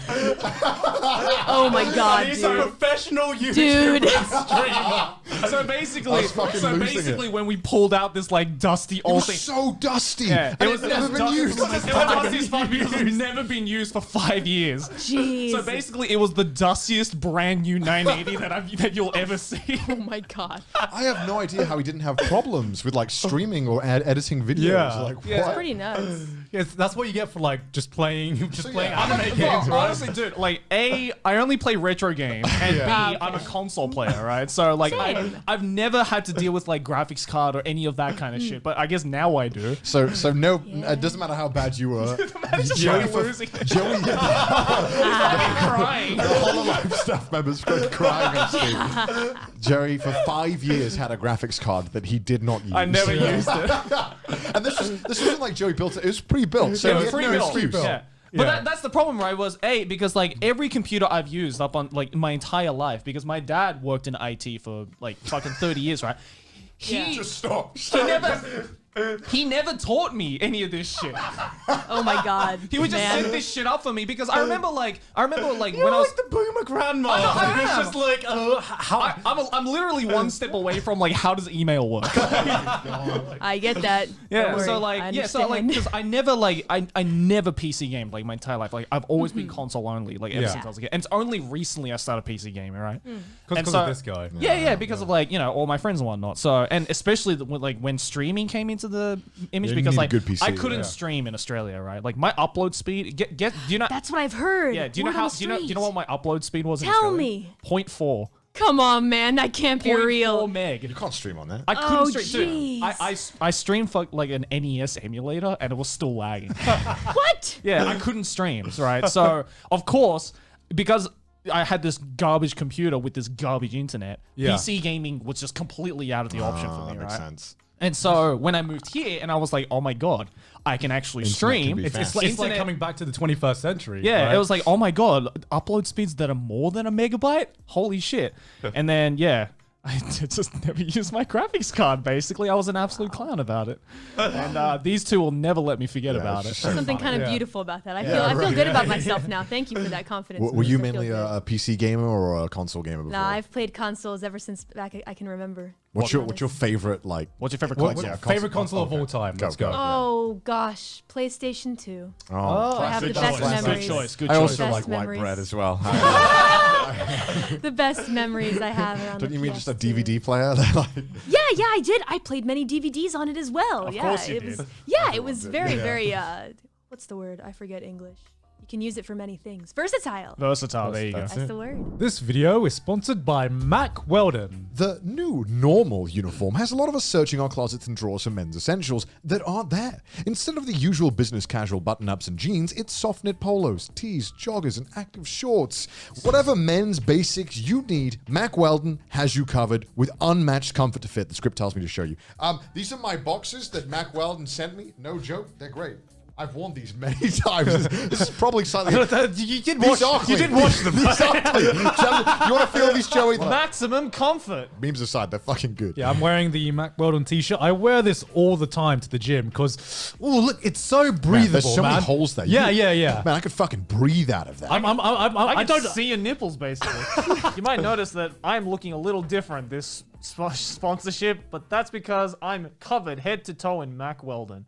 I got the beanie, I got the face mask, because Mac Weldon gives you all sorts of different clothing. They have men's essentials, socks, Indeed. shirts, hoodies, underwear, polos, or active shorts. Mac Weldon promises comfort and consistent fit. They have everything you need. The versatility is insane. You look great. Joey, do you feel great? I do feel Of course you do. From working out to going at work or on a date. Oh, wow. Mac Weldon is for everyday life. And don't forget about the technology behind their wear as well. Wide range of customized fabric that can keep up with you no matter what your day looks like. 18 hours, silver, air knit X, dry knit, warm knit. I don't even know what half these words mean. Just keep telling me knit, Gone. I'll buy it. I'm down. Mac Weldon's quality speaks for itself. I'll buy anything. But there's also the loyalty program, Weldon Blue, which is totally free. Level 1 gets you free shipping for life, gentlemen. Get out of here. That's an entire lifetime. For life. Wow. That's a deal. And once you reach level 2 by spending $200, you get 20% off every order for the next year. I just read that in the script, and even I'm shocked at the value of that deal. And we can make a guarantee. A guarantee. The Mac Weldon guarantee, that is. So if you don't like your first pair of underwear, you can keep them and they'll still refund you.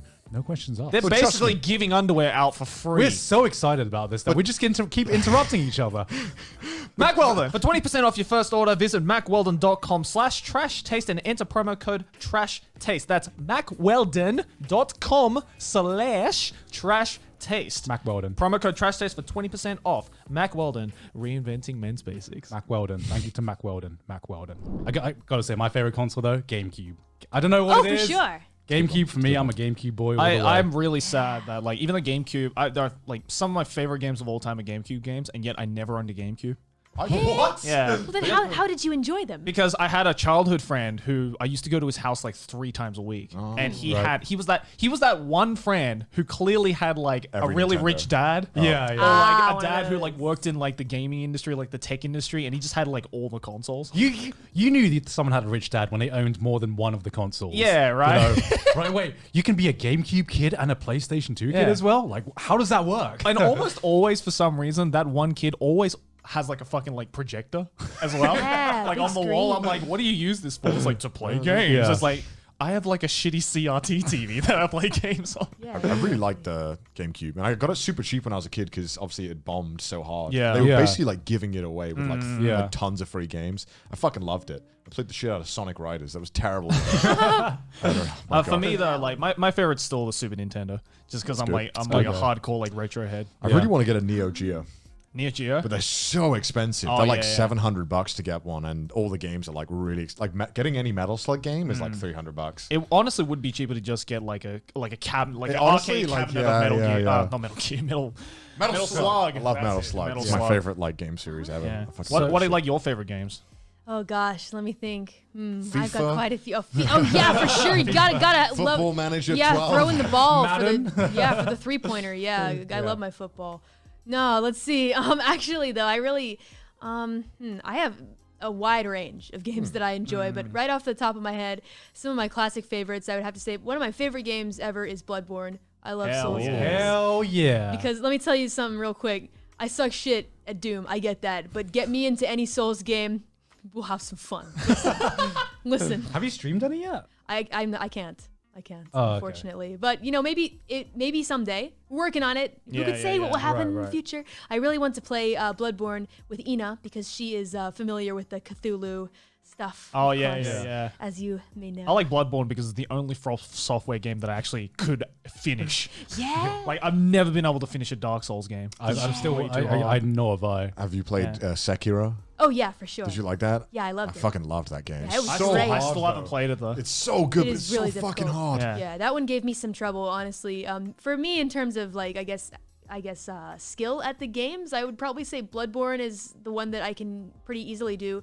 After that, Dark Souls a little more difficult, but I can get through them. I've heard Sekiro is like the most difficult. Yeah, I've heard Bloodborne is like the more difficult one. I thought it was the It easiest depends one. on what play style I think you like. Yeah, because like Dark Souls, what makes Dark Souls so like tough for people is that you really have to be patient. Like Bloodborne, you can kind of just like run in. Right, and you're Just, like, rewarded hack by and going slash in by, and like, being yeah, proactive. exactly. Yeah. But with Dark Souls, if you run in, you're immediately dead. That's why I like Doom, man. You literally are just rewarded for just being like just a monkey. And just I didn't realize that until I started playing it more, and I was like, I see what kind of. And then game this Sekiro is like the combination of Bloodborne and Dark Souls, right? It Yes. requires the patience of Dark Souls, but if you want to and you're skilled enough, you can just run in. Wait. Exactly. Now that we're on this topic, I got to ask: do you care about your stories in your video games, or do you skip all the dialogue?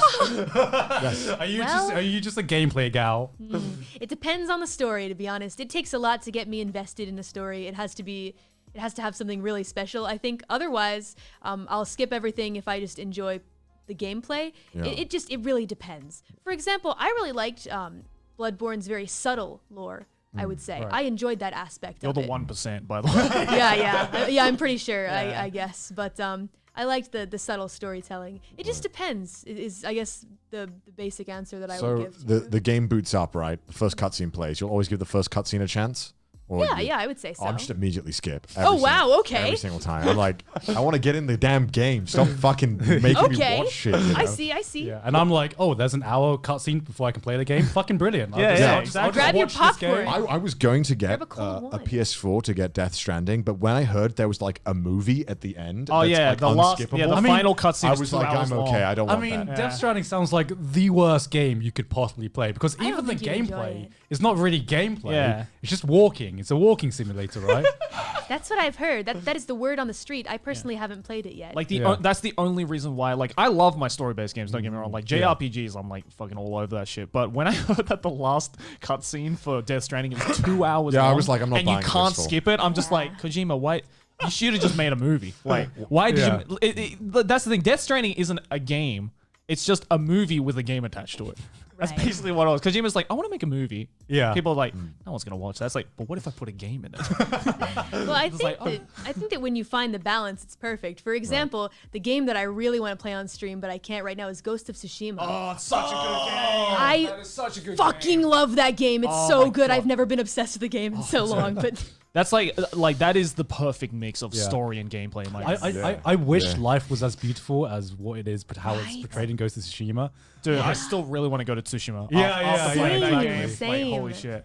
yeah. I don't know, like I'm a PC gamer and like okay. everything but console. I used to be like addicted to Xbox, but then I just like. Yeah, you PC still now. don't own a PlayStation, do you? No. Which is I'll get a PS5. Sad. I'll get a PS5. It's fine. We either. Probably not. Probably not. Let's be honest. I mean, I have a Switch that I barely play. Right. Yeah. I bought like a lot of games for Switch that have just been unopened. Really? So I'm like, I'm gonna play that. I'm gonna play it one day. I'm gonna do it, and I never do.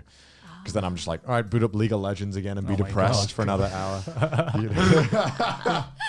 So to contrast Joey's Virgin gamer setup, what is your setup to when you stream your games and stream and be a VTuber, I guess? Okay. Well, basically, so far, here's basically how my journey has gone with streaming games. So Right. from the beginning, out the gate, despite having bought a quote unquote gamer laptop, a so-called Nothing gamer sends a laptop. cringe down my spine. Right?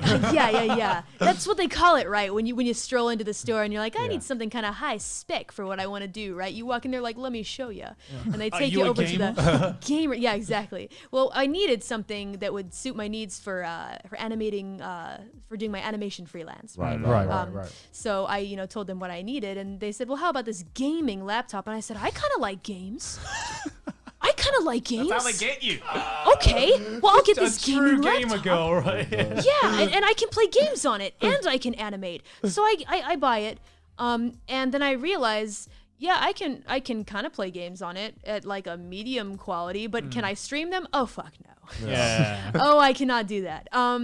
And I realized very quickly that wasn't going to work, especially for this line of work, right? Yeah. So before that, I was just using, I guess, what is a game capture device that I route to my television screen, and then I route it into the laptop, and it's able to capture it perfectly fine, though what I'm playing on my console, because obviously, if I'm using a console, it's not as much of a problem on my computer while I'm trying to stream, etc.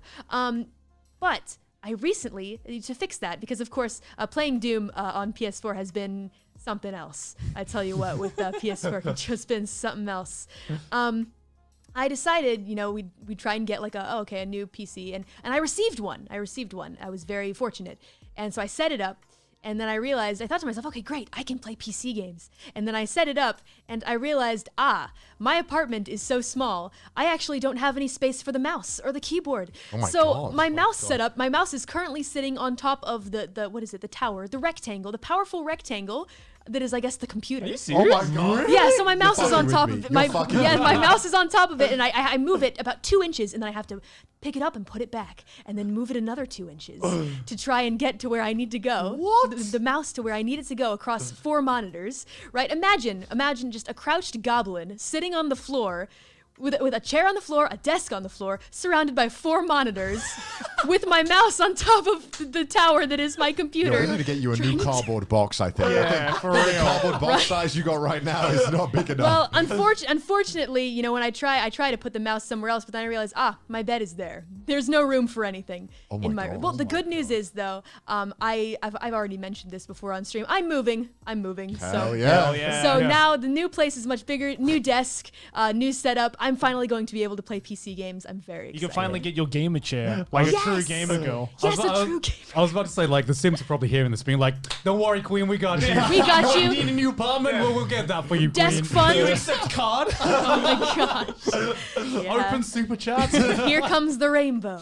It's raining down. I Goodness imagine gracious. if you're trying to find a new apartment in Japan, you'd hope that like the realtor was a simp, so that they'd probably make getting a house in Japan a little easier. Because I don't know, have you had difficulty getting an apartment in Japan? I did mention this actually on a members only stream recently. I guess I'll go into it a bit here, but basically, yeah, it's been tough as a Reaper, I would say. Right. Kind of finding an abode for me that because as a Reaper it's a little difficult, Yeah. You know, and you can say I do this and this and this. Oh yeah, they don't care. But it doesn't really matter, does it? Yeah. So yeah, but the good news is it worked out in the end, and for that I am fortunate. Yeah. So. That's the ironic thing, isn't it? It's like you could be like, yes, I am a multi-millionaire who makes his own money. It's like, okay, that's cool. I would like to buy. Do you have a uni degree though? Do you have a uni degree? Do you speak Japanese? Yeah. How about this thing that you have no control over? Yeah, right. Yeah. Okay, well, sorry, but kindly fuck off. So you want to buy this whole building, but it's all good. I just wonder if you know how to separate glass from plastic. Yeah. It's just I can't fathom if you. We don't have an English thing, by the way. Yeah. Are you going to be okay? Like my apartment is 4 bedrooms. I don't need 4 bedrooms. I only use 2 of the bedrooms because no other apartment would accept me. Right. So I end up with a place with 4 bedrooms, and it looks so excessive when like people come to my like, why are 2 of the rooms not being used? Yeah. And I'm like, I couldn't get anywhere else. We go from I don't have enough space to put my mouth to I have 4 bedrooms and I What don't do I need 4 do? bedrooms. The ultimate flex. I have a gigantic tatami room which you can have. I don't do anything with it. I sometimes go in it. It smells really weird. Tatami. I don't like the smell of You tatami. don't clean it. Yeah. You gotta clean it. I don't How'd you clean tatami? Yeah, I think don't you use it. throw Why water don't on it, right? Yeah, there's like special like equipment that you can use. Like a tatami vacuum or use it? something. I mean, yeah, because You do? Yeah, because it collects mold. Oh my Oh. god. I mean, tatami's made out of a plant, right? Yes. So if you don't clean it regularly, I know that. then Get it that- then it gets How'd moldy. you You clean gotta it get then? that dehumidifier, man. That's the key. There's like there's different ways that like there's like certain. I mean, I've never done it. It doesn't but- matter because they're charging me anyway when I leave to replace it. So Right. Yeah. if there's animals living in there when I leave, so good. Yeah, I remember like the week that me and Sydney moved into our apartment. Yeah. Like she stains the tatami mat within the first few days, and we didn't realize because we had I think we'd spilled some water over it or something. Red Bull. I remember her. Was it Red Bull? Yeah, I remember her being like paranoid in the group chat, being like, "How do I clean Red Bull from the tatami mat?" How do I? Yeah, That and is the most like I just moved to Japan post. Yeah. R/Japan life. Like, how do I get because as a foreigner, you just don't know how to deal with tatami rooms, right? Right, 'Cause I'm right. like, can you put furniture in here? How the fuck do we put anything in here? Yeah, You know what yeah. I mean? Have you ever lived in a tatami room? I have actually. Did you like it? Back in the day. Not really. I mean, it wasn't quite my choice, was it? Because I recall back in the day, I kind of didn't get to choose where I lived. I was moving to a new city, and they were just kind of like, okay, go here. This is your place. And I waltzed in. It was super old. The walls were actually kind of crumbling, like on the inside. There was a really ancient tatami. Actually, it already had water damage, so I went ahead and water damaged it a little bit more. By actually, what I did was I was trying to figure out how to dry my clothing, because I had a washer outside, and I washed my clothing there, and it was kind of my first experience in this kind of room. And I thought to myself, well, I have to hang these to dry, right? Okay, I'll just do it in my house. So I hung it up, and it was dripping, right? And yeah. So I went ahead and I went to sleep, and I woke up and I thought to myself, what is that scent? What is that scent in my home? And then I looked over to the side and I looked at the dark spot on the tatami mat, and I thought, I see. Oh, that's weird. Yeah. The good news is I just kind of ran away, and that was it. It's your problem. Then. One thing I will say though that not many foreigners get to experience is sleeping on a futon. And I will say, sleeping on a futon in a tatami mat room is like nice, it's the best night of sleep I ever get. Yeah, it's not bad. I don't know what it is about the feeling of just sleeping on the floor. I don't know. It kind of reminds me of sleeping at grandma's house or something like that. Yeah. I personally love tatami rooms. When Gaunt first told me that he loved it, I was just like that meme of like, is this some peasant joke? I'm too rich to understand. Is that the meme?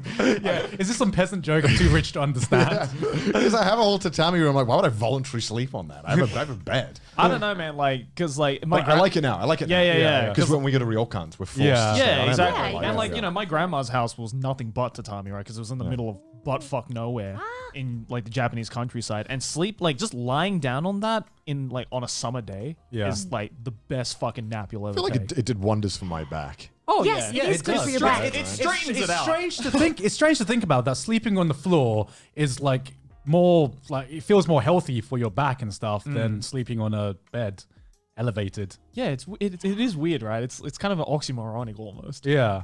That like somehow the most uncomfortable sleeping like situation. That's how humans have been sleeping for like most of. All right, gone. We're going back to the Neanderthal days, of sleeping on the ground. Of course. So, were you an anime fan or anything as well? Well, I used to watch anime way back in the day. I would have to say, I've seen a lot from maybe like the 2010s, I would say. But the most recent anime that I've really enjoyed is I really liked Dr. Stone. I've mentioned Dr. Stone. I really liked Made in Abyss. So those were the two that I was really into. We know the guy who did the soundtrack to Made in Abyss. Really, you know what? Shout out to Kevin. Wait, I love the soundtrack. Yeah. He's just this really Aussie bloke. Yeah. You won't be amazed if you ever meet him in real life. Oh yeah. He's just a normal He's just Australian the most normal Australian dude. Normal dude. Who's just like, yeah, I did Made in Abyss. We'll get drunk with him. It'll be fine. Oh my god, that's awesome. Dr. Stone, yeah, I mean, I kind of thought the Dr. Stone anime was mid. There, I said it. Thought it was mediocre. Oh, that's okay. I can totally understand that. I don't really know why I enjoyed it. I think that my method of like thought at that time was, I haven't watched anime in a long time. Right. Let's just watch something. This guy has a head that looks like a piece of celery. Let's just go into it. And I checked it out, and I really like the main character. He made me laugh a lot. He has like a personality that I enjoy. And yeah, I mean, I think the characters are fine, but I don't know what it was. I think it was a nice, comfy show that I could sit back and not really care too much about. It was definitely comfy. I think because everyone was hyping it up as like the next big show. Wasn't that just what happens? It's really weird, right? Because I think the thing I didn't like about it was the shonen side. Yeah, the fact that it was like a typical shonen jump anime. Right. And what I didn't like was when they had like these arbitrary battles and stuff like that. Like I saw the tournament arc, and it was the first time I was like, why is there a tournament arc here? Please get rid of the tournament That's true. arc. That was so bad. It was like, just get back to the science. I didn't even get that far. Get back to the science. We want the science. Whenever they were just inventing stuff, like that scene where they invent the light bulb, fucking brilliant scene. Yeah, that was awesome. I love that kind of stuff. Like when they're fighting, I'm like, get this shit out of me. I think as well there might have been like, at least in Japan, there might have been like a prior hype to it because it was written by the same guy who did iShield 21. Right. So people are like, oh shit, this is the guy who wrote iShield 21, so it must be just as good as iShield 21. And then you watch it and you're like... But you also mentioned 2010's anime. Do you have like a few favorites you could list off from 2010? I think I remember from your debut stream, you said you really like Madoka Magica, right? Yes. Really? Yes. Oh, wow. Yeah, 100% big fan. Oh, can we call Madoka Magica a classic now? Is it that old? I think so. That's old. 2011, I think. God damn it. So far, not trash taste. What else is on the list, I wonder? My number one favorite show of all time is... It has to be Gurren Lagann. It's my favorite. Yes. Good taste. That's a classic. That is a classic. That's a now. classic. It was one of my first, actually, anime that I really watched and loved. So was that like the anime that you'd say got you into anime? Yes, I would say. Well, because I had watched a couple before that my friends in Reaper School had recommended to me. For example, like I watched, of course, Inuyasha was just on TV. Of course. Yeah. So I watched that, and then Full Metal Alchemist as well. I watched that, and Yeah. I enjoyed. But I still thought that anime. I was like, okay, anime is kind of cool. You know, I drew it a little bit. But I didn't really get into it until I watched Gurren Lagann, and I was like, this made me feel something that I didn't feel before. That's crazy. I love it. And maybe anime is like this. Cool. Awesome. I'm going to keep watching it. And still to this day, I haven't found it we better. wouldn't see anything like that for a very long time. Exactly.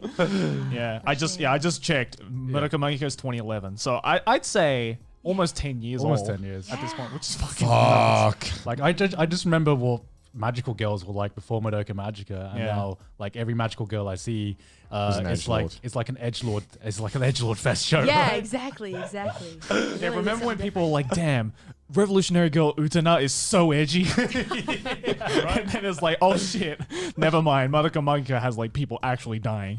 Yeah, exactly. Yeah, it was exactly. a big. Did you turning point. like how deep were you into it? Like, did you watch like the movies and stuff? I haven't seen those yet, actually. I remember I was, all that I remember exactly, because it was a while ago, I was on the internet while it aired, and I experienced that whole thing, I guess, is what I can say about that. Because it was pretty, like, fucking inescapable when it first came out. Yeah. Like, Especially, everyone was doing it. I don't think I was watching anime when it came out. Really? So, no, I haven't gotten into anime at that point, so I never experienced that. So you never, like, experienced, like, the golden age, right? Like, the mid-2000s anime. I guess I didn't. Well, what is your golden age, Connor? What do you mean? I got into it, like, 2013, I think, and that's when I really, like, watched a fuck ton. That was like when every single day was like 12 episodes. Oh, that's I can do God, that. I miss those days so much. Yeah, right. Did you ever binge anime like that as well? Oh like, yeah, for sure, for sure. Yeah, you would just watch any shitty 12-episode anime you could find on like and you're like, oh, it's 12 episodes. I don't know what it is. I was like, oh, the summer season has what 27 new series? Yeah, I got time. No problem. I got time. I'll check them all out. And now I'm like, a 20-minute episode? Get the shit out of my face. I feel like that's how you can tell who like a new anime fan is when they can actually watch anything. I'm like, what's wrong with you? What the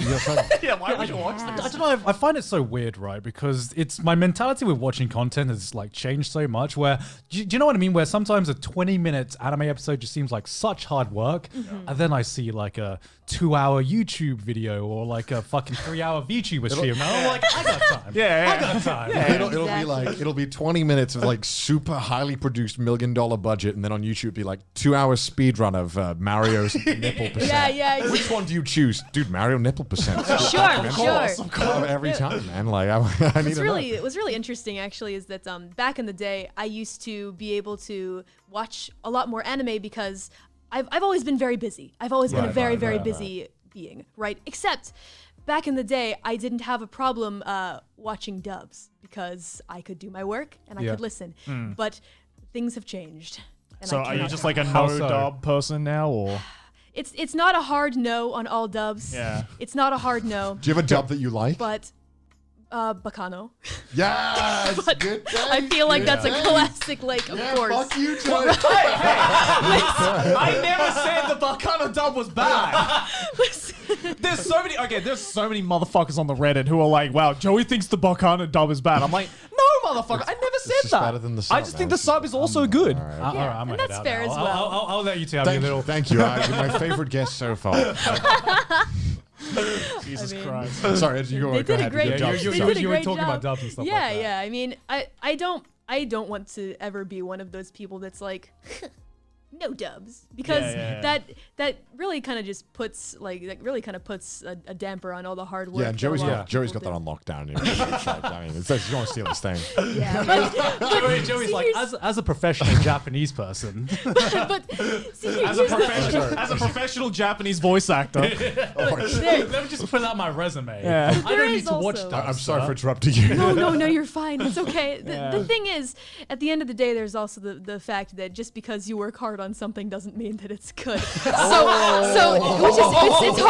It's harsh. That's what I say to myself. I only say it because that's what I say to myself every day. Just because you work hard on something doesn't mean that it's going to be good, and it doesn't mean that it's going to be high every quality. dub voice actor is just like pointing at the other one like. No, listen. She truly is a death god. She just slayed the entire fucking dubbing industry. Look, I'm not even a voice actor. Please don't come after me, please. This is about anything, not just voice acting. It's about anything that anyone does. Listen, please. Death Reaper was just like, if you suck, man. Like, I don't know what to tell you. I say it to you because I say it to me. I think more people need to hear that. Yeah, advice from Kali. How about you just don't suck and you'll be good. You'll be good. I mean, it do be like that. I mean, I got to ask because you do a lot of things. Do you produce your own music as well? So I've gotten into music production and I've made some of my own tracks in the past, but for this, I really want wanted to put emphasis on quality, and I don't think that I'm, in terms of producing music, at the level of quality that I want to be to match my rap vocals. Right. So of course I reached out to somebody whose music I've loved for a long time. His name is Kaze Kokoro Beats, and he does like Dojin music, and also he's like a DJ and just fantastic. Dojin music? Yeah, like Toho Dojin music. Like the his porn? group. Yeah, so listen, no, it's a little different. No, like Dojin music. Dojin doesn't just mean porn. Yeah. Right. It's like You're tricking me. No. Wait. So that scene, he makes music for hentai? No. It's like I'm so confused. So basically, he runs a Toho Dojin music circle called Tama Onsen, and they're like they do hip hop remixes of Toho music. Pretty much. Okay, just to clarify, okay, Dojin in the traditional sense just means fan made. Yes. You probably need to explain what Toho is as well. Like, It's a game. Toho's the fuck. What is it? They the bullet hell game. Yeah, the bullet hell game. Yeah. Okay, I know Toho. I like bullet hell games, obviously. Okay. No cutscenes. Okay. Yeah. We don't need to explain what Toho is. So like the term doujinshi just means fan-made porn. Damn, they really like adopted that word though. They Yeah. I didn't know there was Exactly. another. I thought it just meant porn. Yeah. So anything that's doujin just means it's fan-made. Like it's not actually official I thought it to was the just. franchise. I thought it was just the Japanese word for Rule 34. I mean, that's what it is like in the West. I mean, like going on a bit of a tangent. Yeah. But I found it. We'll get back. We'll get Oh, no worries.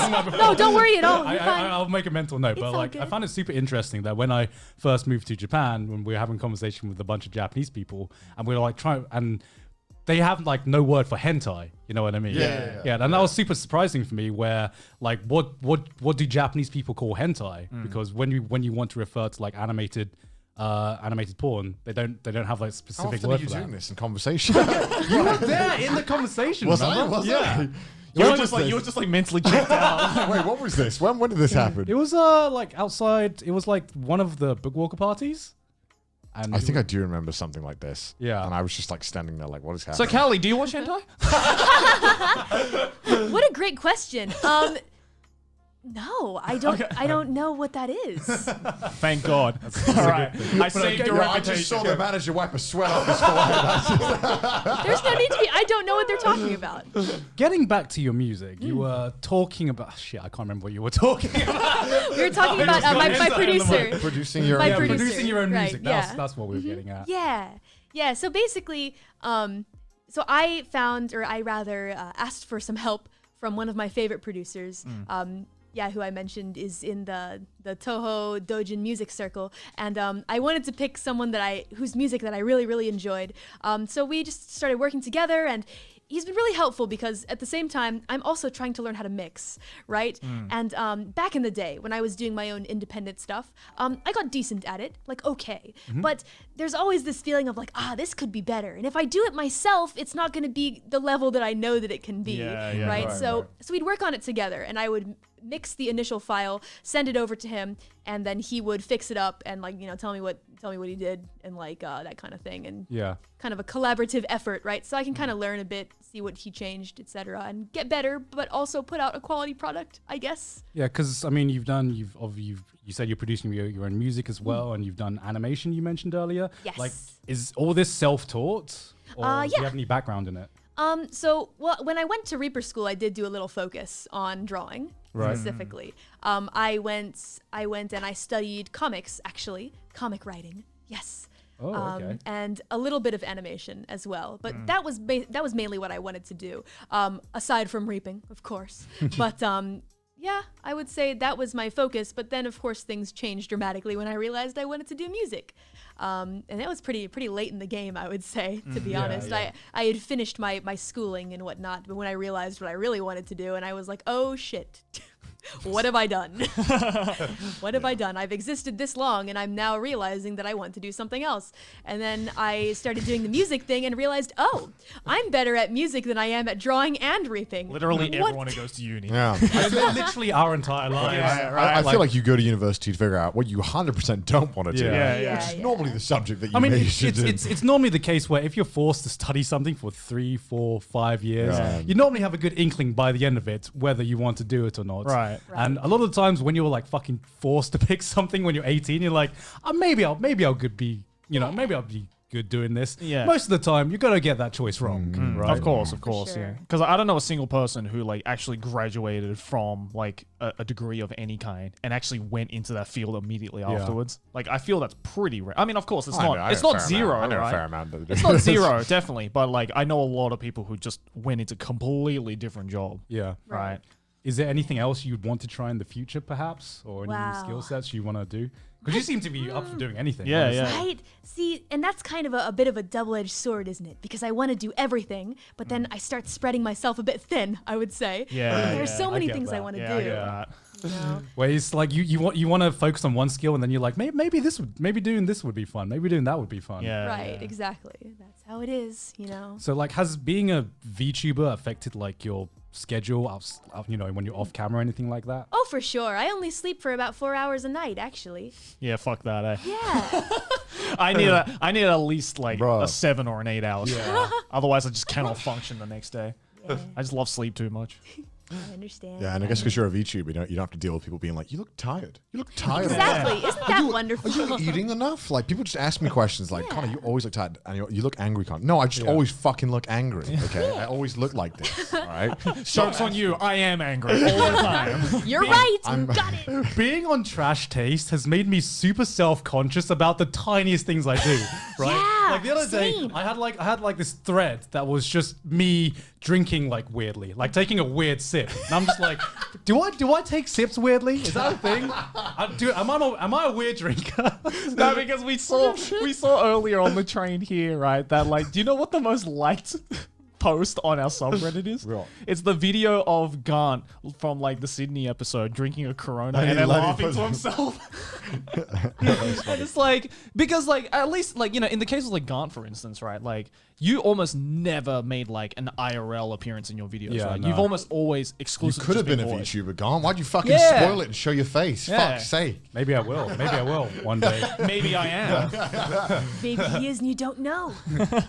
Anyone around you could be a VTuber and you'd have no fucking clue. Exactly. Yeah, legit. Like, I'm sure there's like a number of people who like know you in real life, but probably have no idea that you're a VTuber, right? Well, sure, demons see me on the street all the time. Yeah, and they're exactly. like, if they hear a familiar voice, well, fuck them. I'm not going to know. I'm going to keep walking in the other direction. I was having this conversation earlier with, I can't remember who, but it was like, imagine if they perfect like voice synthesizers. Right. Actually, if you've seen Adobe's one, it's scary. It's Is actually it? scarily good. Is it? Yeah. They only need like a small sample and it can like mimic your voice like perfect. But they haven't released it because I think they're scared to. Yeah. Because I think once they perfect voice synthesizers and make that like easily like mass like, what's the word? I'm looking for? Mass-produced? Mass-produced and easily downloadable, Yeah. then it's fucking over. The 'Cause amount then- of identity theft. Because then everyone could be a cute anime girl, right? I've got to show you this clip. It's so scary. They have like one person like have say a sentence and then they're able to like make them say whatever like perfectly. Yeah. It's so creepy. The future is I mean, here. Well, like, My job's gonna be gone. You can't even really trust anything that you hear anymore after that, too. right. yeah. You know? Like deep fakes, man. Like I'm glad deep fakes are being used for like fucking memes right now, like Dumb it. like singing Bakimi Tai or whatever. Yeah. But man, because I remember first seeing how realistic it is, and I'm like, this is fucking dangerous in the My wrong favorite hands, one is man. the KSI and Ainsley Harriott one. Have you seen that? No. Oh my god, I got to show you guys off screen. It's so funny. It was at KSI doing the Ainsley Harriott cooking. Oh yeah. Oh, yes, I have seen that. Yeah. It's so good. Yeah, because there's also like that like Japanese like tech group that made that, like that the virtual like model. Have you seen that one? No. It's like it was really big. I forgot what the name of it was. It was like Saya or like Sayu or You're something. just like worried about your employment over here. You're Yeah, like, no, oh basically God, it's oh this no. like hyper realistic 3D model of this Japanese creepy, girl, fuck and that. it legit like on first glance it legitimately looks like just a regular girl because they Yeah. also made her manage to move and like smile and emote like a real person, and it's just Man, Japan, man, they just got the ways to bring. dude, you bring get this to the that, next and then you level. put a fucking Adobe like voice synthesizer on top of that, and you basically just have like a legit virtual person. No wonder no one's having babies in this country. Why scary? Why have sex when I can just program a baby? Oh god. Oh my Yeah, god. which- That's nuts. Yeah, which speaking about that, like, do you have any content creators outside of other virtual YouTubers or like, let's say 3D content. Do you watch any 3D YouTubers that you maybe one day want to collaborate in the future? Oh gosh, I do. There's.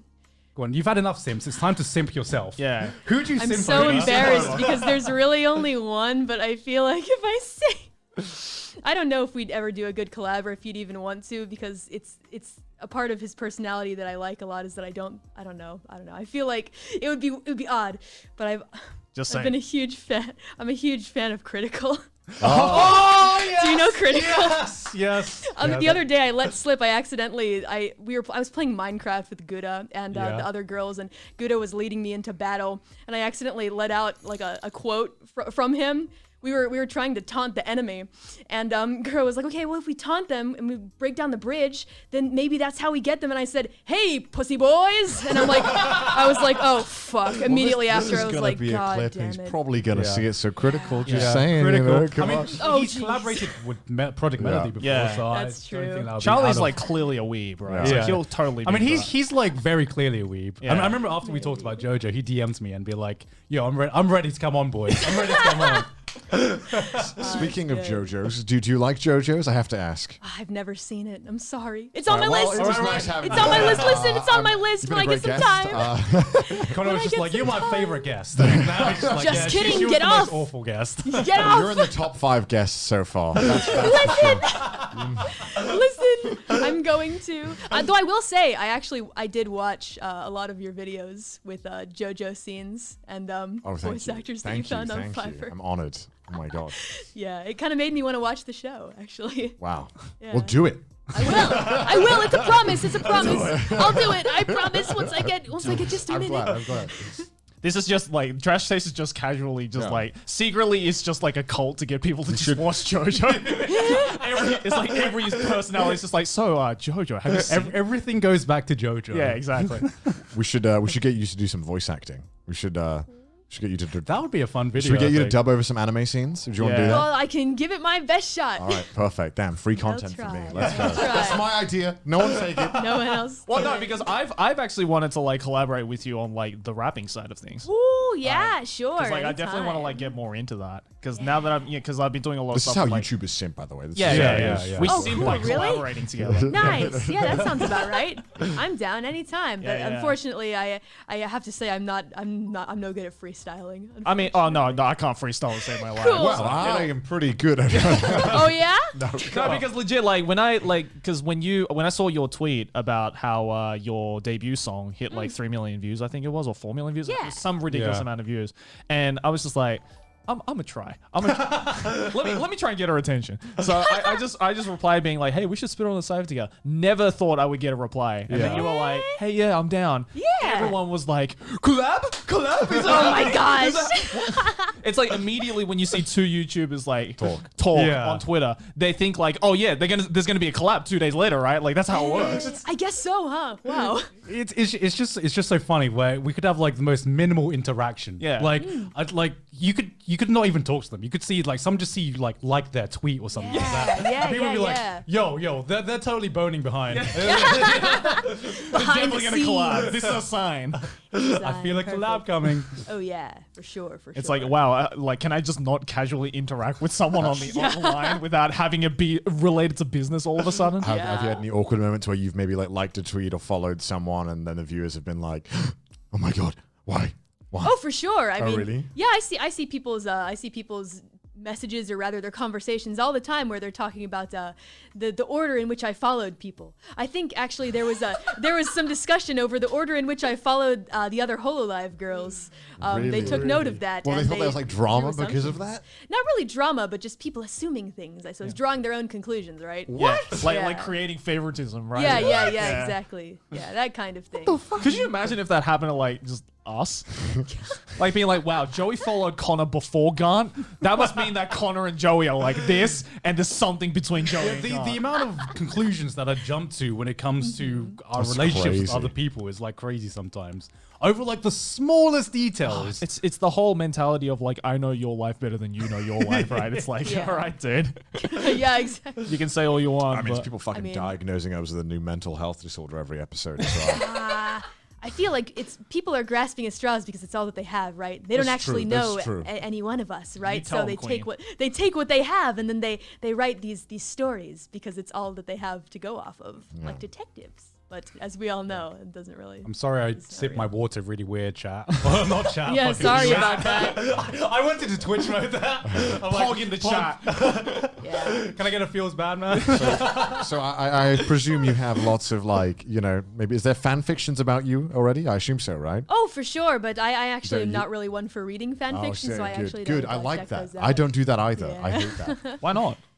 We've already discussed this, Joe. It's boring as fuck. I don't care for it. All right, that's all I need to say. No, because it's reading. Yes. Sorry. because he doesn't like turning book words into brain words. Yeah, true. All right, whatever. I'm also not much of a What was the thing reader. I'm a monkey. What was the thing that okay. Nakey Jakey recently said again? Goopy goblin gamer brain. Okay. That's what you are. I have that. Okay. Yeah, because I'm wondering, like, do viewers also like assume like your relationship with other Hololive members or anything like that? Oh, for sure, yeah. People, yeah, that happens a lot. Is most of it false, or I mean, do you like kind of play to that as well? I mean, it depends. I feel like a lot of people see my relationships with some of the other members, and yeah, they draw their own conclusions, and I'm friends with all of them. I want to make that very clear. But there's also a certain point that I want to leave up to you, right? Right. To your imagination. Right. Have fun. That's the most important part of all of this, right? In this business, have fun. All the fanfic writers are right. Yeah. All right. Do what you Free please. real estate. do what you please. Okay, listen. But Did you just ask people to write fanfic? What? No, I didn't know. No, Trash Taste fanfics? No. I won't read it. Do you get to hang out with any other of the members like off stream as well? yeah, anything like that? Kiara. Yeah, we hang out sometimes for sure. Yeah, and Yeah, I because help you guys her are out kind of with a like lot all over the place, right? stuff. Yeah, definitely. But occasionally, let's just say, Kiara lives in a place that is accessible to me from the underworld, so it's easy to hang, right? We went to dinner the other day, and it was fun. Yeah. Do you guys like ever talk about like the VTuber side of things together, or is it just like completely just no VTuber talk allowed? Well, we talk a bit about business, and I mean, I feel like there's always something going on, right, in the VTuber scenes. There's always plenty to talk about on that end, but of course, you know, we also just talk about what's going on for both of us as well. I You just know, have like a funny mental image of like two virtual YouTubers in the corner at Denny's, just fucking yeah, like the avatar. just shooting the shit. I don't know Yeah, why. Just, exactly. let's discuss the super chat Let us numbers. discuss business. Right. Yeah. Just like giggling to myself. So you're a 2D anime girl? I'm a 2D anime girl too. Hey, we should No collab. Oh god. Is there anyone on the Japanese side of things that you would like to meet in the future? Oh, for sure. I mean, it's just there's the thing about me that I've said before is that I am bad at approaching, right? I'm bad at making the first move because I never want to impose, you see. I'm very much in my own lane and kind of doing my own stuff, right? And I don't want to get in anybody's way. I'm always concerned about, does this person really actually like me? And if they don't and I contact them, well then I have to deal with that whole weird situation and then realizing they don't like me. And it's just better that I don't know, you know? I'd just rather not know that you fucking hate me, Spoken man. like a true YouTuber. Dio's like, oh, you're approaching me? And Kylie's like, no, I'm nah, not approaching No, you. it's, do you want me the to other way. listen? Yeah. So Yeah. like, which Hololive Japan members have you met any of them? No, I haven't. They're all rather mysterious to me still. Right. Yeah, maybe someday in the future. It just depends on the collaboration situation. And I know enough Japanese to be able to communicate. Yeah. But you know, there will definitely be bumps, and they may be hilarious, and they may be sad. I'm just not sure yet. I'm still testing the waters, right? Because from what I've seen from like different clips and VODs from the Japanese Hololive members is that almost all of them are like really, really interested in the EN side of things. Yeah, I was wondering how much like cultural cross pollination there is. Like, what do you? Oh god, that was a word. That was a power word right there. Cultural cross pollination. I literally just that's probably not even a word, right? He just got a dictionary under the table. He just coined a new term right there. Is that a term? I don't know. It is now. Cultural cross pollination. But yeah, I love that. Because like, do you have like a lot of Japanese fans? Like, what I want to know is, do like English? What's so funny about it? That was the most business set of words I'd ever heard in my life. I'll go ahead. Sorry. So, what was I saying? Oh yeah. So do you get like a lot of Japanese fans where English clips are like translated to Japanese and everything like that? Oh yeah, sometimes I'll finish streaming and 3 hours later I'll see a clip pop up of the stream that I just did with Japanese subtitles over it, and I'm like, oh, Jesus okay, Christ. That is cool. so fucking They dedicated. are the speed day. Yeah. Pretty crazy, but hey, I'm very thankful. Damn, Yeah, that, I mean- that cross pollination. Yeah, cross. That's some strong cultural cross pollination right there. Yeah. Sorry, go ahead. Because I feel like the real unsung heroes of the VTuber worlds are like the translators. Oh yeah. For sure. I don't know how many hours they put into translating, but I remember like if it wasn't for like the translators, I don't think HoloLive would be able to grow as much as it has. And all of them like do it for free. Yeah, as Yeah. well. Like they're not hired to do this shit. They're just like, I just simp this person so hard that I want the rest of like my my language speaking community to know about them, right? Yeah, that's definitely true. I mean, I used to be the same way in like the music community, like the Japanese music community. I would translate songs just because I wanted the other people in my fringe community to enjoy. Yeah. It's like when you like that one super obscure Japanese game that never got a release in the West. It's like someone translates the whole thing and it's like a visual novel. And you're like, why? All the fan translated visual novels. I'm like there is like Jesus. 900 pages of dialogue that you just translated for free. Yeah. Yeah, but you love it so much you want It's crazy, to share yeah, it with it's- others, right? Yeah. You want them to feel that same happiness. I think that's really cool. Shout out to the translators. Yeah. You guys Yeah. are the real Thank you for the cultural cross Pollination. pollination. Yeah, that word, whatever it is. Yeah. We're never gonna get over that. So like, what made you want to move to Japan in the first place? Well, Was it your love for anime or games or music? Well, as I've mentioned before, the only reason that I'm here with you guys right now is because I actually live in the underworld, right? Right. The other side of Australia. Japan. Yeah. Sure. I'm also from the underworld. You mean the down under? Down under. That's right. The down underworld. I'm sorry, that was a Exactly. terrible fucking No, it's Now we have to get an Australian VTuber. Okay, sorry. Sure. Continue. Yeah, it's okay. I live on the flip side. Yeah. Basically, I live on the flip side. So basically, the main reason that I wanted to be in this general area, I guess, was just because I love Japanese music and I have a bunch of, I guess, nakama, I suppose, that I want to be close to, right? We are Nakama. We are Yeah. Nakama. Yeah. and hang out with and make music together, and just do fun stuff. And I couldn't do that where I was before. Right. And now that I'm able to, everything is so much better, and I instantly feel so much better about existence, and it's great. And I hope that I can continue chasing my dreams here.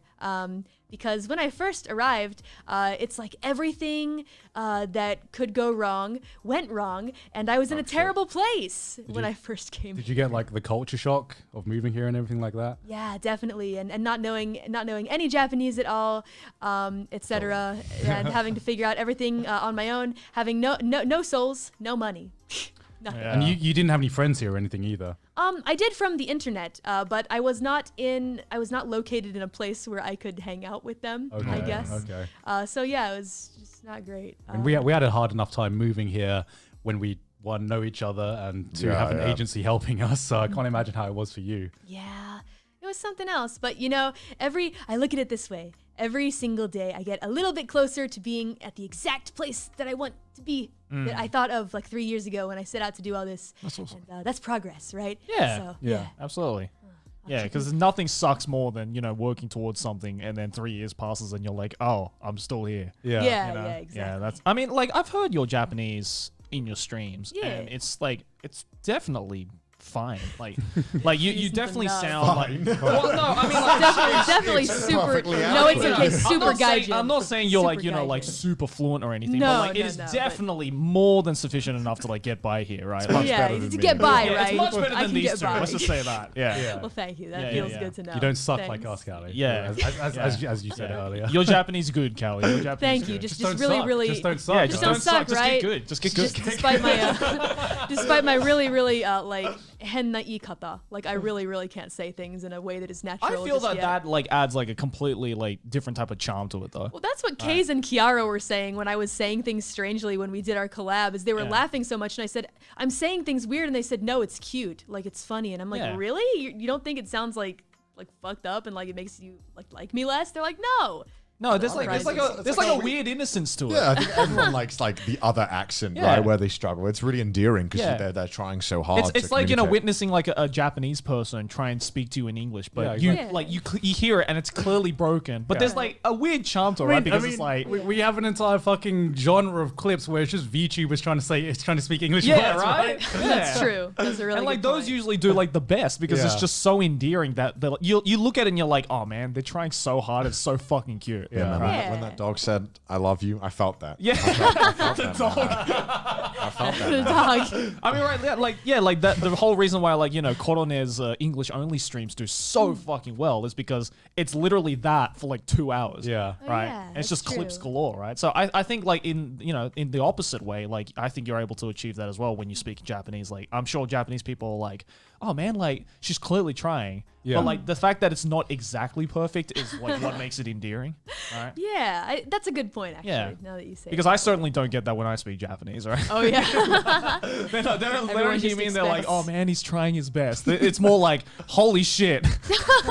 Why? Exactly right. Yeah. Okay. Do you when you're in Japan, do people assume you're Japanese or No. do you- Like, it's weird. This right? man looks Japanese. What the fuck? This guy looks white.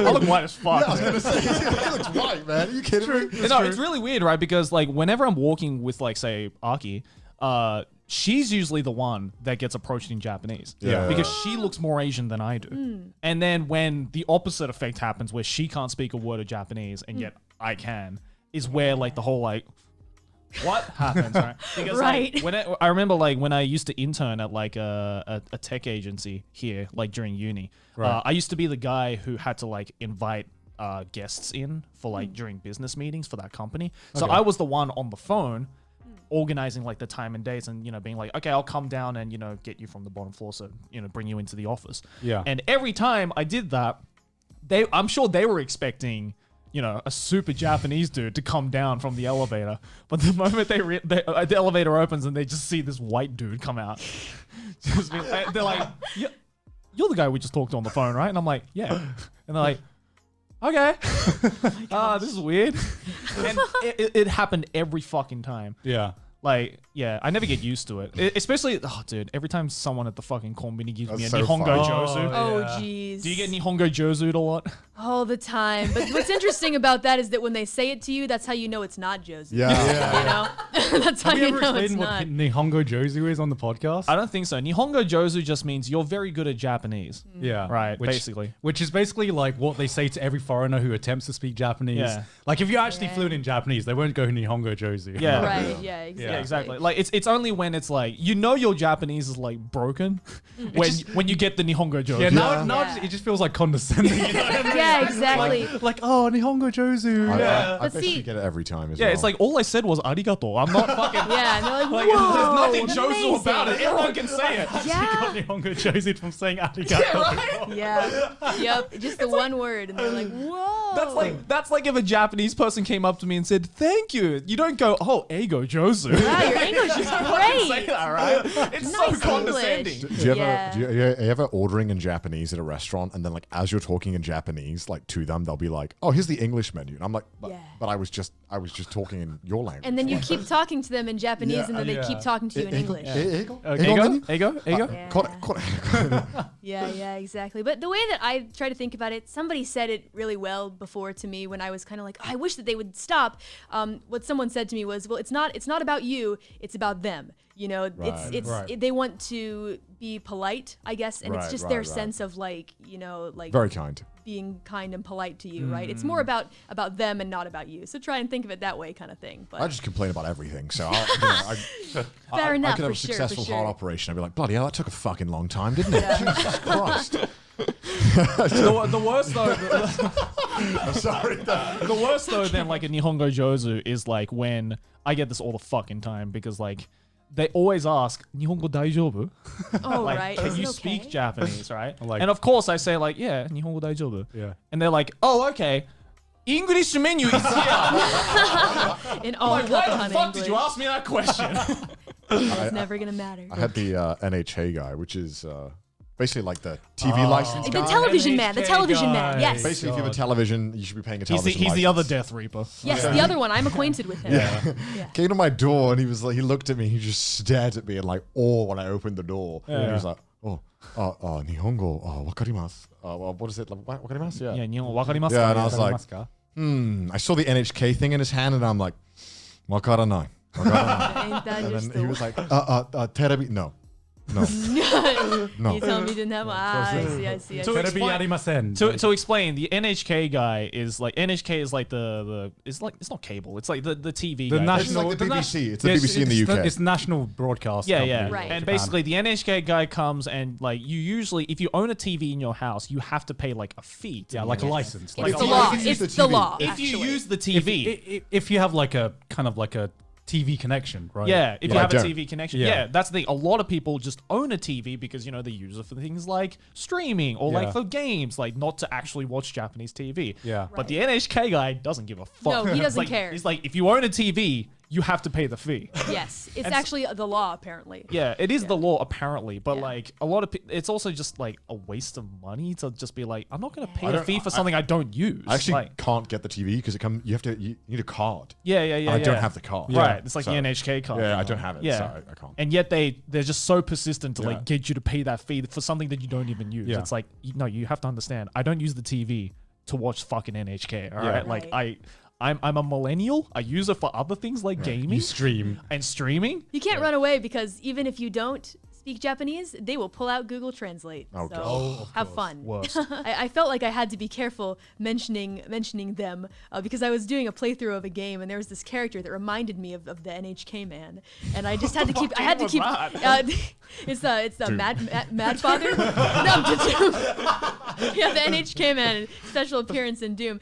Nah, it was a game called Mad Father, and there's this guy that shows up. yeah, at I the door. fucking love that game. Wait, Yeah, did you it's play this Mad bald Father dude. on stream? Yeah, I did. It's a 3-part series. Yeah, it was. That's right. Yeah, I ride. remember Yeah. you were saying in your debut stream that you love RPG Maker games, right? Yes, just the most old, just ratchet, Yeah. like old ass I pixel played art. so many of those when I was doing Let's What is Plays. it, like Mad Father, dude? I remember watching all of that, like PewDiePie. No, someone played all of it, and Everyone was What playing is it. this game? Just to explain to me. Mad Father, well, RPG Maker games. Yeah, right? yeah. So Mad Father is this one. It's created by. Is it created by a Japanese guy? Yeah, I think Sen. Is the name. Yeah. He's the guy who also did. Oh my god, what was the other Misao. game? Misao. That's it. Yeah. Yeah. But basically, Mad Father is all about this girl who has a crazy dad. Okay. Yeah. Couldn't tell. Dad is mad. We don't Yeah, know and why. basically, like she's like lives in this. It's been so long since I played the game, but like I cannot remember what happened. yeah, Callie, can you explain it? Because you probably played it the most. Yeah, recently. yeah, sure. So there's this girl and she lives in a mansion with her mad dad, and he does weird stuff in the basement, and you know that from the beginning. But basically, Where is this going?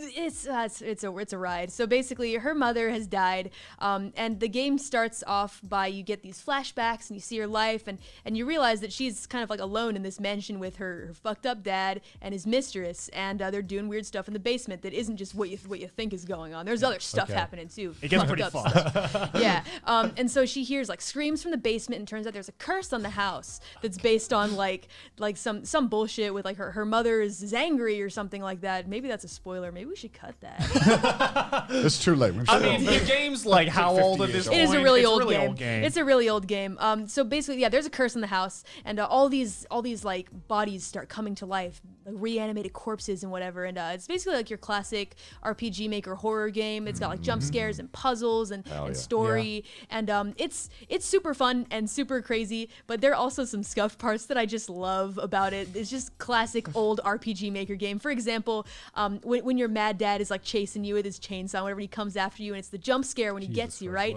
The image just zooms in so far, and the pixels, that's the scary part about it, right? How many pixels make up dad? It's not a high number. That's the funniest part That's of it. what I the love about scariest RPG like horror games though, is that like every single one, like no matter how scary the jump scares might be, there's just something really campy about it that you just can't help but laugh at. Yeah, it's Well, you're freaking being charming. scared by like pixels. Yeah, right? Uh-huh. Yeah. What was that one RPG Maker game? I think it's like To the Moon or something. Oh, To the Moon. That's To a the really Moon. sweet one, actually. I really fucking loved that one. I was crying like a baby watching fucking PewDiePie play it when I was like 15. Oh, Like, yeah. it's so sad. Yeah. I watched the story, Joe.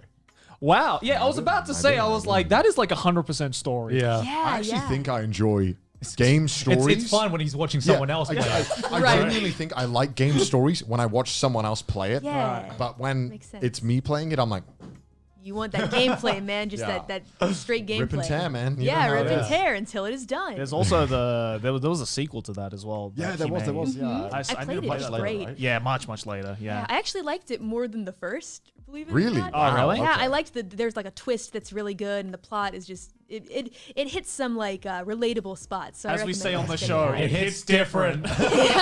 It do be hitting. It do be hitting different though. There you go. We got that clip that's now. What, There we that's go. what it is.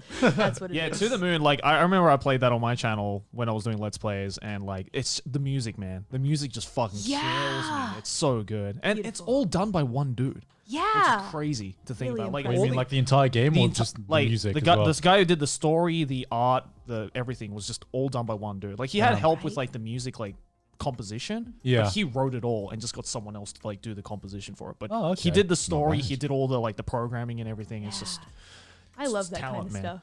Just like one dude just making a whole freaking game. Right. It's like I mean, mad like Corpse respect. Party as well was made by like 3 people. Yeah. I wish I was that talented. I know.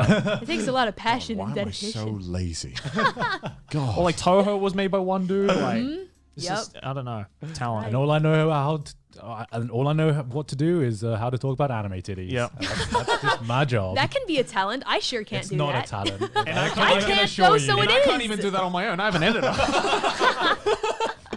That's a good point. Because of your janky PC setup. Yeah, my jank ass PC. I can't even put a PC together on my own. Your PC was like literally that meme of like unlock your brain. Yeah, Like, exactly. like, unlock your graphics card. But what if we use more than 10% of our brain? So, like, what would you say then is your favorite RPG Maker game? Gosh, there are so many. Let me name off some ones that I really like. I really like Wadanohara. Have you guys played Wadanohara before? Oh, No. is that the guy Mogeko, right? Yeah, that's right. Yeah, yeah. And then he made some other really fucked up game called like Mogeko Mogeko Castle. Castle. Yeah, Yeah. that gave me some freaking nightmares. I tell Yeah. you what.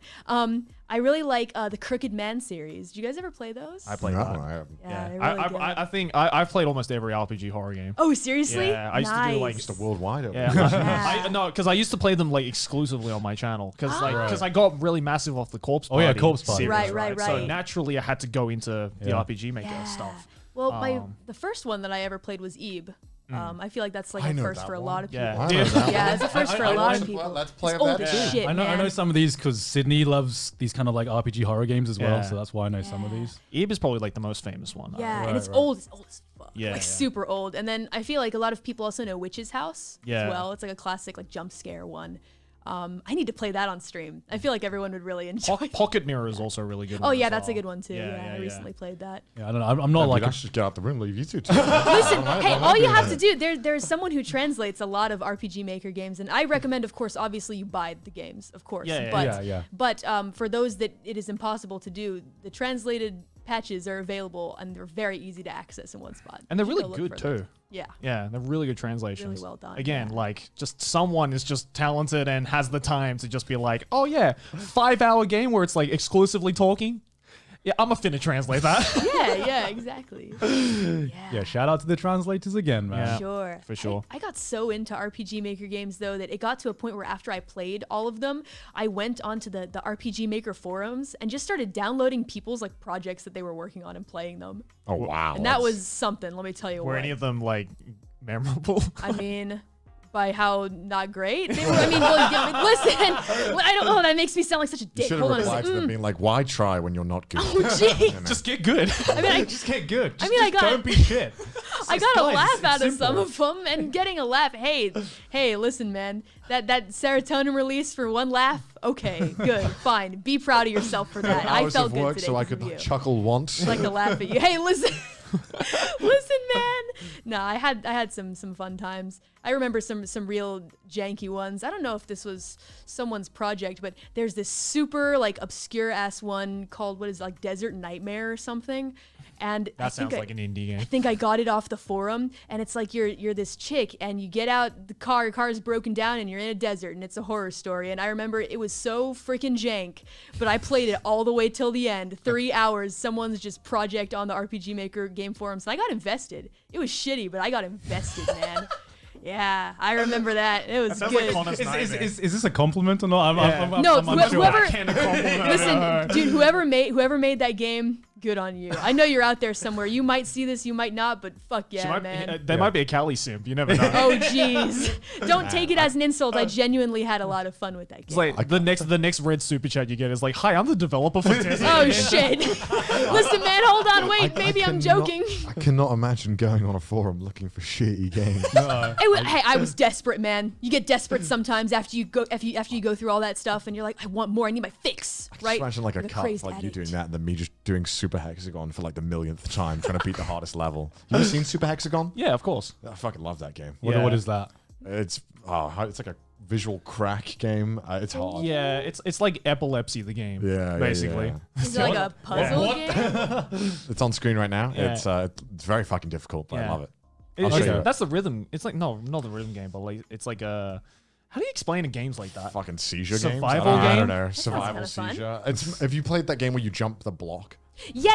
Was it Geometry Dash? Yeah. Geometry Dash? Is Geometry that the one? Dash. It's Yeah. kind of Okay, like no, I in the haven't played that same one. kind of like same kind of genre, I'd say, where Yeah. it's like repeat the level over and over hundreds of thousands of times. Yeah. until you I do get it. Yeah. Oh, I remember Those. the only one game I remember. It was called like the Impossible game or something. I don't remember where you have Yeah. to like jump this. Like That's block. it. That's it. Is that Like, it? Is yeah. it called Geometry Dash? Well, I think they rebranded it. I think they I'm not rebranded sure. it, yeah. Someone in the chat is probably screaming right now as a Geometry Dash. I just remember pro. the music was so good, and I wanted to complete it just so I can hear the track all the way to the end. How'd that go? Yeah, same. I It's, remember. I completed one stage, the easiest stage. We're gonna get a blue super chat being like, "Hi, I'm the developer for Geometry." You got it all wrong. Fuck you.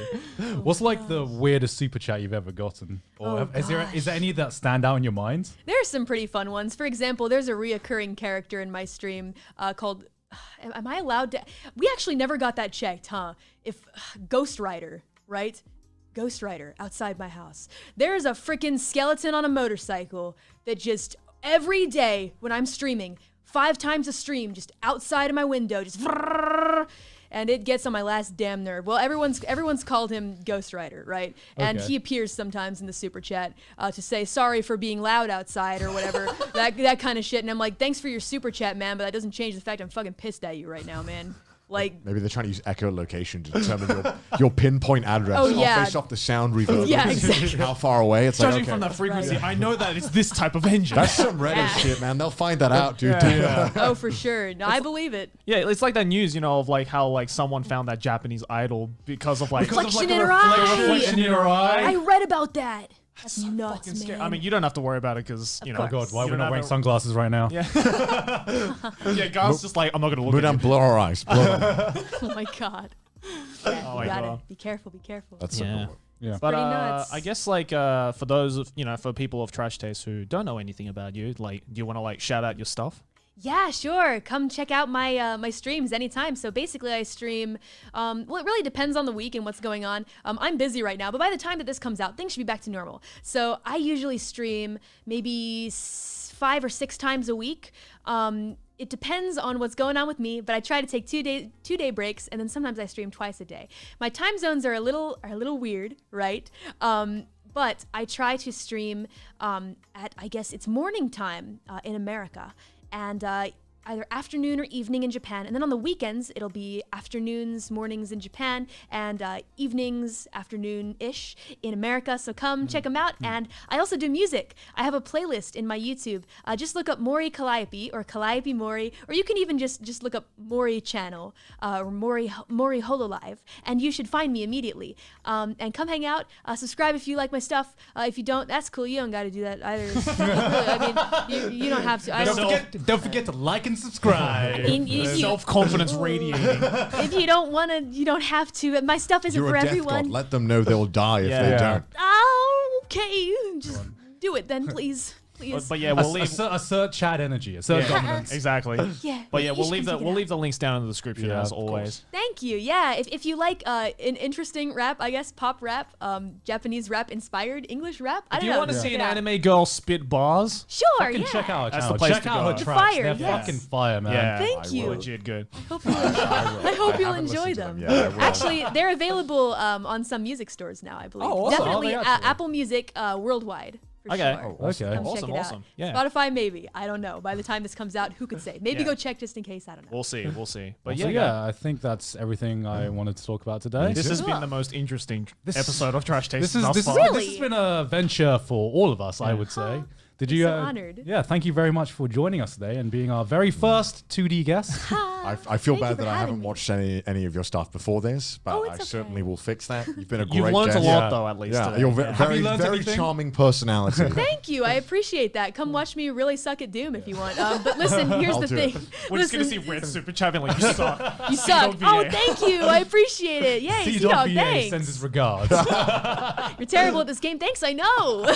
But hey, also let's give a shout out to our lovely, lovely patrons who are on the screen right Look at now. those. Yes. Who's your favorite patron, Callie? Oh gosh, let me go ahead and look. There's no one there. But if you'd like to support the show, as always, go to our Patreon. Also follow us on Twitter and subreddit. Send all the. I'm sure this will be fucking spammed with fucking Callie memes. Oh my god. Oh yeah, Like, definitely. you know, I'm secretly happy that now, like the Hololive memes and our subreddit will now finally merge together. Yeah, exactly. And we can shove all these VTuber memes in front of Connor's face and be like, "Ha! The simp invasion will begin very my shortly. gosh. Time for me to start modding the subreddit. Yeah, put your back into Down it. the ban hammer. I'm kidding. But yeah, guys. Thank you so much for joining us. Yeah, this episode thanks of for Trash having Taste. me. Yes. Yeah. We'd love to have you back if you're Yeah. down. Really? Would that be of course. cool? Can I come of back course. sometime someday? Yeah, of course, of course, of course. I'd love to have Yay. you on. We've said it now, so it has to happen. All the simps are like, we're waiting. Yay! All right, I anticipate it. Thanks. we gotta do a premiere so we can have super chat. Oh my god! I can show you the rainbow. Well, we can still do it. Here's some ASMR. Well, I'm hard. Another Tuesday. When we're recording this, the Mori episode is out, which feels weird to just mention. Right? Yeah, Feels like but breaking I love how they legitimately figured it out like day one. I'm not surprised. You made it really obvious. Like on the day. They were like, could it be? No. It wasn't that. It was the thread that was like, here's the evidence over like the past few weeks that I've collected. Like, we haven't tried to hide it. Like, we made it obvious. I think I saw 3 videos. You saw of people- 3 videos? Yeah, I saw 3 videos of people being like, here's what's up in Hololive News. The Trash Taste boys tweeted out a tweet that is exactly the same as Maury Kelly. He sounded exactly like that too, because they all sound like that. Wow. Welcome to this episode of Trash Taste. I'm your host, CDawg Monkey You Brain. really slid your way in there. Yeah. And I'm here today with Joey and Gon, and I'm tired as fuck. We're just back with just the boys now. Why are you so tired, Connor? I was up all night, and then I didn't sleep very well. And I was considering canceling my Japanese lesson, because I can cancel it online. Yeah. But if I do it, like, after 6 p.m. the day before, I don't get my money back. Oh, So- really? So it's like... Wait, do you pay every lesson? It's not like a monthly thing. You pay for, like, tokens. And then... what? Like, the tokens you can, like, redeem. What is this, like gacha currency? No, it's, that's what I was thinking, right? not everything's fucking gacha with you guys. Like, So how do you earn tokens? Can you earn tokens by just going pay to to the win school? currency, Gon, called money. I don't know if you've heard of it. Can you It's collect money. them like in game as well? or- God, you guys have been playing gacha too much. Like, do you have like dailies for like every lesson you go to? There's like dailies. You get like 5 tokens a day. I'm just gonna ignore Like that finally, comment. I can do my 10 pull. No, you can explain now, Connor. Okay, finally. Are the jokes done? Yeah. You pay and then you get like X amount of lessons with it, but like private lessons cost more. Right. Like class lessons cost X amount. I'm sure people can figure out which school I'm going to now. I mean, someone already fucking did. Someone like approached me and was Really? like, yeah, they like, I was talking with my teacher. It was like a common area. And because you get like a 10-minute break and we were talking and then some guy was like, hey, are you like the guy on YouTube? And I'm like, which guy? The guy. Like, I guess I am. You like, know, yeah, the yeah. white British I've guy. already told the story on the podcast though. But yeah, I mean, so yeah, that's it. And I'm tired as fuck because I went to it and I was like, I probably should have cancelled and just slept in, but Yeah. I didn't. So, yeah. You that's knew fun. fully well we were going to do a podcast episode today. I did, but I've been doing it every week. Yeah. A lesson before. I'm like impressed that we've been able to manage like this weekly schedule without taking a single week off since we started. I think, right? I think so. I mean, we've maybe had one off, but other than that, we've been pretty consistent. We've had one off simply because one of the cameras broke this 1 week. That's right. One of the cameras did break. Yeah. But to compensate, we did 2 episodes one week. Yeah. Yeah, because I'm sure it's obvious to the viewers at home, but this setup has all been set up by, like, I guess, us. Mainly me, but us. Mainly you. Yeah. We just chilling. So when, like, the camera died and I didn't know what I was doing, I was like, oh, fuck. Okay. I guess we're not filming today. Yeah. Turned out one of the cameras was broke and we had to get it fixed. Which For no reason either. Yeah, we never figured that out. Yeah. Have you guys been up to anything exciting recently? Well, I've got some news. Oh shit. Okay. Yeah, I've got some news. I just want to say that this might be the last podcast episode that I do. What? Because if you guys saw on Twitter, I've recently been emailed by a by, you might know them. They're called Big Hit labels. They're the management of BTS. Oh yeah, I know. I actually auditioned myself. Do you remember? Like, I remember. Someone signed me up as well. But they emailed me, and it was all caps. The title was of the email was all caps, idol casting. And so I was like, oh shit. And then I saw Big Hit, and I'll read the email to you right now. Because the first time I saw this, I was like, oh my god, is this actually Big Hit? Because that'd be crazy. Yeah. But then because it and like I'll read it, but like the first half sounds legitimate. It says like, hello, the anime man. We are Big Hit Labels, BTS's management from South Korea. We are very interested in casting you to be a member of the new boy group in the Japanese branch of our company. And this was the moment. The next word I read, I realized, oh, this is all a lie. Japanese branch of our company, STD. Okay. We think you'd make a fine STD. We think you make a fine visual with your astonishing idol looks, or maybe a good leader with your wisdom in old age. The fuck does that mean? Old age. If you have anyone else in mind who you think would fit, please let us know. And they gave me a list of requirements that I needed. All right, to be the leader of STD. Walk me through it. Okay, must speak Japanese. All right, got that covered. Okay. Must be 6 feet or over. Check. Must be hot. Not sure about that. Well, must. And then here's a lovely oxymoron. Must be somewhat feminine. Must be male. Yeah, you can rock it. Must look good in tight leather pants. Hell yeah. Hell yeah. And then this last one fucking killed me. Singing and dancing would also be good. Would be good. Would be good. Kindly consider our offer and get back to us when possible. Big Hit label. But what if it was legit Big Hit and they reached out to you? What would you do? Because what if it was? What if it was? Like, what if it was? Hypothetically. Yeah, Big Hit's like, Joey, we want you in a band. What do you say? Dude, I would 100% say yes. Are you kidding me? Do you know how much of a fuck I could think of the content? Dude, think of the content. Think of the stories we can tell on Trash Taste, Connor. I became a K-pop idol for X amount of time. How confident are you in the singing and dancing aspect? I mean, dancing, I'm basically a middle-aged white man, so I can't dance to save my life. I think I'm okay at singing. But yeah, dude, could you imagine STD? That would like radiate the same energy as going to your accountant and being like, yeah, do that like tax fraud thing for me. Like, save me all the money. Do what Trump did, dude. Yeah, pretty much. Yeah, fix me up like that. Yeah. But someone actually like submitted like an audition with my business email, like legit, like, to them, and they replied being like, no.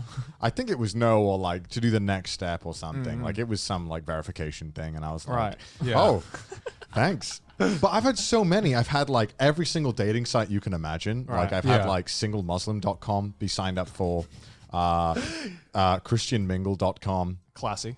Did you get farmers only?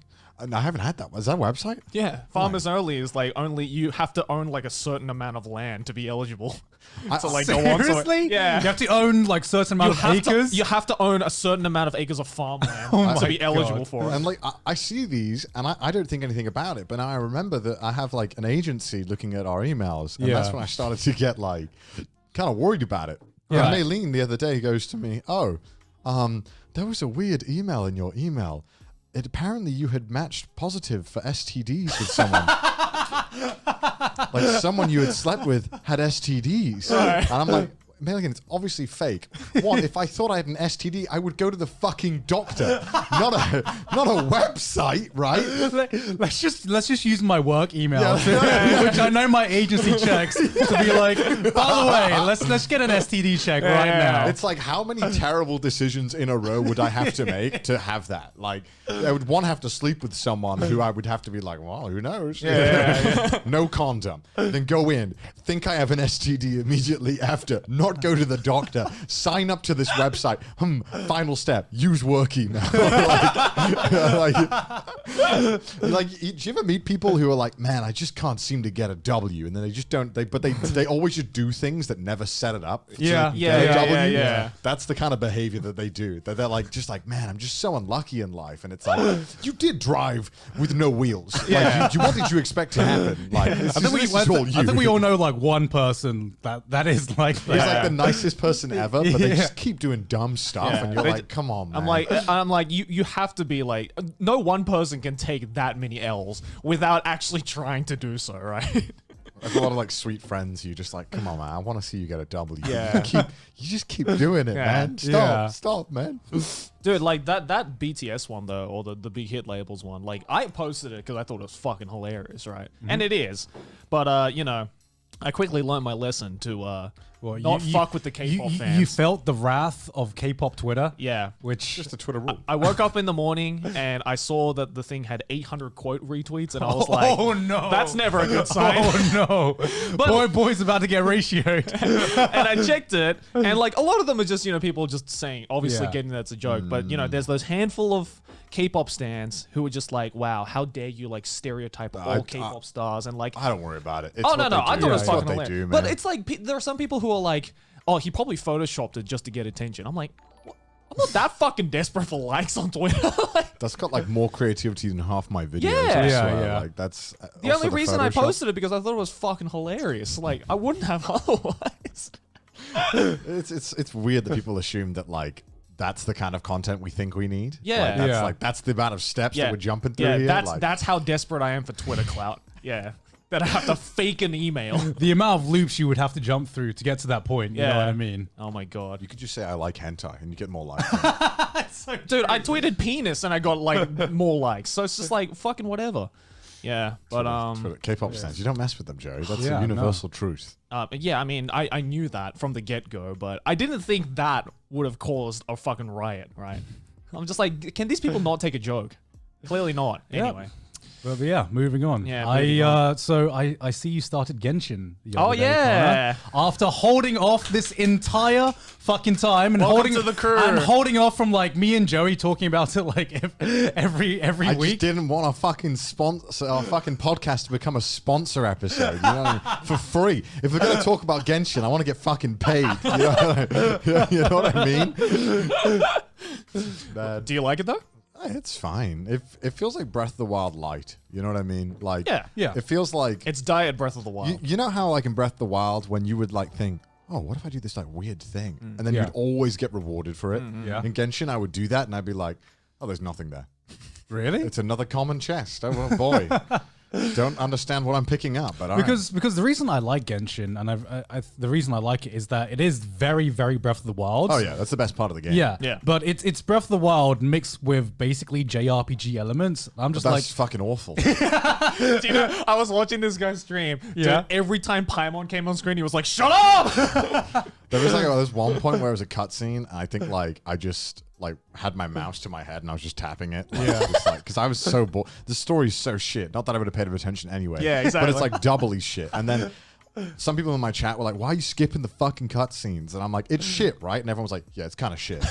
And I was like, okay, good. Then I'm skipping them all. Yeah. I don't know. That's like, it's boring. I don't find any of these characters interesting. I just, because they're all gacha characters and most of them I don't. Yeah, I mean, like the thing with gacha game stories is that they rarely start off good. You know, it's if a gacha story gets good, it's normally like way into development where like 5 chapters in or like 5 like when they release like their 5th story.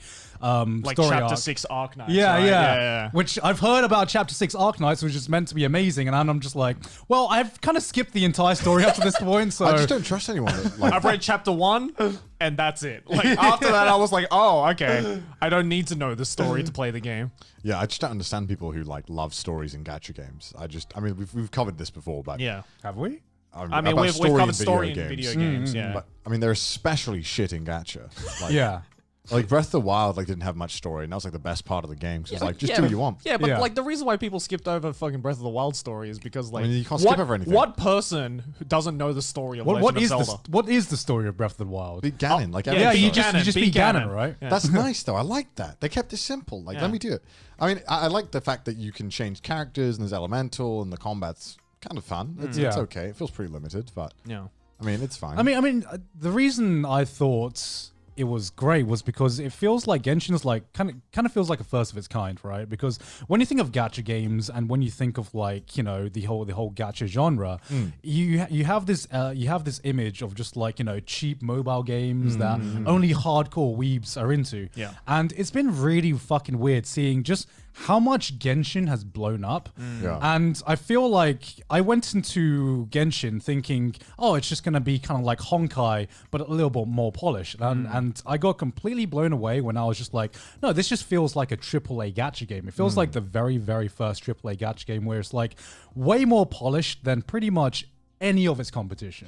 Like, I didn't understand how people liked Fate Go. Like, I saw Fate Go. It looked It's because of Fate. but it looked like a fucking mini clip game. The art looked shit.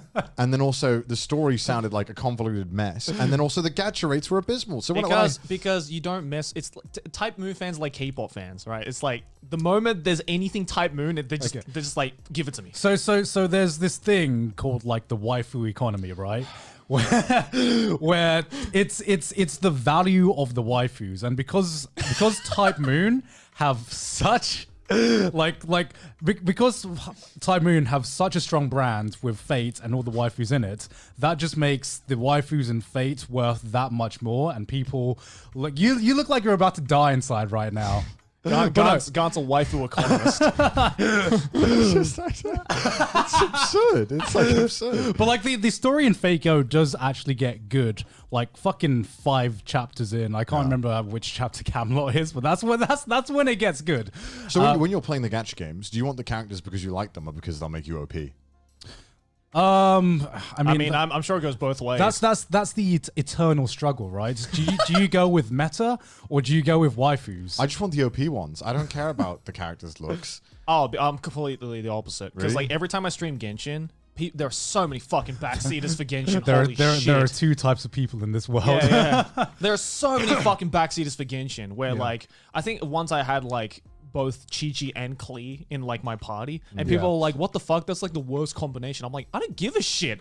I like these characters. I just want to play as the characters I like. I like these waifus. I honestly think like going with the good waifus is the way to go, because I feel like going into a gacha game wanting to be OP means that you kind of going into the mentality where you want to like kind of complete the game. It's like you know going what I mean? into you want to optimize it, right? It's like going into a casino expecting to be a millionaire. Wait, You know? no. You want to complete the game? Wait, were we not completing the game? Is that not what we're all doing? Am I confused? Like, No, I mean, if you want to you don't want to complete the game. No, it's not how about... can you complete a gacha game?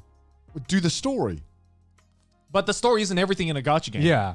Yeah. Okay, so you do the story in Genshin, All right. and then what? Then what do you do? You go around exploring the world, or you collect all the characters, or... Collect all the You mean gamble all your fucking money away? Like, Yes, welcome to gachas, Connor. That's the whole fucking Well, point. once you've done all the content in the game, Yeah. right? What do you do then? Because Wait for the next update. But like, okay, that's where like when Arknights came out, right? The wait between those things was just like a ticking time bomb of like, am I going to drop this game? Right. Like, because that wait period is like, how long can I reasonably like keep logging into this? Like, to the point where I'm like, what am I doing? Yeah. And obviously, like after X amount of time, when you've beaten the game, that's when it's like, okay, I'm done. Like I've played this game. I've got my Right. fill. I don't need to spend any more money on this. I want to play something else. I find it really funny though that you're the one who's like, no, I want to finish the story. As someone who has no idea what the fuck the story's about. I want to do all like the content, all the bosses, like all the fun aspects. Yeah. And normally, unfortunately, it's tied to the story. Because I remember, like, unfortunately, all the boss fights are tied to a story. like seeing you enter, like discover Arknights for the first time, and seeing you like your first entrance into the world of gacha. I'm just like, I see him. I just saw you spiraling down into hell because I saw you were like, oh man, I want to collect this. I want to level up this character. I want to level up that character. I want to optimize this. And I'm like, oh no, you're going to be spending a lot of money. Well, that was because like I wanted to. Unfortunately, with Arknights, there would always be that one stage. Arknights is like a tower defense kind of game. Yeah. Please sponsor us. And basically, there was always no matter how many OP characters you had, there'd always come a stage where you needed like one specific character that had this one niche that you didn't have. Yeah. It was super annoying when it happened. So I just wanted to spec everything and to be prepared for every stage. And then I just gave up. And which is what I was saying. Like, if you want to complete a gacha game, you're gonna have a bad time because I felt like I completed Arknights. Like I did everything. I mean, there's always new content coming out. Yeah. Like, you never There really is now, and the only time you can complete a gacha game is when the developers just stop Giving us shit, content. yeah. But this is the thing, right? When you have done everything in a game, right, and Yeah. then say the next patch is coming out in a month, Yeah. like, are you then happy to stop playing that game before the new patches come out next month? Which Are is you done? Which is why I feel like this is a super interesting conversation because I feel like a lot of people went into Genshin and they like. I don't think even Genshin kind of expected the kind of like response that it would have gotten and how popular it would have gotten because this is like a lot of people's first introduction into gacha games, right? And there's been like a big controversy with Genshin's stamina system. When you reach endgame, right? When you kind of complete the story, explore everything. So stamina is for running around, swimming, and climbing, right? No. So you haven't used stamina in Genshin yet. Oh, I haven't. Oh, okay. No. So you understand? Okay, so every gacha game has kind of like a stamina system where normally you spend a resource to play some certain aspects of the game, right? Genshin, to me, I feel like it's super weird, right? Because you could play it for like 30 plus hours and never have to use the stamina system at all. Whereas with like Arknights has sanity, you kind of like reach the stamina cap within like a week of playing it all out. I'd say, right? Same thing with like Fate Go. I can't remember what the stamina system in Fate Go is called, but in Genshin, the stamina system is called Resin, and you use Resin whenever you like go complete a dungeon or don't go like fight some bosses. Now, when you're in the early game and when you're just exploring the world, you can just not use the stamina system at all because there's so much to do, and the world's fucking massive, right? The world's absolutely massive that you could spend 30 plus hours exploring the world, doing everything in the world, doing story quests, and not have to like focus on grinding and leveling up your characters and doing bosses and everything. But once you reach the end game, once you explored everything, then there is nothing to do but grind it out and and try to and just use Resin. And the argument is, from what I understand, because I haven't actually reached endgame myself, is that there is just not enough Resin to like give you meaningful content once you've reached the end of the content. I mean, I don't understand people who like just grind, like will play a game for hours on end and grind when there's no guarantee that anything's coming. Yeah. Like that's like psychotic to me. Yeah, because I've heard that the best way to like enjoy Genshin from what I've heard from people who have reached endgame already is that you shouldn't rush through the game. No, you shouldn't. Because getting to endgame is actually much quicker than a lot of people expect. And then once you hit that point, and once you have to start using the stamina system, then it's like you're really limited to what you can do. Yeah, you're really limited to content, and that's why I think Genshin's like this super unique example, because most gacha games it's just like a mobile game where you just like you can play it for like 5 to 10 minutes a pop sometimes, you rarely play it for long periods of time. Whereas with Genshin, because it feels more like a AAA game, people want to play this for hours on end, and people are coming in expecting this to be like an MMORPG where you're just like constantly grinding and constantly doing something, and there's like infinite content, right? I just find MMORPGs so boring after like X level, right? When you start grinding. I don't know. Like, I think some people can do grinding no problem, but for me, it's like. Well, I mean, you hate JRPGs, so. Yeah, I mean, I just like, I think it's like, why would you just stop me from having fun? Like, I don't understand. Some people find grinding really fun. Yeah. I think it's like relaxing for some Yeah, people. I find it relaxing. For me, it's just like, I feel like you're just like taking the piss out of me. It's like, you're just kind of making a mockery of my time here. Like, that you're making me do all You are this only shit. making me use 1% of my brain. Almost. It's like, you know, when I used to play RuneScape, like, I didn't mind it, but I was also fucking 12 and I was a dumb little shit. And I wouldn't mind clicking on. I literally spent like hours a day clicking trees. Right. I can't even believe I did that. But were you playing like MMOs by yourself, or were you playing it with friends? I had friends as well. Okay. But still, but like... Because I mean, I couldn't be able to grind in Like- an MMO by myself. Like, raids look fun in World of Warcraft. Right. Like, when it's like 8 people communicating. Like, that Yeah. looks fun, but I also don't want to get there because the points to getting there are insane. Right? Yeah. And my little brother was addicted to World of Warcraft, and he couldn't get him off I it. never got into World of Warcraft. I've never me been neither. into. I don't think I've played like a single MMORPG. Yeah. Because Like not even RuneScape? I didn't even play I RuneScape. fucking loved No. RuneScape. I just spent so many hours on that game. Yeah. I'd like beg my parents when I was like 14, like, please, mother, please pay for membership. It's only £5 a month. Yeah, see, I couldn't. I didn't have the balls to ask my parents to do that, so that's why I was like, nope. I think it was like for my birthday. I was like, can I have RuneScape for a year? And they were like, yeah. And obviously, when you were like 14, time doesn't go nearly as fast as it does now, right? Right. So I remember like the first month, I played like 8 hours a day of RuneScape every day. I was so my addicted. God. dude. True gamer goal right here. Yeah, and then when I got like 17, I stopped playing and I gave my account to my little brother because he wanted to play on it for a little bit. Yeah. He, like, fucking lost all my shit.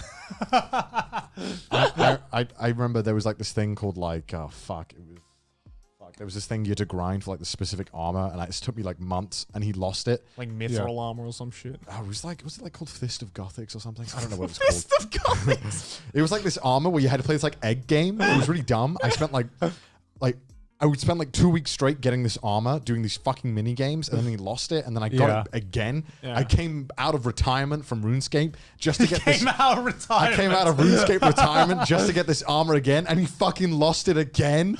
And I was like, "That's it. I'm done with RuneScape. I'm quitting." You pulled like a Hayao Miyazaki, right? It's like, I'm coming out of RuneScape to save this company. I couldn't believe it. But going back to gacha, like, I'm so quick to drop games because at the moment the game is boring, even remotely. Like, if I have one gaming session where I'm playing the game and I just didn't have any fun, I'm like, all right, well, I'm done with that game. Yeah.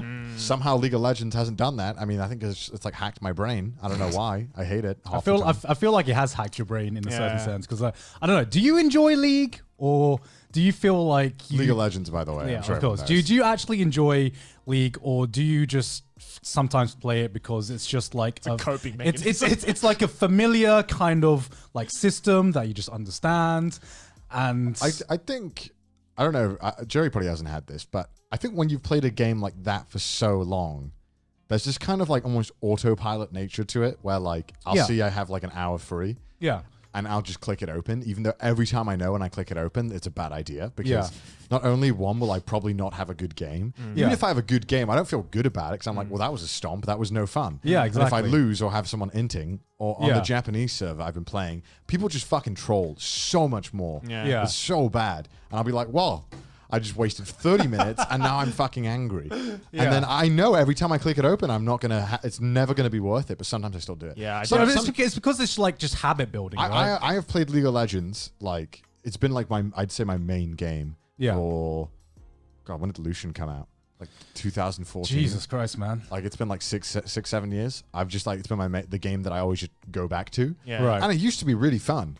But now it's just like depressing, like, and that's why, like, it's so funny speaking to people who've played League for years because everyone talks about it like they're a fucking drug addict. Like, it definitely sounds like it. I want to quit, but I just can't, man. I just can't. I need just something about me. Just something about me. Just like I just need to play one more game, just one more game. But I just can't quit. I can't quit. Damn it. It used to be. Like, back when I lived and when I was in university, it was really easy to just play with people. And it was pretty fun because I used to play for the university team as well. Yeah. It was pretty fun, actually. I really enjoyed that. Yeah. But then when I left university, I went to London. I wasn't really playing as much with friends. And then since I moved to Japan, it's totally like a solo queue thing. It just isn't fun.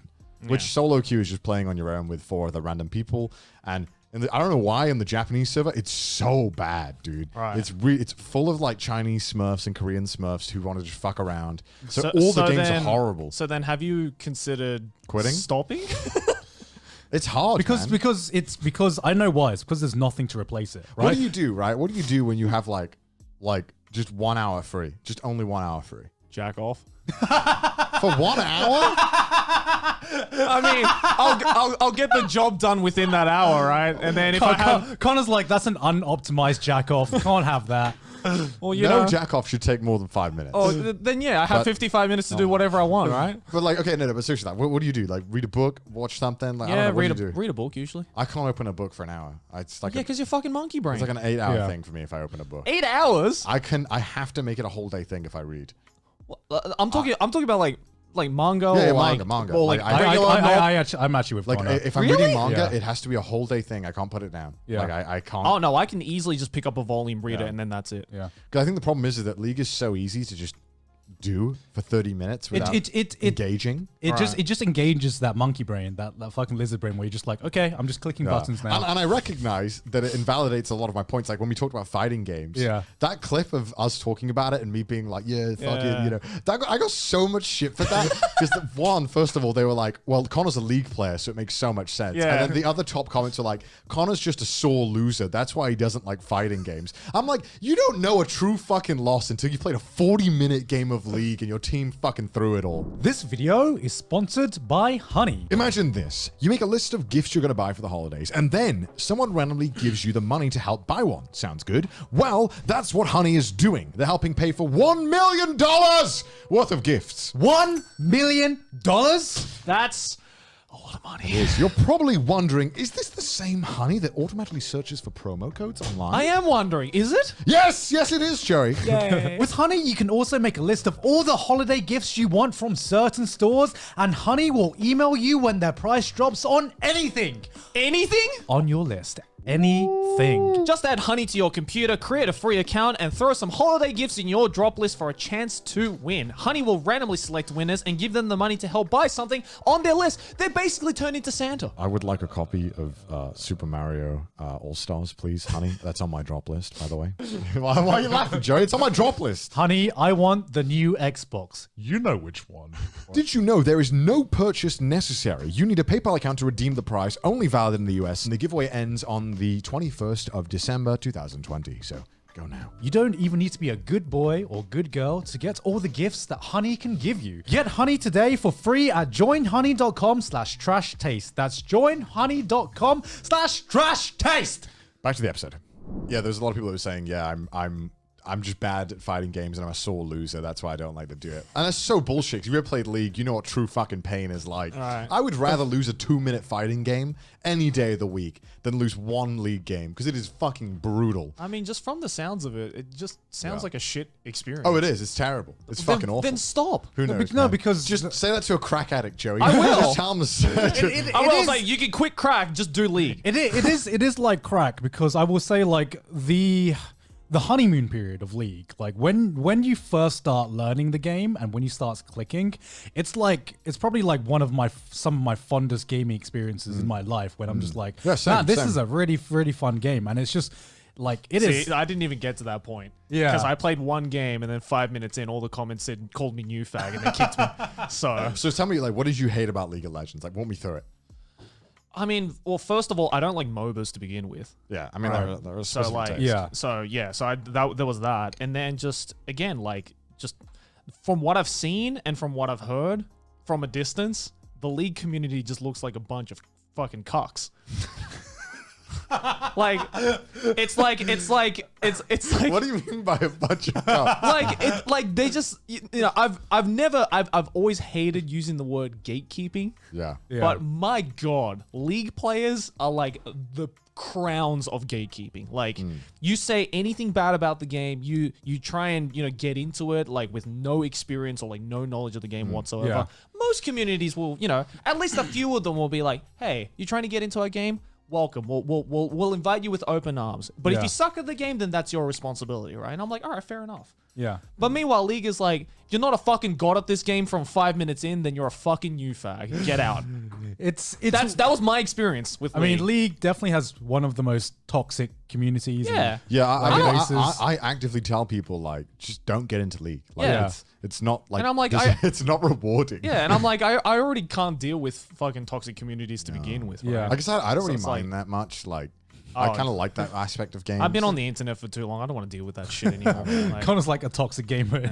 I have to deal with the anime community, right? Like, let alone the League community. I don't know. What do you think about the argument that like a lot of people get really upset with the idea of like trash talking video games online? Like, what do you think about that? I think if it's done tastefully, I don't really mind. Yeah, like whenever I see trash talking like the fighting game community, I'm like, that's just fun. You know Yeah, what it's I mean? hilarious. It's kind of sad because I feel like in League of Legends, I mean, it's obviously there are some people who say some fucking abhorrent stuff. Yeah. But like, I think just like fucking telling the other team they're bad and stuff is funny as hell. Like, I love doing that. exactly. Exactly. If it's done tastefully, Yeah, right? yeah. And which is there's many ways to do that. I mean, as long as long as you're not like attacking someone personally. I think it's like I'm all game for it. Like if I do a terrible like job in a League of Legends game, I just completely fuck something up. I fucking hope they type in the all chat to me saying like lol or something. You know what I mean? Like because that's funny to me. Like I want that because you do the same, right? Oh, 100%. Yeah, but if it gets to like some racial xenophobic shit, then I'm just like, it's all fucked right, up. Yeah. please I mean, stop. obviously, I think there's a draw in the line, but obviously, kind of feels like, especially in League, that they've like kind of like cracked down on anything like that. But I feel like they had to because it you was have to. so It's getting out of far control. removed from what was acceptable that you're like you go into like a normal game and people are still toxic as fuck even though it's a fucking normal game. Well, the problem was that they never enforced any of the rules for so long, so it just kept escalating. I reckon if they enforced like the actual rules from the beginning, it wouldn't have been so bad. Right. I mean, yeah. But I feel like this is like the same cycle for every competitive game. You know what I mean? Without exception. I mean, you look at something like... I played Overwatch as well. Yeah, you look at Overwatch. And in like the first few months, great. Everyone had fucking fun. Everyone was just learning the game. And then like it's the problem of like when you've played the game enough, you don't play it because it's fun. You play it because, like you said, it's just something to do. And then out from the shadows arose the tryhards. You know? Dude, I had some of the worst experiences of my life on Overwatch. Dude. Did you actually? Because League of Legends, right? It's bad, right? It's bad. It's you see them vile as shit, but at least there's no voice chat. In Overwatch, you're automatically put in like voice chat with your team. Yeah, that sounds horrible. Well, okay, sometimes you'd have like the funniest moments ever. Like you would meet the coolest people, and it was like you'd always have to remember that whenever you got like the 10 games in a row of like fucking kids and shit. Right. Because like as well, the worst part is in Overwatch, when I used to play it, they implemented a system now where you can queue up for a role. But it used to be 6 of you get put in, you all might be 6 tank mains, you all might be 6 like DPS mains, and so you just stop fucking bickering immediately over who gets what. And that's why I always just play fill-in games. Like I'll just do whatever because I'm like, I don't fucking care. Like don't shout at me. Let's just do it, man. Yeah. But man, people would like say horrible shit on that. Like always 12-year-olds as well. I mean, because once you play it enough hours, then you reach this point where you're like, okay, I got to play ranked because otherwise playing this game is kind of like meaningless in a sense, right? I hate playing normal games of like competitive games. Yeah, but once you start getting on the ranks ladder is when I find it stops getting fun because then you reach everyone reaches a wall. Doesn't matter who you are, everyone will reach a wall eventually. And once you reach that wall, you just feel like you stop progressing unless you put like so many hours into learning this game and trying to better yourself. And at that point, I understand why people get toxic and angry. Yeah. Because then they're like too invested into like making that like climbing up the ranks ladder and everything. So they feel like they need this to feel like they haven't wasted their time, which, let's be honest, unless you're a pro gamer, you probably are wasting your time with it. You know what it might be? I think it's just the simple thing that I'm just not into PvP with random people. Really? I think that's all it is. Like, I'm thinking about it now. I'm like, I've never enjoyed just PvP games to begin with. Maybe for the exception of like some fighting games, but only if I'm like playing it with friends. I know, right? So like, I'll play like a game of Smash or like Street Fighter or Tekken or whatever if I'm sitting in the same room with you and we're just like having a fun fucking time, right? But I think just the whole idea of PvP against randos on the internet who I don't know or care about, I think that's just the one thing I fucking hate in gaming. I was gone laughing. I just have this like image of Joey being like, I have fun with friends, and then I think like the angriest I've ever seen Joey is when you're playing against Connor and he was like spamming King K. Rool at your house, and I'm just like, no, but that's the thing, right? But that's the thing. It's that I'm okay with getting angry in situations like that because I know Connor, right? And he's there in front of me, right? Like, so like that's just fun times, right? Like, yeah, I was pissed off that you were spamming fucking counter with King K. Rool every fucking match. Joey gets very, very angry when he loses in Smash. Yeah. But that's what I'm saying though, right? It's like I already don't like PvP games as it is. Like, I'm not a huge fan of PvP as it is because I get angry easily. But especially when it's against people I can't see or I've never heard of, never talked to, just don't know. Yeah. That anger, I think, that just like the enjoyment is just completely gone. I remember you were like, yeah, man, no one's beat me in Mario Kart ever. Like, Joey's like, I did not say that. Fucking liar. You were like, I never lose in Mario Kart. Dude, the absolute slander. I did not say that. It was like fake news. It was something along those lines. You were like, I never lose in Mario Kart. And then I was like, bet. And then like Joey would beat all his friends, and I would just fucking crush Joey. Okay, crush is a strong word. But in recent times we've been playing, and it's been pretty 50-50. But when it was like, which one was it? It's probably when Deluxe came out, the new Mario Kart 8. I was fucking killing Joey. Yeah, I think so. And had made like crank gameplays. Ethan have like a fucking breakdown. Do you remember that? We did like a stream where we kept playing Mario Kart. I only played Baby Park for like 5 hours until Ethan could beat me, and we must have played it for like 5 hours until he managed to beat me. We did like 150 fucking. we did Baby Park 150 times on stream. We were like, all right, let's like after like race 20, we were like, all right, if Ethan beats Connor in one race, then we'll end this stream. Yeah. And then that was also earlier on that they thought I was cheating or something. Yeah, so Doom was like, he's got a modded Switch or something. Like he's winning too many times. So they made us all change to the same character and the same car and everything, like so that there was no cheating at all. Like we're all using the same thing. And he was like, "How are you still beating me every time?" It was so funny. See, but like that's like those kinds of like competitive games I fucking love, right? Like I don't want to say the word party games, right? But like they are. They are party games. Like that's what I fucking love about party games is that you'll get people who are fucking salty, and it is PvP technically. But at the end of the day, it's fucking whatever. It's a fucking Mario Kart game, right? What do you think about people throwing their controllers, Joey? Huh? What do you think about people throwing controllers? I've done it before as well. Have you actually? Yeah, I've done it in Smash, remember? Did you really? Yeah. I think it's so cringe. No matter how angry I get, I'll be like, but not you. Yeah. Okay, to be fair, I only did it once. Well, you see how expensive fucking Joy-Cons are? I ain't throwing those things, man. Oh, no. I threw like the really cheap shit like GameCube controller. Oh, which is like $15. It's like the budget one. It's like, even if I break this, I can buy another one. It's fine. But the like that Pro Controller... That YouTuber money. Yeah. Pro Controller, I would never. And it's too much of an expensive... Like, oh my God, seeing like Smash compilations of like people just... absolutely just chucking their controller. I do love watching Smash tournament rage moments. Oh, it is so funny. Very fun. I'm like, dude, it's a party game. Like, just chill. Yeah, but like, I was about to ask, what do you think about party games? I mean, do you see Smash as a party game? Yeah. What, bro, you're gonna piss so many people off. Dude, Sakurai himself said it was a party game, so it's a fucking party game, all right? It's a party game that can be played. It's a party game that it can also be competitive. Imagine like musical chairs if there was a pro league. Yeah. I can't wait for the soul in the comments, man. I cannot wait for the soul in the comments.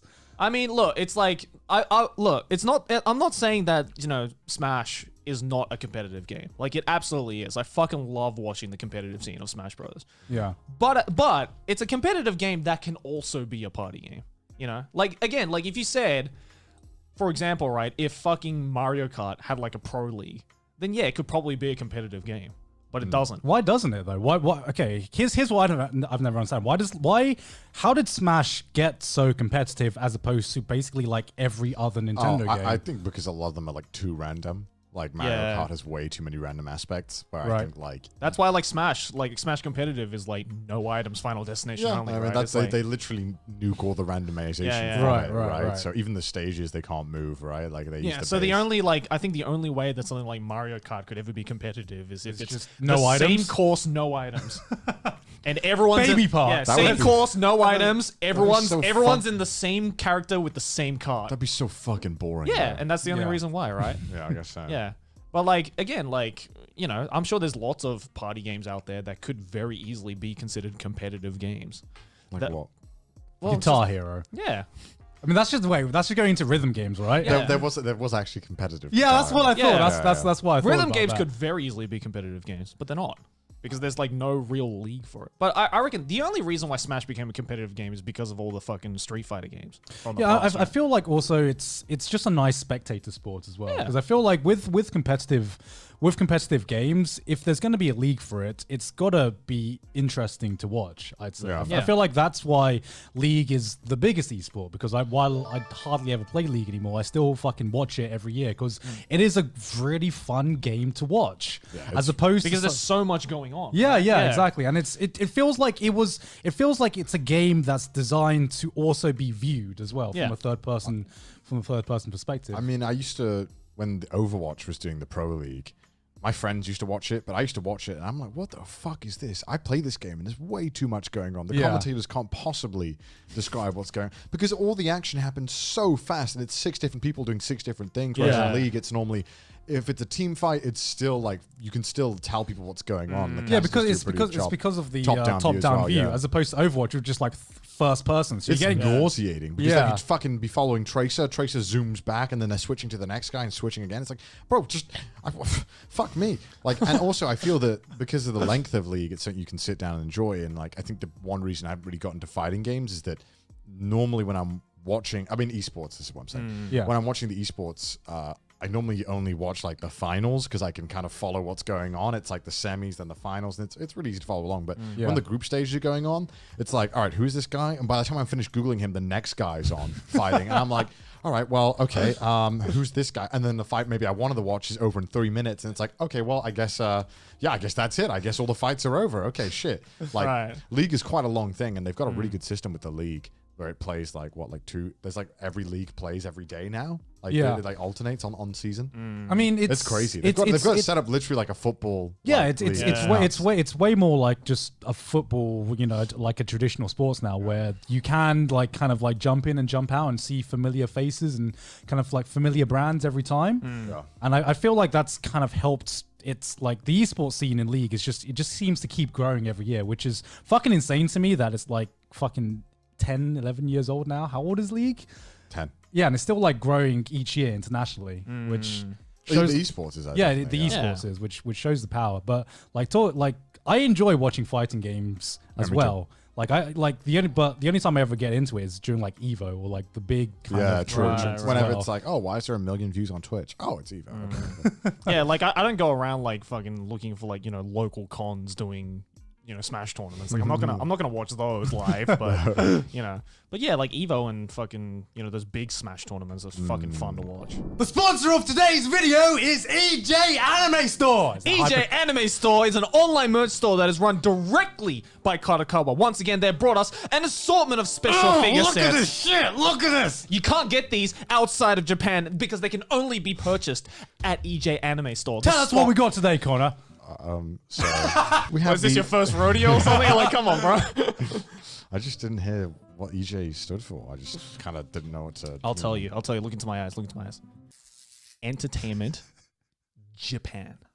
Okay. This in the middle wearing the wedding dress, I assume, is the Taiga Aisaka wedding version from Toradora. I can't see the face. I love Toradora. Very nice. Celebrating the 15th anniversary of Toradora light novel series. We bring terrifying. you the main heroine, Taiga Aisaka, dressed in a beautiful white wedding dress. Not only that, but this special set includes an original F3 size canvas art signed by the author of the original light novel series, Takemiya Yuko, as an exclusive bonus. Out of here, Joey. That is a deal. Additionally, the figure also includes extra exchangeable face parts showing Tiger's loving gaze and an original illustration with a signature board signed by the original illustrator, Yasu, as a bonus. That's pretty freaking epic. dude. But I'll tell you one thing that I'm genuinely excited about. No way. It's the Slayers. Get set. outta here, Jim. I Get fucking outta love here. Slayers, dude. I can't believe we are celebrating the 30th anniversary of the Slayers light novel. Okay, to be actually honest with you, I can't fucking believe it's 30 years I know, right? I know. Because I grew up reading Slayers, and I'm like, man, this is such a new show. And I realized it started before I was born. But we have the liner inverse kimono version, which is, again, celebrating the 30th anniversary of the Slayers light novel series. And this special set includes a B2 tapestry of the originally created illustration that inspired this figure as an exclusive bonus, as you can see right here. Look at that. Looks very nice. And then we also got the Kimi to Boku no Saigo no Senju Arui wa Sekai ga Hajimaru Seisen. That was a fucking Or mouthful. Kimi-sen. Did you just name a town in Wales? So this is the Alice Lise original dress version. And finally, we have the Date Alive 3 Toka Yatogami Chinese-style dress version. You nailed that pronunciation, Joey. God damn, dude. Would you believe me if I told you that I know Japanese? If you liked any of these figures, be sure to go and check them out at ejanimestore.com or click the link in the description down below. They're adding new stuff on a regular basis, so stay tuned to their updates and look them up on Twitter and Facebook. Back to the video. As the host of this episode. Why are you laughing? I'm the host, Joey. Come on. What does it feel like? What does it feel like? Power. As the power. I guess, are we anime podcast? Wow. I was wondering this What a yesterday. question. I was wondering this yesterday. I was like I see people on Twitter or Reddit. They talk about like, oh man, like I like it when they talk about anime. I don't like it when they talk about anime. And I guess it's weird because I guess when we started, it was like I guess we said we were the anime podcast. Well, our channel bio, I think, is a terrible anime Does podcast. it? Yeah. If you go on our about section, that's what it says. I always never give a fuck that much about anime. Wow. Just come out and say it. No, I always had a genuine question for you, which is, do you see yourself as an anime YouTuber? The thing is, I think because I see myself in the same like realm. Yeah. With like those people. Well, because you hang out with us, right? I'm hanging out with you guys. I watch a lot of anime. I think because I make so many anime references and it's so much like anime and like I guess otaku culture in my videos. I guess I do, but not in the traditional sense, like because I don't make videos about anime. But But that's the thing, right? It's like nowadays you make any content that's like, even if you make content that's just like general otaku shit, like you or Aki. Yeah. Just because, like, I think otaku just equals anime now. Well, I think the type of people who watch my stuff are people who consume anime. Right. But I'm not necessarily talking about anime. I don't know. It's weird, right? Because I've been like, as the OG anime YouTuber, it's so weird seeing anime content on YouTube nowadays. And this is just me thinking out loud, but do people even want to see as much like anime content as much anymore? And because I feel like it's been really weird seeing anime content on YouTube in 2020, where it feels like anime content doesn't even perform that amazingly anymore compared to doing like anime themed content, as opposed to I am going to make content on a certain show. It's otaku content now. That does Well, best, I mean, when we started the podcast, I was kind of worried. I was like, "Fuck, are they gonna like want to talk about anime every week?" Like this, because I can't talk about anime. That is technically speaking, that is what we sought out to do. Yeah, because I remember when we were discussing it, I remember in my head, I'm like, I'm just gonna like bring up other stuff. And like, we'll just see how it does, right? Like, well, it's so that weird. could have backfired so much. It's funny because the time I talked about anime most is on the podcast with you guys, right? Rarely do we actually talk about anime off screen. Yeah. I feel like there's more people, like, I guess if you want to get into it, like, more people way qualified than us to talk about it. Who, like, are just consuming anime. All they do is talk about anime. Yeah. But I also, in my opinion, like, when I do want to consume stuff about anime, I often don't want that kind of person who's just like, all they do is anime. I kind of want just like a monkey brain person kind of opinion. Like a personality who also I just anime, want some, right? that's just why, like, I think the only anime reviews I still watch, which is fucking weird to say, is like I watch critical reviews. Because I know that when I'm getting that, I'm getting a review from someone. That's also like someone like Critical can pretty much just do content on anything. But I think because I've been on YouTube for so long and I've been throughout all of my anime watching lifespan, if you will. Yeah. Whenever I wanted to see if I wanted to watch a show, I would just go and watch a review from someone who all they do is talk about anime, all they do is consume anime or otaku culture. Yeah. And it's just really refreshing to now go and watch someone who doesn't really care that much about anime, but they do like it a lot. Like, it's not their entire life. Right, like it's just like, I'm a normal guy, I do things, but I also watch a lot of anime. Yeah, I feel like that attitude really reflects on how anime content performs on YouTube as well. It's because I feel like if you only do anime content and you only, I feel like because anime has gotten so much more mainstream in the past few years, it's not so much about being an anime fan. You know what I mean? Like there are definitely channels that, you know, I'm probably like one of the biggest where you focus solely on anime, but I feel like you hit a ceiling, right? You hit the ceiling of, okay, if you only target yourself towards anime fans, that community now is only so big. But anime as a medium is actually bigger than just the anime community, because like you can be like a true like anime fan, follow seasonal anime and everything like that, but then there's like a way bigger community that knows about anime and, you know, watches the odd anime show, but they also don't have as much of a vested interest. Are you talking about normies, guys? Maybe I am talking about normies. Like they don't have a vested interest, or they're not as invested. I basically just summed it up. I like watching normie reviews. It's the difference. It's the difference between anime fans and people who are fans of anime. I feel there's like a big difference, right? Because like an anime fan is like someone where it's like, anime is their life. Like they love everything about it. They'll watch anything. They'll, you know, dedicate their life to it. And then there are fans of anime where it's like, actually, I got the perfect word for this. There are anime fans, and then there are weebs. Yeah. Okay, you know what I mean? Yeah. You know what I mean? You're so fucking proud of that. I'm just like, I figured it out. I figured out the system. You got it. Yeah. So just disregard everything I just said. No, because someone is like, because as you were saying, I also want to say that like we like weebs. we're weebs. Yeah, we are weebs. That's why. Because like I was thinking to myself, like, what differentiates someone like Critical from someone like in the anime community? Because it made me think. Remember the good old days of gatekeeping and You mean 2020? Yeah. And like the old days where like you're not a true anime fan unless you've watched XXX show. Yeah. Like, you're an anime fan? Name me 20 different shows that are You're an anime Naruto fan? and One Link me Piece. on my anime list. Exactly, right? Name every anime. Oh wait, Joey's done. Yeah, I've done that. But like I'm like, it's good that nowadays I feel like gatekeeping, especially in the anime community, is like, it's not died, but it's definitely way less than it used to be. But I feel like someone like Critical, I feel like he has watched a lot of anime, right? Hey, and he does definitely. I think he actually watches more anime than me. Yeah, I think he does honestly, as well. yeah. I think he does as well. But I don't know. Like you look at Critical and you're like, you're not a weeb. You know what I mean? You're just a normal anime fan. You know? Yeah, Felix was like that too. Like at one point he was doing a bunch of like anime reviews and he was doing a lot of videos on anime, and I'm just like, okay, I can tell like you like anime, but obviously your entire life is not anime. Right, and I think that's why people really liked his reviews. Right. Because it felt like a very honest. It felt it was like a new. It was a new perspective of opinions on certain shows. Because I feel like when maybe you're an anime YouTuber, when you're reviewing an anime, it's like I'm reviewing it because it's an anime. Whereas I feel like if Critical or PewDiePie or any other person makes a review who doesn't talk about anime content, it feels like they have something to say. Because they've gone out of their way to make a video about something they normally wouldn't make a video about, to talk about it. Whereas, you know, Gon talking about Attack on Titan Season 4. Of course Gon's going to talk about Attack on Titan Season... You know what I mean? Like, it's expected. And it's because like, he wants those views. Right, but obviously, I mean... But if someone else does it, right, it's like, oh, they must really, like, be passionate about what they're trying to convey here. And I think that's something that's really refreshing, and that's something that...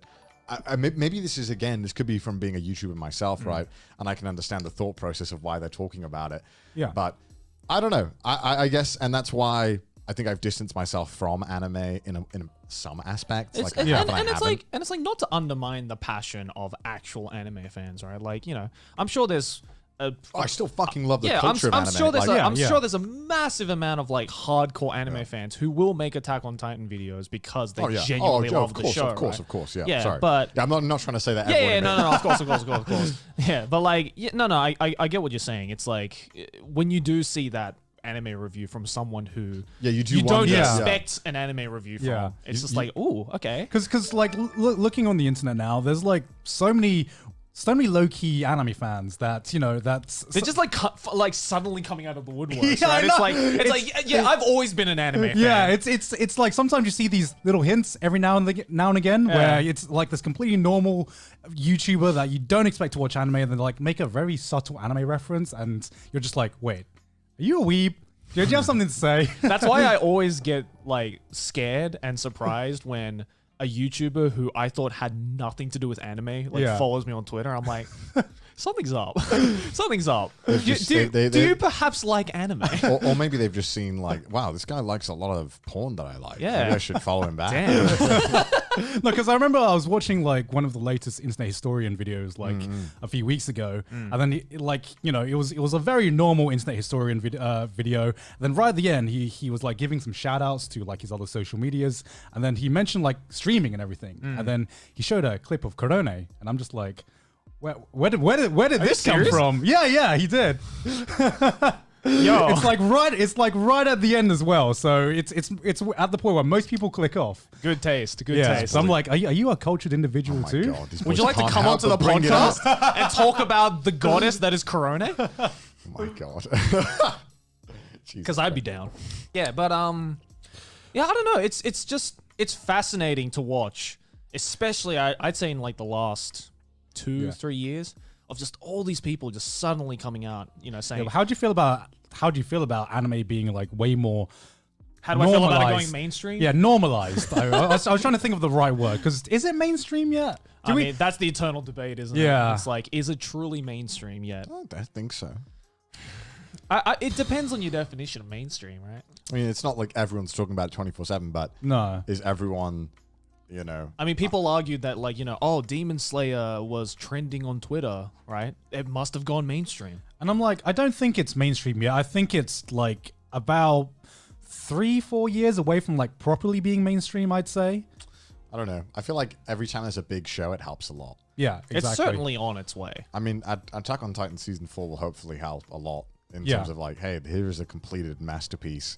Hopefully. I mean, the amount of money that the fucking Demon Slayer movie made in like the first like 2 weeks of it coming out. I mean, it's still like dwarf numbers compared to like proper like giant blockbuster. Giant I mean, it's $45 million in the first weekend, which is amazing. But I mean, like, fuck, Avengers got like $1 billion in like the first weekend or something ridiculous, which is obviously like, not a huge comparison. But then again, if I heard Robert Downey Jr.'s voice in Demon Slayer, it would probably get more, right? I mean, and again, it is Japan, so it's kind of a very isolated market. Yeah. So it's kind of hard to say like how well it would do. Yeah, that's why I say that it's still like a few years from being like properly mainstream. But at this point, it's not like anime itself isn't mainstream, but at least pretty much everyone knows what anime is now. It's accepted worldwide. There's never this debate of you mention an anime and people are like, what language? What is an anime? What is an anime? It's weird because I think that there's 40, 50-year-olds online who you talk to who get all the anime references and keep up with it, but then I've got 25-year-old friends in the UK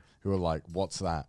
Like, what's a Death Note? What's that? What's a Death Note? No, legit. Like, so it's I think we almost get our like perceptions skewed, especially ours, because we are surrounded by like-minded individuals to an extent. Yeah. We're surrounded by people online.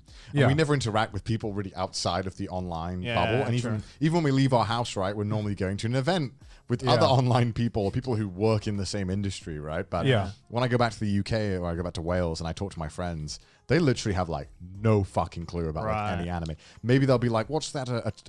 That One Punch Man or something?" But the fact that they've heard about that is fucking massive. They might, but they're my age. I would expect them to be like, "Come on, you're 24. You should know what Death Note is. Come on." Yeah, I mean, like with titles like that, as long as you're on the internet, it's pretty fucking hard to avoid, right? Yeah. But like, it's weird because like when you go into those kind of social circles and you realize, oh, you don't spend all your time on Twitter and seeing all the fucking drama and everything happening online. You're just watching fucking Love Island or whatever and just like happy with that, God, I fucking hate reality TV in the UK. That's like a whole new world. But even some people that I know who don't spend any time on the internet and everything like that, still I've heard of some of these like bigger shows. Cool. And to me, that is still like a massive step than what it was even like 5 years ago and like going back. Because you had to like seek out that shit. Like, really the reason I started YouTube was to make friends who I could speak to about it. All right. And now I don't really want to speak about it. I mean, I do. I just fuck these friends. I mean, again, going back to the podcast, it's like I did want to speak about it, but I didn't want to make a whole podcast talking about it. I want to make a podcast and talk shit. For I mean, like I think 2 the hours. only reason why we labeled ourselves an anime podcast is because all three of us individually are already like established in that field. I guess it was like a comfort thing, but then when we got in the flow of it, I think we realized that like I think us just chatting is like because I the remember best. like when we first were conceptualizing this podcast,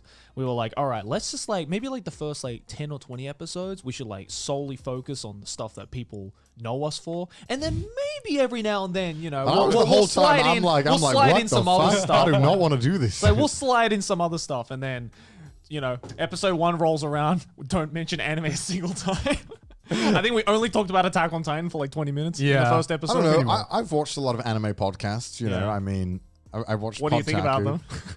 Okay, well, this is the thing, right? There's only so much you can fucking say about anime, and Yeah. I feel like a lot of the times it's like 3 or 4 people who regurgitate the same point with slightly different wording back to each other, and like, yes, I agree. You know? And it's like, okay, cool. I mean, some people are looking for that, but to me, it's like not exciting anymore. I don't know why. Yeah, because there's so much of it out there. There's too much anime, and and I've gotten to the point now where I don't really have as much time as I'd like to do everything that I want to do. Yeah. So now I just wait until the season's over, and I'm like, right. So what was the best show, guys? What was the show that was worthy? Because I feel like out of the 3 of us, I probably watch the most anime. Yeah, you do. Yeah. I'm the most normie here. Yeah. Everyone knows that. Yeah, and we got like a spectrum here where Joey's like, I don't even watch anime anymore. I just read manga. Yeah. Even though I'm like called the anime man. Yeah, he's the anime man who reads more manga than like anyone. Yeah, and I feel like 2020 has been the year where I have watched the least amount of anime, like in probably like the last 5 years, and that's partly due to the fact that I feel like 2020 has just been a really weak year for anime. Mostly, It has, yeah. like some of it is not the faults of like the anime itself. It's just the world situation right now where it's just less shows being made. So it's been really weird because I've been watching less anime, I've had to find my enjoyment from like other things like VTubers and gacha games, and it's really like broadened my horizons to like other kind of anime subcultures and everything, and like the weeb subculture and everything like that. The otaku, just overall otaku culture is like really just expanding, I think, just in general with the success of, you know, the aforementioned like VTubers and gacha games and all that shit. It's just, I don't know, it's really interesting to watch, especially as someone who's been in that realm for most of my life. Yeah. Do you find consuming media in 2020 to be a bit just worse in general, just due to the climate of everything going on right now? I mean, I find that consuming media period has become worse in general. I don't know, because because of 2020 or just in general. Just like, in general, I feel like there's just too much media now. Like, I don't know. I think it has to do mostly with like the environment that we're like placed in, right? It's like for a lot of people, consuming media is really the only thing we can do to like. I think that's almost like a little bit about it as well, is that 2020 has just been so. I mean, everyone can relate to this, right? It's been shit, right? Unless you're from the future and you're watching this, 2020 was a shit year. It's been kind of shit, and every time like I have free time to do it, I'm like, this is free time I could have been doing something fun and doing something in my life, but I'm just stuck here watching this anime, so I got nothing better to do. Yeah, and it's kind of sad. It doesn't feel like I'm really choosing to do it. It feels like I'm doing it out of like just obligation. Like default. Yeah, it's like I've nothing better to do. And you know, woe is me. I can't enjoy anime, right? Who fucking cares? But like at the end of the day, I'm just trying to explain why. I guess my enjoyment right now of like anime, especially, it's probably been the thing that's dropped off most. Oh no, I've definitely like I hate to like admit it to myself, but I've definitely had a massive fucking burnout with anime. Like not only because like this year's anime has been kind of mid, but also just the fact that I don't know, I've just been doing this shit for so long now where it's like you know, I made a video like 6 months into my YouTube career, like this is like 5 years ago now. Right. Like why I don't watch much anime anymore. and I in that video, I think it's actually still up. In that video, I'm just kind of like, I don't know, it's weird. I just started making YouTube videos and I just don't watch much anime anymore. I kind of watch like 2 or 3 a season at most. And then I realized, like, I thought that would go back to normal.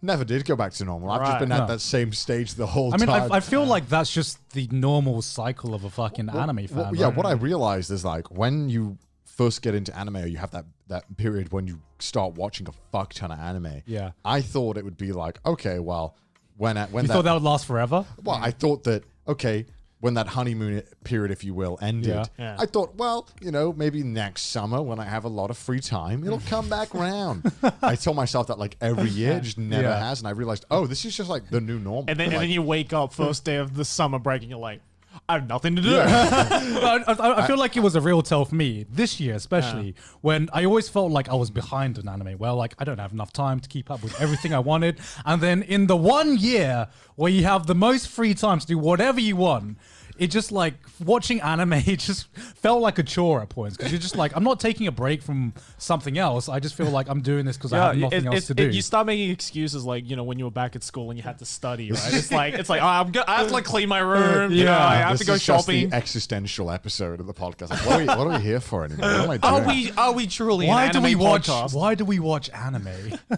For fun? Yeah, I don't know. Like, I mean, okay, like the by the time this will be out, the drifting episode will be out. Yes. And then, you know, the Cali episode will be out. And then we're filming another thing that's coming out, you know, soon. It's a pretty big deal. Second special OVA. Second special. Like, I know we spoke about this on YouTube Burnout, but I feel like a lot of my energy that was once anime and consuming content has just been pushed in different avenues. Yeah. And I feel like that's...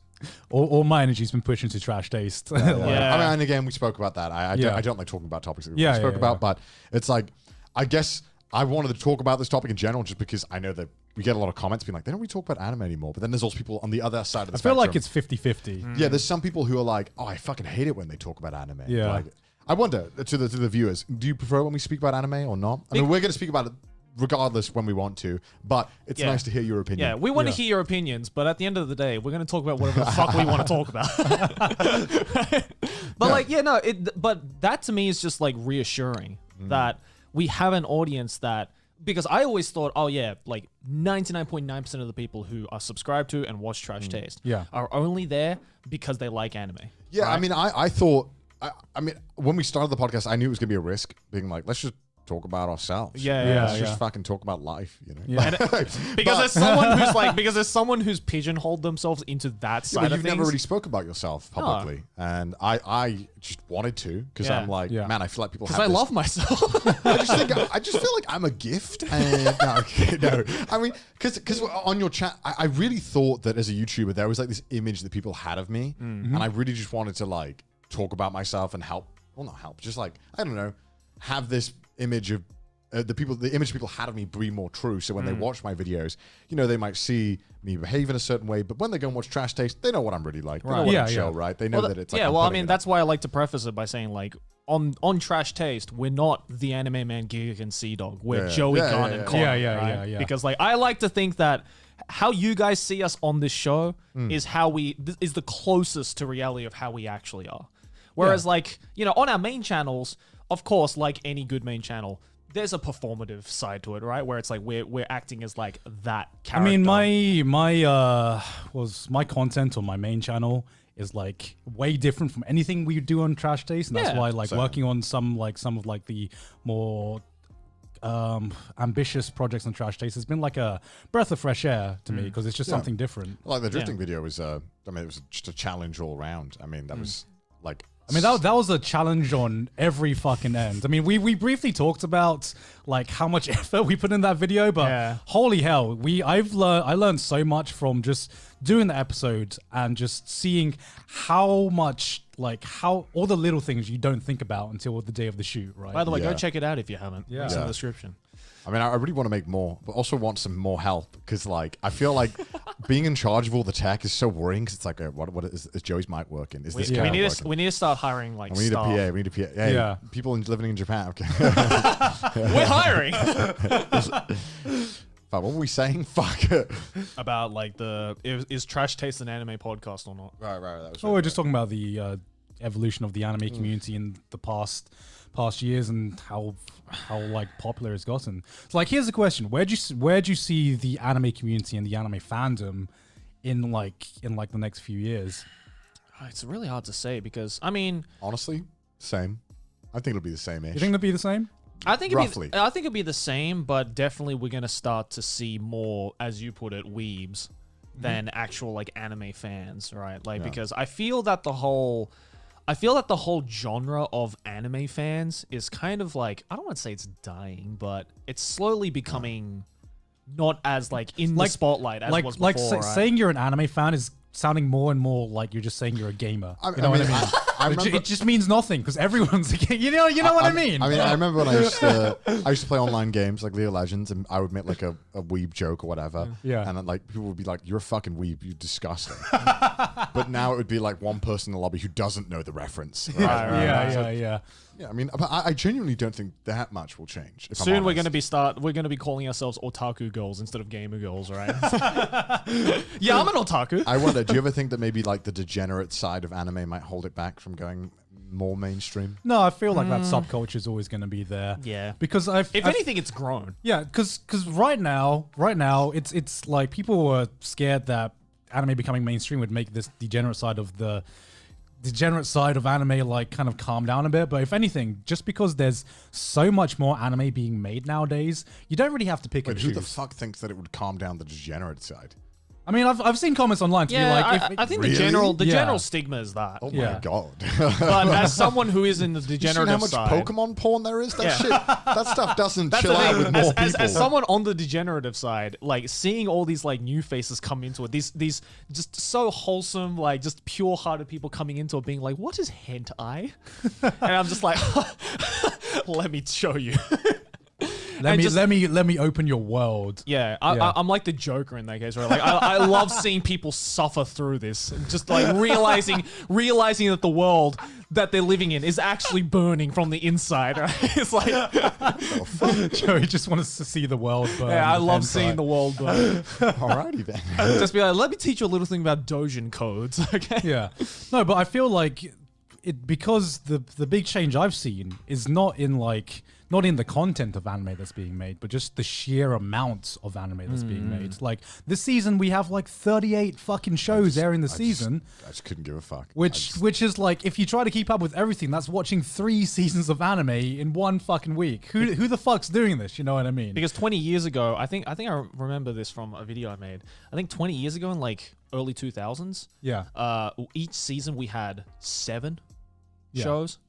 Wow. Yeah, which is much more manageable. Yeah, there was a period like 10 to 20 years ago where you could legitimately follow everything that was going on in the season and be kept up with like the conversation with what was coming out because there wasn't that much to watch.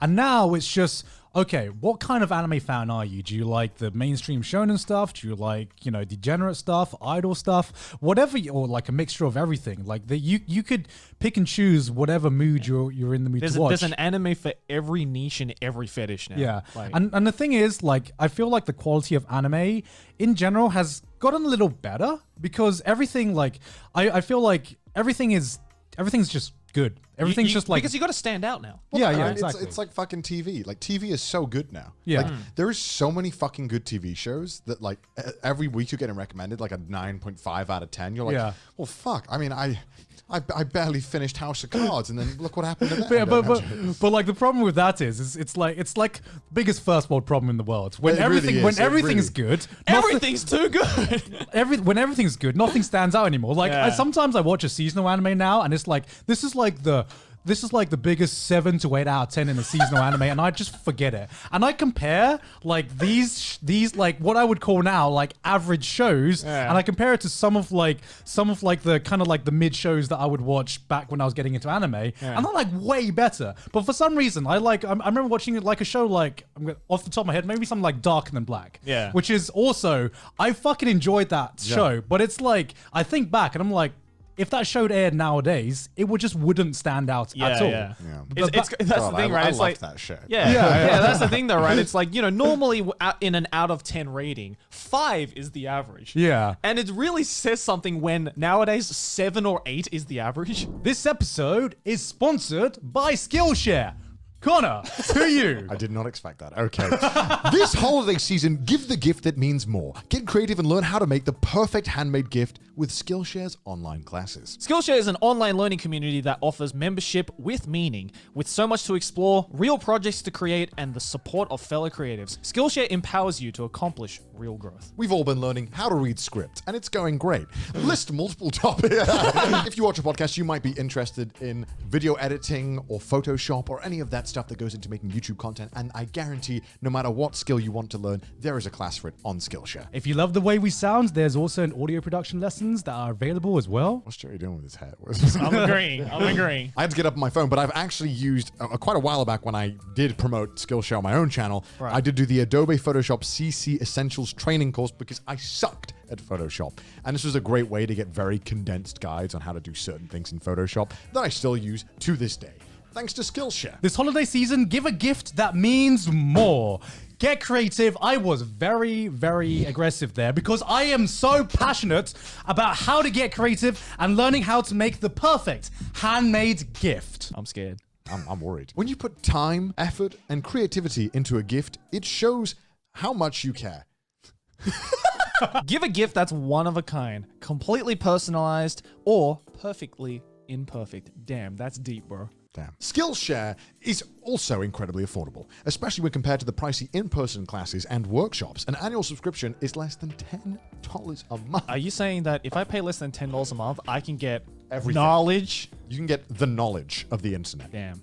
Everything I've ever wanted. Unlock your brain for less than $10 a month. So explore your creativity at Skillshare.com/trashtaste and get a free trial of a premium membership. That is Skillshare.com/trashtaste for a free trial of premium membership. Thank you to Skillshare for sponsoring. Back to the episode. Which is going off from what I was saying before, where I feel like it's just harder to consume media now because just less things stand out, and there's so much choice that sometimes you ever get that point where you're like you sit down, you have like your lunch or something, you're like, oh, let's put something on in lunch, and then you spend like fucking 15 minutes scrolling down your fucking anime list or your Netflix or something, and then you end up finishing your lunch by the time you like finish scrolling down and looking at everything. Yeah. You know. Yeah. I just click the first thing that's in my YouTube recommended that's half decent. Really? Yeah, because I'm like, I can't, if I know I'm going to be eating, like I can't put Netflix on because I know I'm going to eat the food before the credits even fucking finish. Yeah. Like, I always have to put on YouTube, but like for me, it's the opposite. I put on a video where I'm like, okay, yeah, I can rewatch that. Right. You know, it's usually a video that I know I enjoyed and I know I liked, but has the replayability that I can watch it again during lunch. So weirdly enough, I don't actually go out and like look for new videos during like a lunch break or something. Yeah. Like I need to be like in that mood of like discovery. Right. As weird as that sounds. But before I go to bed, the amount of times I've opened Netflix and had luck and just been like, well, all of these seem like I'd probably have fun, but fuck, I mean, I don't know. I guess I'll put Report of the Week on and watch him eat a fucking burger. I don't know. Like, yeah, exactly. Here's a question for you though, Connor. You said you watch way less anime now than you used to. Would you say that maybe you might be growing out of it in any sense of the word? Like it just doesn't fit your lifestyle anymore? You're maturing out of anime? Yeah. No, I mean, I still love anime. Yeah. The banger shows, but I think I've just, I don't know, stop fucking lying to myself. Like, I think because of the position I was in, I felt indebted to anime. Like I had to watch it. Right. Yeah. You know, back when I first started, I was like, I'm an anime YouTuber. I have to watch anime. I have to keep up with it, you know, so I can be like, I can keep up with the hot takes. Yeah. But I think, you know, maybe like 2-3 years ago, I just kind of realized like, I don't like doing this. I'm just gonna watch the biggest shows that come out and enjoy them and have a great time. Yeah, I love anime, right? The way I can. Like you don't care to like go out and like discover if a show is good or not, right? No, I have no ambition to do that. I'm like, I'll just wait until everyone agrees a show is good. Yeah. I'll watch it because I know the show's gonna be good. Like, I've had so many experiences where I've just watched an anime that's so fucking boring that I'm like, okay, I mean, yeah, I guess Decadence was fine. You know, Did you watch Decadence? I watched like 3 episodes of Decadence because everyone was hyping it up. Yeah, everyone was hyping it up. Is it good? I totally agree with Really? this. Just like, there's so many shows nowadays which are seasonal anime, and I feel like people only hype it up because it's a seasonal anime and there's nothing else to talk about. So someone's got to hype up something. I mean, it's really telling because 90% of those shows that get hyped up while it's airing, you don't hear about after it's finished. I also just watch a lot more YouTube. like I think on average I watch Yeah. like 40 hours a week of YouTube. I agree. Yeah, I watch a lot more YouTube. That's a lot of YouTube. Yeah. The thing is, right? Okay, YouTube tells me because you can actually look on the app and it can actually tell you how much YouTube you watch a week. Yeah. and it'll tell you how much you watch on average a day. And it's something like 4 hours a day I watch or something. So on average at least. Yeah. But like I mean, like I said, 40. I mean, I'm probably the same. I just haven't checked. Because the problem is, right, is that it's not. Wait, it's on the YouTube app? Yeah, it's on the YouTube app. check right It's now. like deep in the settings. Oh no. So I mean, while I'll look while I'm explaining it. But I remember that there was because essentially, right, when I go to the gym, right, for 2 hours, because I have YouTube Premium, so you can lock your phone and listen to audio. Yeah. I'll watch YouTube videos with just audio only. So that's like 2 hours. Yeah. When I take a shit, you bet I'm putting the YouTube video on for 2 minutes. When I'm brushing my teeth, YouTube video. When I'm in the bath, YouTube video. When I'm working and it's not important, I don't need to listen, YouTube video. Yeah. I have 4.5 hours daily. See? See? Did you think that you watch 4 hours of YouTube? No. I've apparently already just today watched 3 hours.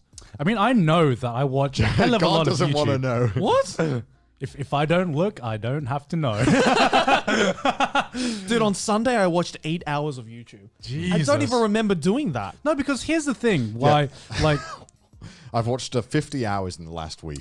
yeah, because here's the thing about YouTube is that it's just content on YouTube is just that much easier to consume, right? Yeah. Because you know when do you have like a kind of like a subconscious value system when it comes to like content? So when you watch like a Netflix show or something, it's like you're sitting down and you're paying the fuck attention, right? Yeah. But when it's a YouTube video, you could be doing whatever and you just can have it on in the background and just and just not really give a shit about it, you know? Yeah, I also like keeping up with YouTube a lot. Like I think I'm way more invested in like YouTube like as a subculture. Yeah, than anime, honestly. Yeah. Like I've been following YouTube like religiously for like 7 years, so I know all like the drama, everything that's ever happened on YouTube. I'm sure like if we did a quiz, I'm sure I'd ace that quiz. Yeah, Are you a YouTube fan? I'm a big YouTube fan. No, I know exactly what you mean because it's exactly the same in like every subculture of YouTube as well. Because like I know a lot of AniTubers who I swear spend most of their time watching other AniTubers as opposed to watching anime. And I feel like every AniTuber has been through that stage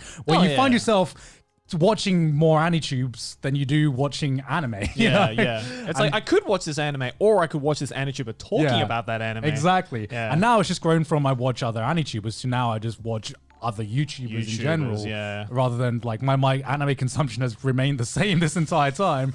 But my consumption of like watching other anime YouTubers and watching other YouTubers has just grown immensely. Yeah. And that's why I feel like it's so weird when whenever I see the comments, and you know the comment I'm talking about, where it's like, oh, I'm having trouble keeping up with anime, but a 2-hour trash taste episode. Give me that shit any day of the week, you know what I mean? Yeah. I guess because it's easy to digest, right? I think with anime, I mean, Joey can't relate, but you know, there's subtitles. I gotta fucking focus, you know. It's like, all right, okay, fine. I guess I'll pay attention. Well, I mean, I have to focus on listening. I guess true. But, Yeah. But I still, I mean, I don't know. I guess it's sad because I just don't want to admit that I've fallen out of anime. Really, I think that's the saddest part. right. Especially because you've like followed it for all this time, right? I guess it's kind of sad being like, I guess I'm just not into anime as much as I used to be. Like, I don't know. Do you think though that's Like I said, because it's just part of growing up. yeah, right? Yes, it is, man. Do you think but do you think as well that it might have to do with the fact that you have grown up, or is it the fact of like just the quality of the shows or like the type No, of it's shows that definitely are not the coming quality. out? I mean, we got better anime now than we. Let's be honest. Yeah. The anime's better now than it was. But do you feel like maybe it's just you enjoy different kinds of media now? Because let's remove anime from the equation. But what's like the last TV show you properly enjoyed, anime or not? Great Pretender. Okay. And that was like, that's an anime, and that Yeah. was like 2-3 months ago. Yeah. Right. What the fuck have I been watching? YouTube apparently. Because here's what I've realized, where you know when I find a show that I really enjoy, it's so rare nowadays because we consume so much media, but so much of it is just fucking forgettable, right? And that's why you do watch a lot of YouTube, right? But is that the same kind of enjoyment that you get from watching some of your favorite shows that, you know, you remember from as a kid, or, you know, when you're marathoning a show and you're just really into it? And I feel like just because we consume more media doesn't necessarily mean that we value media the same. That's you know, true. it's just I feel like we've just programmed our brain to never have dead space, so we're always consuming something. Yeah. And I guess because of the age of the internet and, you know, having being more knowledgeable about anime, especially in our position, right? It's almost commodified. So I guess it's kind of weird because I think my motivation for wanting to watch anime now is to just feel in the loop. Right. Not because I actually want to watch that show. Yeah. Which is why I've just fully admitted to myself, I'm just only going to watch the big shows that everyone agrees But is that's good. the thing, right? It's like, it definitely doesn't help when everyone else around you is like, hey, have you watched this show? Have you watched this show? Have you watched this show? What are your thoughts on this show? Because to us it's different now, because to us it's like anime has become a job, and someone who watches as much anime as me, like I can see a show and I can be like, I can see that this is a good show. You know what I mean? I can break it down to be like, yeah, I know why this is a good show. I know why people are hyping this up. But when you reach the point where you kind of become part of the seasonal cycle, you kind of see the patterns. You know, there's always the same. Also just turning it into a fucking conveyor belt. Right? I had that exact experience when I went to go watch the Demon Slayer movie. Yeah, I was like, I took one look at the poster and I was like, I know exactly what's gonna happen. In this movie. Yeah, exactly right. Like just from like, oh yeah, this character's gonna do this and this character's gonna do this, and sure enough, I was like 90% correct on what happened. Yeah, and like, is that a good thing? Or I still enjoyed it. But it's like, you know, the whole like wow factor was completely gone, right? And I think that's the entire reason why I've kind of been burnt out on anime and I've been much more into manga. Because like nowadays, especially nowadays, everybody is talking about every anime that matters. Yeah. Right? It's almost like inescapable. Yeah. But the manga side of things, because like 90% of manga don't have translations, it's still a mystery. Yeah. Right? It's what the anime community was, you know, 10 years ago. Yeah. I totally agree. And that's why like I love going into the world of manga, because in anime you don't get that feeling of discovering that hidden gem anymore. Yeah. There's no feeling of discovery because everyone knows what everything good is, right? You know what's going to come out three seasons from now, there's no surprise anymore. Yeah. Like even when there's a good show that I can recommend someone watching the season, to me I'm just like, I can tell this is a good show and I can tell people will enjoy it. Yeah. But I don't enjoy it in the same kind of like, wow, this is something new to me. I'm like, okay, this is just a very solid show this season, and I can recommend people watch it if they want to experience X kind of thing. But when I go into manga, I'm just like, I don't know what's going to be good. I don't know what's going to be bad. The amount of times I've like finished reading a manga series and I've said to myself, how is no one talking about this? Yeah. Is way more than any amount of anime that I've ever covered. Because again, like that whole mystery of it's an event, right? As well, like it's coming out this season. It's one of the things, right? Like, you're watching weekly, right? Like it's gonna end. Like manga is so ongoing that it's hard to, I think, have that kind of hype for it. Right. Yeah, and there's like way more. I feel like there's way more choice with manga as well, and it's such a vast world that fucking loads. That I don't feel like anyone's going to be able to read everything. So challenge accepted. I just realized this is literally like you said, first world problems. The podcast. Yeah. My toilet seat temperature is 1 Celsius off what I like. What can I say? My day's ruined. I'm dead. No, I mean it totally is, but it's totally, I feel like, a problem that has come with this new generation where there's just so much to do, so much to watch. It's impossible. There's too much to do. There's too much. to It's do. like that whole fucking meme of like, white people rewatching The Office for like the 10th time. Yeah. It's just like, that's funny. I'll laugh at it.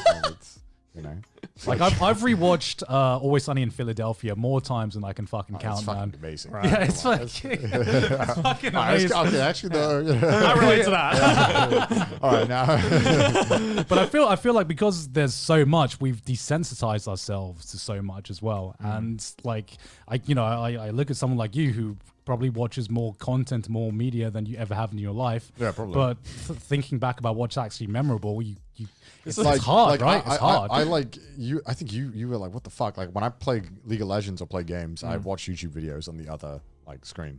Yeah, I can't do that. Yeah, I can't do that. You can't? It's the same as people who can, watch a TV show while reading a book. It's like, how do you do that? Well, that's fucked up. Yeah, you're right. It's like, how do you do that? Oh, because or like listening to music while reading a book. I can't even do that. I can do that.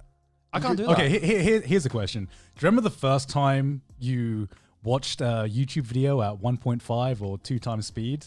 No, I've never done that. Have you ever done that? Yeah, of course, yeah. I've never done that. And I realized, because I realized, why would I ever want this? That just means I'm not enjoying the content how it's supposed to be enjoyed. And then I realized, wait, I could just consume this content in a faster, Oh my in like a shorter time period. And then there are people who Life hacks. legit watch every video in like 2 times. And then I've realized, like, I realized it was like a habit like that was subconsciously forming, and then I realized, wait, I'm not even fucking enjoying this content anymore. I'm just watching it just to keep up, and I'm like, wait, that's pretty fucked, because that's kind of like hacking my mind into what fucking entertainment is at the end of the day. Right, You know what I mean? I do think It's like slowly turning into like an InfoWars. What is entertainment? Are we consuming too much media?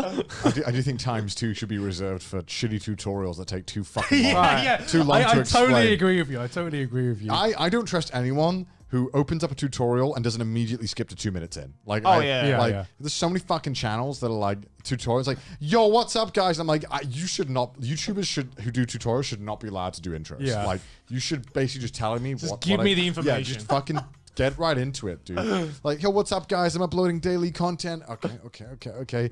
Next week I'm live streaming. I'm going to be talking about, and it's I remember the other day because I was trying to like fix something with my cam link, right? Yeah, and I was like, okay, I need to figure out some issues with cam link. And there was this video which was like, 5 issues with cam link and how to fix it. It was like a 10-minute video. I'm like, all right, like maybe they're gonna go like 2 minutes each, It right? doesn't need to be 10 minutes. And I'm like, dude, this dude, like legit, like swear to God, for the first 6 minutes, he was just plugging all his shit and like trying to add like jokes and stuff. And he's like, all right, let's get into the meat of the video. And I'm like, there's only 4 minutes left. How are you gonna talk about 5 problems and how to solve them in 4 minutes? oh my god, dude. You know, it's a big issue when even like, because you can Google this stuff, and Google will show you the video results, and it'll literally skip to the point where it thinks the tutorial actually starts. Which is like, if Google is automating this, why do people think that anyone else is gonna fucking watch it? I remember in like 2010 when it was like video game, like, oh, where is this thing or how to do this thing? Yeah. You used to always watch a video. The video will show you exactly how to do it and it'll jump right into it. But now it's gone like no backwards. commentary. Just now it's gone like backwards where I'm like, I guess I'll click the forum first and see if I can get the information in 10 seconds. Yeah. So having to click on this 20-minute video and fuck.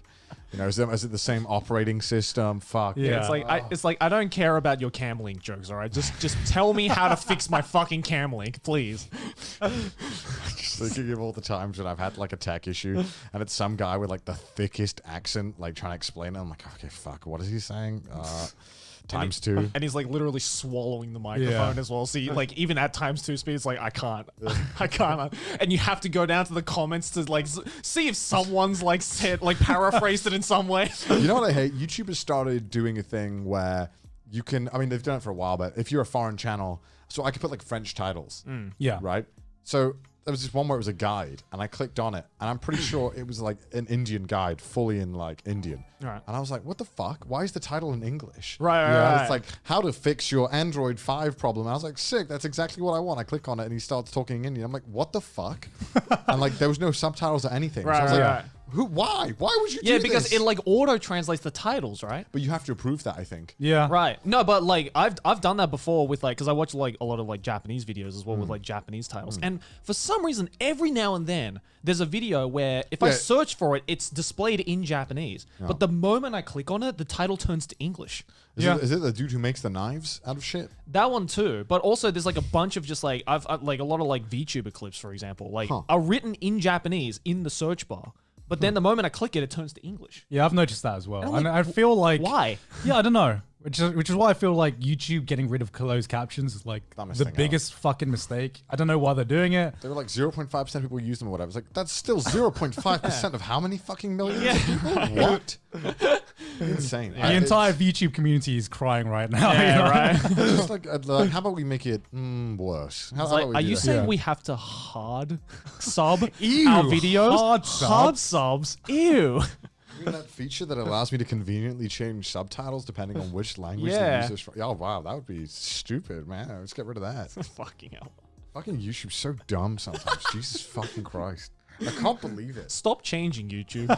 Just Stop changing for the worse. Just stop changing. Like, they're like, how about we do the 50th logo redesign to more minimalism? The color red is now our logo. But let's take out all the good features. And it's like, oh, okay, I guess. Yeah. Jesus. They take so many L's. Remember when they did the like what was the funniest one? The YouTube Heroes. Do you remember that one? Oh my! What was that again? It's like where like they were gonna like make mods basically out of like YouTube users where they could like. Oh, I remember that. I don't even remember that. It was a fucking mess. It was so funny. Oh my god! All right, here's a question to you guys then, because I don't know if I'm like just getting old or if this is just like it's just like boomer talk. But do you feel like the golden age of the internet has passed, or has there even been a golden age of the internet? I don't know. I think the wild west is gone. Yeah, definitely. Like, if I were to say, I don't know, because like golden age of something is such a fucking subjective what do you define thing. as the golden It's so age? subjective. Yeah, the best period. But like best period based on what? Like your Well, own. I mean, it's subjective. Yeah, right. It's like subjective. best It's- based on like your personal experience with it, or like best like objectively, or like best based on something or other. Like, because I can argue that like okay, like my personal golden age of the internet would be now because. Like, shit's easy to use now, it's man. shit's easy to use. Like, you know, you can get any information with anything and everything is so conveniently laid out. But best experience in terms of like my overall enjoyment of it would be like the mid 2000s because that was like the golden age of like Newgrounds and like Flash games and like that shit was so fucking fun and none of that exists anymore. I mean, now when I download something, I'm like 99% sure it's not a virus, whereas back then it was the opposite ratio where I'm like, well, just this everything is a virus, but I really want that cool mouse though. That mouse that popped up looked really cool with the sprinkles. I really want that, man. Like, I want to turn my cursor into like a little cat. I think I want 9 toolbars. You know, I remember the horror when my mum showed me her laptop, and I thought I fucked one of our PCs. But she had like 4 Internet Explorer like fucking toolbars, and I'm like, oh god. Yeah, you know, like at the time, like I hated it, but you know, the reminiscent like times of like going onto my mum's PC and having to swim through all the pop-ups just to get to where I needed to go to was like, I hated it at the time, but now I look back and it's like, oh yes, internet used to be like that. Yeah, because I feel like everything now is, you know, it's everything is more formulaic, more clean. Yeah, I'd say everything has been like optimized. Yeah, as we were saying, it's like the internet has definitely been optimized. And you know, that's why I bring up the argument of like, was it better when it was like had its charms when you feel like you were discovering something new and it felt fresh, you know, or now that everything's formulaic, everything's laid out, everything's clean. Yeah, that it's just less fun. I mean, like, you know, the whole like, as I was saying earlier, like the whole like mystery of like discovering a new anime, right? Like back then in like the mid 2000s was fucking great because it was like going into a gold mine that hadn't been discovered yet. Yeah. Right. And like, you know, it was the whole thing, but at the same time, it was a double-edged sword, right? It was like, do I dare click on this anime to try and discover it? With the risk of possibly getting, I don't know, like 7 Trojan horses coming into my house, you know, like, it's like, do I take the risk? It's like, oh, Wild Wild West, here we go, right? Yeah. But nowadays, it's like, if I click on a link, like, I'm fairly certain I'm going to get something, and it's probably going to be something I've already heard of, right? Exactly. So, like, the entire mystery of it is gone. Like, oh my God, the amount of time I spent on, like, Newgrounds, for example, just going through just the most shittiest of cartoons and Flash games to find that one game or cartoon where it's just like, I'll never fucking do you remember the first time you discovered like the fucking stick figure fights on Newgrounds and it was just like the best shit ever? You're like, I don't need top 10 anime fights. Dude. I have like Zhao Zhao or whatever the fuck it was called. Dude, the moment I discovered like the Ultimate Showdown of Ultimate Destiny, oh my god, like that shit. When I found that, I was like, this is peak internet. Like nothing will top this. No movie or experience will ever top this. That was the song, right? Yeah, it's like this is the ultimate showdown. Yeah, that's the guy who made Ultimate Destiny. the Harry Potter puppets. As Yeah, well. yeah, same guy. And when I first discovered that, I was like, dude, this is my entertainment for the next 20 years. Like, I will never get bored of this. I think I don't know if this is because I'm just tired as fuck and in like a shitty mood in general. It's sad, the internet now. I don't know. I just feel like I'm fucking injected like a stream of content constantly, especially on like Facebook and Twitter. It's just like I just scroll and I'm like, you ever thought about detoxing? It feels like you need a detox because when you start like when you start multitasking with your entertainment, that's when I'm just like, okay, maybe this is too much. I'm not even enjoying this anymore. Yeah. When I'm having a League game and a YouTube video and music on at the same time, you're just like, you're not enjoying any of these singular things. I don't know if it's that though. I don't know if it's just because the way that the like Facebook and Instagram and Reddit and all are all set up where it's just like permanently feeding you something. Yeah. Where like even if I detox from it, the moment I get right back into it, like it's just gonna be the same shit again. Where I feel like, I don't know, I feel like I'm constantly being like manipulated now.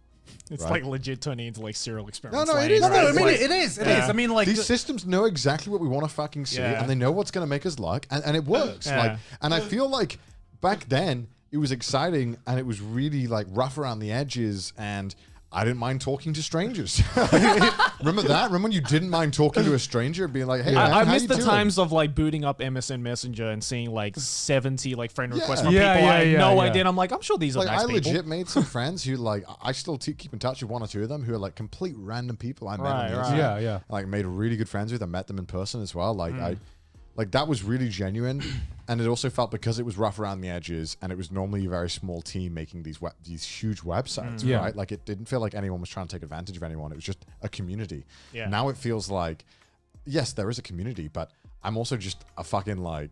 Just one of those fucking chickens in the pen, just like, oh, please give me a drop of water, please, so I can get real fat for you and you can sell my advertising money. You know what I mean? I just feel like I've These been socialist corporate I scums. legit feel like a chicken in the like. I honestly feel that attention fatigue nowadays is a real thing. Oh, yeah. Where like you talk about you would just want to boot up a game of League and just do the beep in the boops, right? and that's because you just want something that's familiar, doesn't take a lot of effort. Yeah. You know how it works, and because that's like it's because the internet nowadays has become so good at getting your attention. Yeah. It's just like. I got some serotonin for you. I got some serotonin for you right here. Just click this link. Yeah, like it'll be like Twitter will be like, hey, a tweet you missed, and it'll pop up as a notification. Yeah. I'm like, don't do that. Stop. Stop that. Because remember when going onto the internet was like a fucking event? You know of what? like, all right, Yeah. mum's out of the house, which means she's not using the phone, which means the dial-up is going to be just a little bit faster. You know Let's what? go. I had a real like fucking moment the other day, Yeah. which audio listeners wouldn't have been able to see. I had like, I like fell back a little bit. I remember that like, you know, if like, let's say you posted something and it blew up, right? Now you'll know immediately. Yeah. When you had to log out of a website, log back in, check that inbox, you know what I mean? Like Yeah. it's weird. I just remembered that we did that. I mean, I just like, recently, upgraded my computer as we established last episode, and like I had to log back into everything. Yeah. And it really like said something when I was like, I haven't logged out. shit, what's my password again? Like, because everything just stays logged in, right? So I'm like, I swear, like out of like the 10 something websites that I had to log into, like 8 of them I was like, forgot password. I don't know. Yeah. Yeah. I don't know which YouTuber it was. They messaged me and I didn't reply for a whole day because I just stopped replying to like messages on like a Saturday or a Sunday, whichever day I'm feeling. I normally just try and take one day off where Yeah. I ignore like, I guess, not important. Like if it's business related or like even like YouTuber friends, like I'll just ignore it for a day because I'm like, I just want to chill, play games, not have to worry about work or anything like that. Yeah. Just kind of. Yeah, that's what I thought Maylene was laughing, but she was coughing. Pathetic. Stop fucking Every day is dying, business. Maylene. Yeah, I don't know. Like, and I remember they were like, "Oh, that's weird." I'm like, "Is it weird that I don't want to be like communicated to every day?" Like, I don't know. I mean, it gets tiring. Yeah, I don't know. I feel weird. Am I a fucking boomer? Am I a boomer now? Shit, maybe I'm a boomer, dude. Don't Like- say boomer when you're the youngest person in this room. Right? I feel like a fucking boomer when I'm looking at the fucking phone is like, hey, here's a post you missed on Reddit. And I'm like, I don't care. I've never cared about any of those posts it's recommended me. Ever. Like stop recommending me. I could probably I turn it genuinely wonder if people, like some people get those notifications like, oh shit, I'm glad they fucking notified me. All right. It must work because they keep doing it. Like, Yeah. it must have a rate of success that's worth doing it and fucking annoying me. I guess so, yeah. I can probably turn it off somewhere. It's just I turned it off. I just don't know. Like, I probably Because do it's know too much how. effort to find out how to turn it off, right? Right. It's like I could unsubscribe from about 50% of emails I get. Yeah. But it's like, oh, for fuck's I just delete it. Like, it's like a natural jerk reaction Yeah. to Yeah, delete. yeah. But I probably should just unsubscribe and get rid of it. But I don't. I mean, it sounds like you do actually just need a detox from. How do I do the it, internet. Don? What if Mr. Beast is giving out $1 million every day on Twitter when I I'm not need there? to ratio him to get that What am I supposed to do, $10,000. Don? It'll be the one day where something big happens. I don't know. You just don't care for a while. You just like just try not looking at your phone for an entire fucking day. I need an incentive. I can't just do that. Just man. get That's good. hard. Just get good. If you give me a challenge, I'll be I mean, easy. this is like properly talking to like fucking addicts talk, right? Because like, do you feel like you have a problem? Because if you don't think you have a problem, Everyone then I know has a problem, Don. I don't know anyone who isn't in the same situation where they're like, I love my social media feed. I love logging into Instagram daily and checking the stuff. No, but I can't wait to check my stories. Have you ever heard someone say that? But you've got to understand that we are in a very unique position where this is our job. Yeah. So we never have a fucking break from it. But I also think it's the equivalent to an office lady being like, "Oh, I can't wait to check my emails today." But no one I says also that. think everyone's in the same position. I also think people just don't want to fucking check. Yeah, it. no, everyone's in the same position, but there's different severities of it. You know what I mean? Like we have the difference between us and like most other people is that we have a vested interest to keep up with everything because it's our job. Like, if someone misses a fucking YouTube video or fucking like YouTube drama, doesn't matter for them. For us, it's just like it's the equivalent for us of being that fucking stockbroker reading the stocks every day. You know what I mean? It went down by 0.1%. Yeah. That's exactly what it is. That's like the equivalent of the situation for us, right? Yeah. And you got to realize that it's fucking hacking your brain. You're becoming dependent on it because it's also part of your job. You have a vested interest to keep up with everything, but it is like that's the thing. It doesn't matter how much you like your job. At the end of the day, it's still your job, right? So eventually, whether you like it or not, there's gonna be some parts of it where you're just like, ugh. You know, like think back to when you first started YouTube, you first started up your Twitter account, and you were like fucking excited to check if you got notifications. I mean, yeah, maybe I guess. Yeah. Like every YouTuber is like that, right? Every YouTuber who starts off and like starts to get some amount of like numbers and has a Twitter is always excited to go onto their Twitter to see if they got like a reply to something or how many people like their thing. But we've been doing it for so long now where it's just the same shit over and over again, right? Think of it this way. Do you know any other actual YouTuber, who hits the bell notification? You know what I'm saying? You know what I'm saying? On a YouTube channel? Yeah. Yeah, I do. Wait, you do? Yeah. Okay, which ones? I don't want to miss like an internet historian video, right? Like I want to know. It's pretty fucking hard to miss. He uploads like once every 3 months. Yeah, but I want a notification on my phone when he does, so I can I'm like I want to be the first 100 views. Have you also noticed that YouTube recommendations have been kind of shit recently? No, I think they've been the opposite. Yeah. Really, you think they've been better? Yeah. Man, I think mine have just been garbage recently. I don't know. Maybe because you're watching garbage content. I said it.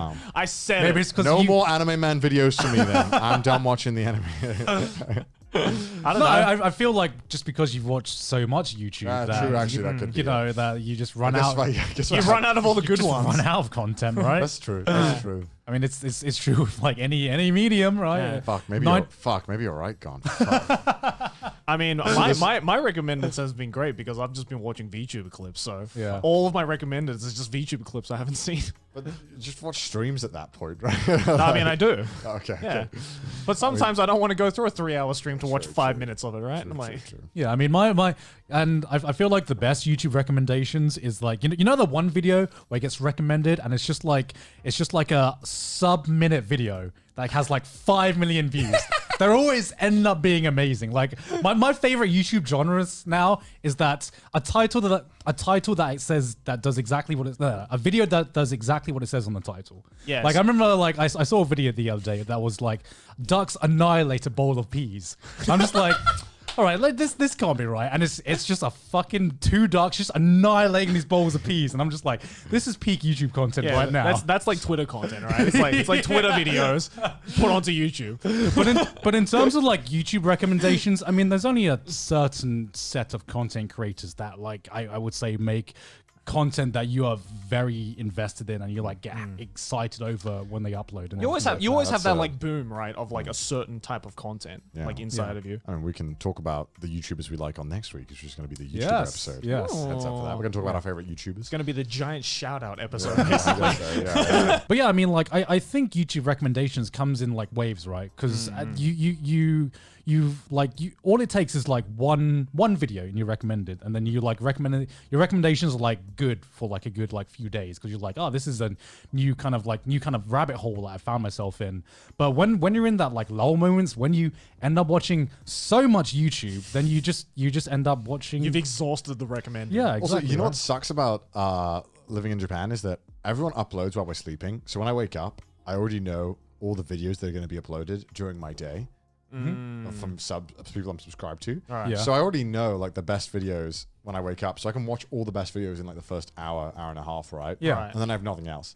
When I was living in the UK, they were like coming out gradually during my evening. Right. Yeah, So it was yeah. always like, oh, this new video. It's like, okay, go back on I mean, YouTube. I've had that problem my entire life. Yeah, I know. Yeah. I mean, not your entire. Oh, well, Australia. Wait. Yeah, exactly. We're only 1 hour difference. Yeah, So. it's so weird for me because it's like, Yeah. oh wait, okay, so all the videos are out in the morning, and I watched all in the morning. But that's what I okay. like about it. Is that like you wake up in the morning and all the content is there for that Yeah. day. But it sucks because when I'm in the middle of the day and I want to watch something, like there's nothing, no one's uploading anything, so it's like, Right. But then that's Right, why 'cause like I've never cared about that because Yeah. I've always I've just cared about that, John. Clearly, because I'm talking about it. Shit, that means YouTube upload schedules actually matter.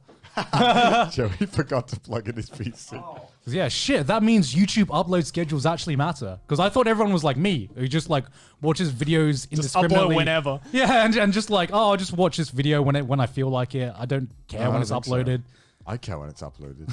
Fuck. I don't again, like I don't so much care when it's uploaded because for me, like my entire like idea of YouTube content for that day has always been like wake up in the morning, like go down my sub list, be like, all right, I'm probably gonna watch this video, this Yeah. video, this Yeah. video, and then I usually just like watch it as I'm like having breakfast or getting ready for the day, and Yeah. then once I've exhausted that sub feed, then I'm like, all right, now I can go on with my day and actually do productive shit. Yeah. It's like out of the way now. I just can't do anything until I've watched all the good videos today.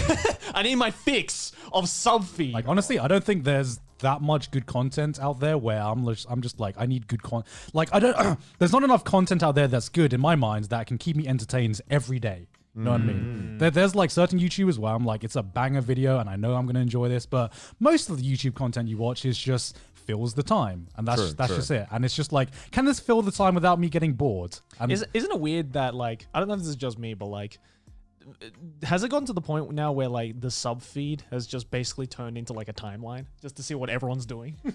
You know, it's like it's kind of become like a YouTube timeline. I'm like, all right, let's see what people are doing today. And it's like you don't watch 80% of the videos that are on your sub feed, but you're still sub to them because you're wondering like, all right, what are they up to now? Like, Yeah. it's weird how that's become. I feel like that. bad when I don't watch a YouTuber's video. Oh my god. oh my god, We're all very tired today. we're all very tired. This has probably been the most tired I think we've all been for a Trash Days episode. Like, I slept horribly, went to bed at 6 a.m., and Joey's tired too. I'm always tired. Right, but you were saying you feel bad when. I feel bad when I don't keep up with YouTubers, especially if I know them. I'm like, oh man, I didn't watch that new video of yours. I'm sorry, man. Fuck, I'm a bad friend. Have you always done that though with like I try to keep up with what YouTuber my friends make. Yeah, I try and keep up just Yeah. so I can like Yeah. be like, oh no, man, nice, you killed it. Like if they did something really ambitious, I'd love to like Yeah. let them know, be like, hey man, you fucking killed it, bro. Nice. I don't know if that's a rare thing. Because my general understanding is like, again, it's like people just sub to you to like, you know, show support, of course, but also to be like, just to see what's up with that person. I imagine it's different for every viewer. Like this one, I'm sure not everyone watches every episode of Trash Taste, right? Or Right. cares about when it comes out. Like I'll get Even though around you to it. should. Yeah. You should be watching every Trash Taste episode. Yeah. Yeah. Anyway, I don't know. this has been a very weird 2-hour. I hope you've enjoyed the 2-hour therapy session between the boys. Yeah, this has been like the least like I feel like exciting episode. It's just we're all just fucking tired as shit, and we're like, what are we fucking It's talking just about? basically just Addicts Anonymous, isn't it? It's Yeah, just like, I'm addicted to this. Hello, Help me. internet. I'm addicted to the internet, and I need to take a break. And Connor's just like, I don't have an issue. I don't know where you. Oh, maybe I do have an issue. Oh, okay. It's like the shittiest like Addicts Anonymous. It's like, I don't have an issue, therefore you don't have an issue. My league Fuck you. issue, my YouTube issue, man. What's next, dude? It's like, you want me to fix your league issue? Just quit. Just stop. At least heroin is still good. To bring some positivity back into the podcast, though. Yeah, because we need that. Yeah. Heroin. Like the drug? Yeah. Well, heroin is a drug, Maylene. Yeah. I mean, That was the what joke. other- The joke is that heroin is better than all these Confirmed, things. Maylene doesn't count heroin as a drug. like hero and like, character. No, not a No. Malin's equally as tired as us, Yeah, apparently. yeah. Going down a pint of A pint of cocaine. But yes, to bring some positivity back into the podcast, we got sent something super special this week. Did we? I guess we did. Bring it out onto the table. on the subreddit and the Twitters. This post blew up that somebody made a nice little quilt for us. Actually, I think it's actually quite large. That is large. There was also a letter included from Yes. Shelby, I believe. Yes. Right? Shelby from I Cali. did read it, Shelby. Yeah, we Yes. did read it. We're not going to read it out on the podcast, quite but long, so. it was Don't worry, very, we very read Pry that boy open, We boy. read it though. All right. So I think there's different gifts for different people. Well, I mean, I assume this is the You're- quill. Yeah, this is the main. While, this is the while you main guys one. are opening that, I'll just go ahead and explain. We don't have a PO box, and we probably won't. Yeah. I've had a PO box before, and although it is great receiving stuff, it's also equally frustrating figuring out what the fuck to do with all the stuff that you get sent. And I had so much food go stale on me, so much food go bad. Yeah, I feel like opening a PO box is kind of like, you know, like opening your first Discord, right? It sounds great in theory, but then when you get to a point where you get sent too much stuff that it's manageable, that's when it becomes a second job basically. I'm like super grateful that people are willing to send but me like stuff. that doesn't mean we're not grateful. We know you guys want to send us stuff and everything like that. Just at this point, we just want less things to manage. You know what I mean? Yeah, it's but one like, less thing to worry about. But like when we see something cool like this, like get posted on Holy our Reddit shit. or something, It's we just want to see. Holy fuck! Oh shit! Holy shit! That's huge. Oh, it's the wrong way around. Wrong way around. Holy fuck, that's gargantuan. Audio users can take that out of context if you like. Wow, that is... Audio users, what you're looking at right now is just a giant fucking trash taste quilt. Oh my god, that's actually amazing. What the fuck? Really cool. Shelby, what the fuck? But thank you, Shelby, so much. Thank you, Shelby. Oh my god. Thank you so much. Holy shit, shout out to Shelby. There's What like an MVP. two other gifts here as well. I don't Key know. rings, I believe they were are from they? Shelby's message, yeah. Should we open them as well? Yes, so the key rings are for Maylene, you and I. There is a key ring for Maylene, which is the pink one, a silver one for me, green one for Gon, I and see a blue here it one says for Joey. J, G, Oh. C, and M. Oh, okay. So there's your C. Fantastic. Hell yeah. Wow. You're too nice, Shelby. Thank you so much for Thank you watching very this much, episode Shelby. of Trash Taste, by the way. We're winding down now. Oh, it's an Among Us thing. Is it really? Oh, It's got my little cat face. shit. She's got both the Ducky Macros I own in Thailand. glasses. And the glasses. Oh Wow, yeah. I have the rose. That's so cool. What the fuck? Oh my god, this is that's amazing. epic. Thank you. Can I open yours, Maylene? Thank you so fun. much, Holy Shelby. shit. That's so fucking cool. It's wanna got my open the other one? rose. God damn. Some people are too nice, man. Yeah. So This is honestly one of the coolest gifts Oh, I've Maylene's is received. pink with like cat ears. Maylene loves cats, by the Here way. you go, Maylene. So yes, if you have enjoyed this episode of Trash Taste, please let us know your thoughts and what kind of stuff you want to see us do in Trash Taste. We want to evolve it more and keep doing interesting stuff. Yes. What's that? I'm opening it to find out. All right. Yeah, I hope you've masks. hope you've enjoyed sitting in on this 2-hour therapy session. Maybe you discovered something about yourself as well, hearing us talk about our face addiction on the internet. Oh, okay. The cat is probably Cat mine. face mask. Cat or face Maylene. mask. Or Maylene. No, I think it's Maylene. Oh, these are JoJo masks. Oh, nice. That's awesome. Killer yes. Queen. Oh, Dio, you're approaching me. And Bruno Bucciarati. Okay, wow. That's sick. Holy shit. Thank you so much, Shelby. Thank you, Shelby. Thank you, Shelby. You're an But- MVP. But also, we want to thank our Patreons on screen right now. Yeah, you Yes. guys help us support the show and make it even better. I love all these people, and I'm sure the Yes. other boys do as well. But if you'd like to support us as well on the Patreon, then make sure to go to patreon.com/trashtaste. Also, again, follow us on the Twitter and subreddit. And also, don't ask us if we have a PO box. Yes. We don't. Because I know there's going to be comments. The moment people see the quilt, they're going to be like, Yeah. I want to send something. Just, I mean, we appreciate it. Though. We appreciate it. Well, but we appreciate the sentiment. We'll take the sentiment. we appreciate the sentiment. Yes. Thank you very much. I hope you enjoyed this therapy session, I guess. Right. Well, I guess we've been Trash Taste. Thank you to everyone. What's up, fam? We just hit 5,000 subs. I think we can get 6,000 if you really like this. So if you like this video, don't forget to comment, like, subscribe, because today we're going to be reviewing the Windows installer. What's up, Mike Wazowski enthusiasts? Welcome back to another episode of Trash Taste. My favorite, Mike Wazowski. Yeah, Yes. you're all Mike Wazowski enthusiasts. I'm your host, Joey, and with me is Garnt and Connor. You know who we are. Wow. That was just like, let's just jump right into it. No wasting time. You guys know who we are. We're fucking, how many episodes? 25 at this point? 26? Don't remind me, man. I don't even know. This is 25, I believe. I saw a brilliant comment. I think it was on episode 21 or 22 or something. Right. That said, the top comment was like, how has it already been 22 episodes? It still feels like episode 4.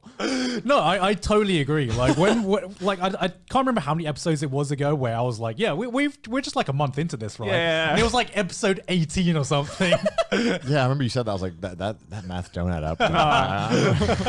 18 weeks in a month, you know? That's what it's felt like this year. Fucking hell. God. Yeah, but what are we going to talk about today, lads? Well, this is the YouTuber episode, so we're going to Yes. discuss some of our favorite YouTubers and just generally discuss YouTubers that we watch and ones that we want to talk about. Yep. Basically, we're just simping over other content creators. Your favorite basically. YouTuber's favorite YouTuber. Who is it? Who's it going to be? Yeah. Still want to bear in mind that we've said this before, but sometimes people forget it. They have to come here to be on the podcast. No exceptions. I love all the comments which are like, but they have a TV. Yeah. You can just get them on a Skype call. It's Oh yeah, a but listen, we decoration. can talk about the Cali episode now because that's Oh, yeah, now that it's out. and all the speculation that they were like, oh yeah, she's just gonna appear on the TV, Yeah. right? And then we just fucking dunked on them, being like, JK, she's right here.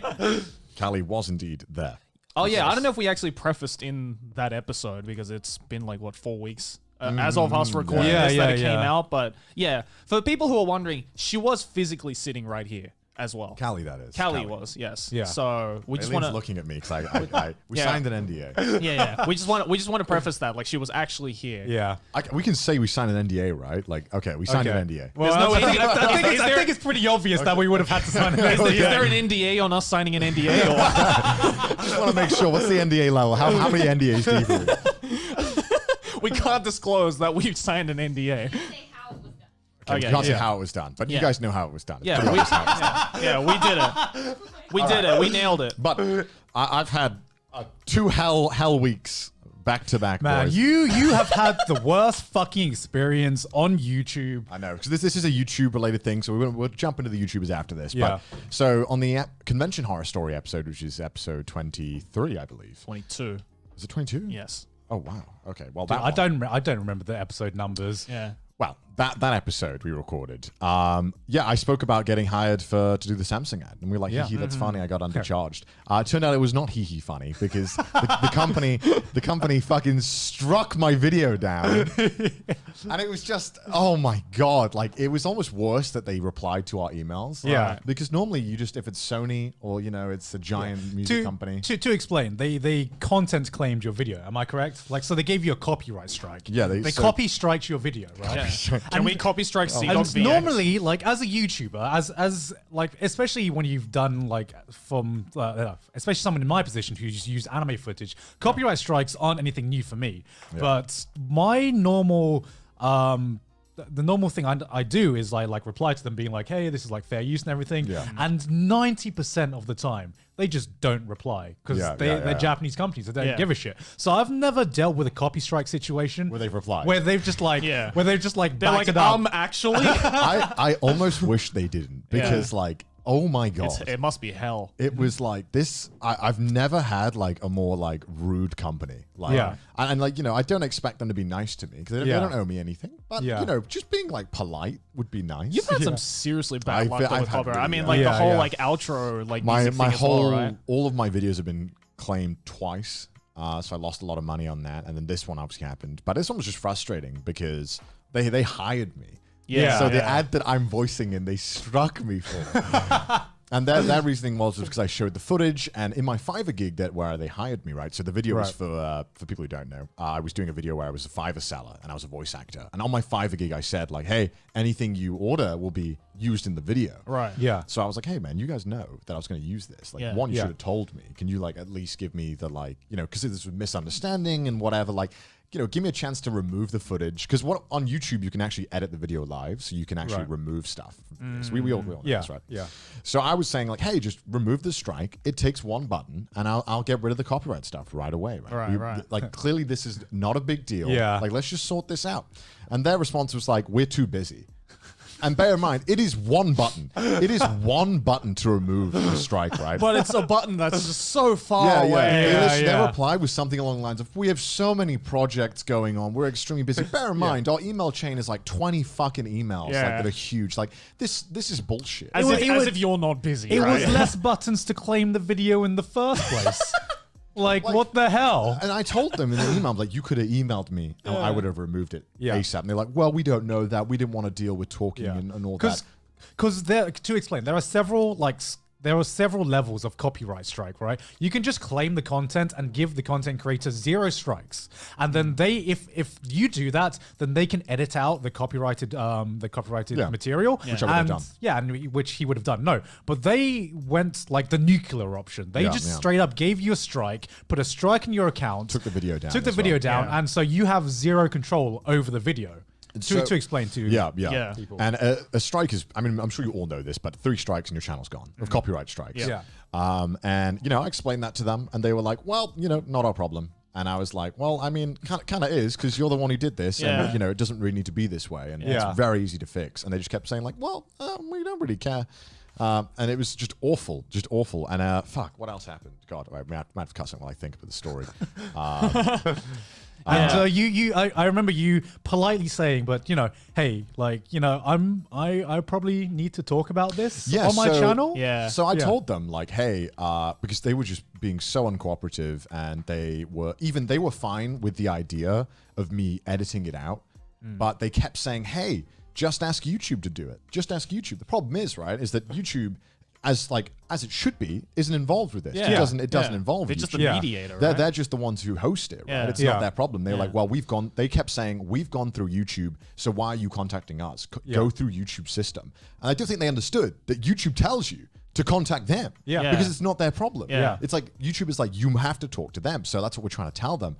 And like, it's like talking to a fucking wall, because they're like, they just don't get it. They're like, I don't think they understand YouTube. Not only do they not get well. it, but it's frustrating because they don't care to understand it. Yeah, they don't care to understand. They don't get it because they've got their result, which is the video down. And then, you know, after like every, like it's like 10 emails back and forth. Like I think Maylene even called them up, and like they just kind of like shrugged it off.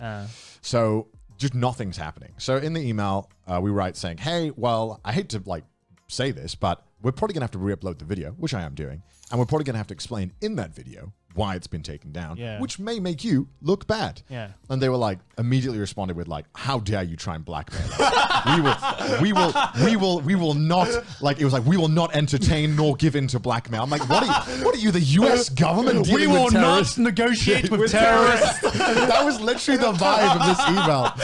It was so funny.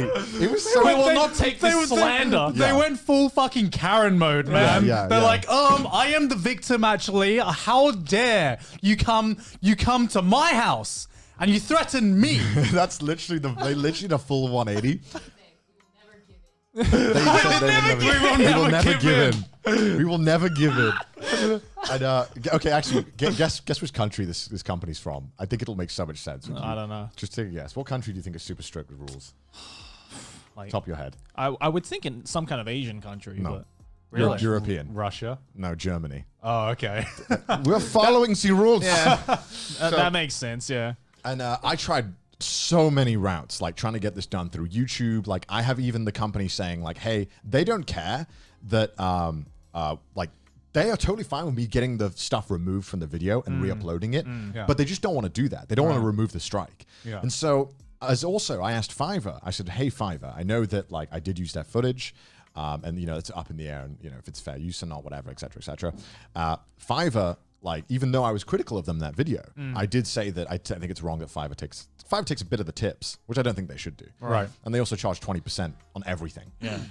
And Fiverr actually reached out on my behalf to the company and asked, hey, we know this is like a problem, but hey, could you please put the video back up? Oh, so Fiverr had your back. Fiverr backed me up. Oh, nice. Nice. You know what they told Fiverr?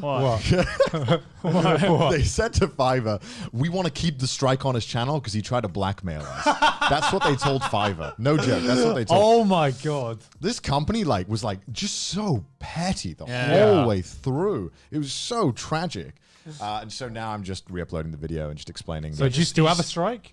Still have the strike, unfortunately. They won't remove it. But at least you're gonna like slightly like call them out, right? In the new video. Yeah. I mean, you know, I mean, you're probably not gonna say them by name, but still. No, I mean, like, it's, you know, if you look through the video, you can see the name of the company. Like it's there.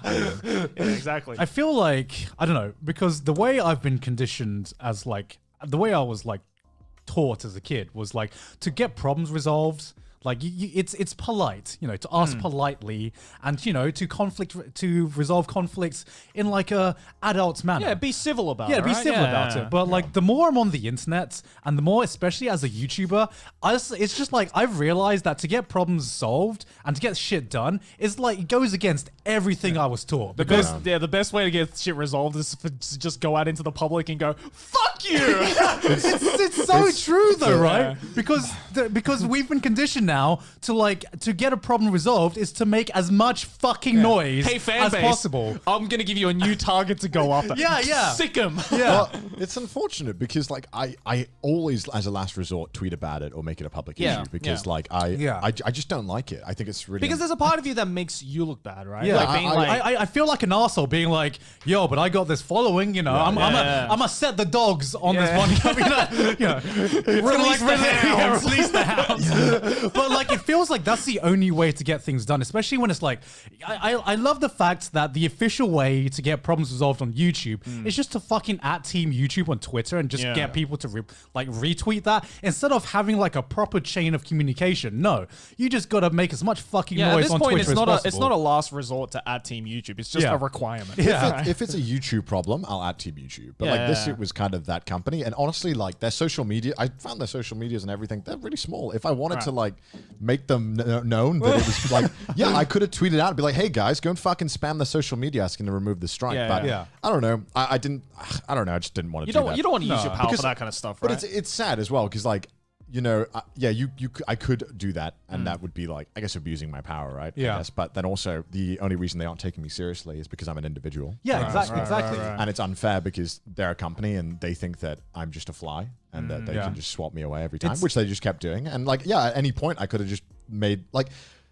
The thing is, right, is that like you don't want to say it, but if people search for the company's name, you could easily make it so that the stuff that comes up is pretty bad for them. Could have easily have done that, but I'm not going to because I'm not an asshole. Yeah, you might be a flyer, but you're a flyer that's about 6 feet long. Right? Like it's going to be a little hard to swat you away. It's just it's like such a thing because it's like, man, I really want to abuse my power right now. I really want to abuse my power right now to make your life hell because you guys are being absolute assholes. Cigar in one hand. Let's get them. Yeah, it's like trying to find the right balance between like I got my integrity, I want to be a good person, but at the same time, it's just the world is making it super fucking hard sometimes, and it fucking sucks that it's this way. But I mean, it's just that like war between the traditionalist way of doing things and then the new age things of doing that, right? Because like even if YouTube right now is such a massive thing worldwide,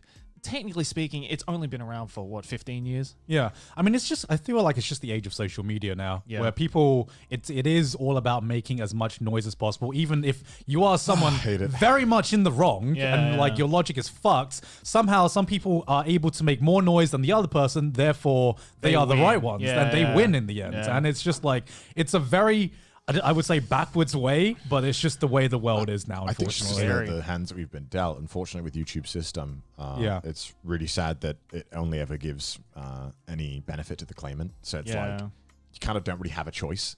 And it sucks because people who don't want to do it, I mean, like, I don't want to do it. Like, I don't want to make a fuss about it on Twitter. And I might have been able to get it resolved if I just made it hell for them. Like, if I just, bombed their social medias. That might have worked. Like, but... Did I want to find out, and would I have felt good about it? Like, probably not. You don't want to resort to that, right? No, exactly. Yeah, it's horrible. Because the thing about, especially with YouTube copyright, is that there's just been like everything that's been mentioned and everything that people say is all fucking guesswork. Because the thing is, there is no precedence. Because the highest level this can go up to is like Supreme Court. It's like court, right? And that's only happened once between one creator and one creator, which is like H3H3, right? And that's been the only precedence about anything regarding YouTube copyright. That we've never had an individual go up against a company. So nobody knows how that's going to end up, really. Right. I think because the company doesn't really want that because it would look bad for them. And no individual wants to be the test. Exactly right. Nobody wants to be the first. Do you really want to be that company picking on a singular dude and then that dude also rally the internet behind him? Like, you probably don't want that. Like, it's not. You might win it, but everyone will think you're an asshole. That's in that situation, kind of everyone loses. Yeah, like there is no single winner at that point. No. Maybe the creator can come out of it if he's willing to go through it. Like the creator might come out with a lot of respect. and might get a lot of community support. And yeah, it could be worth it, but it's such a big gamble. You mean, right. It could also completely go the other way around. It could also completely just ruin your life. Yeah, it could bankrupt you. Well, it could not only bankrupt that individual, but it could also leave an example for other companies to start abusing that, right? Exactly. It's like, oh, well, they lost in the court case, so let's go out and just fucking snipe down all these individual creators. Yeah, because fucking nobody understands. Nobody fucking understands the law anyway. Yeah. You know, so it's we none of us really understand fair use laws. Yeah. How the fuck are the fucking jury gonna understand fair use laws? You know what I mean? It's like, so what? You used an anime girl in your video, and this company owns said anime girl, but doesn't actually own it. Yeah. It's like, yes, Your Honor. Jeez, and it's a mess given how worldwide YouTube is. Like, how do you sue someone that's in like a different country with different laws? Yeah. Exactly. You know, what if none of you are an American company? Which laws are you using? Are you using YouTube laws? Well, that's the problem, right? You know? Is that like I'm not an expert, so right. I'd love to know. And I think that's why, like, at least the majority of anime YouTubers who have been caught using anime footage in their videos have managed to get away with it, because in Japan we don't have fair use laws, but in America, where YouTube is hosting, we do have fair use laws. Yeah. So it just never happens. The Japanese look at that and we're like, oh shit, well, I guess we've got to back away now. It's probably not worth their time either to, try and figure it out who if they can do it. Yeah, right? and it is an unfair system because it really just fucks over any of the small creators. Oh yeah, you know what I mean. And I feel like if you're a small creator, the best strategy you can go for is be friends like a bigger creator. You know what I mean? Yeah. Because if you're ever in any trouble, then you got to rely on them to like make noise for you, because you can't do it for yourself. And I can't really think of a better way to go about it aside from that. Except just fucking giving up. There's literally no other way of going around that, right? Yeah, it sucks. Yeah, it's kind of unfortunate, 'cause even like creator of our sizes, it's still difficult to get things fixed. I think the only creators like that I can think of that would be like able to get shit done is like maybe like Mr. Beast, because he's like obviously if YouTube's really friendly with you, they'll help you out. Like, they'll figure out a way to make it like go away. Right. Yeah. But it's like one out of how many million channels? That's the on thing, there? right? Exactly. There's like maybe like 100. I bet no more than 100 of those people who can have that kind of power. Yeah. Because even we're like big creators, I guess.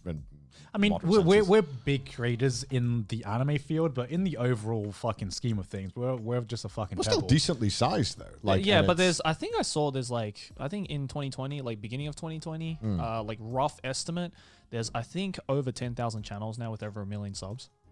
Wow. So it's we're definitely not we're definitely expanding more. But you'd still think that the ad revenue that you're maybe bringing in, is more than like a Google employee, so it might be worth. Right, but how many Google employees are there? True. I guess that's tough. At the end of the day, yes, we may be big in our separate fields, and maybe compared to other like smaller creators or people who don't do stuff. Yeah. But in a bigger sense, the ceiling is very, very high. It should be nice because they take 45% of your ad revenue. It'd be nice to know that they give a fuck about it. Not just host the videos. Yeah. I mean, they're big enough where like they can't care about. They don't like 1 million 1 million subscribers. That's like nothing. True. Yeah, I guess they only care about the creators that can actually affect their reputation, which I guess are the super big ones. It's like 0.001%, right? Yeah. Because I mean, I get it when like you see on Twitter there'll be a dude with like 20 subs who's like, man, well, YouTube's so unfair to the small guys, and it's like, I mean, come on, you have 20 subs, I mean, you don't really like have much to lose. Like I know, like you shouldn't be discriminating against sizes, but also I think there should be a prioritize on people who are living off it and that use the system throughout.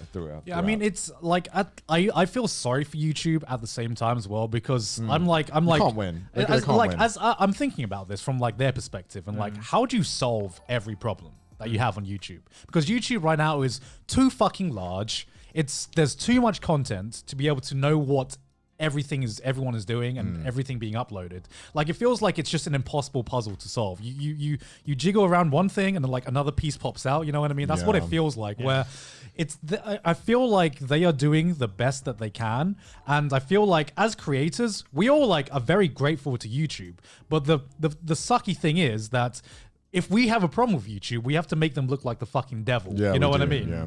Whereas my personal opinion is that I know YouTube's doing the best they can. I know there's like some massive problems that happen with, some people getting banned or some people getting demonetized by like accidents and everything. And can affect livelihood, but I look at this also from like the perspective of, hey, this platform is just fucking massive. It's gonna be impossible to solve every problem with a bot, but that's what they need to do. They need to have a bot because you can't have actual humans looking over everything that's being uploaded. Yeah, because hasn't YouTube like in terms of like stuff that Google owns, hasn't YouTube been in the red for like the past like 4 years or something? YouTube's constantly losing money for Google. I mean, it's not the value of making money. It's the amount of information that YouTube brings Google is like priceless. Oh yeah. It's like what 50 hours of content uploaded every minute or second. I think it's to YouTube. way more than that. I think it's more than that. Yeah, it's insane. It's insane. Yeah, but no, it's scary. But I guess like that comes with the price of it being just a brand new type of entertainment, right? I'm sure radio and TV had probably the exact same problems when it first started to rise, and it's only after decades and decades of trial and error that they've kind of smoothed it out. I mean, what I find funny is that when YouTube first started to get super commercialized, right, and people started having all these problems with copyright and a lot of people taking advantage of the system, people were like, well, this is a fucking dying platform. Let's go over to Twitch, everyone. Yeah. And then now that Twitch is like starting to like burst into the mainstream, we're now seeing like the same problems affect Twitch creators now. And everyone's like, man, Twitch is getting so hard now. Twitch is getting axed like even harder. Yeah, exactly. Like the new DMCA laws are bloody ridiculous on Twitch now. Yeah. And it was like the one thing that Twitch was like, oh, thank God, we don't have to worry about playing copyrighted stuff on our Twitch anymore. And then Twitch was like, Amazon kind of stepped in, was like, yeah, about that. I mean, it's more like the music industry has just been like stuck in its ways for like the past like 30 years. Which is weird though, because like websites like Newgrounds to this day you can use copyrighted music. And they won't do anything about it. That's because no one owns Newgrounds. Newgrounds is like still privately owned. Right, but the thing is like even when it was in its prime, like the music industry never stepped in and tried to do something about it. They were just like, well, because the money wasn't there. Like when the live streaming, they see all these like $1 billion buyouts. Like that's why saying the music industry, like hello, Basically, I feel like it's just the content cycle. Like everyone tries to find this new platform where we talked about the golden age of the internet before, where things were like less regulated and everything. But as soon as something does get popular enough, it's just an inevitability that companies are just going to want to get in on it, and it's going to be more regulated, and you're going to have content creators are just going to have less freedom. It's the unfortunate truth of the internet, and it's the unfortunate truth of media. God, I hate capitalism. Down with capitalism. But should we get into some of our favorite YouTube channels or just channels we like watching? Yeah. Because I feel like we all watch very different YouTubers. Or Do we? I don't know. I mean, we established like before that like the amount of YouTube the three of us watch is probably quite different, right? So like, okay, here's my first question to you guys. What do you guys look for in a content creator? If anything, because I'm the type of guy, people like whenever I get asked like who my favorite YouTubers are, like especially in conventions and panels and everything, everyone expects me to like say anime YouTubers. My favorite anime YouTuber. Right. And like, because it's my job, like I try to make it like I try to watch the least amount of anime content as I can because I don't want to. One, like it's my job. I can't view anime content in the same way ever again. And two, I don't want it to affect my own content. You know what I mean? So many of them suck. I'm just kidding. I'm just kidding. No, but I totally agree. Like it's like my YouTube viewing time is my off time. Exactly. I just maximize YouTube, man. Every single moment of my life, I'm watching YouTube. So I don't do that. Do you watch AniTubers though? Like a few. AniTubers who like you don't know personally. Like I obviously watch your guys' content, like people I'm personally friends with, but I very rarely watch AniTubers who I don't personally know. There's some I like, but I feel like they're not quite there yet. Like they're still figuring out their style. So because they're new, or because they're new. Right. Yeah. But I find enjoyment in watching the new channels kind of like figure out their own way and like seeing their growth. I mean, some of my favorite channels on YouTube are the tiny ones where they've only got like update videos. Like, I love those. I love those. Where they have more update videos than actual content. Yeah. I would name one or two, but I'm also worried that I don't want to bully them. I'm also worried that they'll get like 10,000 new viewers and they won't know how to handle it. Yeah. But but you know the ones we're talking about. They're out there. They're out there. But like, okay, I mean, like like obvious channels that we all like and enjoy, just like Internet Historian. Everyone fucking loves Internet Historian, right? Yep. Like, I mean, like what else? What else are channels? Come onto the that we all- podcast, Internet Historian. Yeah. Nakey Jakey is we one all of my like favorites. Jakey, I remember Nakey, because I discovered him. You know when you discover a creator who's under 100,000 subs, and you're like, you're gonna blow up. Yeah. That was Nakey Jakey for me, because I discovered him before he even did his fucking green screen effects, and he was just basically like a mix between Donkey and Jontron. And he was just like, he didn't show his face; it was just pure voiceover. But he was someone who I discovered really early on, and I could tell immediately. Personality was shining through. Yes, his personality was shining through, and he was going to blow up eventually. And then he did like the first video where I thought he was going to blow up was he did a video about like video game dogs, which was like so different from what like other people were doing. Right. But it was just so unique, and I was like, that's it. That's your niche. You found it. I just love his like flow of comedy. Like there are some videos where it's like like one of my favorite videos to this day is the one where he talks about water levels in gaming. Yeah. And it's such a short video. It's like 6 minutes long, but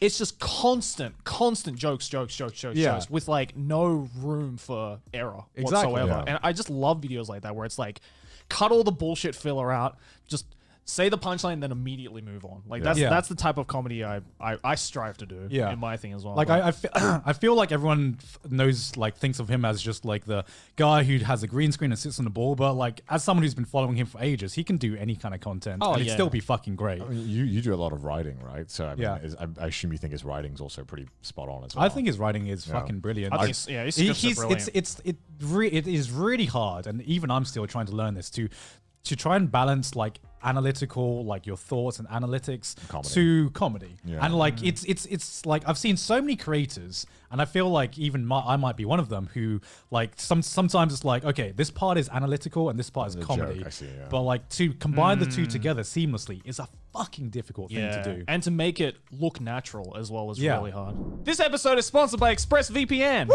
ExpressVPN, baby! Okay, gone. But I understand you're happy because it's December. It's the Christmas spirit time, which I have plenty of. Is it the big D? It's the big what? Which means we can officially start watching Christmas movies! Yeah. Which you know that I love. I love them. I love them. But what if you go to Netflix, Joey, this horror situation, and you discover that your favorite Christmas movie isn't available? Then I will cry and scream until I get it. I guess I just can't get it, bro. Yeah, I guess I just have to give up on the Christmas spirit. I guess I just get depression for Christmas. That's what would happen. But get ready to have your mind blown. You can use, in bold, ExpressVPN to watch any Netflix library in the world. Are you telling me that ExpressVPN are saving Christmas? They are saving Christmas. And this weekend, I used ExpressVPN to stream a Christmas classic, Elf, on German Netflix. Now, I know that's your favorite Christmas movie. That is your favorite. That is everyone's favorite Christmas movie. Very fond of Elf. It was so simple. I just opened the app, hit one button to change my location, refresh Netflix, and that's it. That's it. So easy. See, ExpressVPN lets you control where you want the sites to think you're located. You can choose from almost 100 countries. Oh my God, God. Just imagine how many Netflix libraries there is, man. 100 That's Christmases. 100 at libraries. Least, that's over 5. Oh my God. And of course, it's not just Netflix. ExpressVPN works with any streaming service. Disney Plus, Hulu, BBC iPlayer, God. you name it. Name it. Come on, name it. I'm waiting. Let's be honest. Joey can't name it. But let's also be honest again.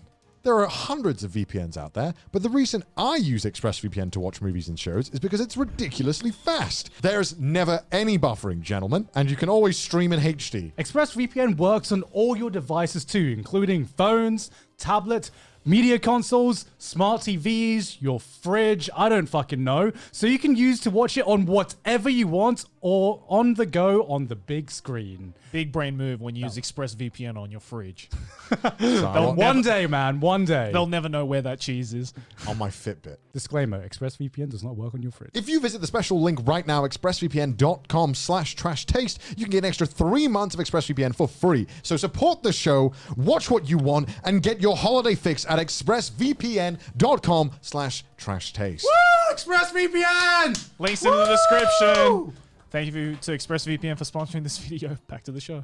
I think one thing I respect the most out of Naked Jakey's writing, and like Naked Jakey is definitely not the only one who does this, but I think it's the type of content creator that I especially like and inspire to be myself, is the people who write scripts. Like, they're clearly scripts, but they write it and perform it in a way that doesn't make it look like they're reading off a script. Like, you know, Naked Jakey is obviously a great example of that. I mean, I think the whole reason why JonTron as well, like, blew up is because of that, right? He's managed to, like, as you said, like, mix the whole analytical side with the joke side just so seamlessly. And, you know, like, if we're talking Anitubes as well, like, a Demo was a perfect example of that, right? Like, I mean, Demo kind of just like started as like a new wave of like anime YouTube content, and his style still prevails today in a lot of people's content. Right.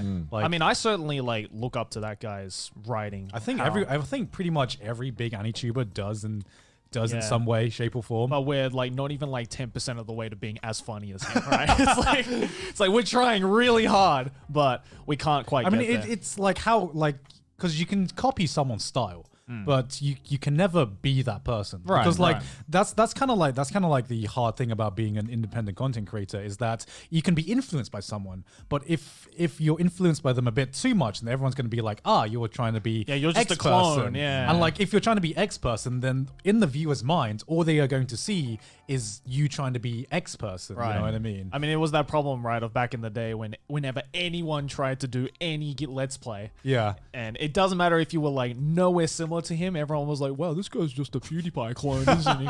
You're just a Markiplier clone. And I'm just like, I got those comments. Like, when I first started doing Corpse Party, people were like, this guy looks and sounds like PewDiePie. I'm like, okay, I get the sounds part.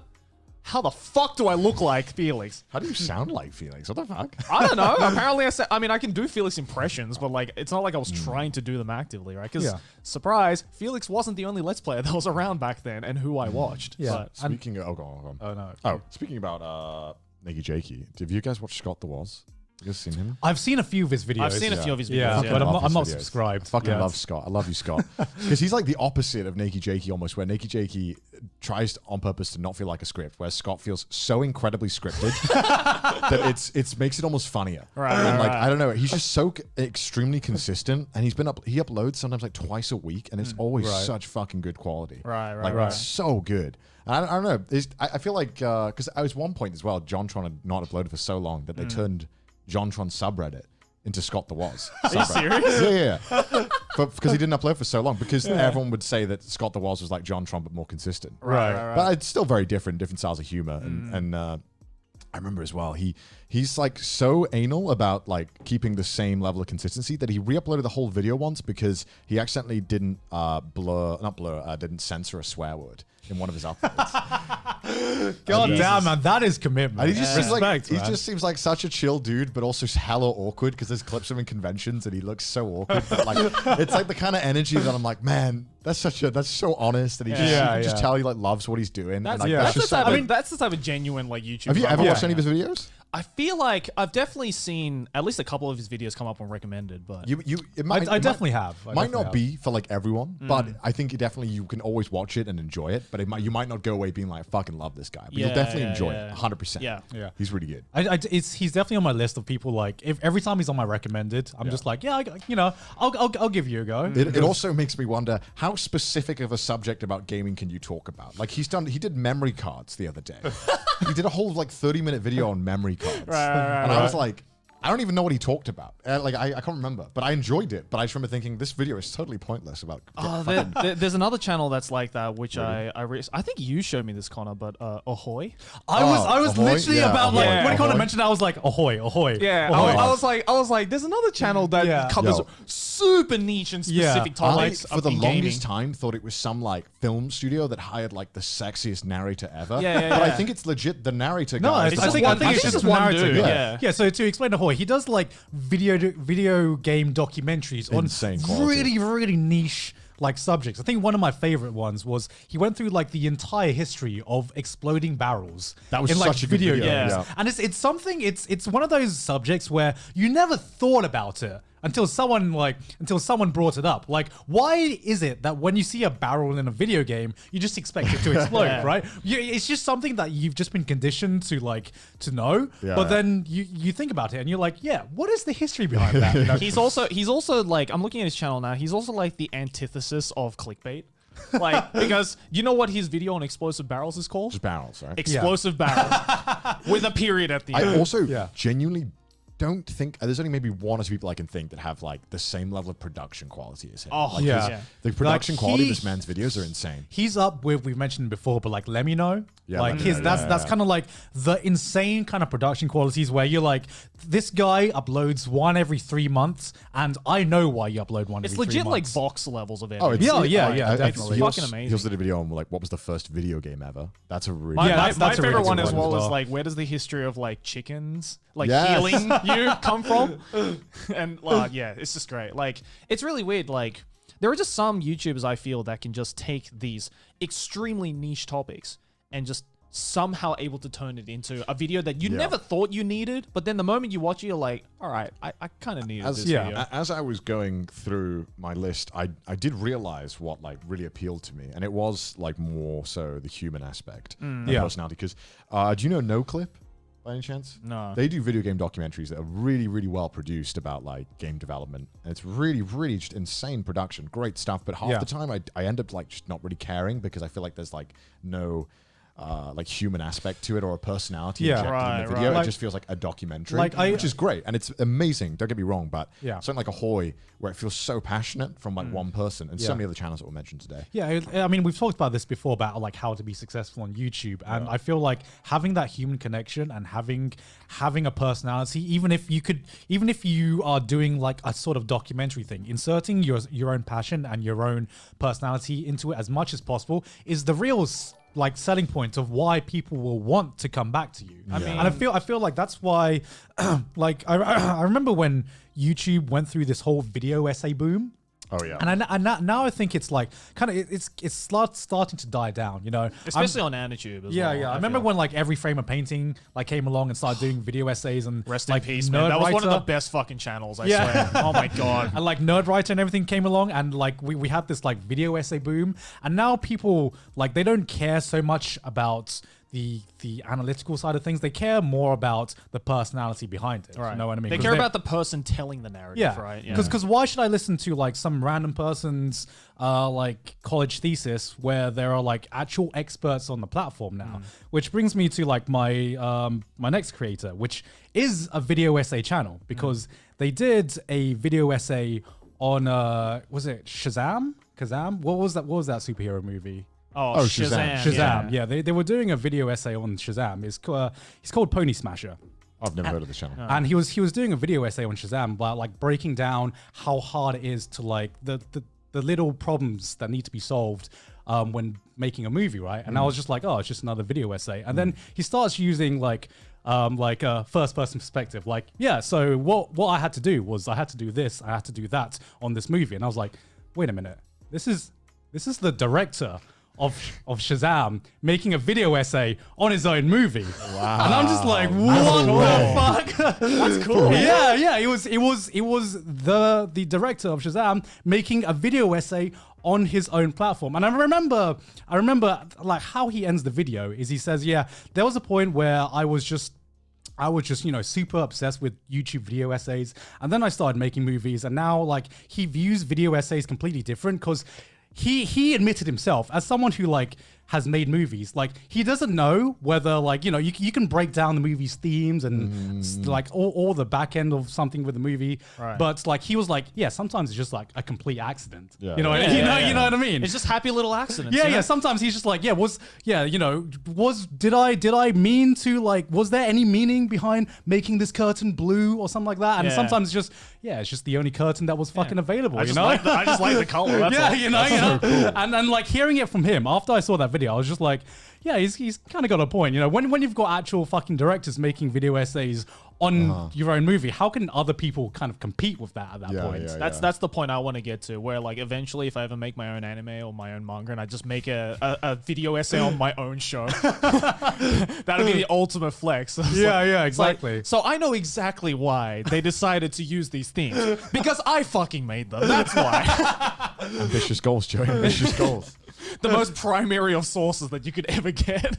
That also going on the complete opposite of that, which is experts in the field. My new worst fucking pet peeve on YouTube is seeing videos of, I've mentioned this to you guys in private, but there's this new thing on YouTube where things that shouldn't be a qualification that are a qualification reacts to something. I've noticed, and these things will not stop leaving my recommended, where it's like Japanese person reacts to every Chris Abroad video, and I'm like, I don't care. That is not impressive that a Japanese person watches. The recent one I saw that would not leave my recommended is Japanese person reacts to Bill Wirtz's history of Japan. I was like, this should not be a qualification. I get it. There's what was the other ones? Doctor reacts to doctor. Okay, to be fair, that's fair. Some because that's an actual qualification. That's a job. You were just born in a country, bro. What do you mean? It's not like you were born in Machu Picchu talking about the ruins of some shit. That's tiny. My favorite ones as well as the music related ones. So it's I remember I saw one which was a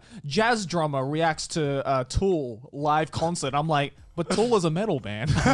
It's you don't know anything about metal. It's you play in it's oh yeah, the other one is a church drummer reacts to whatever, and I'm like, you play at your local church. It's not you're not even a professional. You just play in your local church. Can someone please make a YouTube channel out there, high school student reacts to high school?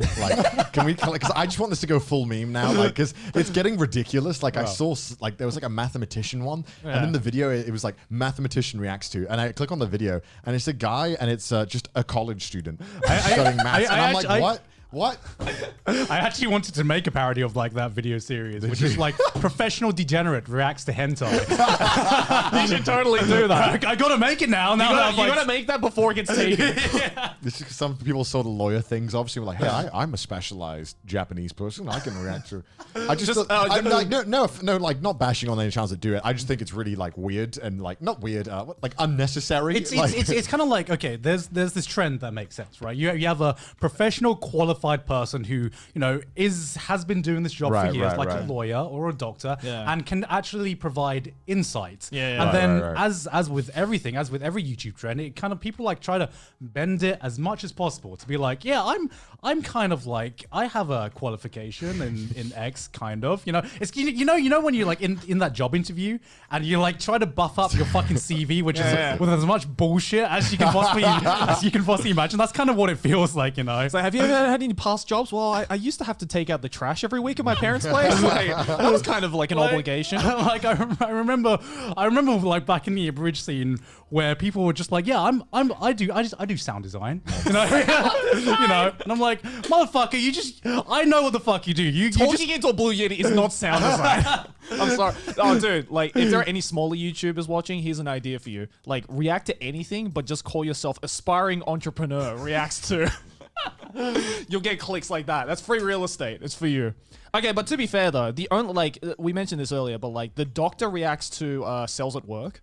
That one's good. That shit was fucking great. No, when this trend started, I was I was all for this. Yeah. That. I don't often watch reaction videos, but I watched all of those because just the dude was charismatic as fuck. I forgot the name. It was Dr. It's not Dr. Phil. Guy, right? Yeah.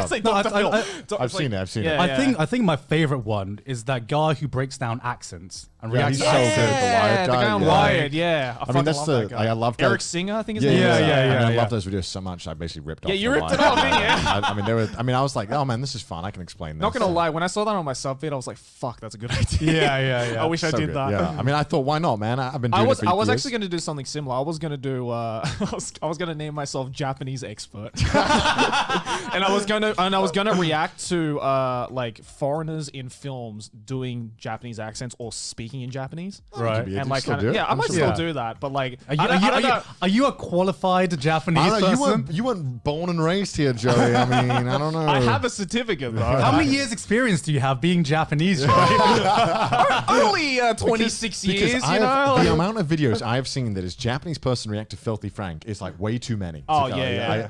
There's so many. It's like, this should not be necessary. Like, it's just a Japanese dude. It's like, it's like, who cares?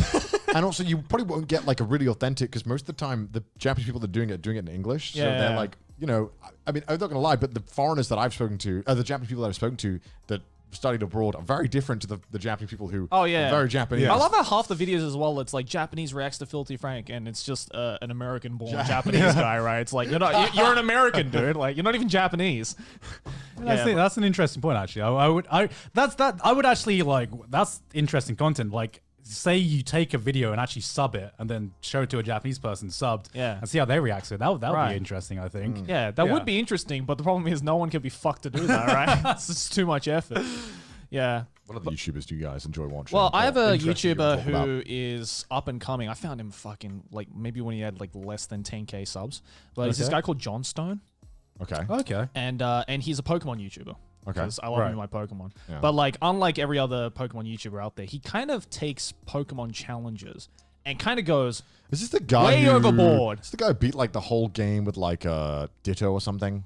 Or, like... No, that's Pika Spray. Okay. That's another guy who I also follow. But yeah, so John Stone is this guy who does these like absurd Pokemon challenges and just condenses them into like one video. So like a Small Ant, right, is a guy who also does similar things. He's a massive Twitch streamer, but John Stone kind of like he does these like ridiculous challenges like, can I beat the entirety of Pokemon Fire Red with just one badge and shit like that. And like he not only puts his own personality into it, but like kind of breaks down how to do it as well. So if people want to do it, then they can.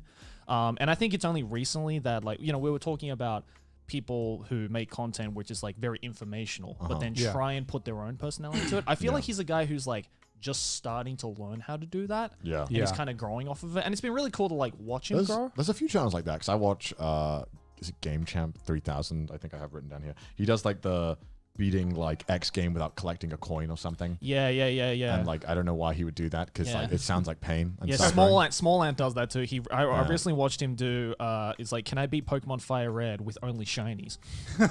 So what he would do is like he would do this all live on Twitch and then just make a video on YouTube. So like every time like the starters would come up. And if none of them are shiny, he'd just reset the game. And he'd keep going until the starter was a shiny. My God. That's like speedrunners like kind of what's the word I'm looking for? Dedication. Yeah. Or another one was like, can I beat all of Pokemon Emerald without taking damage?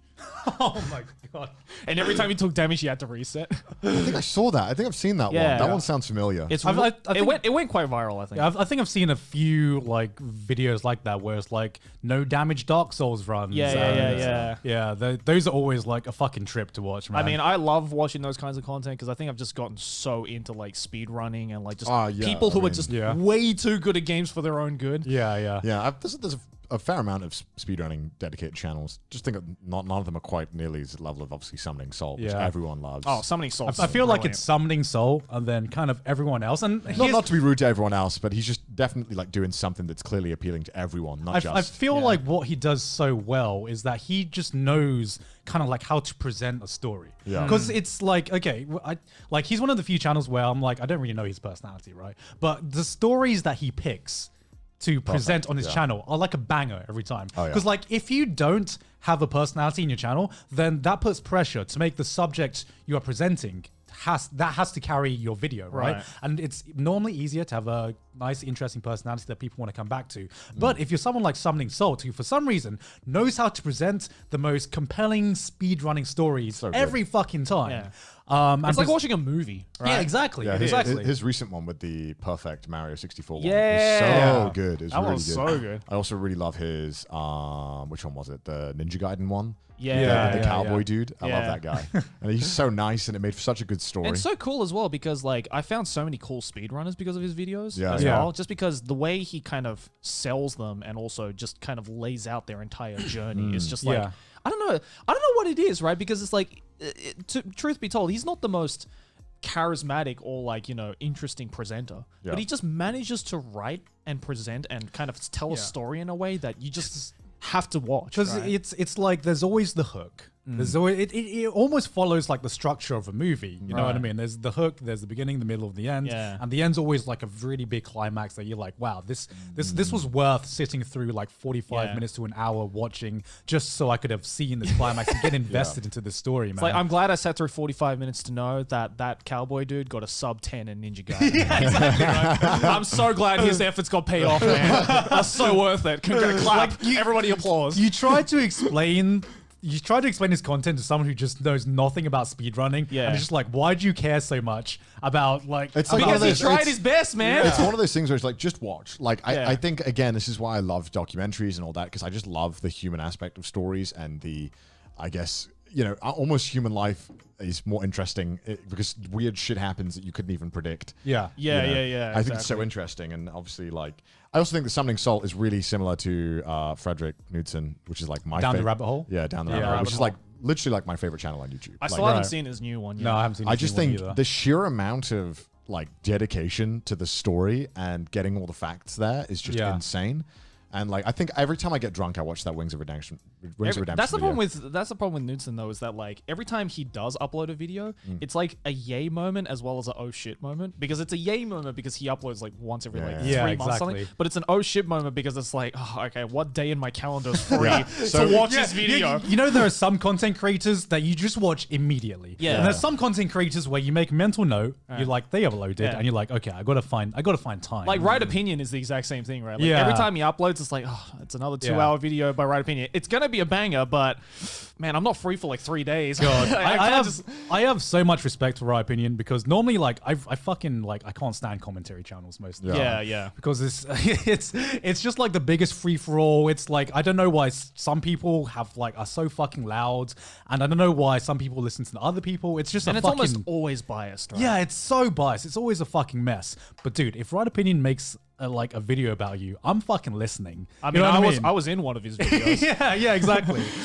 Joey. Yeah, I was in one of his videos. Thanks for that, by the way. Like, if I get destroyed by Right Opinion, I'm like, yeah, okay, I did something wrong. My bad. But that's the thing, right? It's like when people were telling me that I was in like a Right Opinion video. Yeah. In my head, I was like, yay and shit at the same time, right? It's like you got a cameo. Yeah, you know I got mean? a cameo, but it's like, is it going to be good? Is my career over? Oh my god. Yeah. Luckily, I was fine. Because he has like such a good skill in breaking down the key components about what someone's like personal mistakes and he just tells it how it is, right? yeah without like he is obviously biased, but every time he is like has any kind of bias in it, he says it up front, and he in the end he lets the viewer make their own opinion rather than telling the viewer how what opinion they should have. Like, he presents the facts, he presents his biases, and then he doesn't say, hey, you should fucking hate this person. He just says, you make it's kind of like you make your own opinion. You know what I mean? Right.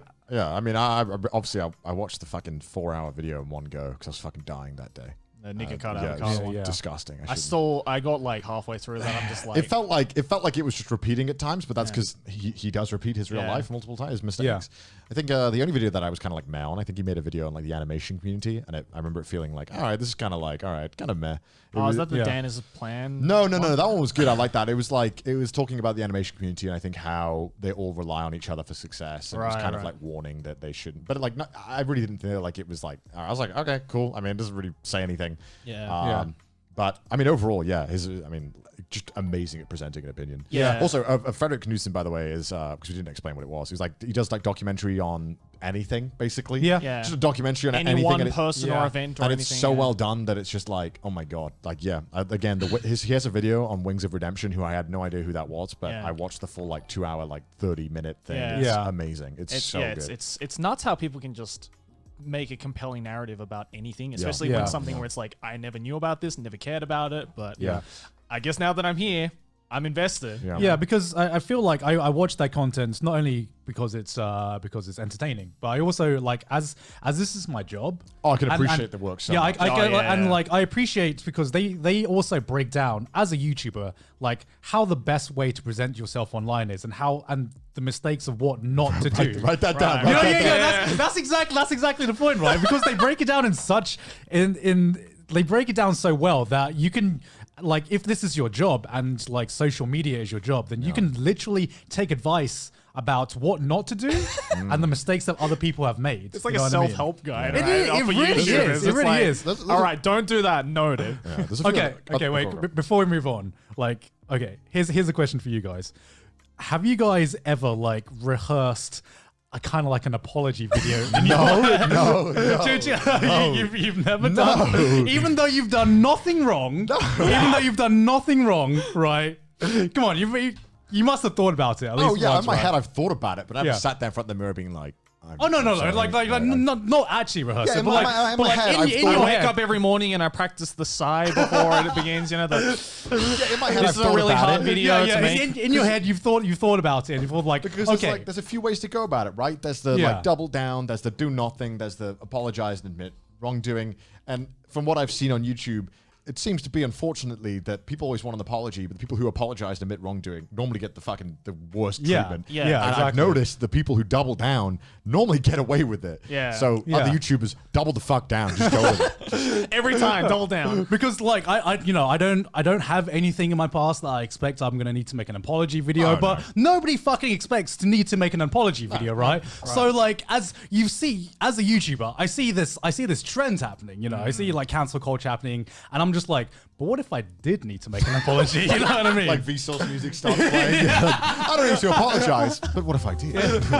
Do you watch any other like documentary channels similar to theirs? Because I have a few. Actually, you know, on the note of YouTube, I think that Emperor Lemon makes good ones about YouTube. I don't know if I know his name. I've probably seen a few of his stuff. But I feel like his presenting style I don't really gel with, but I think the way that he talks about YouTube, Yeah. I think is really well done. Yeah. And he's clearly someone who is. I guess I can see parallels between me and the way that he talks about the internet and the way that like I was, you know, from like age 10, I was glued to the internet. Yeah. He talks about like, you know, how, you know, realistically, let's say I think he made a video about YouTube likes. Right. So, you know, on paper, if you see 90% likes to dislike ratio, any mathematician would be like, that's great. That's great. That's Yeah. 9 to 1. But a YouTuber sees that and thinks, oh, fuck. Why Oh, isn't it fuck." 95? Yeah. Exactly, And exactly. so he basically like did a whole video explaining how like the actual YouTube like ratio system is like 99% is good. Yeah. 98% is you've probably pissed off a little bit of your audience. Yeah. Yeah. 95 is you've probably said something a little bit bad. Yeah. And anything below 90 is like you fucked up. Yeah. Which is true. It is. And It it's is great. definitely true. And he made a video as well that was really well done. I don't give a fuck about NASCAR. He did a bit of thing about NASCAR. It was really good. He also made a Right. video about Hungrybox, a Smash player. Oh yeah. And that was a really, really good documentary. I Really, do really like good. I do like watching. I'm not subscribed to any of them, but I do like watching like Smash compilations every now and then. I mean, the Smash documentary that came out years ago was amazing on YouTube. oh, that one was really Was good. that the Yeah. 4-hour Smash documentary? Yeah. Yeah. That was the documentary that got me into Smash, into yeah. not just got me into Smash, but got me into YouTube documentaries. Yeah. Yeah, as well. I yeah. don't know who made that, but it was like this very famous 4-hour Smash documentary that is like way out of date now because Yeah. it Yeah. detailed like the very start of the Again, Smash a human community. story. Good Yeah, shit. it is. It built up the characters of the story, and Yeah. it did it. Other channels, if you guys like Frederick Knudsen, I know you probably don't know these channels. There's Anxiety War. I don't know if you've heard of them. They're not Anxiety War. Sorry, fuck. There's the. I don't subscribe to a lot of the documentary Yeah, like, ones because again they just take up so True. much time. There's right? not Anxiety War. Sorry, I talk about him though later. He's fucking strange. Who? Yeah. Atrocity Guide. She does videos similar to Frederick Knudsen. I know that Her name. voice is so fucking chilling and creepy that Yeah. even the ones that aren't scary feel scary. Yeah. And it's like, all right, what's gonna happen? What's gonna happen? Very good. And Like, then I'm not subscribed to him, but Jay Aubrey. Jay Aubrey. Yeah. Yeah, every time, Oh, every yeah, time, every yeah, time yeah. his video comes up on my recommended, I'm just like, yeah, this seems like a. Who's the guy who did like that? Who is doing the massive Chris Okay, Chan I was gonna get. documentary? Oh yeah. That's Gino Samuel 2.1. He lives in Japan. By the way. Do you want to explain that? Because Okay, Connor showed us this the other day. We'll talk Right. we'll get to Jay Aubrey back in some other channels. So there's this channel called Gino Samuel 2.1, and like his whole channel is dedicated to the history of Chris Chan. If you don't know who Chris Chan is, he's very, very Infamous Yeah. online. And the whole point of, if you know what Kiwi Farms is a shit talking website. That whole website was made to document Chris Chan Yeah. because there's so much information about this one person online. He's probably the most documented Yes, person in history. Yeah. That's it's kind of like. I mean, we watched what like we Two were- episodes we Yeah, watched. we We watched watched 2 episodes. out of how many episodes? I think they're on which was nearly like 50 at the how moment. long were the episodes? Like 40 minutes each. 40 minutes At each. least 40 So we minutes, watched yeah. an hour and a half of like this Prologue. this prologue, not even the fucking prologue, and the amount of information they got about this guy's life was just fucking mind-blowing. From like age 5. From age 5. This episode is sponsored by Apari. Shit, is that what I'm wearing right now? Look at these clean fucking clothes we're wearing. Look at this design, man. Look at this drip. Is this artist-owned, anime-inspired quality clothing? You bet your ass it is, boy. Oh my god! Not gonna lie, fellas, this is pretty fucking nice. I know we're memeing a little bit, Look but how this is nice. blinging you look right now, man. Thank you. I fucking love the bucket hat. Yeah, I know. It's thanks to the quality fabric, Gone, by the way, and the original art. Did you know that, Gone? It is anime inspired as well, which is nice for the Wii. And also, not gonna lie, I fuck with the color schemes. I fuck with the colors I like too. the fun color. It's really nice. Yeah. Fun Honestly, color I concepts. saw this design, and if they weren't sponsoring me, I would have bought it anyway. Yeah, This is like so me. Yeah. And they gave us a little cute little plushie. Little keychains. Little plushie there. So me and Joey are wearing. Oh, Maylene is throwing us an extra shirt to show. Oh, a jumper, sorry. Yeah. But this is from me and Connor are This is wearing from the fall-winter collection. Yeah, you can get something like this as well. Trust me, these boys are thick. Like, I'm very hot right now. They'll keep you warm. They'll definitely we are keep you inside, warm. and I want to take this off. I am too hot right now. So, thank you. I actually love this shit. And Gaunt has some of the shirt designs, as he's mentioned. look at He also this. has another one. Thank you, Apari. God damn! Thank you, Apari, for sending me more clothes so I have more clothes to wear on Trash Taste, because Hell I'm running yeah. out my wardrobe now. And this is the shit I would wear normally. That design is fucking sexy. Honestly, that's a sexy ass I also got design. some face masks, but they're at home because they're dirty and I've been using them. So put But up an image. Here There they we are go. on screen, and they are really fucking cute. I had the most stylish face masks. I do. I don't want to like clown on others, but I did have the most stylish ones. And this crisp bucket hat, fellas. I do like the bucket hat. Because no joke, when I go in the sun, not right now obviously, but when I did in the summer, if I went out without a hat, I would just get a headache. But now you got immediately. Maylene said I was disgusting one time because I sweat in her bucket hat that she borrowed me. Apari releases new collections every season, so if you want to stay up to date with their latest clothing, follow them on Instagram at ApariArt. Or sign up to their mailing list at apari.com. Trust me, fellas, you're not going to want to miss these drops. These are clean. Yeah, if you want some slick weeb drip, then Apari is the place to go. So thank you to Apari for sponsoring this episode. And back to the video. So his whole channel is dedicated to discussing Chris Chan. And you're probably thinking, like, there can't be that much on this dude. Like, they've made, like, biopics about some of the most interesting people, and they're only 2 hours long. Right. Yeah. We're on, like, it's something near 50, or on 50. And the reason why his channel's called, like, 2.1 is because I've been watching this since, like, episode 5. Right. His channel got, like, taken down at one point. Right. Like, episode, like, 15 or something. And he decided to quit talking about it. I don't know what happened. Right. Because he got out. He came back. He Just when I thought I was out, they pull me back in. and he's back. He's back doing it now. And I don't know how far we are into it, but all the comments, and actually Chris Chan replies to every single video. Really? Like tries to correct details. There's even question about the fact that he's making He those doesn't. He videos, seems. Chris Chan seems to like it. Sorry, I think it's she now. So sorry for dead naming, but yeah, it's really interesting, and I hope that you keep finishing the thing. You get to the end. Yeah, because I don't even want to know how much a mental toll that takes. How far are we through Chris Chan's life right now? I think maybe halfway. I'm not sure. I don't know. And how much, like, how many hours of content do you think has been made? About 30 plus at the moment. Yeah, I think let's it's, do the math. If like each episode is at least 30 minutes and it's because 50, like there was like That's at least 25 there was like 15 episodes to just like Chris Chan being trolled. Well, like, straight up. when you showed us that at your place, we watched the first 2 episodes and we hadn't even made it past age 10. I mean, the majority of the videos have been about trolling with Chris Chan. Yeah. Good chance that they might reply to here, but I mean, it's super interesting, and if you want to, it's so bad as well because Chris Chan's like autistic and constantly says high functioning autism. Yeah. And in the documentary, and like you kind of like in the start, you really want to root for him because you know he's clearly just been He's had a rough unfortunate, life, right? Yeah. And like you know, parents in it as well are like super questionable. And then the moment you're about to root for him, he's just like, I don't like gays. I think that blacks are like less than people, and it's like, God fucking damn it. He had us in the first half. Yeah, he literally had us in the first half, and then it's like, God damn it, man! You're so close. Because it's like the Tiger King documentary, right? Like they want you to root for Joe Exotic, but they leave out all the racist shit that Joe was saying. Right. It's like, I don't think I would have rooted for him. You know what I mean? It's like, come on, it's just good storytelling, right? Because what I find like fucking terrifying about the first 2 episodes of this documentary that I watched sheer amount of was information. just the sheer amount of information, and like just the sheer amount of intimate information that I probably wouldn't even know about my own life at that age, let alone someone else's life. You know?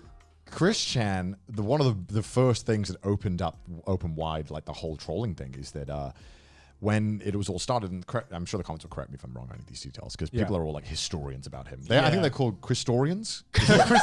Is what they call themselves. So I love that. Internet Christorians. When they first started the Dramatica thread about him, Yeah. the first thing that Chris did was Correct it. Well, correct it by overloading it with personal information, thinking that they would get bored.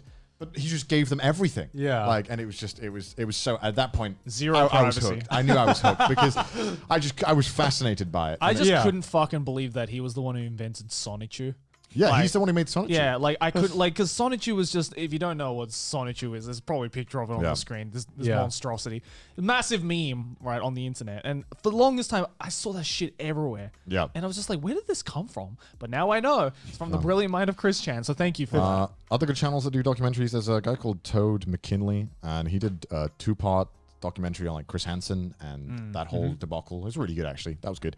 And how long are these documentaries? Because I know you like watched 3 hours. more documentaries than like both of us combined. Yeah, a lot of documentaries you can leave on in the background. I feel like watching the Chris Chan ones. Like they're so long, and often it's basically playing a whole audio clip for 20 minutes. You get the gist. Yeah, yeah. So I just I leave them in guess, the background. It's just a podcast. It's a Chris Chan podcast. Essentially. It's just a podcast about Chris Chan with someone else narrating his life. Yeah, exactly. Yeah. And obviously, like I watch Jay Aubrey as well, because I mean, I think Jay Aubrey's good friends with Right Opinion. Yeah, I can tell they help each other out. Their styles are like similar but different enough that their content stands out for themselves. But I kind of respect their content in the same way, where they really know how to break down like how public perception can warp an opinion of a certain person.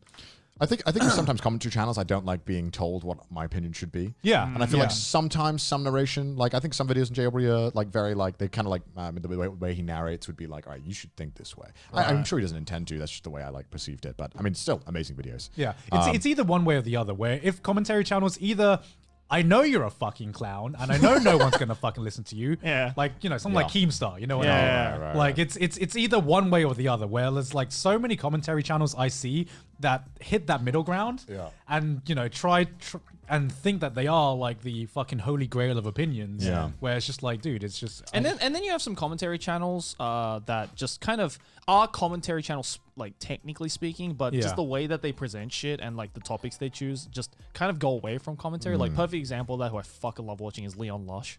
I like Leon Lush, yeah. But more humor focused, I think. But technically he's a commentary channel, right? Guess, Like technically speaking, but like the way he presents it and the topics he covers is just so. It's like Cody Ko, right? With like the what's the series that he does where he cringes at shit? I think it's just called Cringe, right? I don't really watch Cody Ko or what's the other guy?